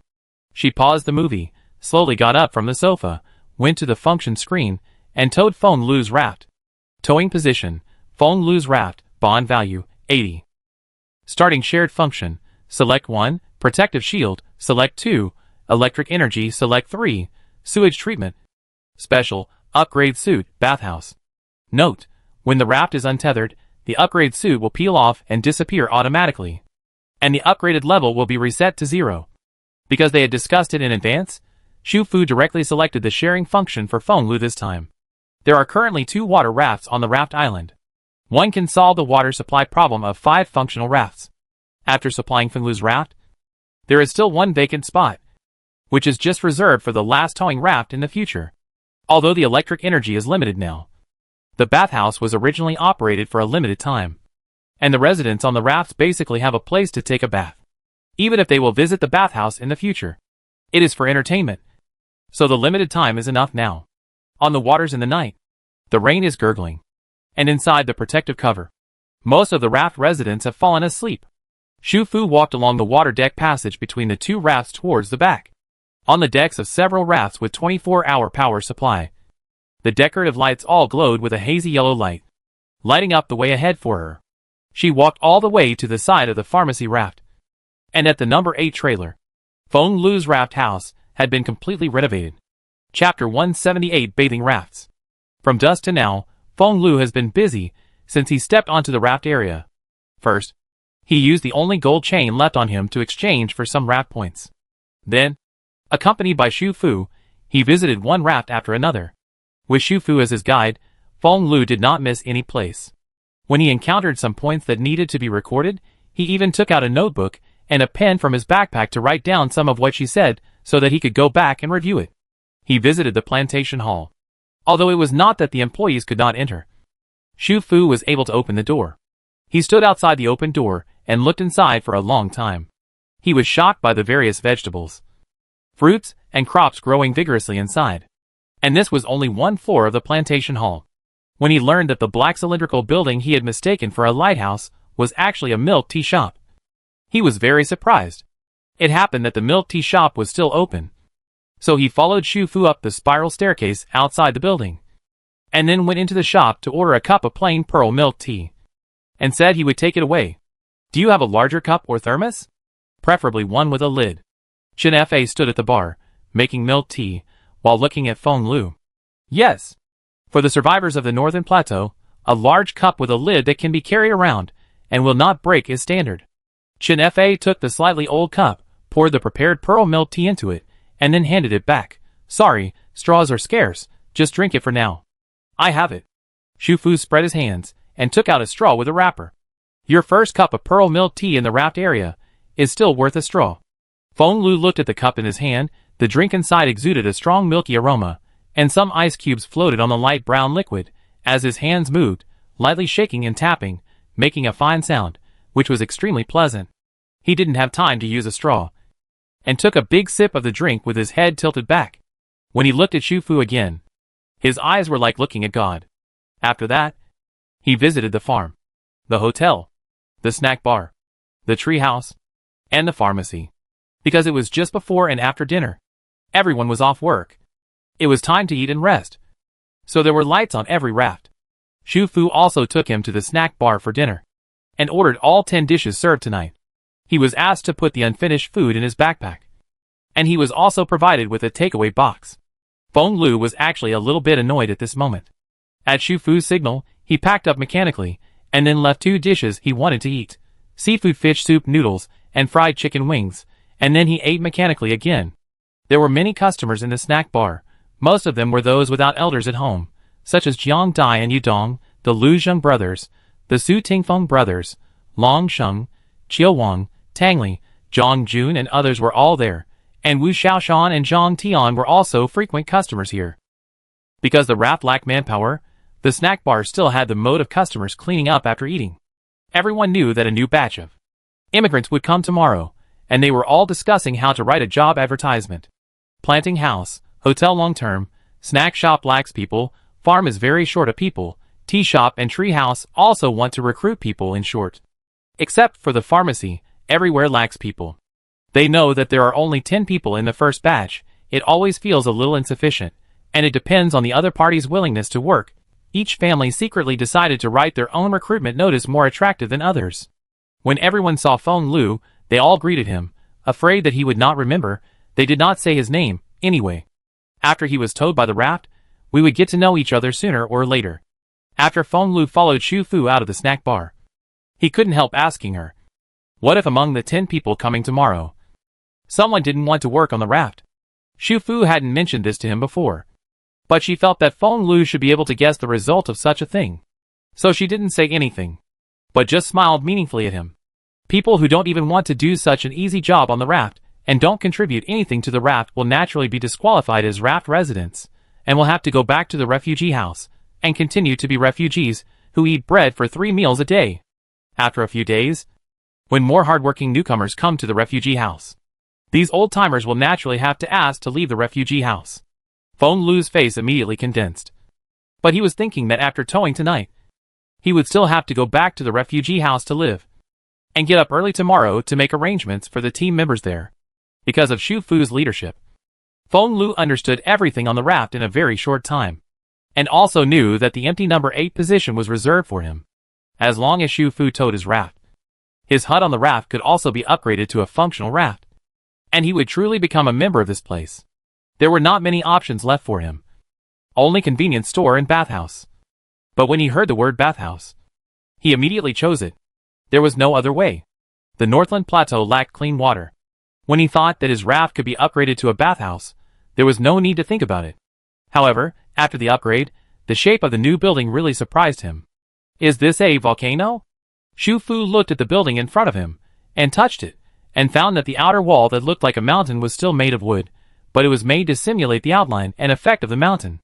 The building occupied most of the area of the raft deck, and the overall shape was a short, fat, and topless cone. Although it was a wooden outer wall, the shape was very realistic. She stepped back and looked up, only to find that she had mistaken it for a volcano, because the fence of the terrace above the second floor was red. The log exterior wall, and the red fence on top made it look like a volcano at first glance, when the light was not good at night. Feng Lu was leaning against the fence, resting his elbows on the fence, looking down at her, with a smile on his face, looking calm as if everything was under control. But there was a flash of excitement in his eyes. But he had seen many storms, and he was very restrained at this time. He called Xu Fu to go up and take a look. Xu Fu quickly found the stairs to the upper floor. They were on the side of the mountain. They were stairs open on the rock wall. After turning up another bend, they reached the upper level of the mountain. The red fence facing inward was in log color. The entire platform was about 30 square meters, and it simulated the landscape of the mountain top. The living space was built on a slightly higher wooden platform in the middle. It was a single-story log building with a slightly rustic atmosphere, with lattice windows and eaves. As Xu Fu was looking around, Feng Lu said, "I'll show her something good." Then he began to click on the electronic screen in his hand. Soon, the sound of rushing water came. It turned out that there was a flowing water channel on this terrace. The water channel was not completely open to the sky. The upper layer was sealed with glass. After it was activated, clean water flowed into the channel from one end. The blue lights under the glass also lit up one by one, like a stream flowing over the top of the mountain. The stream meandered, flowing through the wooden platform, and finally flowing to the fence. There should be a drain outlet downwards, so the endless flow of water would never fill the water channel. This is, Xu Fu roughly understood. The water should eventually flow to the bathroom, just like a beautiful landscape made on the top with a water inlet. After a moment, she verified her guess. The bathroom is on the first floor, which is the Fat Mountain. The entrance corridor is also made like a cave. There is a point redemption machine on the left side of the gate, and a recharge machine similar to the one in the amusement park on the right. There is a ticket purchase introduction for the bathhouse, including single tickets, weekly tickets, and monthly tickets. The point price is also affordable. At present, the bathhouse cannot operate 24 hours a day due to power supply problems. Of course, the residents on the raft are busy now, and it is impossible to bathe in the bathhouse for a whole day. After a short walkway, there is another door inside. There are 2 walkways on the left and right inside the door. Although it simulates the interior of a cave, there are small lights under the feet and on the sides, and the warm-colored log walls make it look very warm. The left passage leads to the girls' locker room, and the right passage leads to the boys' locker room. Now there is no one. Shufu looked at both sides. The structure inside is completely symmetrical. Both are semicircular bathing areas. The temperature inside is higher than outside. The room temperature is about 28 degrees. At first glance, it does not look like the inside of a cave, nor does it look like an ordinary building, but rather like in a bamboo forest in the mountains. The dressing room, the restroom, the shower head, and the hot spring are all perfectly integrated into this area. The green bamboo clumps, the water vapor, the original wood floor, and the gray hot spring bath. The whole bathroom scene is very similar to the previous public facility raft park. It is a simulated bathroom, and the simulated theme is the bamboo forest hot spring. There are not many hot spring pools. Only 3. Built against the wall. The pool is made of gray rock wall. Shufu touched it with her hand. She didn't know what material it was made of, but it felt exactly like a real rock wall. The warm pool was half full at this moment. There were several waterfalls on the gray mountain wall on the side, falling into the pool from top to bottom, stirring up bursts of water mist. The water temperature in the hot spring pool was relatively high, and the surrounding was filled with hot air. The whole space was not particularly large, but it was very warm and unique. Taking a bath here was like being in a bamboo forest. It should be very comfortable and leisurely. On the side, Feng Lu checked the electronic screen and said, after the bathhouse opens, when there are points and turnover in the account, the self-service vending machine for bathing products can be unlocked in the mall system, and different hot spring medicine packages can be unlocked for purchase. The simulated theme scene inside the bathroom can also be unlocked for purchase and change. After a certain period of operation, the entire bathhouse will be upgraded as a whole. Feng Lu was amazed. He had played similar mobile games before, but when the things in the game became reality one day, he still felt incredible, especially the simulated theme scene, which could be purchased and changed. It was too exciting. However, the current bathhouse is still the most basic one, providing only lockers and water in the changing rooms, and everything else needs to be brought by yourself. Feng Lu also understands that everything is difficult at the beginning, and immediately told Shufu that he would write a recruitment notice, run it well after opening, and strive to upgrade as soon as possible. Shufu calculated in his mind the number of immigrants coming tomorrow and the number of workers needed by each company, and doubted whether he could successfully recruit employees tomorrow. The next day, Shufu got up early again, and at about 7 o'clock, he approved the 10 wristband upgrade applications sent by the shelter on the function screen. Afterwards, under the watchful eyes of Lu Shuang and 2 executive officers, Feng Lu led the first batch of immigrants to the waterway. Yesterday, Shufu personally guided Feng Lu to walk the raft, which was very useful. Now he knows the rafts very well, and he also knows that the mentality of the team members who just got on the raft must be very confused. In addition to being dazzled, it was still dazzled. So he took them for a simple walk and introduced them outside each building.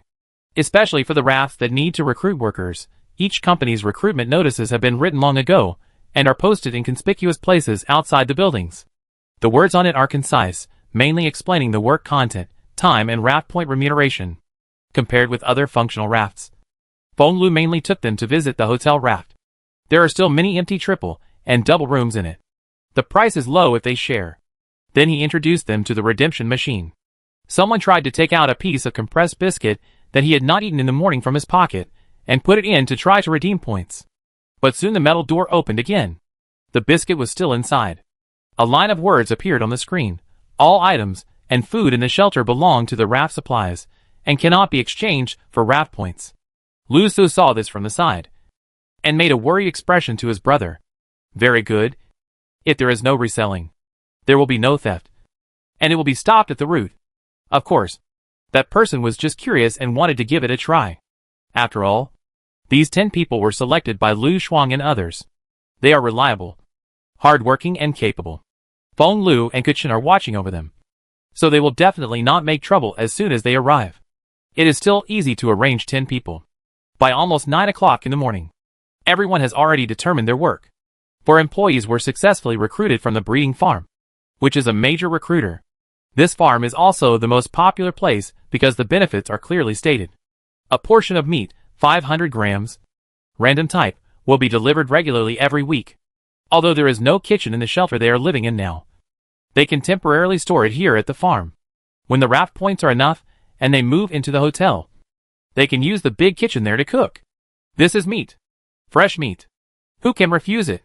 For this reason, the breeding farm reproduced the recruitment boom when it was first opened.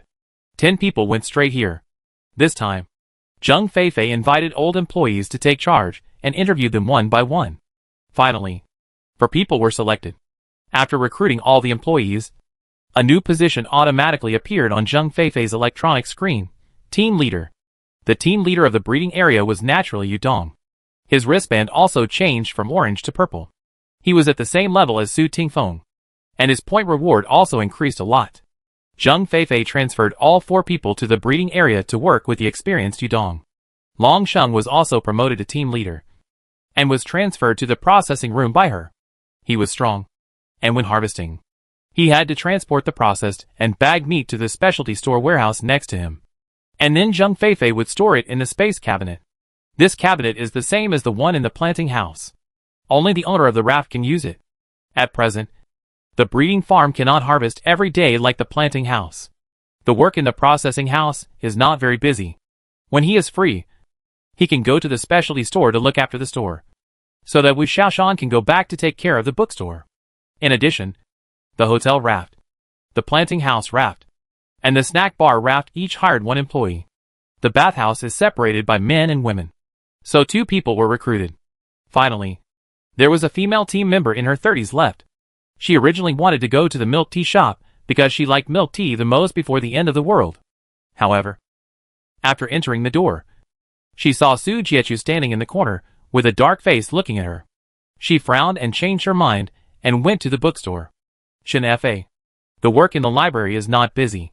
Wu Xiaoshan will give benefits to internal employees, free library cards. As long as she completes the cleaning work every day, she can read books at any time.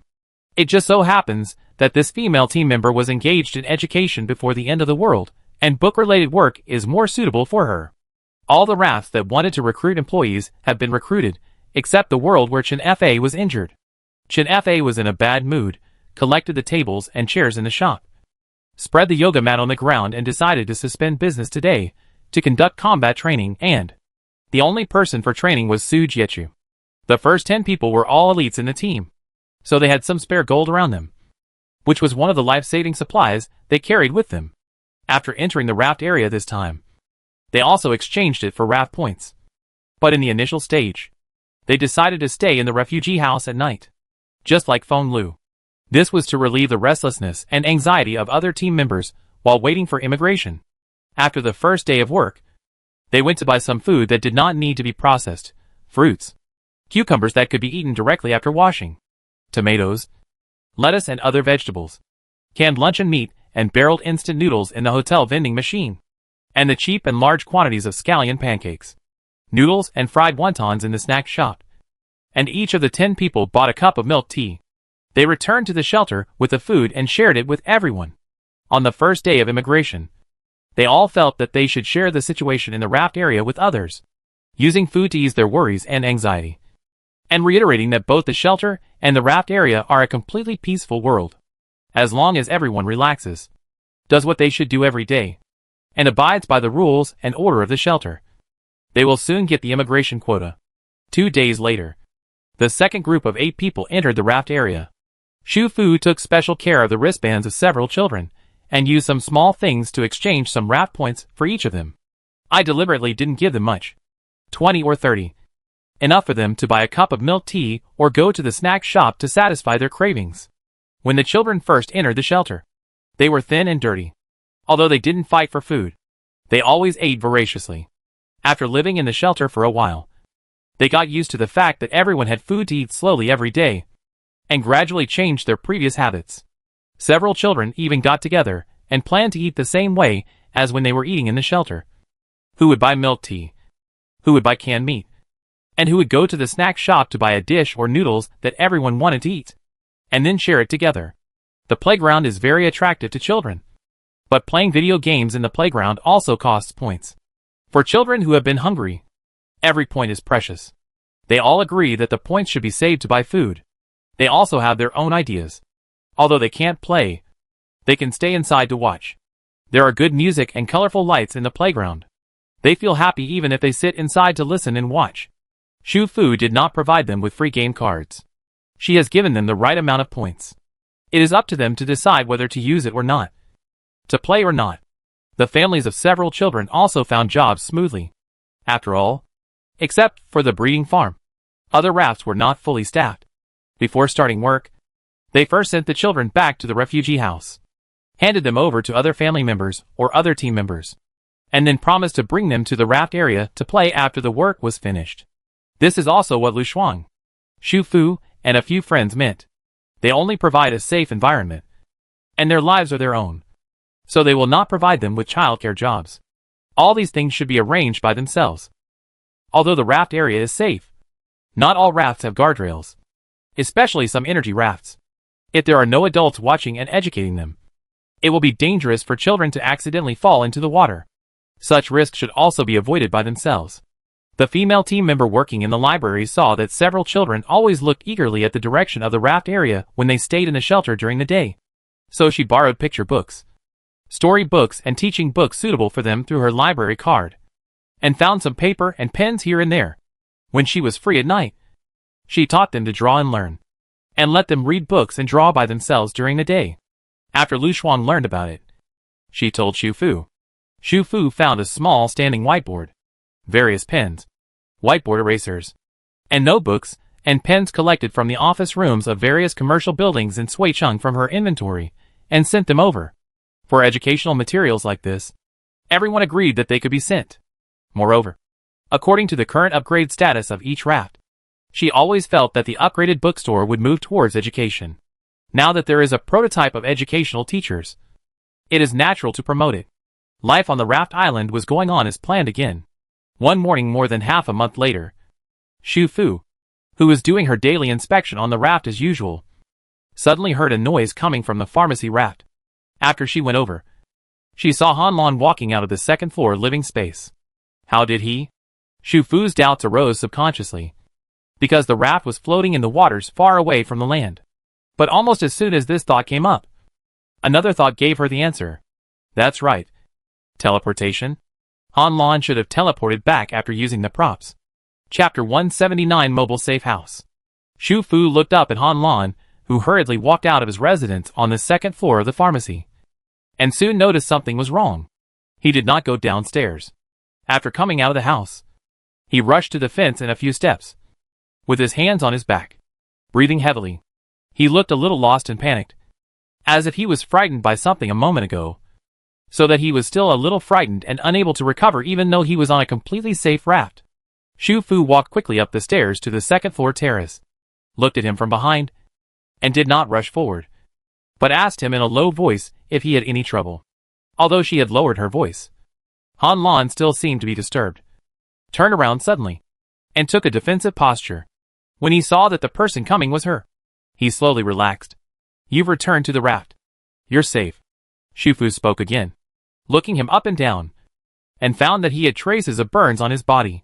His combat uniform had several holes, and his cheeks and hands were blackened by the fire. In addition, he looked exhausted, and his clothes were dirty, as if he had been on the road for more than half a month. I know.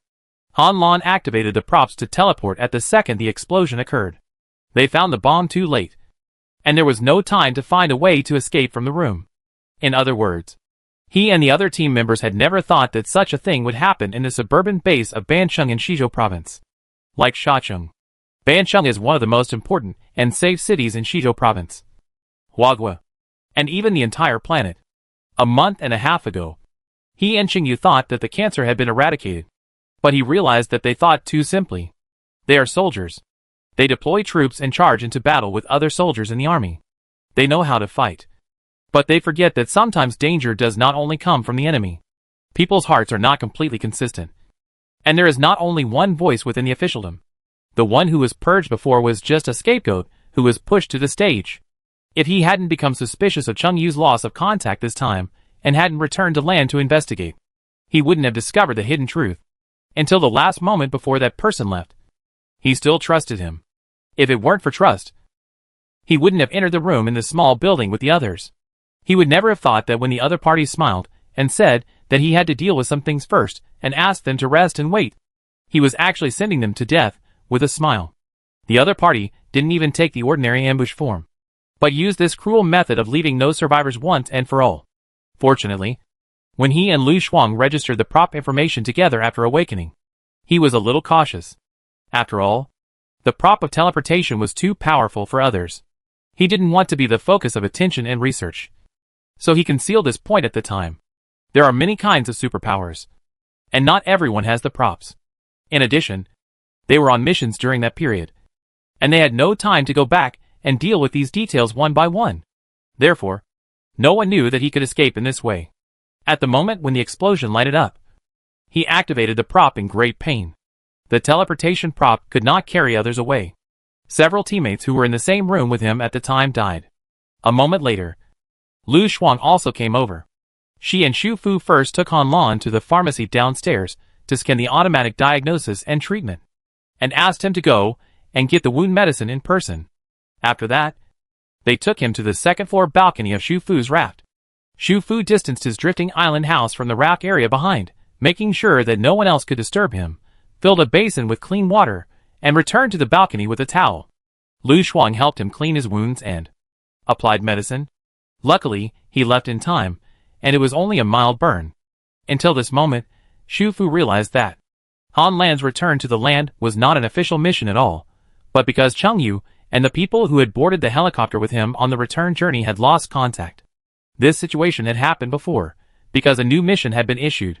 But this time he and Chengyu agreed that if they were to go on another mission, he would give a message.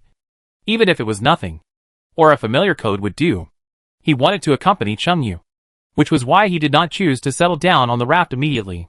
He naturally needed to know his movements, so that he could decide when to leave the raft. But this time Chengyu lost contact, and he did not receive any message or code. After that, he traced back and found that every member of the team who boarded the helicopter that day, including the pilot, had lost contact. Everyone returned together. After the routine report, they would be dispersed immediately and take their own vacations. How could they do the same mission together again? Moreover, the last cancer had been eliminated. So where would the mission come from? At first, he didn't think too deeply about it. He was only worried about whether they encountered bad weather changes somewhere. In order not to let Xu Fu worry, he was afraid that he was just overthinking. So he only told Lu Shuang privately, and then returned to land under the pretext of the mission. But the more they traced, the more they found something wrong. They also encountered several ambushes on the way.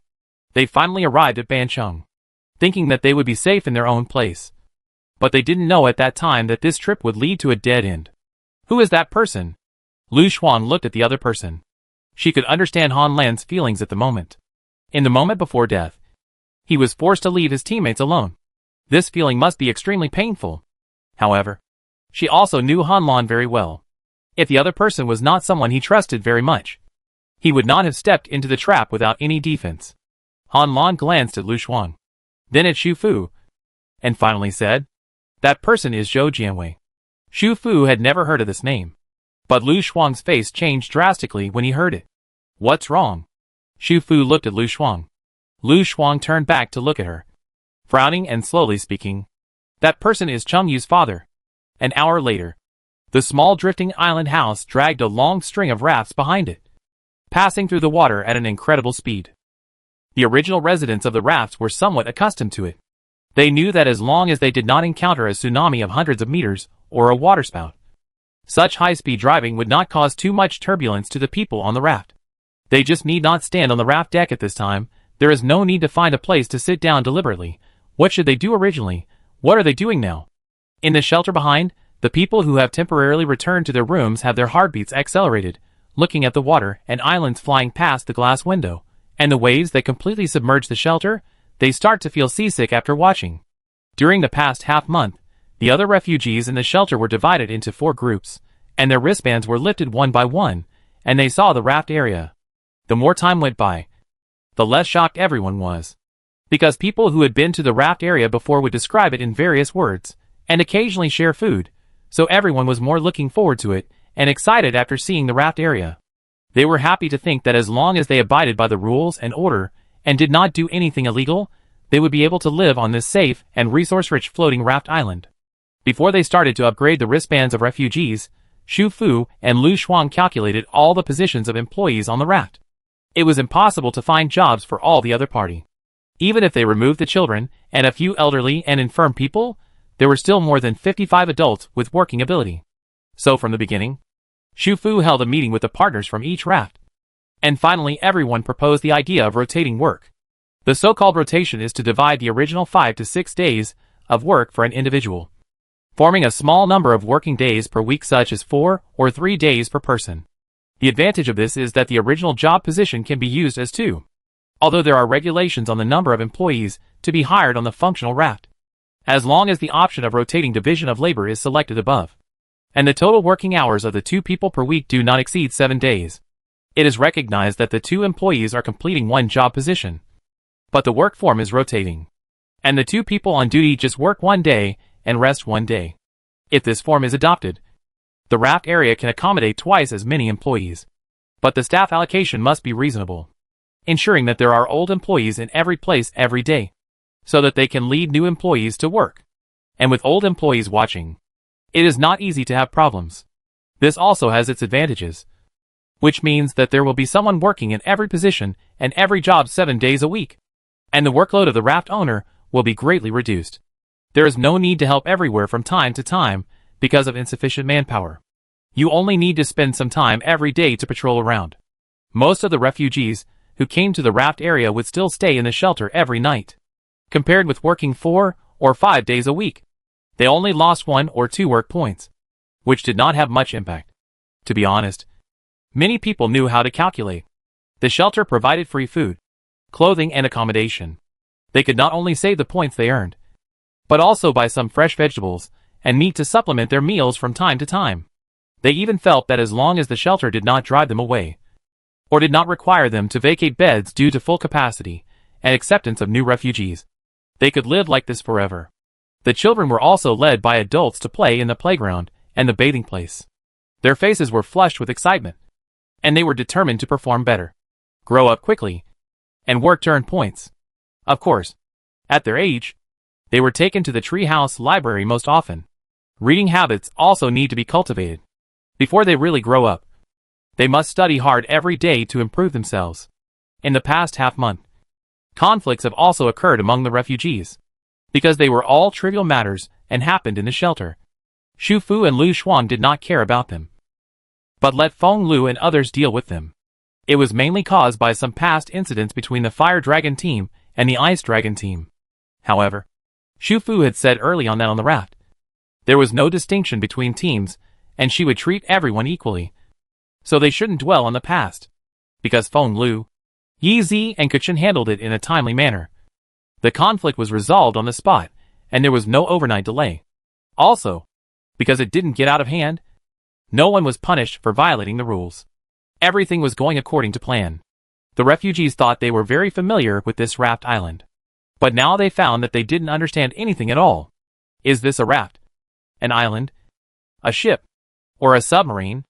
A moment ago, there was indeed a familiar and clear female voice coming from the electronic loudspeaker of the entire raft area, indicating that she was the owner of this raft island. An emergency has occurred. In the next few hours, the raft will enter a high-speed driving state. Let them return to the shelter at the back immediately, close the door, and stay in the house during the high-speed driving. But apart from some precautions, she did not explain what happened specifically, and why the entire raft island was moving at such a high speed. This submarine? Oh no! It's this island. Where is it going now? At the same time, in the balcony of the drifting island house, which was dragging a long string of rafts of various sizes. Lu Xuang was taking out the guns, bullets, grenades, and a heavy weapon that she had secretly stored in her backpack, and asked Han Lan to put them into his backpack. A few of these weapons have been modified by her.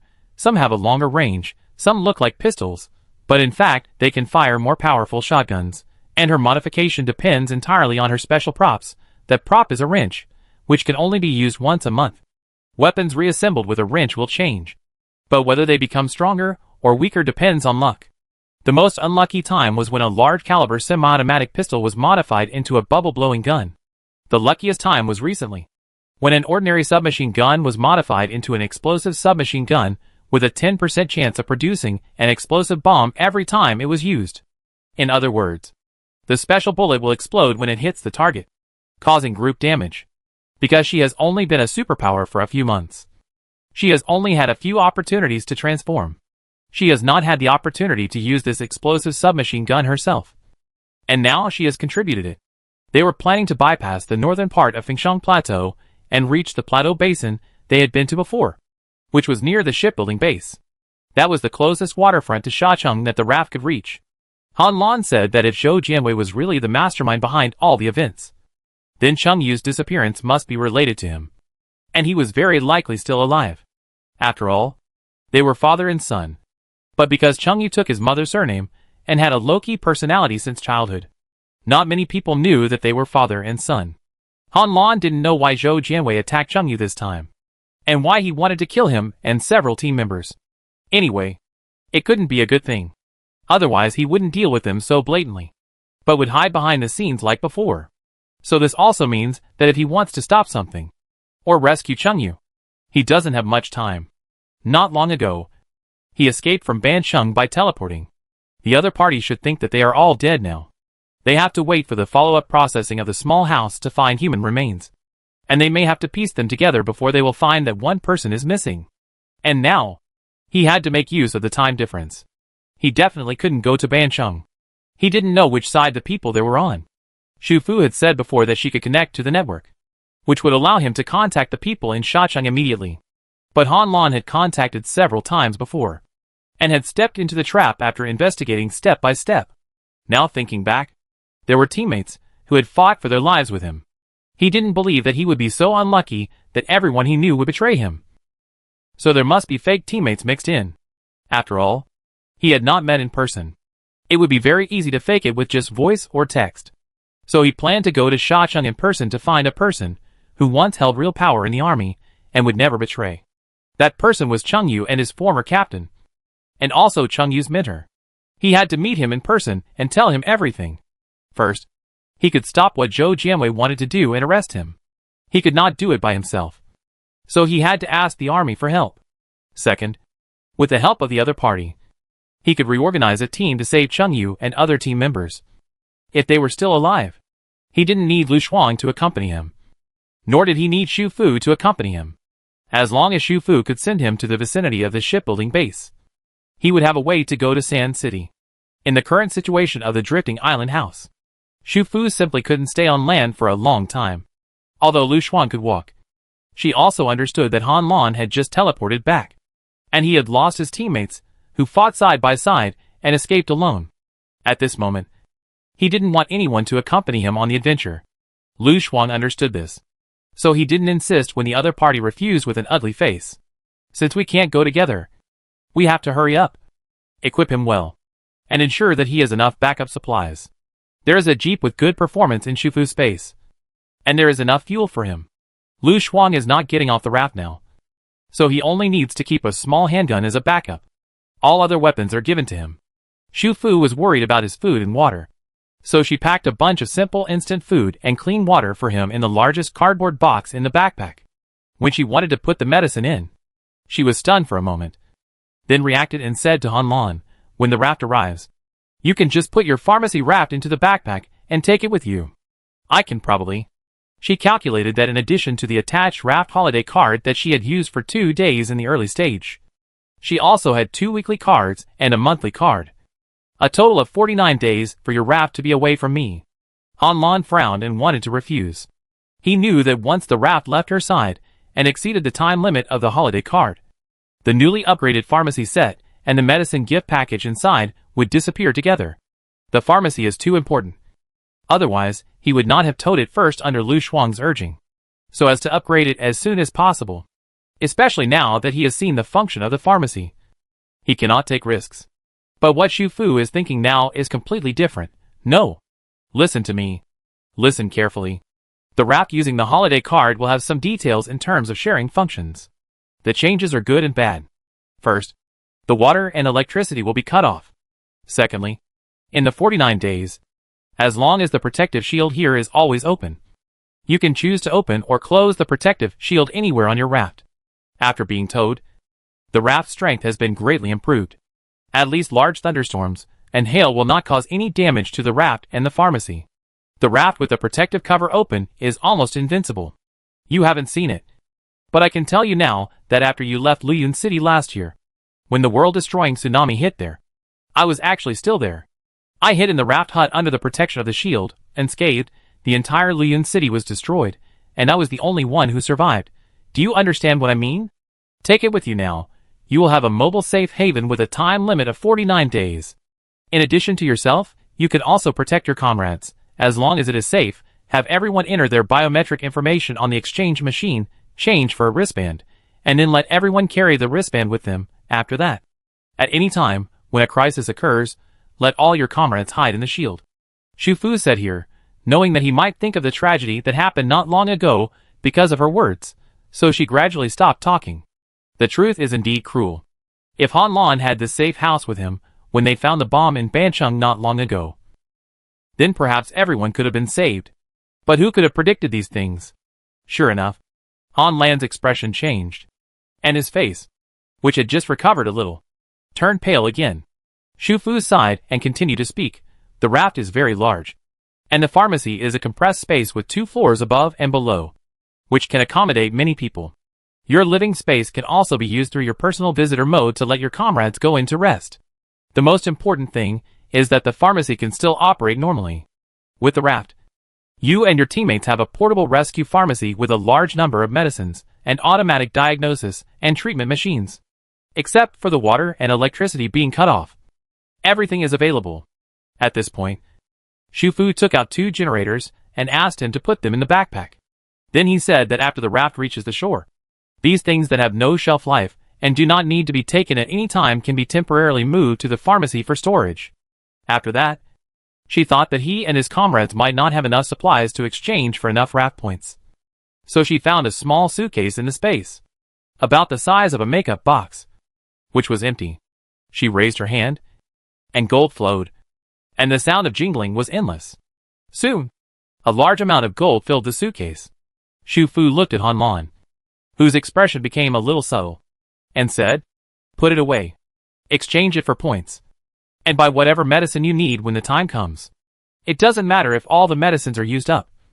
I still have the same gift pack here, and I can fill your warehouse again as long as you come back." 2 hours later, the raft, which was speeding all the way, gradually slowed down, and finally found an inconspicuous place to dock in the bay opposite the huge shipbuilding base. Xu Fu had used all the raft holiday cards, and the pharmacy raft that was originally in position 7 was put back into Han Lan's backpack. Lu Shuang stood aside, holding a carton of various common medicines that Han Lan had just purchased through the wristband. That was the reserve he left for the raft after taking the pharmacy away. Before Han Lan left, he thought of another thing that he almost forgot. "By the way, I found Fang Xiwen," he said, taking out the satellite phone that Xu Fu had just charged for him to check the date and time. He was relieved after confirming the date. "Fortunately, it's not time yet. After I leave, you have to leave immediately, because you have to rush to the vicinity of Gongmeng County. Fang Xiwen and another team escorting her will be waiting there to meet you." Xu Fu exclaimed. Chapter 180: The Closed Loop of Causality. The process of Han Lan convincing Fang Xiwen was not difficult. In fact, it was much simpler than the process of him finding her. Fang Xiwen, like them, was a person with special abilities. When she was in Liyun City in the early stage, whether it was being rescued, hospitalized for treatment, or later transferred, she deeply felt the reliability of the rescue team and the troops. She was one of the people who awakened her abilities very early. Not long after she arrived at Xicheng, Shizhou Province with the team. One morning, when she woke up from a messy dream, she realized that she was different. She was a person who had walked through the line between life and death. After such a big ups and downs, her temperament became calmer than before. After that, she had always been very low-key, secretly studying her backpack compartment, rafts and props, and began to quietly stock up on supplies in the backpack compartment. However, Xicheng was like other cities in Shizhou Province. Most supplies were limited, especially water. You had to show your ID card every day when you bought it, so it was impossible to buy more. However, little by little, she was not in a hurry, and she kept filling the backpack compartment with things bit by bit, until last fall, when the official announced the existence of people with special abilities and open recruitment. She took the initiative to apply, and later she became one of the first people with special abilities to be accepted by the official. The reason why she boldly joined the official was, first of all, because she was saved by the army, and she trusted the people in the army, and secondly, because of her special prop. The prop is a necklace that looks ordinary. When she wears this necklace, the necklace will have a very powerful passive skill, identification. When her eyes are focused on a single person, the necklace will tell her through the temperature of her skin whether the person in front of her has friendly thoughts when seeing her, or has unkind thoughts. Under normal circumstances, the necklace would maintain a normal temperature. When it met a friendly person, the temperature would rise. When it met a person with bad thoughts or bad intentions, the temperature would drop. And the friendlier the person, the higher the temperature would be, making her feel warm all over. On the contrary, the lower the temperature would be, making her feel like she was in an ice cellar, shivering from the cold. The whole process of heating up or cooling down began when she met the other person and lasted until the end of the meeting. Through experimentation, she found that the definitions of both kindness and unkindness were very broad. Extreme and pure malice and jealousy and dislike were all considered unkind. Although this skill is passive, it will only take effect once for the same person, and it will automatically enter the CD state after being triggered more than 5 times on the same day. But it is really a very useful prop for her. Go to the official job interview. Introduce yourself and choose different departments. Then set up groups. Participate in certain physical training. Along the way, because of this prop, she can always filter out those who have all negative emotions such as unkindness, dislike, malice, etc. towards her, as well as those who want to deceive and frame her. No matter what kind of work environment, when people around her are like her, working together for the better, any work can be done with half the effort. So, when Han Lan arrived at Jiqing first and looked for Fang Shiwen's information in the official information, she did not expect that because she had started working in the official department a long time ago, her personal information had been retrieved from the big database by the people in the special ability group. Moreover, through her efforts this year, she has repeatedly made contributions and been promoted frequently. Now she has a higher position in the special ability group, and her living environment and conditions have also changed a lot. Although she still lives on the crowded land, her food, clothing, housing and transportation are no different from the past peacetime. Han Lan spent a lot of effort to find her. She is in another city about 300 kilometers away from Xicheng, Jincheng, which is very close to Kangsu County. He found a safe place to meet her, because they are both superpowers. And she is the last person on Shu Fu's towing list. And she is also an indispensable person. So he did not hide it too much. Of course, he did not explain the details of the raft, but only said that there is such a water base, and superpowers like her are needed to join. To be honest, before he found Fang Shiwen, he was still very confident. After all, Shizhou Province is now overcrowded. The living conditions on the raft, as long as he reveals a little, there will be no one who will not be tempted. But now he has found her. She is in a high position, has a team under her, has her own circle of life, and lives very well both materially and spiritually. In this case, how could she easily give up everything here and follow him to an unknown water base? The two of them just met today, and he couldn't reveal too much to her.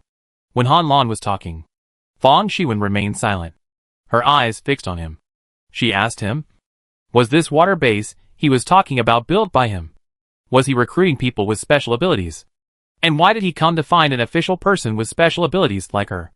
Han Lan did not hide anything, and continued, actually, I was not the one who built the base.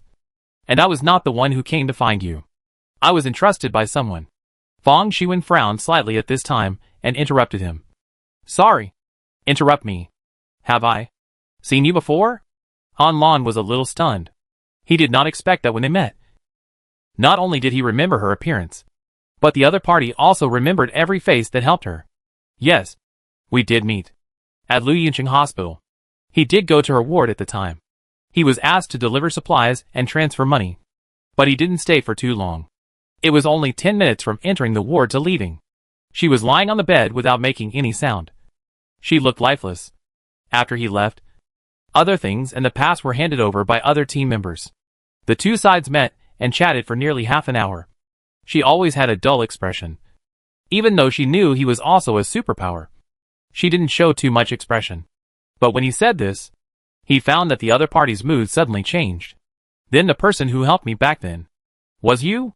Fang Shiwen slightly tightened her fingers on the table. No. Han Lan shook her head. Then do you know who it is? Under the other party's gaze, Han Lan nodded. I know. It's the person who asked me to find you this time. But don't get me wrong. She helped you in the past. And she is looking for you now. It's two different things. So, the person you are talking about looking for me now is the one who helped me in the past and gave me the past quota? Her emotions fluctuated more violently, and one hand even covered her chest, as if she wanted to calm herself down. Fang Shiwen was not trying to calm herself down. She just needed to feel the prop hanging under her clothes better and more accurately. Han Lan looked at her and said seriously, yes. It's her. She is looking for you. The necklace under his palm was as warm as a little sun, radiating warmth to her with all his strength. In this damp and cold early winter, she seemed to be in the sunny late spring. He did not lie. Every word he said was true, and he had sincere goodwill towards her. She always wanted to find the person who helped her. Without her, she would not be alive today. She would probably continue to lie weakly in the hospital at that time, letting negative emotions surround her, and eventually die in the tsunami that destroyed the world. In that situation at that time, the other party gave her not only supplies, money and a pass. What she gave her was the hope of life. She had been stabbed in the back by both her friends and her lover, and spent more than 10 darkest days of her life in pain. As an adult, trapped in a room, with her mouth and nose blocked and her hands and feet tied, lying in humiliation in the pile of excrement under her, and being ridiculed and beaten by her partner every day. When she was most desperate, she thought about dying. But she couldn't get a knife. And she couldn't run to the window and jump off the building. If she really wanted to die, biting her tongue to commit suicide was her only way to die. She thought it was ridiculous that she couldn't even choose how to die. What did she do wrong to have to suffer all this? In the end, it was the anger in her heart that kept her going. At that time, she kept thinking, if she survived this time, she would become a cold and selfish person in the future, hating everything and no longer trusting anyone. However, when she was the weakest and most confused, she received the gentle kindness from a stranger, who helped her carefully in the name of subsidies through the rescue team. The stranger never showed up, left his name, or showed up in person, but solved all her survival problems. The only thing she needed to do at that time was to cheer up and heal herself. And that person is now looking for her. After a while, Fang Shiwen smiled at Han Lan and said, when are you going to return? I will go with you. Han Lan looked at her, stunned. You decided so quickly? Don't you even think about it and ask me more about the conditions of the water base? What if the conditions there are very bad? Fang Shiwen shook her head. It's not important. The water base. Just by hearing the name, you can know the general environment there. There should be many superpowers gathered. But as all superpowers, they all know each other's rafts very well. Indeed, all the superpowers' rafts are connected together, and they are parked in a relatively calm bay. They can support each other in processing infrastructure and indoor breeding, and live better than many ordinary people on land. But she knows very well that no matter what, the conditions of this water base cannot exceed the living conditions provided to her by the government now. But she didn't go there for those reasons. On the contrary, if it weren't for that person, no matter how good the conditions of the water base Han Lan mentioned were, or how rich the supplies were, she wouldn't go. Fang Erwin didn't know at this time that all this was like a closed circle. Her few words of maintenance in the corridor of the old residential area in Suicheng, and her sorry before leaving made Xu Fu have a better impression of her. And because of self-blame and guilt, he wanted to help her. And at this moment, Xu Fu, who was thousands of kilometers away in the water, would not know that her temporary kindness and help would allow her to successfully bring back the last bonded person in the hidden mission. After many twists and turns, the cycle of cause and effect finally closed perfectly. Everything seemed destined to be missed. And everything seemed destined to happen. Before Hanlan left, he told Xu Fu that the time was the evening of the next day. If a severe storm or other high-intensity natural disaster occurred near Gongmang County that day, then the appointment would be postponed for one day, still before sunset.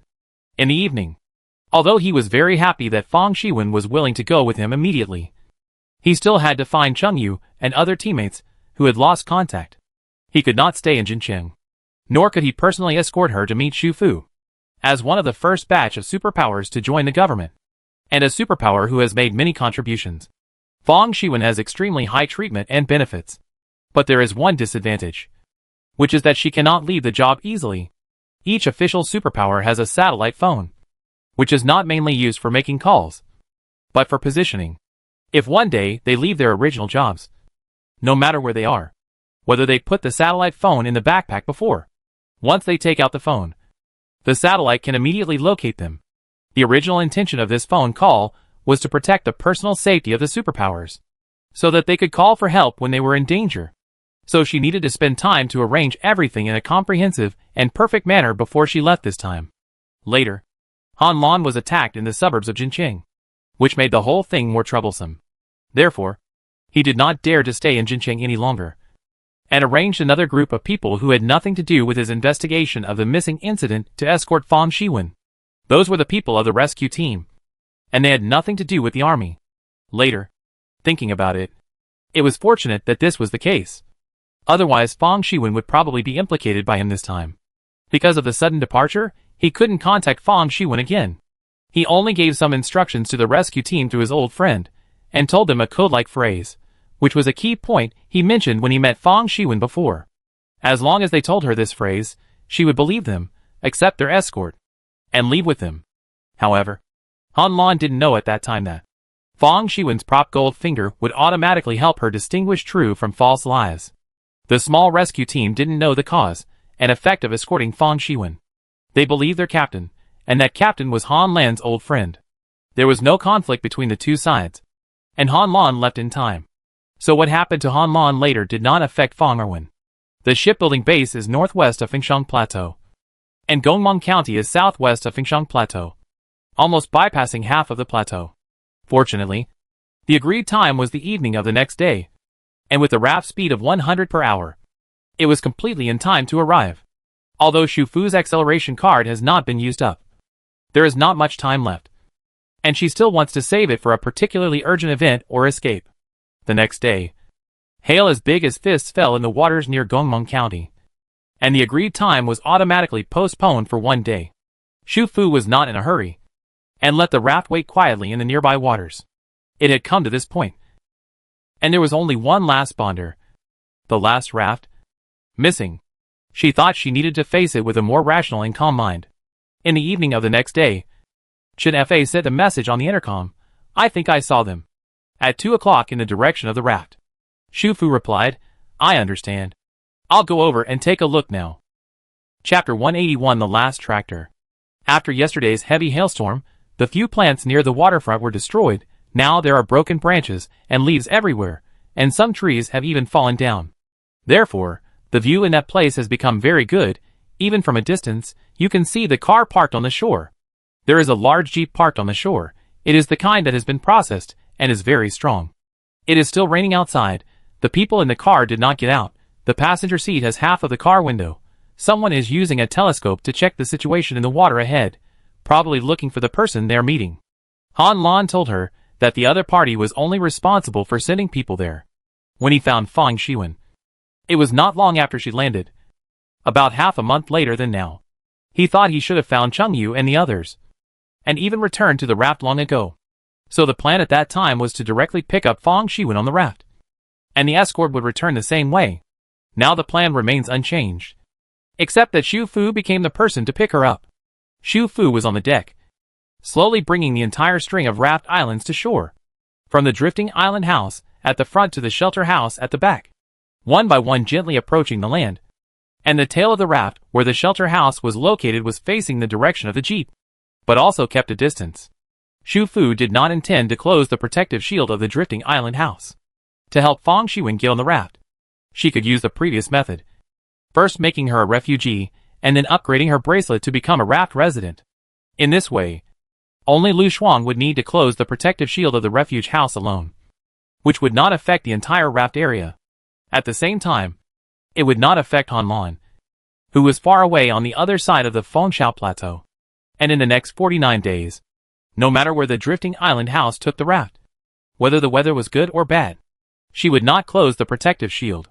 This was to allow Han Lan's pharmacy raft to always have the power to open and close the protective shield at any time.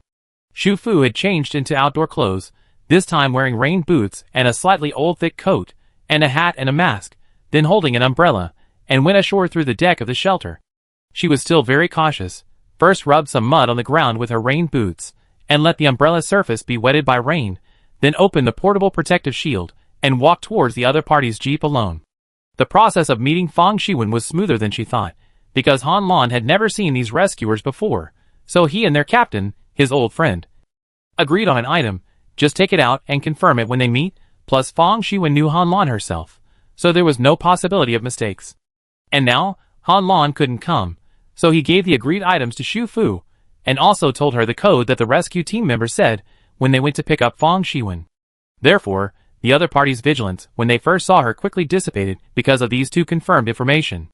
After all, the person they were escorting was not an important person. Although the other party was a superpower, but there are so many superpowers now, he still volunteered. It was a simple escort mission, the code items all matched, there wouldn't be so many conspiracies. The rear driver's door opened, and a woman with long hair got out of the car. She was wearing a waterproof down jacket that was about 70% new. Her face was clean and beautiful, but there was a sense of alienation between her eyebrows. She took out an umbrella out of thin air, opened it above her head, looked outside the car, and finally found that Shu Fu was the only one around. So her indifferent eyes fell on her. "Hello. I'm Fang Erwin. Where is Han Lan? Did he ask you to come pick me up?" When Shu Fu saw the other person clearly, those long-lost pictures suddenly became clear. She thought of the old corridor on rainy days, and the other person had met her briefly and lightly for several times. At that time, to Shu Fu, she was just a neighbor who met by chance, when Fang Shiwen followed Zhongli and the others to evacuate the community. She never thought that later, in the future, or even in another world in the past, they would have some intersections. Compared with Fang Shiwen in Suicheng 2 years ago, she has changed a lot now. She is unusually polite, but also distant and cold. She will not call a young girl she doesn't know sister affectionately. There are other rescue team members on the side. Shu Fu knows that they are just escorting and will leave soon, so she didn't say much. She nodded to her and said, "Well, he has something to deal with for the time being. I'm here to take you to the raft." She gestured in the direction she was coming from. Everyone looked over subconsciously. On the waterside, in the drizzling rain, there was indeed a log-colored raft parked. It was just the shape of the raft. The expressions of the team members became a little strange. They had seen many raft cabins of superpowers, and the shape of this one was too weird. "Is this a bowl-shaped protective layer built on the raft?" After the other party answered, Fang Shiwen sensed the warmth of the necklace on her body, and her eyes softened a little when she looked at the other party. She said goodbye to the team members who had escorted her all the way here, and at the same time took out a box of instant food and clean water from the space and gave it to them as a thank you gift. The other party couldn't refuse, and finally accepted it. They were very happy when they left. Now the rescue team doesn't need to go out for missions frequently. They are not busy at ordinary times. This escort trip was a private job ordered by their captain. Although they knew that the captain would not treat them badly after returning, they were naturally in a better mood when others were polite and generous with supplies. After watching the jeep leave the shore, Shu Fu pulled down her mask and said to Fang Erwin, "Let's go." They each held an umbrella and walked forward on the muddy shore full of broken branches and rotten leaves. Because Shu Fu led the way, Fang Erwin lagged behind her by half a step. Every time she looked up, she could see Shu Fu's fair and delicate profile. After a few glances, Fong Erwin stopped suddenly and said, "Have I seen you before?" Shu Fu turned around, and their eyes met in midair. After a moment, she smiled gently at Fong Erwin. "Long time no see. My sister next door." Since the incident that changed her entire life in Luyun City last year, Fong Erwin thought that she would never be upset by anything again. Even after she awakened her special powers and found that she had a raft, tools, and space, she had never been shocked again and again in a short period of time like today. The first time was when she knew who the other party was. The second time was when she was sure that the other party was the one who asked Han Lan to find her on land. The third time was when the white wristband she received turned light brown. When the raft area hidden in the protective cover showed her its true appearance. She was stunned and speechless for a long time. At this moment, the two of them had already put away their umbrellas, taken off their thick warm clothes, and even washed the mud off their rain boots in the bathroom of the shelter. When Fong Shiwen saw Shu Fu take out another pair of clean shoes to change into, she even took out a pair of her own shoes to change into. She was still amazed at the hall space that looked completely different in size from the inside and outside of the shelter. And she did these things almost mechanically following Shu Fu. Probably because of this. When Shu Fu temporarily left and quickly returned to the shelter, and came back with the news of the wristband upgrade sent by Lu Shuang, she found that Fong Shiwen was still standing on the deck of the shelter at the other end of the water channel, holding the fence and standing there, and did not take the next step for a long time. Shu Fu had seen this expression many times on the faces of other friends towing rafts, and was quite experienced in this. She went up the aisle and held out her hand to her. "Let's go. I'll take you for a tour." Fong Shiwen's fingers on the fence were touched by Shu Fu, and she suddenly came back to her senses, and was startled for a moment. She withdrew her gaze from the raft area in front, and turned to look at Shu Fu, with a distant rejection and resistance in her eyes. But when she saw clearly that the person in front of her was her, the rejection and resistance in her eyes instantly dissipated. Shu Fu was shorter than Fong Erwin. At this moment, she took off her old coat, hat and mask. She stood there slender and quiet. She had small eyes, but her dark eyes were bright and clear. Suddenly, the fragmentary images that occasionally appeared in her dreams when she woke up more than a year ago flashed through her mind again. She should have seen him somewhere else, not in the rainy Liyun city, nor in the old residential building in Suicheng, but in a warmer and drier place, like in a large banquet hall. They all held exquisite wine glasses. Someone spoke to them separately, and then introduced them to each other. The scene was extremely clear. She even remembered the smile on the other person's face, and the look in his eyes. She heard herself calling him Teacher Shu. She didn't know if it was because of her makeup or clothes, but she felt very mature. At least much more mature than Shu Fu, who was standing in front of her at the moment. So those hallucinations that she once thought were caused by the appearance of supernatural powers were not hallucinations, but real things that happened? "I have seen you." Fong Shiwen spoke. Shu Fu looked at the other person's expression and immediately understood what he said. "Well, we all have memories of another world, and we have also lost a lot of memories of that world. But we should be able to find them all back in the future." Fong Shiwen understood. "So this is why you want to find me?" This statement is actually acceptable. So Shu Fu nodded. "Then let's go." Fong Shiwen stretched out her hand, took the other person's fingers, and followed her onto the water raft island. They spent more than an hour, walking and stopping, looking around. The sky outside the protective shield had completely darkened, and everyone in the raft area had finished their work for the day and entered the rest and dinner time. The landscape lights on every deck in the raft area were lit up. After passing several unmanned energy rafts, they first arrived at the playground raft. It was the power supply period of the drifting island house, and the door of the pyramid playground opened automatically again. Several children had just finished their afternoon reading and learning time. The adults who had finished their work went to the treehouse to pick them up, and then fulfilled their previous promise and took them to the playground, letting each child choose 3 amusement facilities to play. After the fun time is over, they will go to the snack bar in front to buy some cheap and good meals, such as delicious wontons, fragrant soup noodles or fried rice with many ingredients, and then choose a few dishes that everyone wants to eat. They can happily eat directly in the underwater store, or pack the food with their own pots and bowls and take it back to the shelter, and then eat together after receiving today's free meals. There is an empty space in front of the raft in the playground. Fong Shiwen, under Shu Fu's reminder, carefully walked forward along the right side of the passage.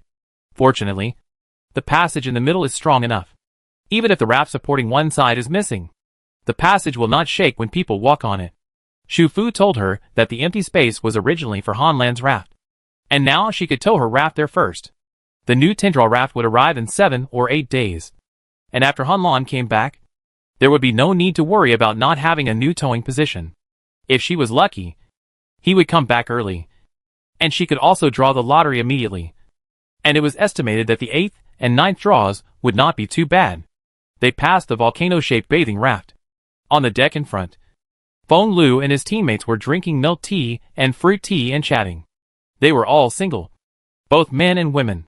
When they were in the northern plateau, they had to fight for supplies for their team every day. They were either fighting or on the way to fight. It was impossible for them to have the leisure to sit down, eat, listen to the rain outside and chat. After more than half a month, they have completely relaxed. Everyone is wearing slippers. When they see Shu Fu passing by with Fang Shiwen, they wave to them. Shu Fu did not take Fang Shiwen with her. She could feel that she was polite and considerate, but she did not seem to like to interact with so many strangers at the same time. So she took her forward, visited the bookstore, the hotel, accompanied her to the milk tea shop to buy a cup of fruit tea, and then went around to the other side, continued to take her to the botanical garden and the breeding farm, and finally went to the snack bar to have dinner with her. Fang Shiwen did not order those dishes.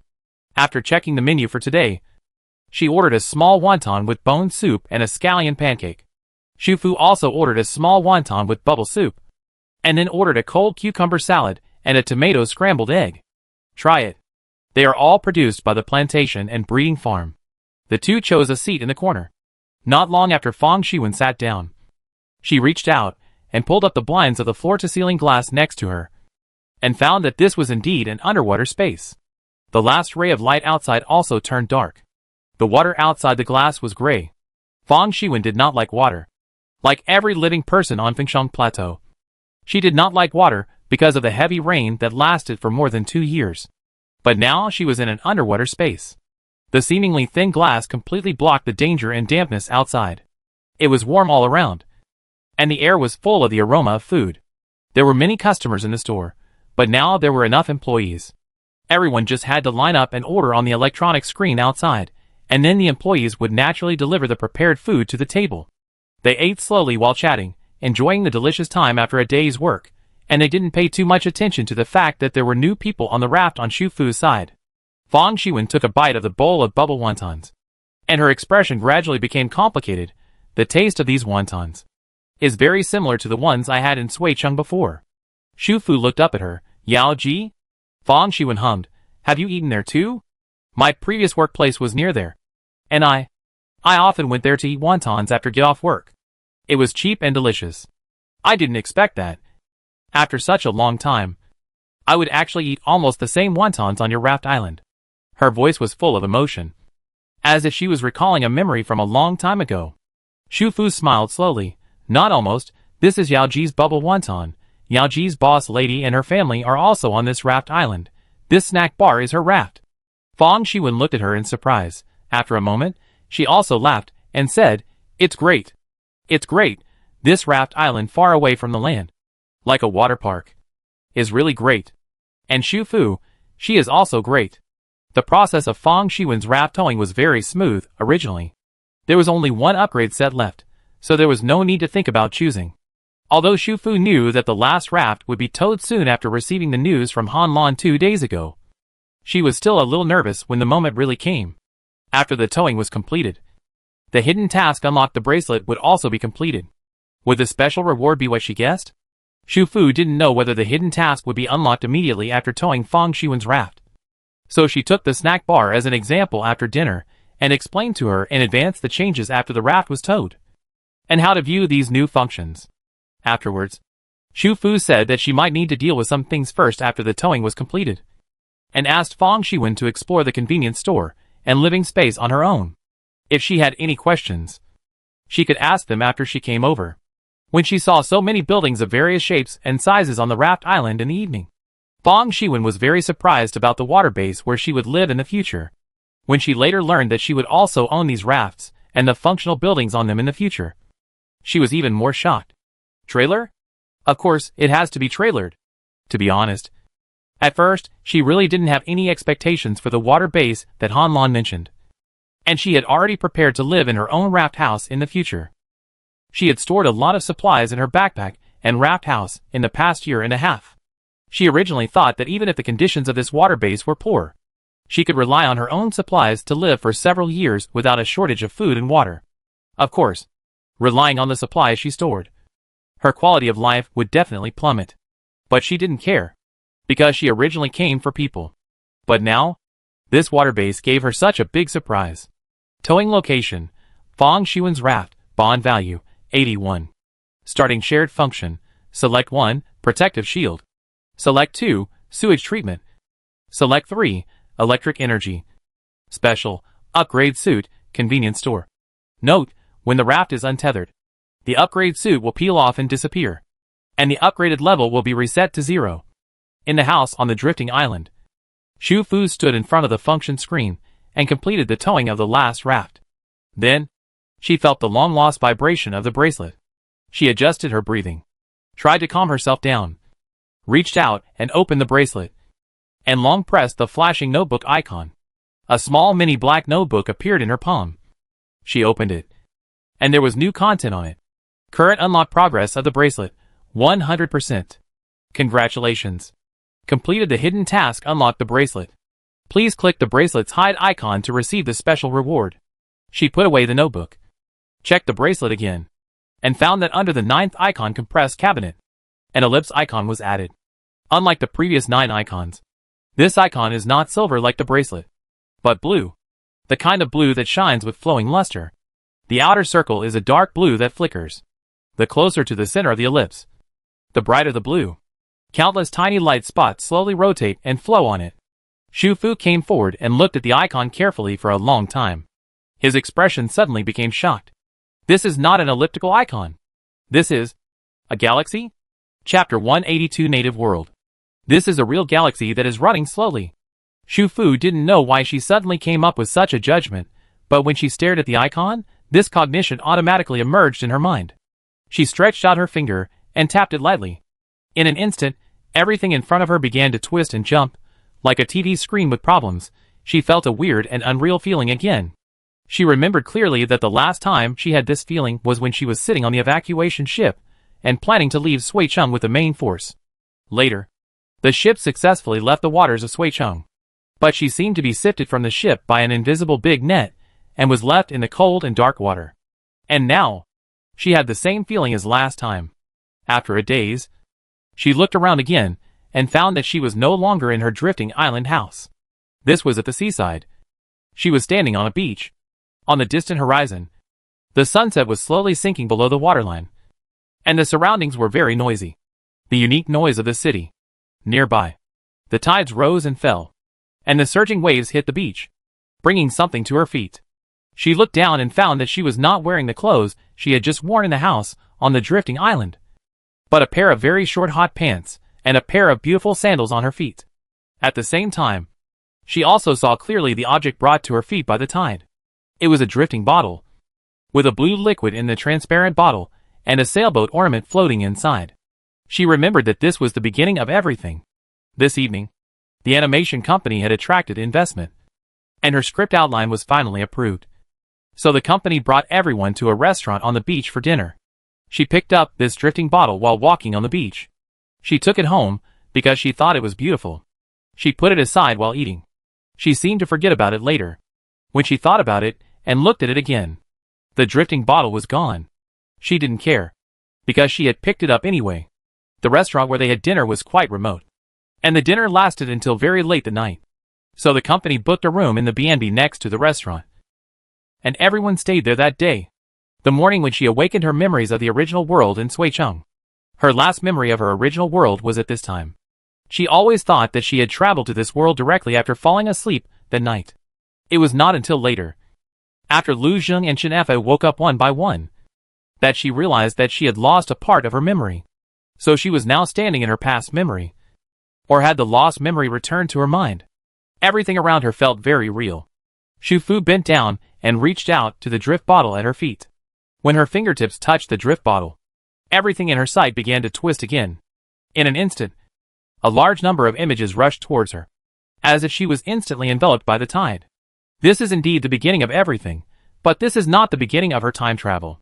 She not only lost her memory, but also lost 3 years of memory. Some things did happen that night, but she did not travel that night. When those things happened, no one would have thought that they would lead to such serious consequences. After that, she successfully wrote the animation script for the first season of Water Planet, then the team started working, and then the publicity and release, which took more than a year. This year has been the busiest and hardest year. Fortunately, hard work pays off. After the launch of Water Planet, it has become very popular because of the ups and downs of the characters and the endless disasters. In addition, the production team is very reliable, and the special effects are extremely realistic. It has become a phenomenal animation that became popular on the internet that year. Even people who didn't watch cartoons before would click in because they like disaster movies or are attracted by the disaster scenes during the promotion. There are also other companies that want to cooperate with them, mainly for the special effects scenes, and want to cooperate with the animation production team. But many matters in the later stage were completed by the company boss Chen Fong, who found another team. And people in the company didn't know much about it. On top of the infinite glory, some details were not paid much attention by the company. The company made a lot of money, and she also won the Best Screenwriter award, becoming a first-line screenwriter. The following year was her most glorious year. She worked with 2 film production teams and completed 2 live-action films. Not long after the release of the film with a shorter production cycle, it caught up with the film festival. She won the Best Screenwriter award again. She was in the limelight for a while. She knew all the big names in the circle, and the artists were kind to her. Every time they met, they would politely call her Teacher Shu. In the 3rd year, she made a new plan for herself, intending to go back to produce the 2nd season of Water Planet. When she wrote the script of Water Planet, she left an open ending. This is a convention. Disaster films or science fiction films like this usually leave a suspense at the end. If the show is popular in the future, there will naturally be new investors willing to invest a lot of money to continue filming the 2nd season. For her, this time, she will have more say in the cooperation. Things like anyone being able to interfere and make decisions when writing the outline of the 1st season will never happen again. The dramatic changes also occurred in this year. At first, there were frequent natural disasters, typhoons and heavy rains, large mudslides and floods caused by heavy rains, thunderstorms and hailstorms, and the extent of the disasters broke the disaster records of previous years again and again. However, at this stage, the public had not yet noticed anything unusual, and only thought that the planetary environment was not as good as before, and there were more disasters. But soon, the extent of disasters in various places increased significantly, and many cities that had rarely experienced disasters in the past also experienced natural disasters that broke historical records. After that, disorderly disasters began to occur. The so-called disorderly disasters refer to disasters that are completely inconsistent with the planet's climate and ecological logic. For example, a coastal city located on a wide continental shelf encountered a tsunami of tens of meters high without warning. A country's desert suddenly snowed, and the temperature plummeted by 30 degrees in one day. And a dormant volcano on an island country that had not erupted for hundreds of years suddenly erupted. The islanders were unprepared, and the erupting volcano destroyed several surrounding cities. When everyone around the world was panicking, someone found Xu Fu. She was stopped by the other party in the underground parking lot of the company. She was wearing a mask and a hat, and suddenly rushed out. After the mask was pulled down, she revealed a haggard face, probably due to lack of rest and sleep. The woman's mental state looked very bad. She told Xu Fu that her relative had been missing for more than 30 days. A few days ago, she finally found him. She wanted him to come back, but she couldn't save him. But what she couldn't do, she felt that Xu Fu could do it. Xu Fu thought she had met a lunatic at first. Perhaps she was scared by the recent frequent disorderly disasters. Or perhaps her family members died in the recent disasters. She was too shocked and went crazy. Xu Fu's first reaction was to call the police and hand it over to the police. But the woman held her hand and told her that only she could solve this problem, and that only she could save her family, because she found him in the cartoon Water Planet, and she was the screenwriter of Water Planet. She created the whole story, and she must have a way to save him. The woman looked at her with red eyes, which were full of despair and pleading. She was obviously talking nonsense. But the seriousness in her eyes made Shu Fu feel creepy. Shu Fu struggled to break free, returned to the car, and called the police. But when the police arrived, the woman had already disappeared. She didn't have a dashcam in her car, although there was a surveillance camera nearby. It only captured the woman's back because of the angle. In addition, she wore a mask before stopping the car and when leaving, so there was no way to investigate further. The police asked her to be careful when going out. After all, the world is not peaceful now. Because of the frequent disorderly disasters, many cities have begun to be turbulent. After that, Shu Fu saw the woman twice on the street corner outside the apartment complex. She seemed to have set her sights on her, but neither time did the woman find a chance to stop her car. Later, she could no longer care about the woman, because even she herself had noticed something was wrong. Those frequent disasters seemed to be somewhat similar to the disasters that occurred in the early stages of Water Planet. In fact, all disasters were similar, whether it was rainstorms and typhoons, hail and thunderstorms, or floods and tsunamis, and the chain disasters caused by all these disasters. If it weren't for the strange woman who mentioned Water Planet, she wouldn't have noticed it at first. Because of the targeted attention, she soon found that someone had posted a similar post on the exclusive website of Water Planet. Today is a scientific and civilized society. Atheism is flourishing, and many people want to attribute these similarities to coincidences. But some people have begun to compare the disasters in reality with those in Water Planet one by one, and have made a large number of comparison posts. These posts have aroused a certain amount of discussion. People who have watched Water Planet are discussing this strange coincidence. But the discussion is discussion, and most people, including the few people who made the comparison posts, do not take it seriously. These posts were blocked by the administrator not long after. If she had not had administrative privileges on the website, and had not searched for them on purpose, she would not have known that these posts had ever appeared. At the same time, another thing was slowly spreading. No one knew when it started. In cities around the world, the number of missing persons and disappearances was increasing. These disappearances, like disasters, should have happened for a while, but they did not attract people's attention at first. Even now, not many people have noticed this matter. She noticed it because she had a purpose to check it. But from a global perspective, there is a lot of missing persons information on the internet, and it is too messy. She searched for several days, but did not find any useful information. Finally, she went to the website of Water Planet and, as before, found some posts that had been blocked. Someone posted that he saw an animated character in the cartoon Water Planet who looked like his missing family. This time, there are not many similar posts. Although Water Planet became popular, it was more than a year ago, as an animated disaster film. Even if it became popular online, in this internet era where there are new hot topics every day, it is impossible to attract attention for too long.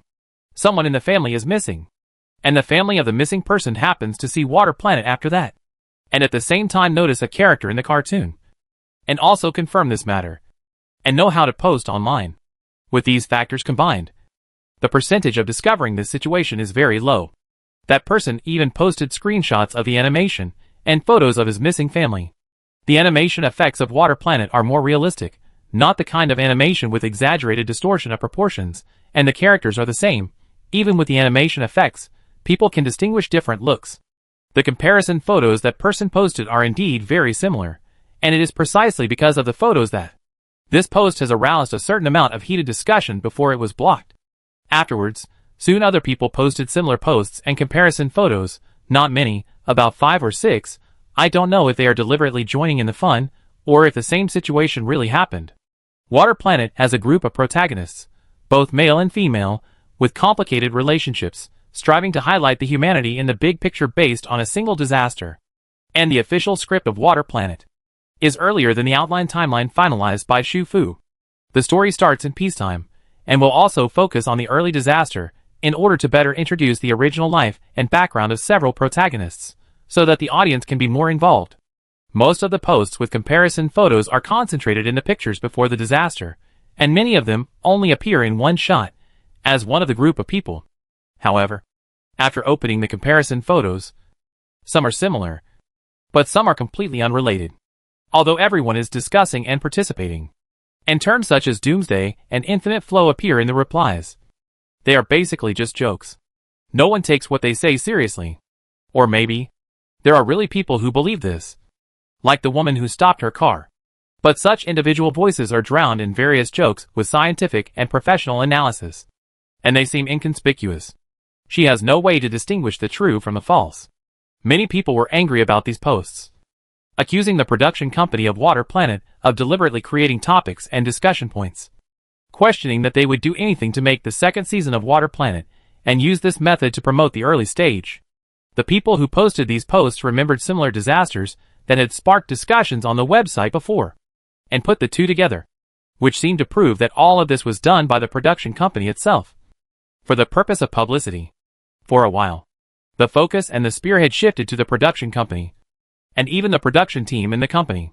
Some people also mentioned Shu Fu, the screenwriter, because these posts caused some negative discussions and abuse.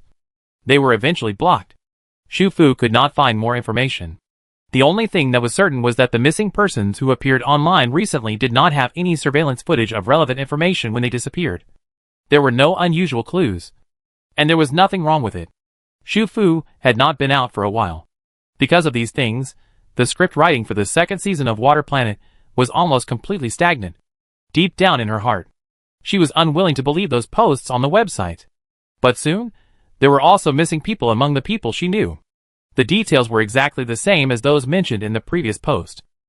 The missing person disappeared when he was alone. There were no witnesses, and no clues were captured by the camera. The police were the same as before, and could not find any useful clues. Although the investigation of this matter was fruitless, it caused a big stir, because the missing person was a new female director, who also worked with her on a live-action movie last year. Although Shu Fu didn't want to believe it, she had to find out the truth. She locked herself in her house, took the director's photo, and started watching Water Planet again, comparing all the characters in it one by one. This was a very time-consuming job. After the first day, she felt that this was not a good way to do it. It was too time-consuming, and it was not accurate to compare with the eyes. So she found a friend and asked him to make a small software to extract the faces of all the characters that appeared in Water Planet and let the computer compare them by itself. This is not difficult, because in such cartoons, when setting characters, except for the protagonist, supporting roles, and passers-by who have a role, all other crowd images have a template. Just by slightly adjusting the hairstyle, clothes and skin color on this template, the same face can be put into the crowd of another scene. She waited anxiously for the result, and finally the software showed matching failed, which means that the missing female director she knew did not appear in the picture of Water Planet. But at this time, she did not relax. She was a very meticulous person. Once she began to doubt something, she would never let it go easily. If the missing person really entered the world of Water Planet as the woman said, he would not necessarily appear in the entire animation, because the camera only depicted a part of the scene, which was actually relatively narrow. Outside the camera, inside Water Planet, there were other wider worlds. She needed more research. So, she used the software to compare all the photos of the missing persons posted on the website. Indeed, there were several missing persons whose pictures were completely different from the characters in the animations they posted. But there were two who looked almost exactly the same. These two animated characters were part of a group portrait and only appeared once from beginning to end. The first one only appeared for 2 or 3 seconds. The comparison data was too little to support the result. The other animated character had a continuous shot, which was the highlight of the disaster, and lasted about 20 seconds. The result of this comparison is particularly obvious. This animated character and the missing person in the post are exactly the same except for the clothes and hairstyle, the facial features and body shape. What makes Shu Fu even more horrified is that she remembers this part of the plot very clearly, because it was discussed during the production, but now the route, expressions and movements of this group of characters when they escape have changed. In this plot where many animated characters are running for survival, this is a very inconspicuous change, but she remembers that in the online version of Water Planet, this person should have looked at the huge waves of the tsunami in panic after falling down and drowned himself. But now, he suddenly changed lanes, rushed onto a car on the side of the road, and climbed onto the roof of a nearby store with the height of the car. However, the tsunami waves were too high, and he was ultimately unable to escape the attack of the waves. The ending of death did not change, but the process became different. And this process, no matter which version it was, had never appeared before. The animation scenes of the extras were very short. Unlike the protagonist, who usually would not change once the decision was made. She watched this plot over and over again. And the creepy feeling that made her appear again. It was as if this NPC whose fate was originally set suddenly had its own self, made different judgments in the disaster, and took a different course of action. Or, this NPC was like being replaced by a real human in reality. Could it be that the missing people really entered the world of Water Planet? And just as she judged, the reason why some missing people were not found in the animation was that they were in other places outside the camera, trapped in the depths of this world. When she realized this, Shu Fu felt as if someone had hit her head hard with a hammer. She only felt a buzzing in her ears, and felt a huge panic and dizziness. How is this possible? Why did such an unscientific incident occur? What happened to Water Planet? Where is the problem? No! She forced herself to calm down in the chaos and panic. This is not right. Let's not talk about whether there is really a missing person who really entered the animation of Water Planet to replace a certain NPC. Just the change of the original plot trajectory, it is impossible that no one else has noticed. At least those who posted the comparison picture should have noticed it, but why didn't anyone mention it before? She quickly went to the production company, found someone from the original team, first showed them the task comparison picture, and then played this plot. Several colleagues gathered around at the same time. They didn't understand why Shu Fu looked so bad. After watching, everyone thought it was a coincidence. After all, the cartoon characters and the photos of the missing people did look very similar. But no one mentioned the most crucial plot until she asked. However, the people from the production team looked at her in confusion, asking her why she asked that. Wasn't the plot of this short cartoon character like this? Shu Fu looked at their puzzled and self-righteous expressions. A chill slowly rose from her back and drilled into her brain bit by bit, making her hands and feet cold and her whole body frozen. She finally understood why no one had mentioned this before today. Their memory of Water Planet seems to be wrong. Was it other people's memory of Water Planet that was wrong? Or was it her memory of Water Planet that was wrong? She did not have much time to think and buffer. Soon, disasters around the world escalated again. And even the city where she lived began to be hit by heavy rain, thunderstorms and hail. The disappearances continued to happen. Among the missing people, someone she knew appeared again. It was an actress. She had met her at a celebration party. She was introduced by the female director, who had disappeared before. They had a good chat, and had agreed to work together after she finished the second season of Water Planet. But now, both of them have disappeared one after another. This time it was even more strange. She disappeared in the RV where she was resting. Someone could prove that she had not gotten out of the car since she got in. When the assistant realized something was wrong and went to look for her, he found that there was no one in the car. In other words, she disappeared out of thin air. Shu Fu couldn't wait any longer. This time, she went directly to the villa of Chen Fang, the boss of the production company. Chen Fang's villa was also half an office. When they worked together on the Water Planet project, their team often came to his house for meetings. She even knew his password. But after the project was over, the two sides had fewer opportunities to meet. The last time they met was when the two sides decided to develop the second season of Water Planet. After that, she wanted to find him several times. But she heard from his assistant that he went to a sanatorium to recuperate due to health reasons, and didn't want to be disturbed for the time being. This time, she heard from the production company that Chen Fang seemed to be back. Adding to the recent events, she decided to have a good chat with him. However, after she went there, Shu Fu found that the villa was in a mess. He was packing up in the mess, as if he was preparing for a long journey. When he saw her, he was obviously a little flustered. After knowing that she came here for the matter of Water Planet, his expression became even more strange and inexplicable. When the two looked at each other, Shu Fu found that he looked haggard and thinner, his cheeks were sunken, he had heavy dark circles under his eyes, his hair was messy, and his clothes were casual. He didn't look like he had just come back from a sanatorium.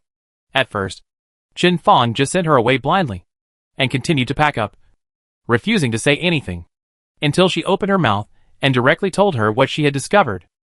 The disaster in Water Planet appeared in reality, and the people in reality entered Water Planet, replacing some of the originally set NPCs, and even some of them changed the original plot trajectory.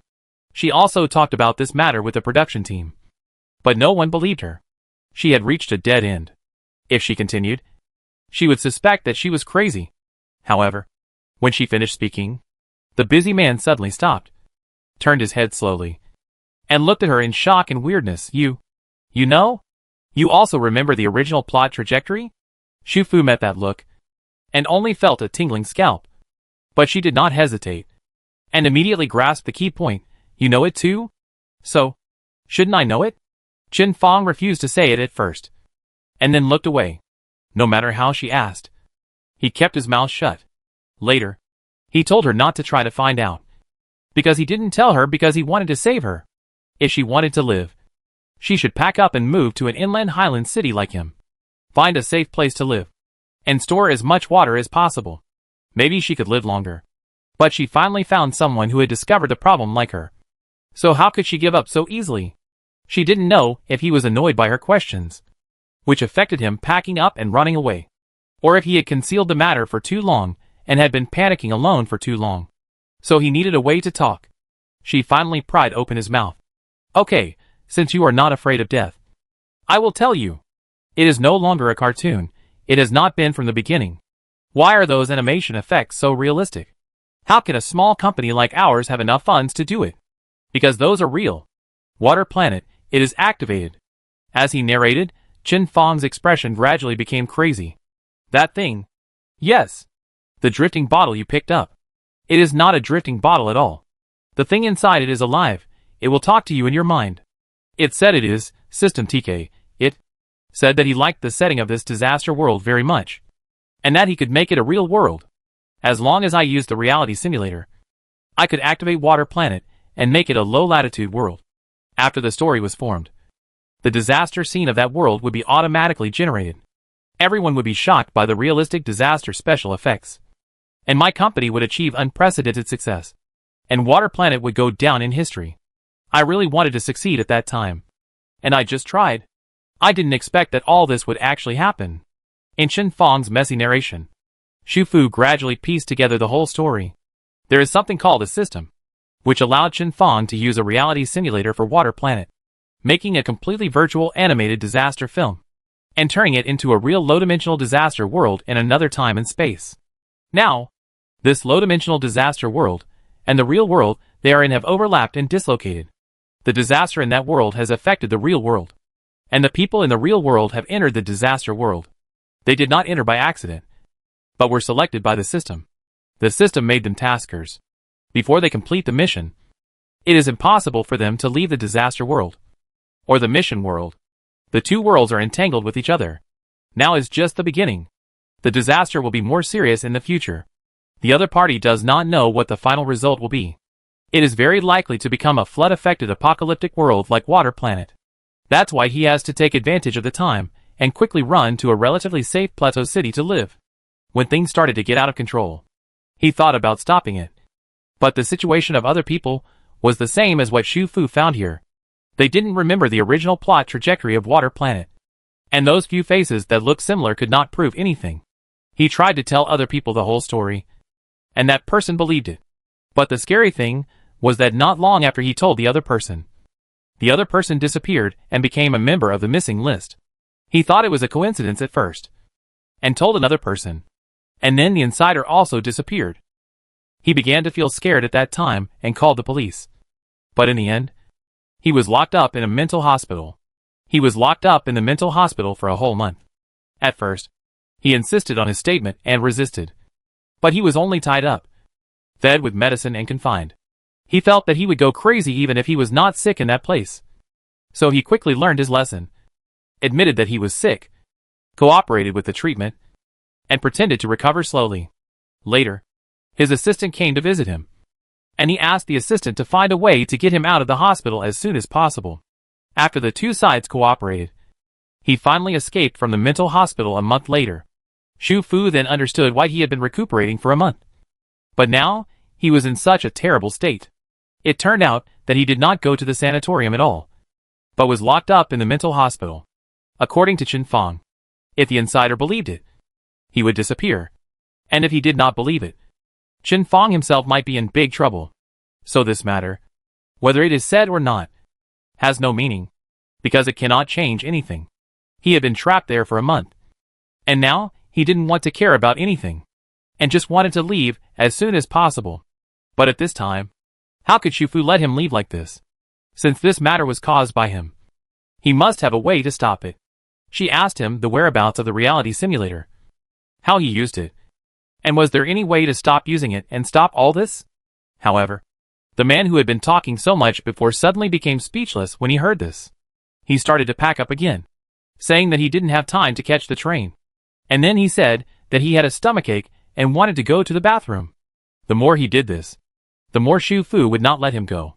The other party really had to catch a train, and she was so pestered that he couldn't pack his things. In anxiety, he finally said, "It has always been with you." "What?" "It has always been in the computer you use. Just when you started writing the script, your original computer broke down, and I gave you the new computer, the matte silver laptop." Chapter 183 Native World. Reality Simulator is just a name. It is called this name, but it is not necessarily the shape of the machine. The blue liquid sealed in the drift bottle is the reality simulator.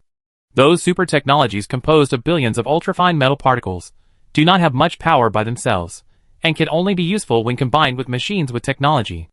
No one knows, and Chen Fong does not know, that such powerful super technology, when it was washed up on the beach and picked up by Shu Fu, had already entered a period of decline. It claimed to Chen Fong that it was a system, but it was only a tiny part of its main body. The main body was chopped into pieces by a powerful blade, forming countless broken fragments, which fled to all parts of the universe. It was accidentally sucked into a black hole, and when it reappeared, it had already fallen into another galaxy. Compared with the main body, its existence was like dust. After the emergency self-protection escape mode ended, it not only had no ability to save itself, but also had no way to do any calculations and simulations. It fell into the sea. If there had not been a drifting bottle nearby, it would have been washed away by the waves as soon as it arrived. Fortunately, later, it was washed onto the beach by the tide one evening. After that, it was poured on the computer by Chen Fong, integrated into the computer, and became a real reality simulator that can be used.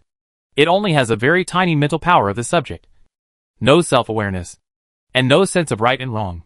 This little consciousness allows it to mechanically imitate the subject's previous behavior data, induce Chen Fong to take action after combining with the computer, use the reality simulator to activate a strictly structured virtual world into a real world existing in the low-dimensional space, and then restart the task system, absorb humans from reality to enter the water planet to become taskers. This is a completely meaningless behavior. In other words, even it itself does not understand why it does this. It is just copying the behavior trajectory of the previous subject. It is like a container, just carrying and operating. In fact, there is no soul and real consciousness inside. It didn't understand that even if it repeated the same thing, it wouldn't produce the same result. The main body had been chopped up and escaped. It was just a small part of the main body, and couldn't possibly have the main body's ability. Even if it activated another low-dimensional world in time and space, and absorbed real humans to enter there to become taskers, it couldn't issue a complete task. The tasker couldn't receive the task, couldn't get the reward, couldn't upgrade and become stronger, and would eventually be trapped in that world. It was this act of copying that, by accident, made Shu Fu write the entire script of Water Planet with that computer without knowing it. Every word, every setting, every plot became real in another time and space. When the script was formed, the real world of low dimensions was also formed at the same time. In other words, she created this world with her own hands. The following scenes became chaotic and fast, as if there was an acceleration key, playing those memories at double speed in front of her eyes. The light and shadow in Shu Fu's eyes changed, and as those scenes flew by at a very fast speed, she relived the chaotic days behind. She saw in the news that a train departing from the city encountered a landslide disaster. Later, she found out that Chen Fong was in the carriage that was most seriously buried. She saw herself returning home in a daze, and found the silver notebook on her desk that accompanied her throughout the creation of the script of Water Planet and brought her good luck, because Water Planet won the Best Screenwriter award. The computer had a different meaning to her at that time, and computers were updated very quickly. So she bought a new laptop to write other scripts. In this computer, there are only all the outlines, character settings and scripts related to the Water Planet project. She used to regard it as her lucky notebook, but now she looks at it as if she is looking at a monster. To her, it is indeed a monster, although she is not aware of it.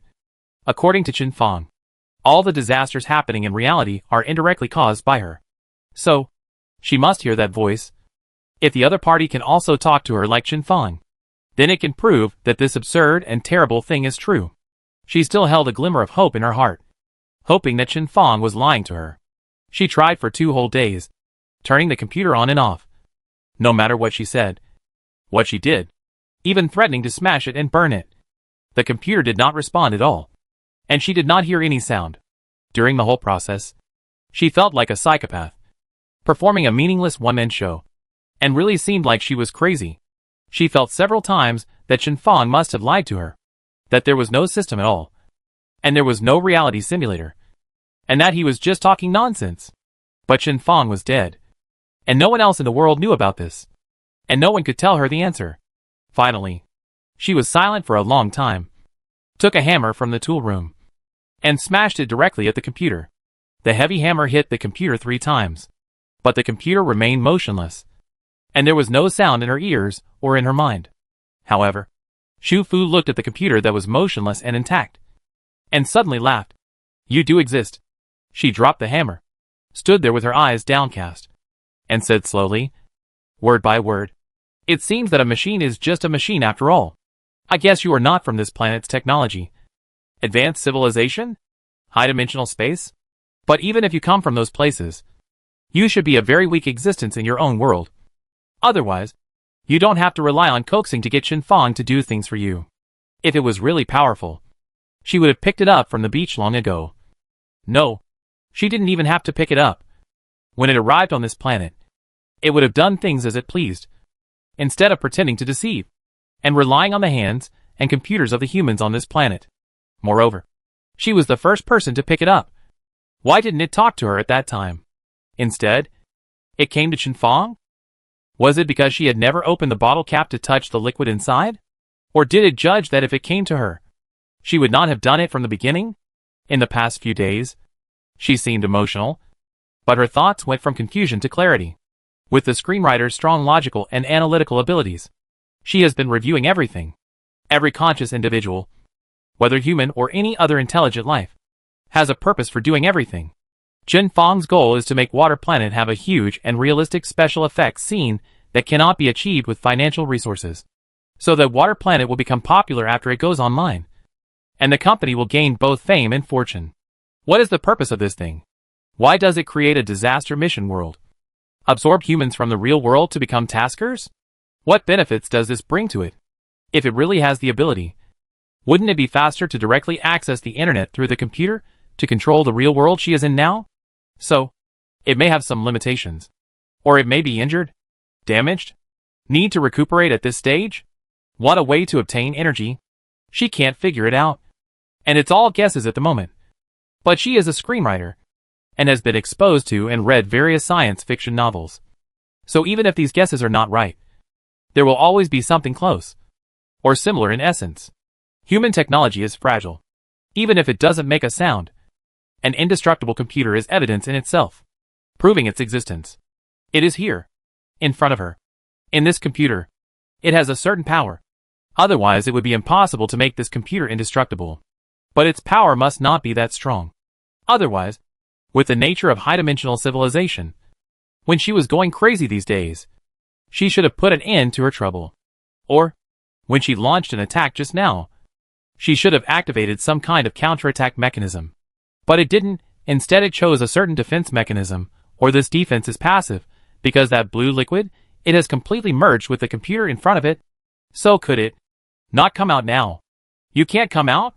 When she realized this, Xu Fu turned on the computer again, stared at the lit screen, and said in a positive tone, "You are trapped." Then suddenly, a dialog box popped up on the computer screen. She thought at first that it was a colleague looking for her, but she quickly realized that she had not logged into the communication tool at all. In the dialog box, a line of words appeared. "I am System TKC-21S. From a civilization you can't imagine. The tiny galaxy that illuminates the galaxy cluster. I am not trapped. And I will not be trapped." The process of revisiting memories is very strange. At this point, Xu Fu has actually completely remembered what happened later. But the things that happened afterwards are still like movie scenes. playing at super speed in front of her eyes. At that time, it still called itself System TKC-21S. But in fact, it was just a tiny fragment of the main body of System T, with a trace of mental power that could not even be called consciousness. But at this time, it was still tough, and did not reveal too much of its own information. But its silence did not mean that Xu Fu would sit and wait for death. She made a lot of logical speculations and attempts. She speculated why only Chen Feng and she were special, and why they remembered to change the previous plot trajectory. Chen Feng might be because she was a direct contact, and she had used this computer for so long. Not to mention that she was the creator of the entire Water Planet story.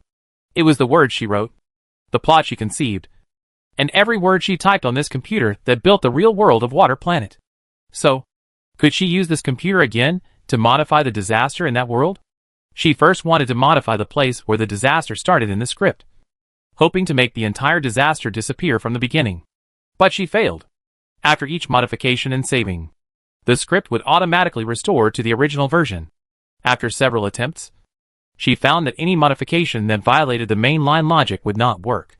On the contrary, as long as it did not violate the mainline logic, the slight addition could be successfully saved, and the corresponding changes would also appear in the animated version of Water Planet. For example, the appearance of the buildings, the expressions of the characters. So, she began to add new elements to the script, the reborn and the time traveler with the future memory golden finger. But she overlooked one thing. Water Planet has become a real world, and minor changes will not cause any impact, while other changes between minor and violating the mainline logic will cause a series of uncontrollable results through the chain reaction after the changes. These results are not good just because she hopes they will be good, and some will become bad. This uncontrollable chain reaction is called the butterfly effect, especially those golden fingers that were put in. She didn't know how those people used them. Part of the butterfly effect led to the escalation of the disaster. She had no time to react, and the disaster in the animation Water Planet was upgraded to another level. She was really panicked that time. When she reopened the script in the computer and began to delete some of the text that had been added before, her fingers were trembling. Some reborn people had developed on their own and integrated into the main line. She couldn't delete them at all, but she still had to try one by one, even if she could stop one more. During that period, she didn't sleep well, didn't eat a good meal, lost 15 pounds in 10 days. Her eyes were red, her hair was messy, and she looked like a ghost. She was surrounded by strong guilt and self-blame. For the first time in her life, she felt that life was worse than death. If possible, she really wanted to close her eyes and fall asleep forever without waking up. Finally, guilt, pressure, physical discomfort, and anger made her explode. She opened the script again to modify the document. This time she had only one goal. She wanted to kill the system. After so many days, she had already discovered that no matter what it was, what the reality simulator was, it was now completely integrated with the computer. After activating Water Planet, it also entered that world. It couldn't even communicate with her through its mind consciousness like it did with Chen Feng before, and could only communicate through the computer dialog box. Not only was it trapped, but it was also trapped in that low-dimensional world. But that world, after all, was created by her. She didn't know how powerful this thing that called itself System TKC-21S was. Even if it turned Water Planet into a real world, the original creator of that world was her, not it. Her fingers moved quickly on the keyboard, typing out line after line. The dialog box that had been silent for a long time popped up. What are you doing? Don't do stupid things. You will destroy your own world. Xu Fu turned a deaf ear to it and continued typing. The dialog box continued to vibrate. The more it did so, the more she was sure that this method would definitely work for it. After everything was finished, she confirmed the content she had added, and then pressed the save button. The dialog box that had been vibrating stopped instantly. After a while, when the dialog box vibrated again, the text inside changed. How did you meow meow meow, meow meow meow, do it, meow meow meow meow, how did you know, meow meow meow. Looking at the series of meows, Xu Fu knew that she had succeeded. Of course she didn't know, she was just forced into a desperate situation and gave it a try. It was like this anyway, so she might as well just break the jar and destroy it together. After all, she had to thank it for telling her its name before, otherwise, even if she wrote the words, it wouldn't come true. She used words to design a cat body of Tomi for it.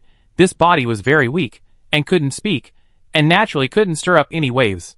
This fake cat body was set by her as a consciousness cage, which could imprison it. Of course, it can escape this body by dying, and its physique that can simulate Tomi's regeneration will allow it to continuously regenerate. This regeneration is different from the real Tomi. Its body will not split after death, but will be reborn as a cat again, and it will be imprisoned again. The reason why it uses the appearance of a cat is that Shu Fu subconsciously feels that it is not worthy of being a human. And it is always silent, since it doesn't like to talk. Don't talk anymore in the future. Seriously speaking, it doesn't make much sense. It can't change the water planet that has become the real world. Nor can it change the disaster that has already happened in reality. The only function is to make it feel the same. After being imprisoned in this body, every time it tries to escape by dying, the pain in its body is real, and it will feel the pain of death again and again. Even she herself did not expect that it would succeed. It seems that this thing is weaker than she thought, and it just took advantage of the high-dimensional universe technology. After that, she watched it coldly trying to escape again and again, dying and reborn, and dying again to escape after rebirth. After repeating several times, it quickly learned its lesson and stopped struggling. But it didn't bother. Shu Fu continued to torment it with words. A cat's life and death was too insignificant to the entire main line. No matter how many times she repeated this process, it would not affect the logic of the main line. So over and over again, life and death, never ending. At that time, Shu Fu didn't expect that. She could tame it with this method. It began to beg for mercy. The context was flattering, and told her the truth. It was not actually the main body of the system TKC-21S. It was just a small piece of debris after the main body was broken. The reason why it has the ability to activate the virtual world into a real low-dimensional world is because it happens to be a fragment of that ability on the main body. The blue liquid reality simulator is created by the system TKC-21S, which can travel between the macroscopic world and the microscopic world. To explain it with the real technology of Shu Fu's planet, it is the nature of the universe determined by the wave-particle duality hypothesis, which involves quantum mechanics. Suppose that everything on this planet can be regarded as the starting point of an atomic black hole, which is in a spinning state close to the speed of light. When there is a perspective outside the universe to observe it, it will be found that it exists both in reality and in illusion. The answer is not constant, because it is in the observer. The main body of the system TKC-21S uses similar theories to transform the virtual world that does not exist in reality into the real world that exists in low-dimensional space. Because it is just a fragment, even if the water planet is activated, the mission world is opened, and the tasker is absorbed, it is impossible to carry out the entire mission. The disaster world is completely out of control. After listening to it, Shu Fu concluded with a wooden face. So, you are actually a mentally retarded system. Shu Fu did not let it go. While trying to clean up the mess, he continued to let it die and live in times. The main logic of the disaster world cannot be changed. Once important characters and plots are added, the subsequent details cannot be controlled at all. It is equivalent to the gap between the macro world and the micro world. There is an unreachable distance between her and Water Planet. Not to mention that once these tasks and plots are integrated into the main line of the world, the vicious butterfly effect caused can no longer be remedied. The frequent occurrence of disasters in Water Planet in the real world will make the impact of the two worlds deeper and deeper, entangled and overlapped with each other. Once Water Planet is completely destroyed by the disaster, the civilization of that world will collapse and humans will become extinct. This ending will sooner or later radiate to the real world, resulting in the same ending. The only thing she was thankful for was that the first season of Water Planet did not have a real ending. Although the world presented in the last episode was desolate and dilapidated, there were still humans alive. The open ending allowed that world to turn around. In addition, there was also the problem of taskers in the disaster world. Unless the humans who had been absorbed into Water Planet completed the world's tasks, they would be trapped there forever. The system was incomplete and could not issue tasks at all, nor provide rewards, let alone let real humans return to their own world. Therefore, she not only has to prevent the collapse of civilization and human extinction on the Water Planet, but also has to fish out the real humans who have entered the Water Planet. At least, to save some of them. Both of these things are hell level. But in fact, there is a connection between the two. According to its description, the existence of the tasker is not entirely about fighting and killing. The system will also issue salvation tasks. But the main body of the system T rarely issues tasks of this mode. But from this, we can know that as long as the tasker can upgrade and become stronger, he can, to some extent, prevent the destruction of the world and even rebuild the world. Then Shufu thought of a key point. Water Planet is indeed a disaster world, with the mainline logic of the disaster world, but when it is activated, it also becomes a mission world, so it should also have the mainline logic of the mission world. What is the main line of the mission world? It is the system. In the dialog box, a long string of meow meow meow mixed with fonts appeared again. Help you meow meow meow. I am willing to meow meow meow to help you. Shufu was too lazy to pay attention to it. How could the system she mentioned be it? Since it was tamed, she could clearly feel that it had something that it didn't have before. It was like a tool without an inner soul that was learning little by little, and now had some tendencies. In simple terms, if this system fragment was a knife, it had fallen from an evil subject before.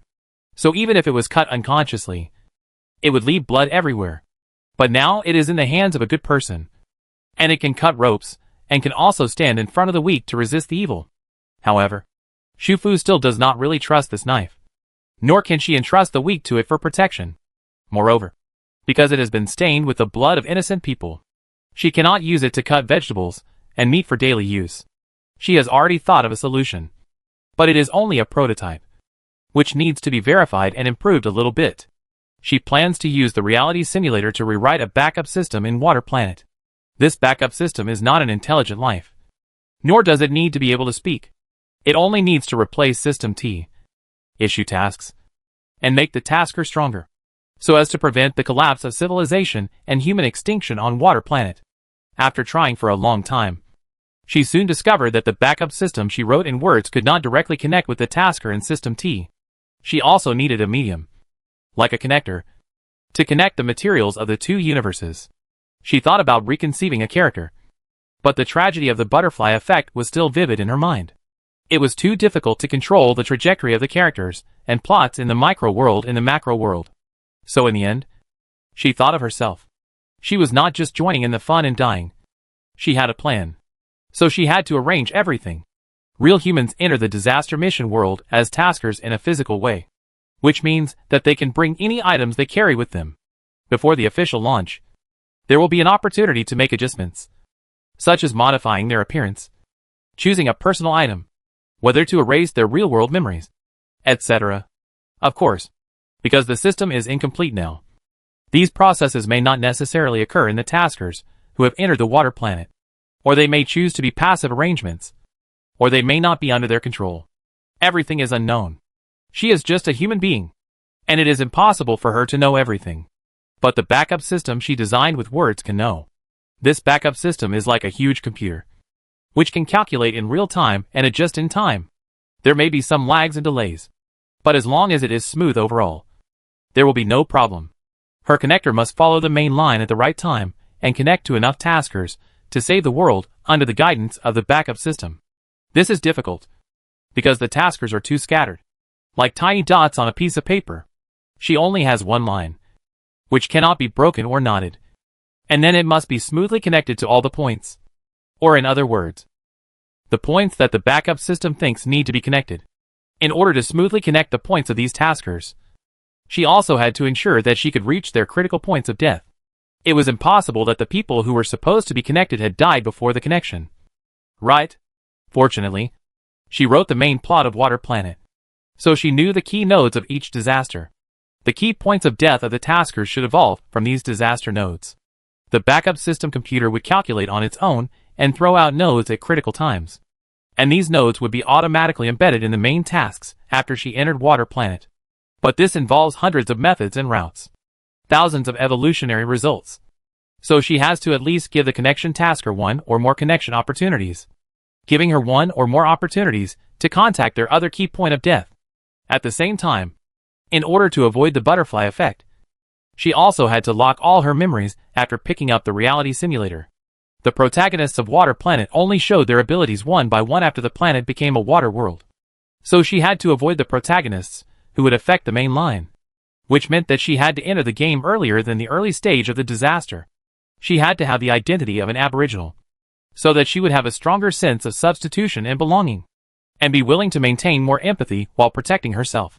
She also had to design several bugs at appropriate nodes, so that she could gradually realize that something was wrong with the world, so that she would not be completely assimilated by Water Planet. This was a mission world for raft survival, so her upgrade mission must revolve around the raft.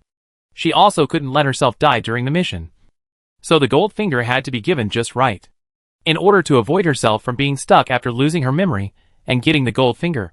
She also had to design tasks to make herself move. There were too many things to conceive and design, and she spent a full 5 months. The last step. The reality simulator can activate the text into a real thing in Water Planet without violating the mainline logic. She was worried about leaving it in the real world, so she had to carry it with her. In the end, she asked the mentally retarded System T to do something. It changed the appearance of the computer, making it a bracelet fixed on her left wrist, which also happened to allow the bracelet to take on the role of receiving tasks and obtaining rewards. After all the preparations, she traveled through the backup system tasker she designed. When she passed through the void space before the launch, she chose the appearance of the drift bottle she had just picked up 3 years ago, blocking her 3 years of memory in the real world, and giving herself the background memory of the identity set in Water Planet and the 4 years of memory assumed to travel through time. So, that morning, when she woke up in her rental house in Suicheng and noticed the existence of the bracelet, she didn't know that this moment of the day was the starting point for her to enter this world. She knew nothing and started this gamble. If she failed, the 2 worlds, including all the lives on them, would be destroyed together. Fortunately, she didn't know all this at that time, so she could use the most relaxed mentality, the most essential heart, and act according to her heart in every choice and decision. Chapter 184 Blue Galaxy. In the starry sea of the changing light and shadow of the memory scene, Xu Fu looked down at the bracelet on her left hand, feeling a lot of emotions in her heart. No wonder, every function of this golden finger, every prize, is so in line with her heart. How can something designed by herself not be in line with her heart? She seemed to have had a long dream, and everything in the dream was extremely clear. Fortunately, she did not die in the dream. The blue galaxy icon on the last grid of the bracelet is the galaxy map of her real world, where her memories of the past 3 years are sealed, and it will be triggered after she connects enough missioners to save the world, and her memories of the past 3 years will be unlocked in the form of rewards. When she regained her memory, this icon became the channel connecting the 2 worlds. She could return to the real world through the icon of the Azure Galaxy, and after returning to the real world, she could continue to enter the disaster mission world of Water Planet through this icon. However, because the time of the macroscopic world and the microscopic world is fluid and unequal, it is easy to go back, as long as it is later than the time when she came in. Any time after that will do. It doesn't need to be too precise, because it can't be precise, and she has no family around her. As long as she is not so late that even other people who are not familiar with her think she is missing. When she came back, it might be difficult to get the exact second she left. At the beginning of this mission, when she threw herself into it, she only chose a time point before the disaster, and there was no way to fix the date and time. If she came back too early, she would run into Xu Fu, who was still in the Water Planet and had not left yet, causing time and space chaos. If she came back too late, she might miss some key things. After all, she finally succeeded in connecting 10 taskers, and it was the critical moment for the development of the raft. Naturally, she would not do some risky actions at this moment. After Xu Fu recovered all her memories, she realized that after all her efforts, she had only just reached the initial stage of the plan when designing the backup system. That is, to allow the tasker who only had the incomplete System T to start upgrading through her connection. After that, the tasker would become stronger little by little, and finally prevent the destruction of this world. In the disaster world, the main cause of the extinction of all mankind is still mankind itself. Recalling the plot in her own script, the incident that caused Han Lan to lose his teammates and was forced to teleport alone to escape was actually a pre-plot in the main line, which happened in the early stage of the main line of Water Planet and had little to do with the protagonist group. In terms of importance, about 20%. Zhou Jianwei is the leader of this incident and a supporting character in Water Planet. In terms of importance, he is about the 9th or 10th male. She wrote a biography of Zhou Jianwei.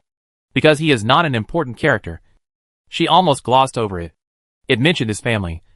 His wife died early, and his son died in a mission, which led to his extreme and gloomy personality and cruel actions. Xu Fu would never have thought that the son who died in the mission mentioned in a quick paragraph would be Cheng Yu. In other words, I don't know which time it was before. When the shelter outside the Luyun city wall encountered huge waves, or when there was a huge avalanche in Wei County. If she hadn't intervened, Cheng Yu would really die. And this time, Cheng Yu obviously didn't die in the mission. But Zhou Jianwei still embarked on the same path.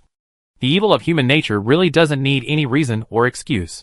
It was precisely because Cheng Yu was alive that Han Lan's search was possible. In addition, she had already told Han Lan at the time, and she accidentally told him to put the props on the raft, which enabled Han Lan to escape from the situation where he was sure to die. Continuing forward, it was precisely because Han Lan escaped from the raft that he was able to immediately bring his powerful golden finger after connecting with her. A limited-time safe house raft and a portable pharmacy. Back to Shizhou province. And join this pre-plot. In the script, this pre-plot does not play a big role. Zhou Jianwei eventually failed, but it was delayed for a long time. So the world is one step closer to the ending of civilization collapse and human extinction. If Han Lan can use the limited-time safe house and the time difference to end the Zhou Jianwei incident in advance, to some extent, she can be regarded as setting off a butterfly effect. But it is a good one, and it is still a distance away from the main plot. In short, after she came into this world, she has been away from the crowd, and has not even set foot in Shizhou province, basically avoiding the main plot perfectly. The most important thing is that she has now completed the most difficult connection part in the early stage. In the later stage, just don't interfere too much with the protagonist group, and stay alive and upgrade with all your strength. After the natural disaster, the crisis of reduced planting yields, and the great food crisis will come one by one.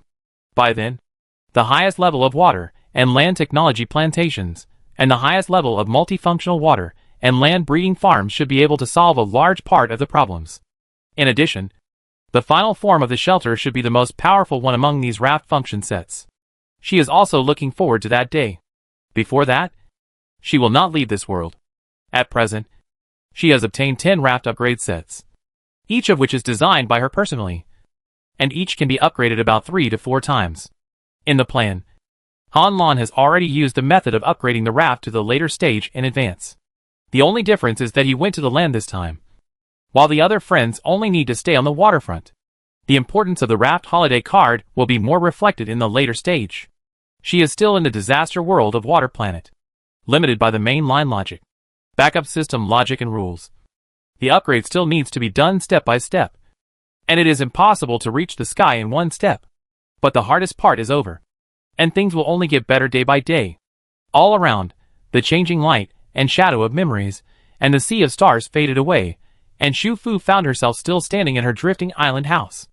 Looking out through the glass on the door, the sky outside was still dark. Xu Fu opened the door, stepped onto the back deck, and walked up the stairs to the glass balcony on the second floor. The sound of the rain filled her ears. She leaned against the front fence, and looked at the empty waters around her. Even if she had retrieved all her memories, and knew that this world was created by her word by word, standing here at this moment, looking at the wind and rain outside, she still felt incredible. Although she called it a retarded system, but only a tiny fragment on the main body of the system can activate a virtual text world into a real low-dimensional world. Such an ability is still unattainable in a real world even if technology develops for hundreds of years. That system T must be an extremely terrifying existence, but fortunately it has been shattered. I don't know what kind of existence it is that can crush it with one blow. Xu Fu stared at the night sky for a long time, as if his mind could leave this world at any time, projected into the vast universe, becoming an eternal existence beyond carbon-based creatures, staring at the emergence and extinction of galaxies. At a certain moment, she felt as if her sight had penetrated the heavy rain and the dark night sky in front of her, and saw the universe beyond the sky, and saw the galaxy running slowly in another dimension. It was a bright galaxy with a blue tone, and her and other taskers' native worlds were all there. According to the setting, the taskers could go back after completing the tasks given by the backup system, which was about the time when they upgraded the raft's functional suit to the highest level. By then, the fragmented memories of their native worlds should have been restored, and the functional raft could operate on its own and provide an endless supply of life materials even without their care. I don't know what choice they will make when the time comes. The whole process of Shu Fu regaining her memory took about an hour. But for her, it was like she had gone through these 3 years again. Although she was not tired physically, she was extremely tired mentally. So she finally opened the function screen and sent a separate message to Fong Erwin in text form, saying that she would go there tomorrow morning and asked her to rest early after exploring the convenience store. The next day, it rained lightly. Shu Fu got up a little later than planned. So after washing up, she drank some water and went directly to the raft behind. When I stepped onto the convenience store raft, there were already quite a few friends gathered here. Just like every time a new functional set appeared on the raft, everyone came here out of curiosity. The raft residents in the shelter behind were a little far away from here, so they hadn't discovered the new functional raft here. Lu Zheng and Lu Su were also there. The reason why Shu Fu noticed them at first sight was mainly because of Lan Lan in Lu Su's arms. When she first saw this wet tabby cat under the car in Suicheng community, she would never have thought that this innocent-looking cat would be the initiator of all this. No wonder it always followed her in Suicheng. And later, when she spoke, it followed Lu Su obediently. And she, although she couldn't figure out its origin at that time, subconsciously rejected it and didn't want to bring it with her. Now think about it. When it was on the Beatty Plateau, it suddenly jumped out to block Chen Fa's robbery. Was it because Chen Fa was one of the connection taskers assigned to her by the backup system? Or because it had discovered that Chen Fa was very important to her? So it showed its goodwill in advance? A few people away, the tabby cat seemed to be aware of her sight. It turned its head, and its blue eyes met hers. It habitually tilted its head to pose in a cute way, but the whole cat froze in the next second. Did it notice? Shu Fu looked at it, and raised the corners of her lips with a smile. The cat in Lu Su's arms froze for a few seconds, and suddenly it made a snap, and quickly jumped onto the deck, and then spread its 4 paws, and ran quickly towards the direction of the hotel raft, and soon disappeared. Lan Lan? What's wrong? Are you in a hurry to pee? Lu Su muttered in confusion, but Lan Lan would often run away by herself, and find a place to be alone. So Lu Su didn't remain puzzled for too long. His attention was now focused on the convenience store in front of him. This is a convenience store with a very cyberpunk style. The walls of the store are transparent. It is a square store with all glass walls, with the unique neon light strips of cyberpunk. It looks like a store in a game scene. Inside the convenience store, there is a square column neon screen wall in the middle. At this moment, it is scrolling the types of goods, introductions and raft points, because the outer wall is pure glass. No matter which direction you look at, even if you don't step on the raft, as long as you glance from a distance, you can see the goods on the neon screen wall, which is extremely eye-catching. Fong Shiwen's living space is on the 2nd floor of the convenience store. The stairs are also on the outer wall. Compared with the convenience store downstairs, it looks more low-key. But the outer wall of the building still has the dark tones unique to cyberpunk. There are blue-green and purple light strips on the wall, which is very sci-fi. Fong Shiwen studied the convenience store alone until late at night last night. After returning to the living space, she was shocked by the 2-bedroom, 1 living room and modern home furnishings. It was already late at night when she went to bed. At this moment, she heard the noise and walked out of the 2nd floor residence. Seeing the people on the raft below, she was stunned for a moment. She really didn't expect that so many people would come to the raft early in the morning. Although she doesn't like to meet too many strangers at the same time, she can adjust her state immediately when necessary and show a polite smile. She told everyone that this is a fully automated convenience store. There are no physical goods in the store, but there will be a list of currently available goods. The store has just opened, and only 8 kinds of goods can be put on the shelves at a time. Each product will have a picture introduction and price that will be displayed on the square screen in the middle of the convenience store. This scrolling is 24 hours a day, and if new goods are added, they will be replaced immediately. So everyone can know the current list of goods on the shelves as long as they pass by and take a look. As for the purchase method, it is also fully automatic. You just need to walk into the convenience store and try to buy it once, and you will know. Fong Shiwen's statement is very clever, which leaves a little suspense. Even if the residents, who originally have no shortage of things, will walk in to take a look, if they find something they want to buy, they may buy it directly. Shu Fu also followed into the convenience store, although these functional sets were designed by her. When designing the text, it is impossible to detail the variety of goods in a single functional set. She will only design a rough outline, such as style. For example, for a bookstore, the keywords she wrote are fairy tale style, double layer tree house, extremely compressed space, a large number of books, automatic return of books, etc. As for the primary convenience store, she wrote sci-fi cyber style, fully automatic purchase, virtual shelves. So, her mentality at this moment is different from that before she regained her memory. At that time, she was always looking forward to checking the new function wrapped, and everything she saw would surprise her. Now she is more curious, because she wants to see what the real entity will look like after the simple text description. Probably because the four walls of the convenience store are pure glass, so the internal space has no compression effect. It is only about 30 square meters, and there is really no goods on the shelves. The placement of the shelves is different from that of ordinary convenience stores. The circle around the square screen in the middle is empty, with only a Raft Point redemption machine placed on it. The shelves are placed against the glass wall. All of them are electronic virtual screen shelves. Each grid is separated by purple, cyan, and magenta light bands, and each grid corresponds to a product. It is extremely simple for residents to buy goods. Just click on the corresponding shelf to buy, select the number of pieces, and then swipe the wristband on the screen. After the Raft Points are deducted, the goods will appear on the shelf below the electronic virtual screen. Currently, only 8 of the virtual shelves have lights on. The other shelves probably have some restrictions that have not yet been unlocked.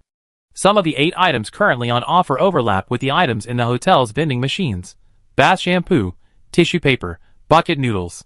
The others are brand new items: sanitary napkins, soap, lollipops, chocolate biscuits, canned cola. The Raft residents' eyes lit up when they saw these items. These are all the things they want, so they started buying them right away. Unfortunately, there is a purchase limit for all goods. Currently, each person can only buy 2 of each kind of goods. However, when they buy, a prompt appears on the screen, indicating that if the goods that have reached the purchase limit today are available for purchase again after 24 hours, they can immediately feel relieved. However, some people also think that their family or friends can also count as a quota, so they leave immediately after buying, and prepare to ask someone to come and buy again. Shufu watched for a while, and then went upstairs to find Fang Shiwen. In her opinion, although there are many more goods that are currently lacking on the raft, overall, it can be found that the convenience store currently only has 2 major categories of goods: daily necessities and instant food. Fang Erwin had just finished washing up and was ready to have breakfast.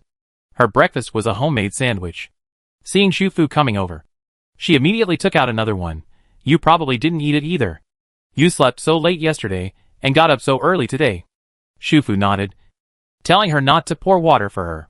She took out 2 cups of hot latte from the space, and a large portion of salmon, avocado and vegetable salad on the table. The two sat down to have breakfast together, and talked about convenience store-related matters. Just as Shufu guessed, although the convenience store has its own products, it has only unlocked instant food and daily necessities, with a total of about 10 kinds of goods. The difference between a convenience store and a pharmacy is that a pharmacy can put all kinds of medicines on the shelves at the same time, as long as there are in stock. No matter how many, they can be sold at the same time. Convenience stores are different. Their shelves are limited, with only 8 grids at present, and there are also purchase restrictions in the initial stage. Shufu just saw that each person can only buy 2 items per item in 24 hours, which is the current maximum purchase quantity. Fang Shiwen visited the raft yesterday and has a better understanding of the current output of the raft. After careful consideration, she chose the current 8 items to unlock new shelves for stocking and sell more goods at the same time. A certain turnover must be achieved.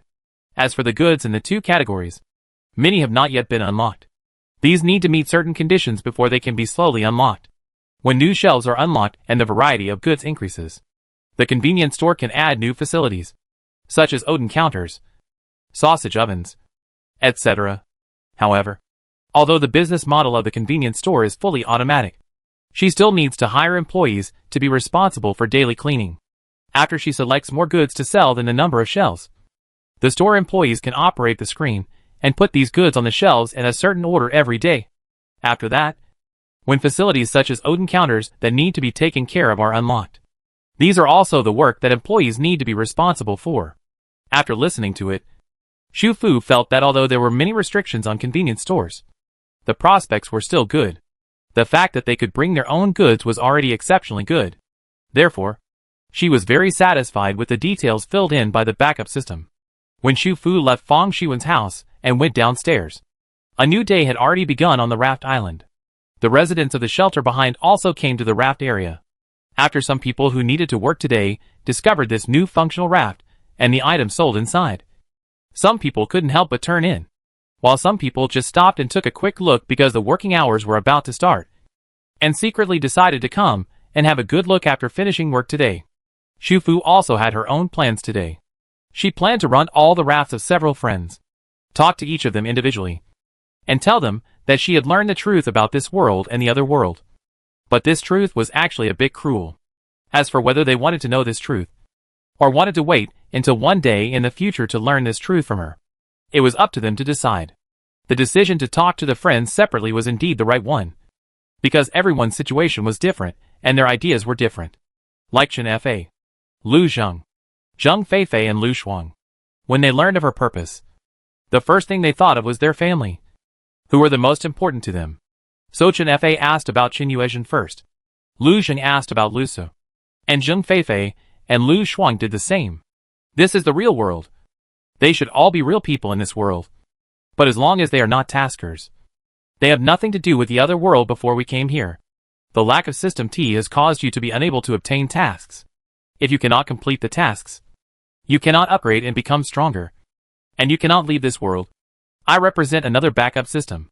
You can think of me as a system patch. Through my trailer, you have a mission to manage and upgrade the functional raft. When the functional raft reaches the top level, all your memories of the other world will be restored. You can then choose to go back to the other world, or stay. Although the time of the two worlds is not equal, they are both moving forward at the same time. What has happened in the original world cannot be changed.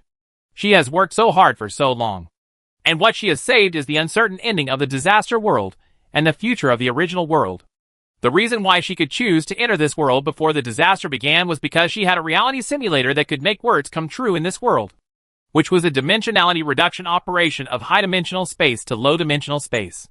Reverse operation can only choose to return to a certain time point after they disappeared in the original world, and it is still random.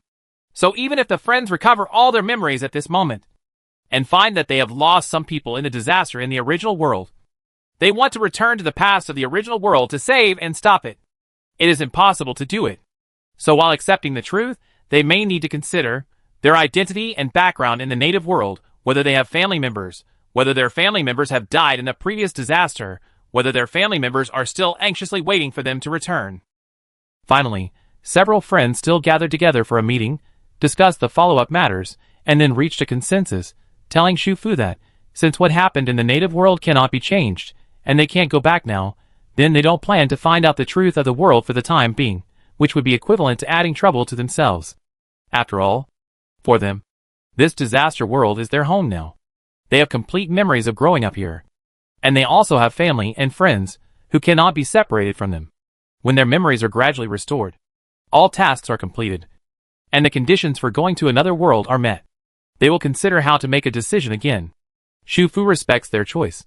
But there is one thing she thinks must be reminded of. The cat, Lon Lon, is a small fragment of the missing System T body. Although she had surrendered to her before, and she performed well when she lost her memory before, they still need to know this. Xu Fu couldn't be sure whether it had been 100% tamed, so she had to make everyone alert, which also played a role of joint supervision. It couldn't do anything to them in its current state, and it did play a significant role in computer networks. She had already discussed with Chen Fa, Lu Zheng, Lu Shuangfenglu, and others to create a dedicated website for the drifting island shelter. There would be some introductions to the shelter, and when the time was right, she would open online registration. At the same time, she needed to deploy the list of personal criminal records embedded in the official big data, and it was temporarily open to those with no criminal record. In the future, she plans to send out a certain number of online invitations every week, and then take the raft island to different waterfronts to pick up people, just like a chocolate factory. After a period of observation, she will select new residents of the shelter, and send those who are not suitable back to the land. Repeating the process, she will gradually add new habitable people to the raft island. For these tasks, There are many places where Lan Lan is needed, so she has no plans to throw it out of the raft area for the time being. Upon learning this, Chen Fa's mood was the most complicated, because she was really saved by it once. However, it is difficult to judge the mood, but the necessary supervision and vigilance will not be reduced. So, after this day, Lan Lan will soon find that the number of times the several raft owners who once took its existence for granted and did not pay much attention to it has increased sharply. And there is a hint of meaning in their eyes that makes it want to escape at any time. A few days later, Shu Fu ushered in a new 10-game draw. This time, because she got her memory back, she knew that these rewards were all obtained by the backup system according to the algorithm. So she was no longer as worried as before, but closed her eyes and silently recited the reward she wanted for a long time before the draw, hoping that through this method, the backup system would sense her needs. Finally, the 10 prizes were 3 gold first prizes, raft towing position, 2 blue second prizes, attached raft holiday card 1 month, green third prize, temporary acceleration card 2 hours, speed 300 kilometers per hour, 2 red first prizes, upgrade set gift package universal, green first prize, energy raft, electric energy, red third prize, seasoning gift package X10. The last seasoning gift package was quite unexpected for her, because it was a reward that had never appeared before, and it was something she subconsciously wanted. The more than a dozen seasonings in it, such as oil, salt, sauce, vinegar, sugar, pepper, cumin, etc., were not currently available on the raft, but they were also very much needed by everyone. As for herself, because she had stockpiled a lot in the early days, and later she stockpiled various cooked foods, and also received many finished food rewards, so she didn't need so much. She didn't need to keep the whole box, just keep some that might be used up. Afterwards, she moved a few boxes to Huaqiong's snack bar. She opened a shop, and this was what she needed most. The batch of seasonings that currently supported her business was brought by Cheng Yu and his team last time. Now the snack bar has good business every day, and that batch of seasonings will soon be used up. Shu Fu originally planned to trade resources with the land, but the land has been a little uneasy recently, so she originally wanted to wait until Han Lan brought Cheng Yu back. Now, another problem has been solved. She moved the remaining seasonings to the hotel, and asked Lu Zheng to add them to the vending machine for sale. His vending machine can sell 30 kinds of goods at the same time, but the machine only provides 5 kinds of goods, so the others need to be purchased from friends. These seasonings can be put on the shelves after setting the purchase limit, and it is just right for him to be responsible for selling them. There are 3 more raft towing positions. She immediately hung up the 2 public facilities rafts, the swimming pool and the park, which had been unhooked because of insufficient towing positions. She placed them in the 10th and 11th towing positions, next to and behind the playground rafts, and the other rafts were postponed from there. The remaining trailer position was just reserved for Han Lan. When he came back, it could be towed back again. A few days after the 10 consecutive draws, she received a satellite call from Han Lan. When she saw the name jumping on the screen, Shu Fu was slightly stunned, thinking of the situation when Han Lan returned to land again this time. Her heartbeat slightly accelerated. She slowed down her breathing and answered the call quickly. Hello? A familiar male voice came from the other end of the phone. It was not Han Lan. Hello. Xiao Fu. It's me. Shu Fu was stunned again, and then smiled. I knew you were not dead. Well, I'm still alive. I'm sorry to have worried you. I don't know what he had experienced before making this call. His voice was hoarse. He paused for a few seconds, as if he had too many things to say. In the end, he only said slowly, I will come back alive to see you. Chapter 185. The end of the text. Half a month had passed since that phone call. Later that day, Han Lan told Shu Fu on the phone that, because of the raft safe house with a protective shield, they were all able to survive this time. During the most dangerous time, they had a problem with the car, and the whole team was trapped in an abandoned village near the mountains. As a result, they were attacked in the middle of the night, or an air raid. Luckily, all of them were on Han Lan's raft at the time, and the open protective shield blocked all attacks. If it weren't for this, even if someone was on guard at night, it would not be able to withstand the sudden air raid. Fortunately, he brought his raft. Fortunately, the raft had such a miraculous protective ability. Shu Fu could hear the melancholy and emotion in Han Lan's words. For people like them who always fight on the front line, companions and teammates are the most important. The incident in Bancheng will always haunt him. He will never forget it, and will not want to forget it. He will even always think of it, and remind himself all the time that the mistakes he made should not happen again. Even though in the eyes of Xu Fu, Cheng Yu, Lu Shuang and all other teammates, he did nothing wrong in this matter. But he would not let himself go. He has to get over this hurdle by himself. If it were me, I would not be able to get over it easily. After hanging up the phone, Lu Shuang sighed. This call was a call to report safety, mainly to let Xu Fu know about Cheng Yu. The war has not yet ended, and they can only communicate briefly. Although the raft safe house is good, they cannot hide in it forever. What they need is to take the initiative to attack and fight. But Han Lan also said that he remembered the time of the raft holiday card and would definitely return safely before then, taking Cheng Yu with him. In any case, receiving this call today was good news for all of them. Although Xu Fu knew the outcome of this incident, she, like everyone else, was not clear about the outcome of Cheng Yu, Han Lan and other comrades who participated in this incident. Especially Cheng Yu, who was facing his father this time. At least in terms of blood relationship, Cheng Yu's heart should not be much more relaxed than Han Lan's. But he still said nothing on the phone as before. He was just afraid that she would worry, because he had been missing for too long. He felt guilty, because he always made her wait. His words "I will come back alive to see her" were not so much a promise, but his expectation. He did not have too many requirements. He just wanted to see her alive again, and hug her again with his hands. This was the only obsession he could not let go of between the gunfire and life and death. After that, she quietly waited for news, while taking the raft island around the southeast corner of Fengshang Plateau, and drifting near the southeast waters of the last piece of land on this planet. She now connects to the satellite network for an hour, at a fixed time every day outside of everyone's working hours. Because of this incident, some areas of Shizhou province have become war zones, and the signal network has been interrupted for the most part. But the safe zone and other non-war zone officials are still trying to maintain network signals. The main function of these signals is to prevent disasters, and notify the type and level of disasters. There will also be some new positive scientific research notifications, such as newer rainproof materials. A new generation of vaccines for ichthyosis have been successfully developed, and another batch of airdrop supplies will be dropped near the war zone at a certain time. In today's crowded and humid Shizhou province, the people who are forced to embark on the road of escape again by a new round of war are easily driven into despair and decadence by the reality, and lose the motivation to survive. Therefore, these networks that are maintained with efforts are particularly important. At least they can let the people of Hua, who are trapped in a small building, know that the government still exists and is working hard. The soldiers of Hua are still fighting for peace.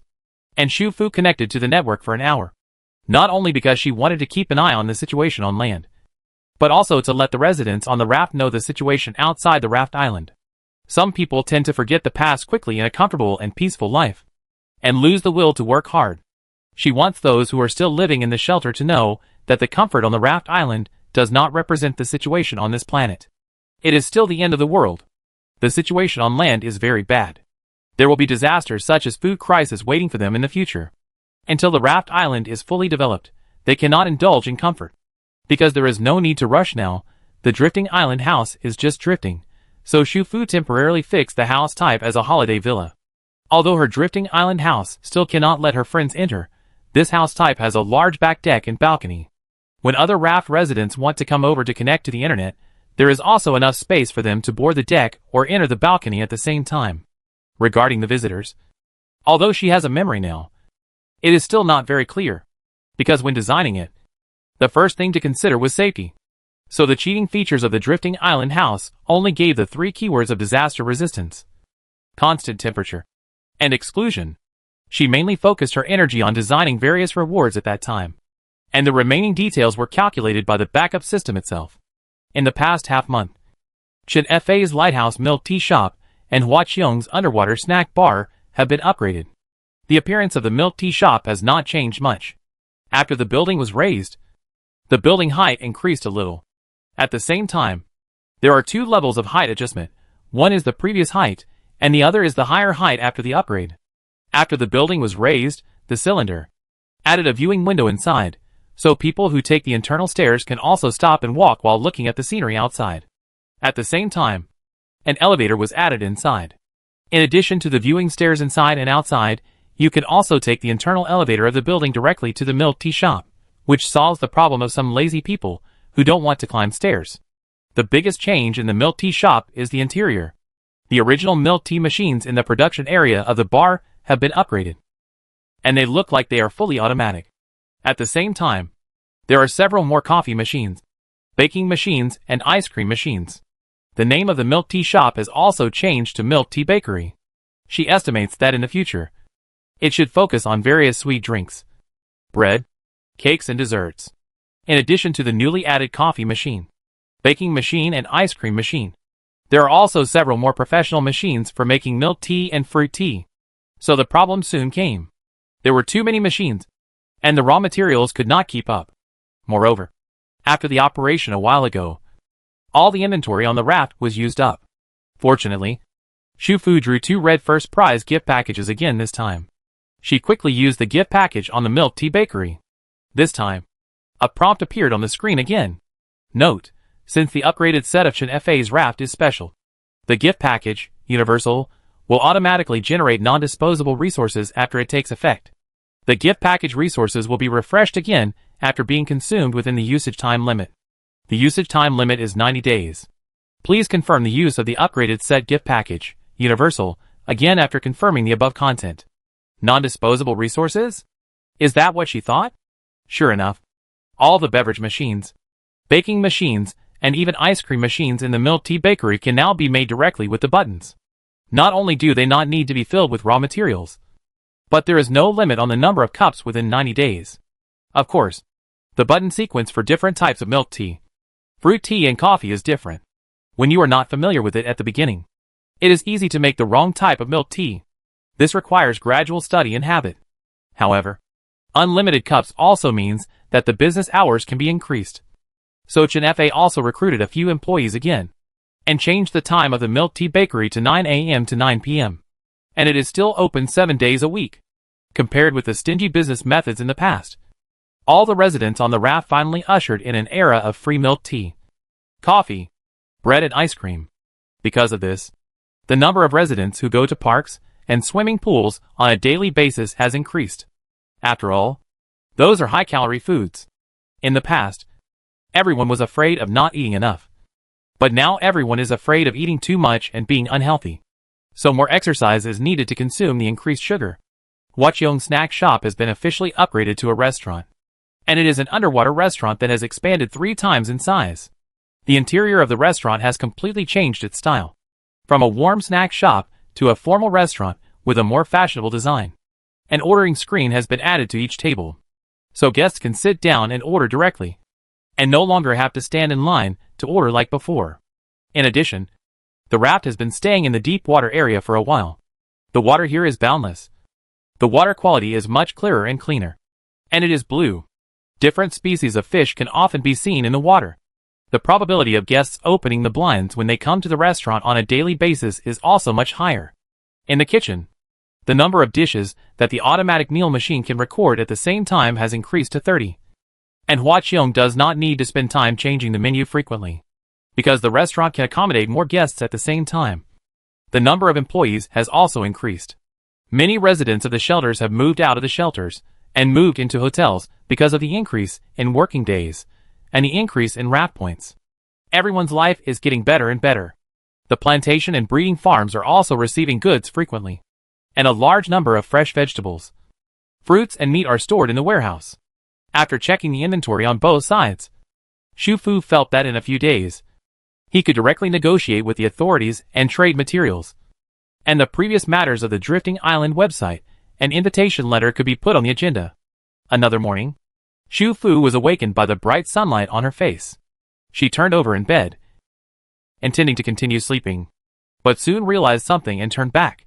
Sure enough, the next moment, her face and body were covered with the morning sun.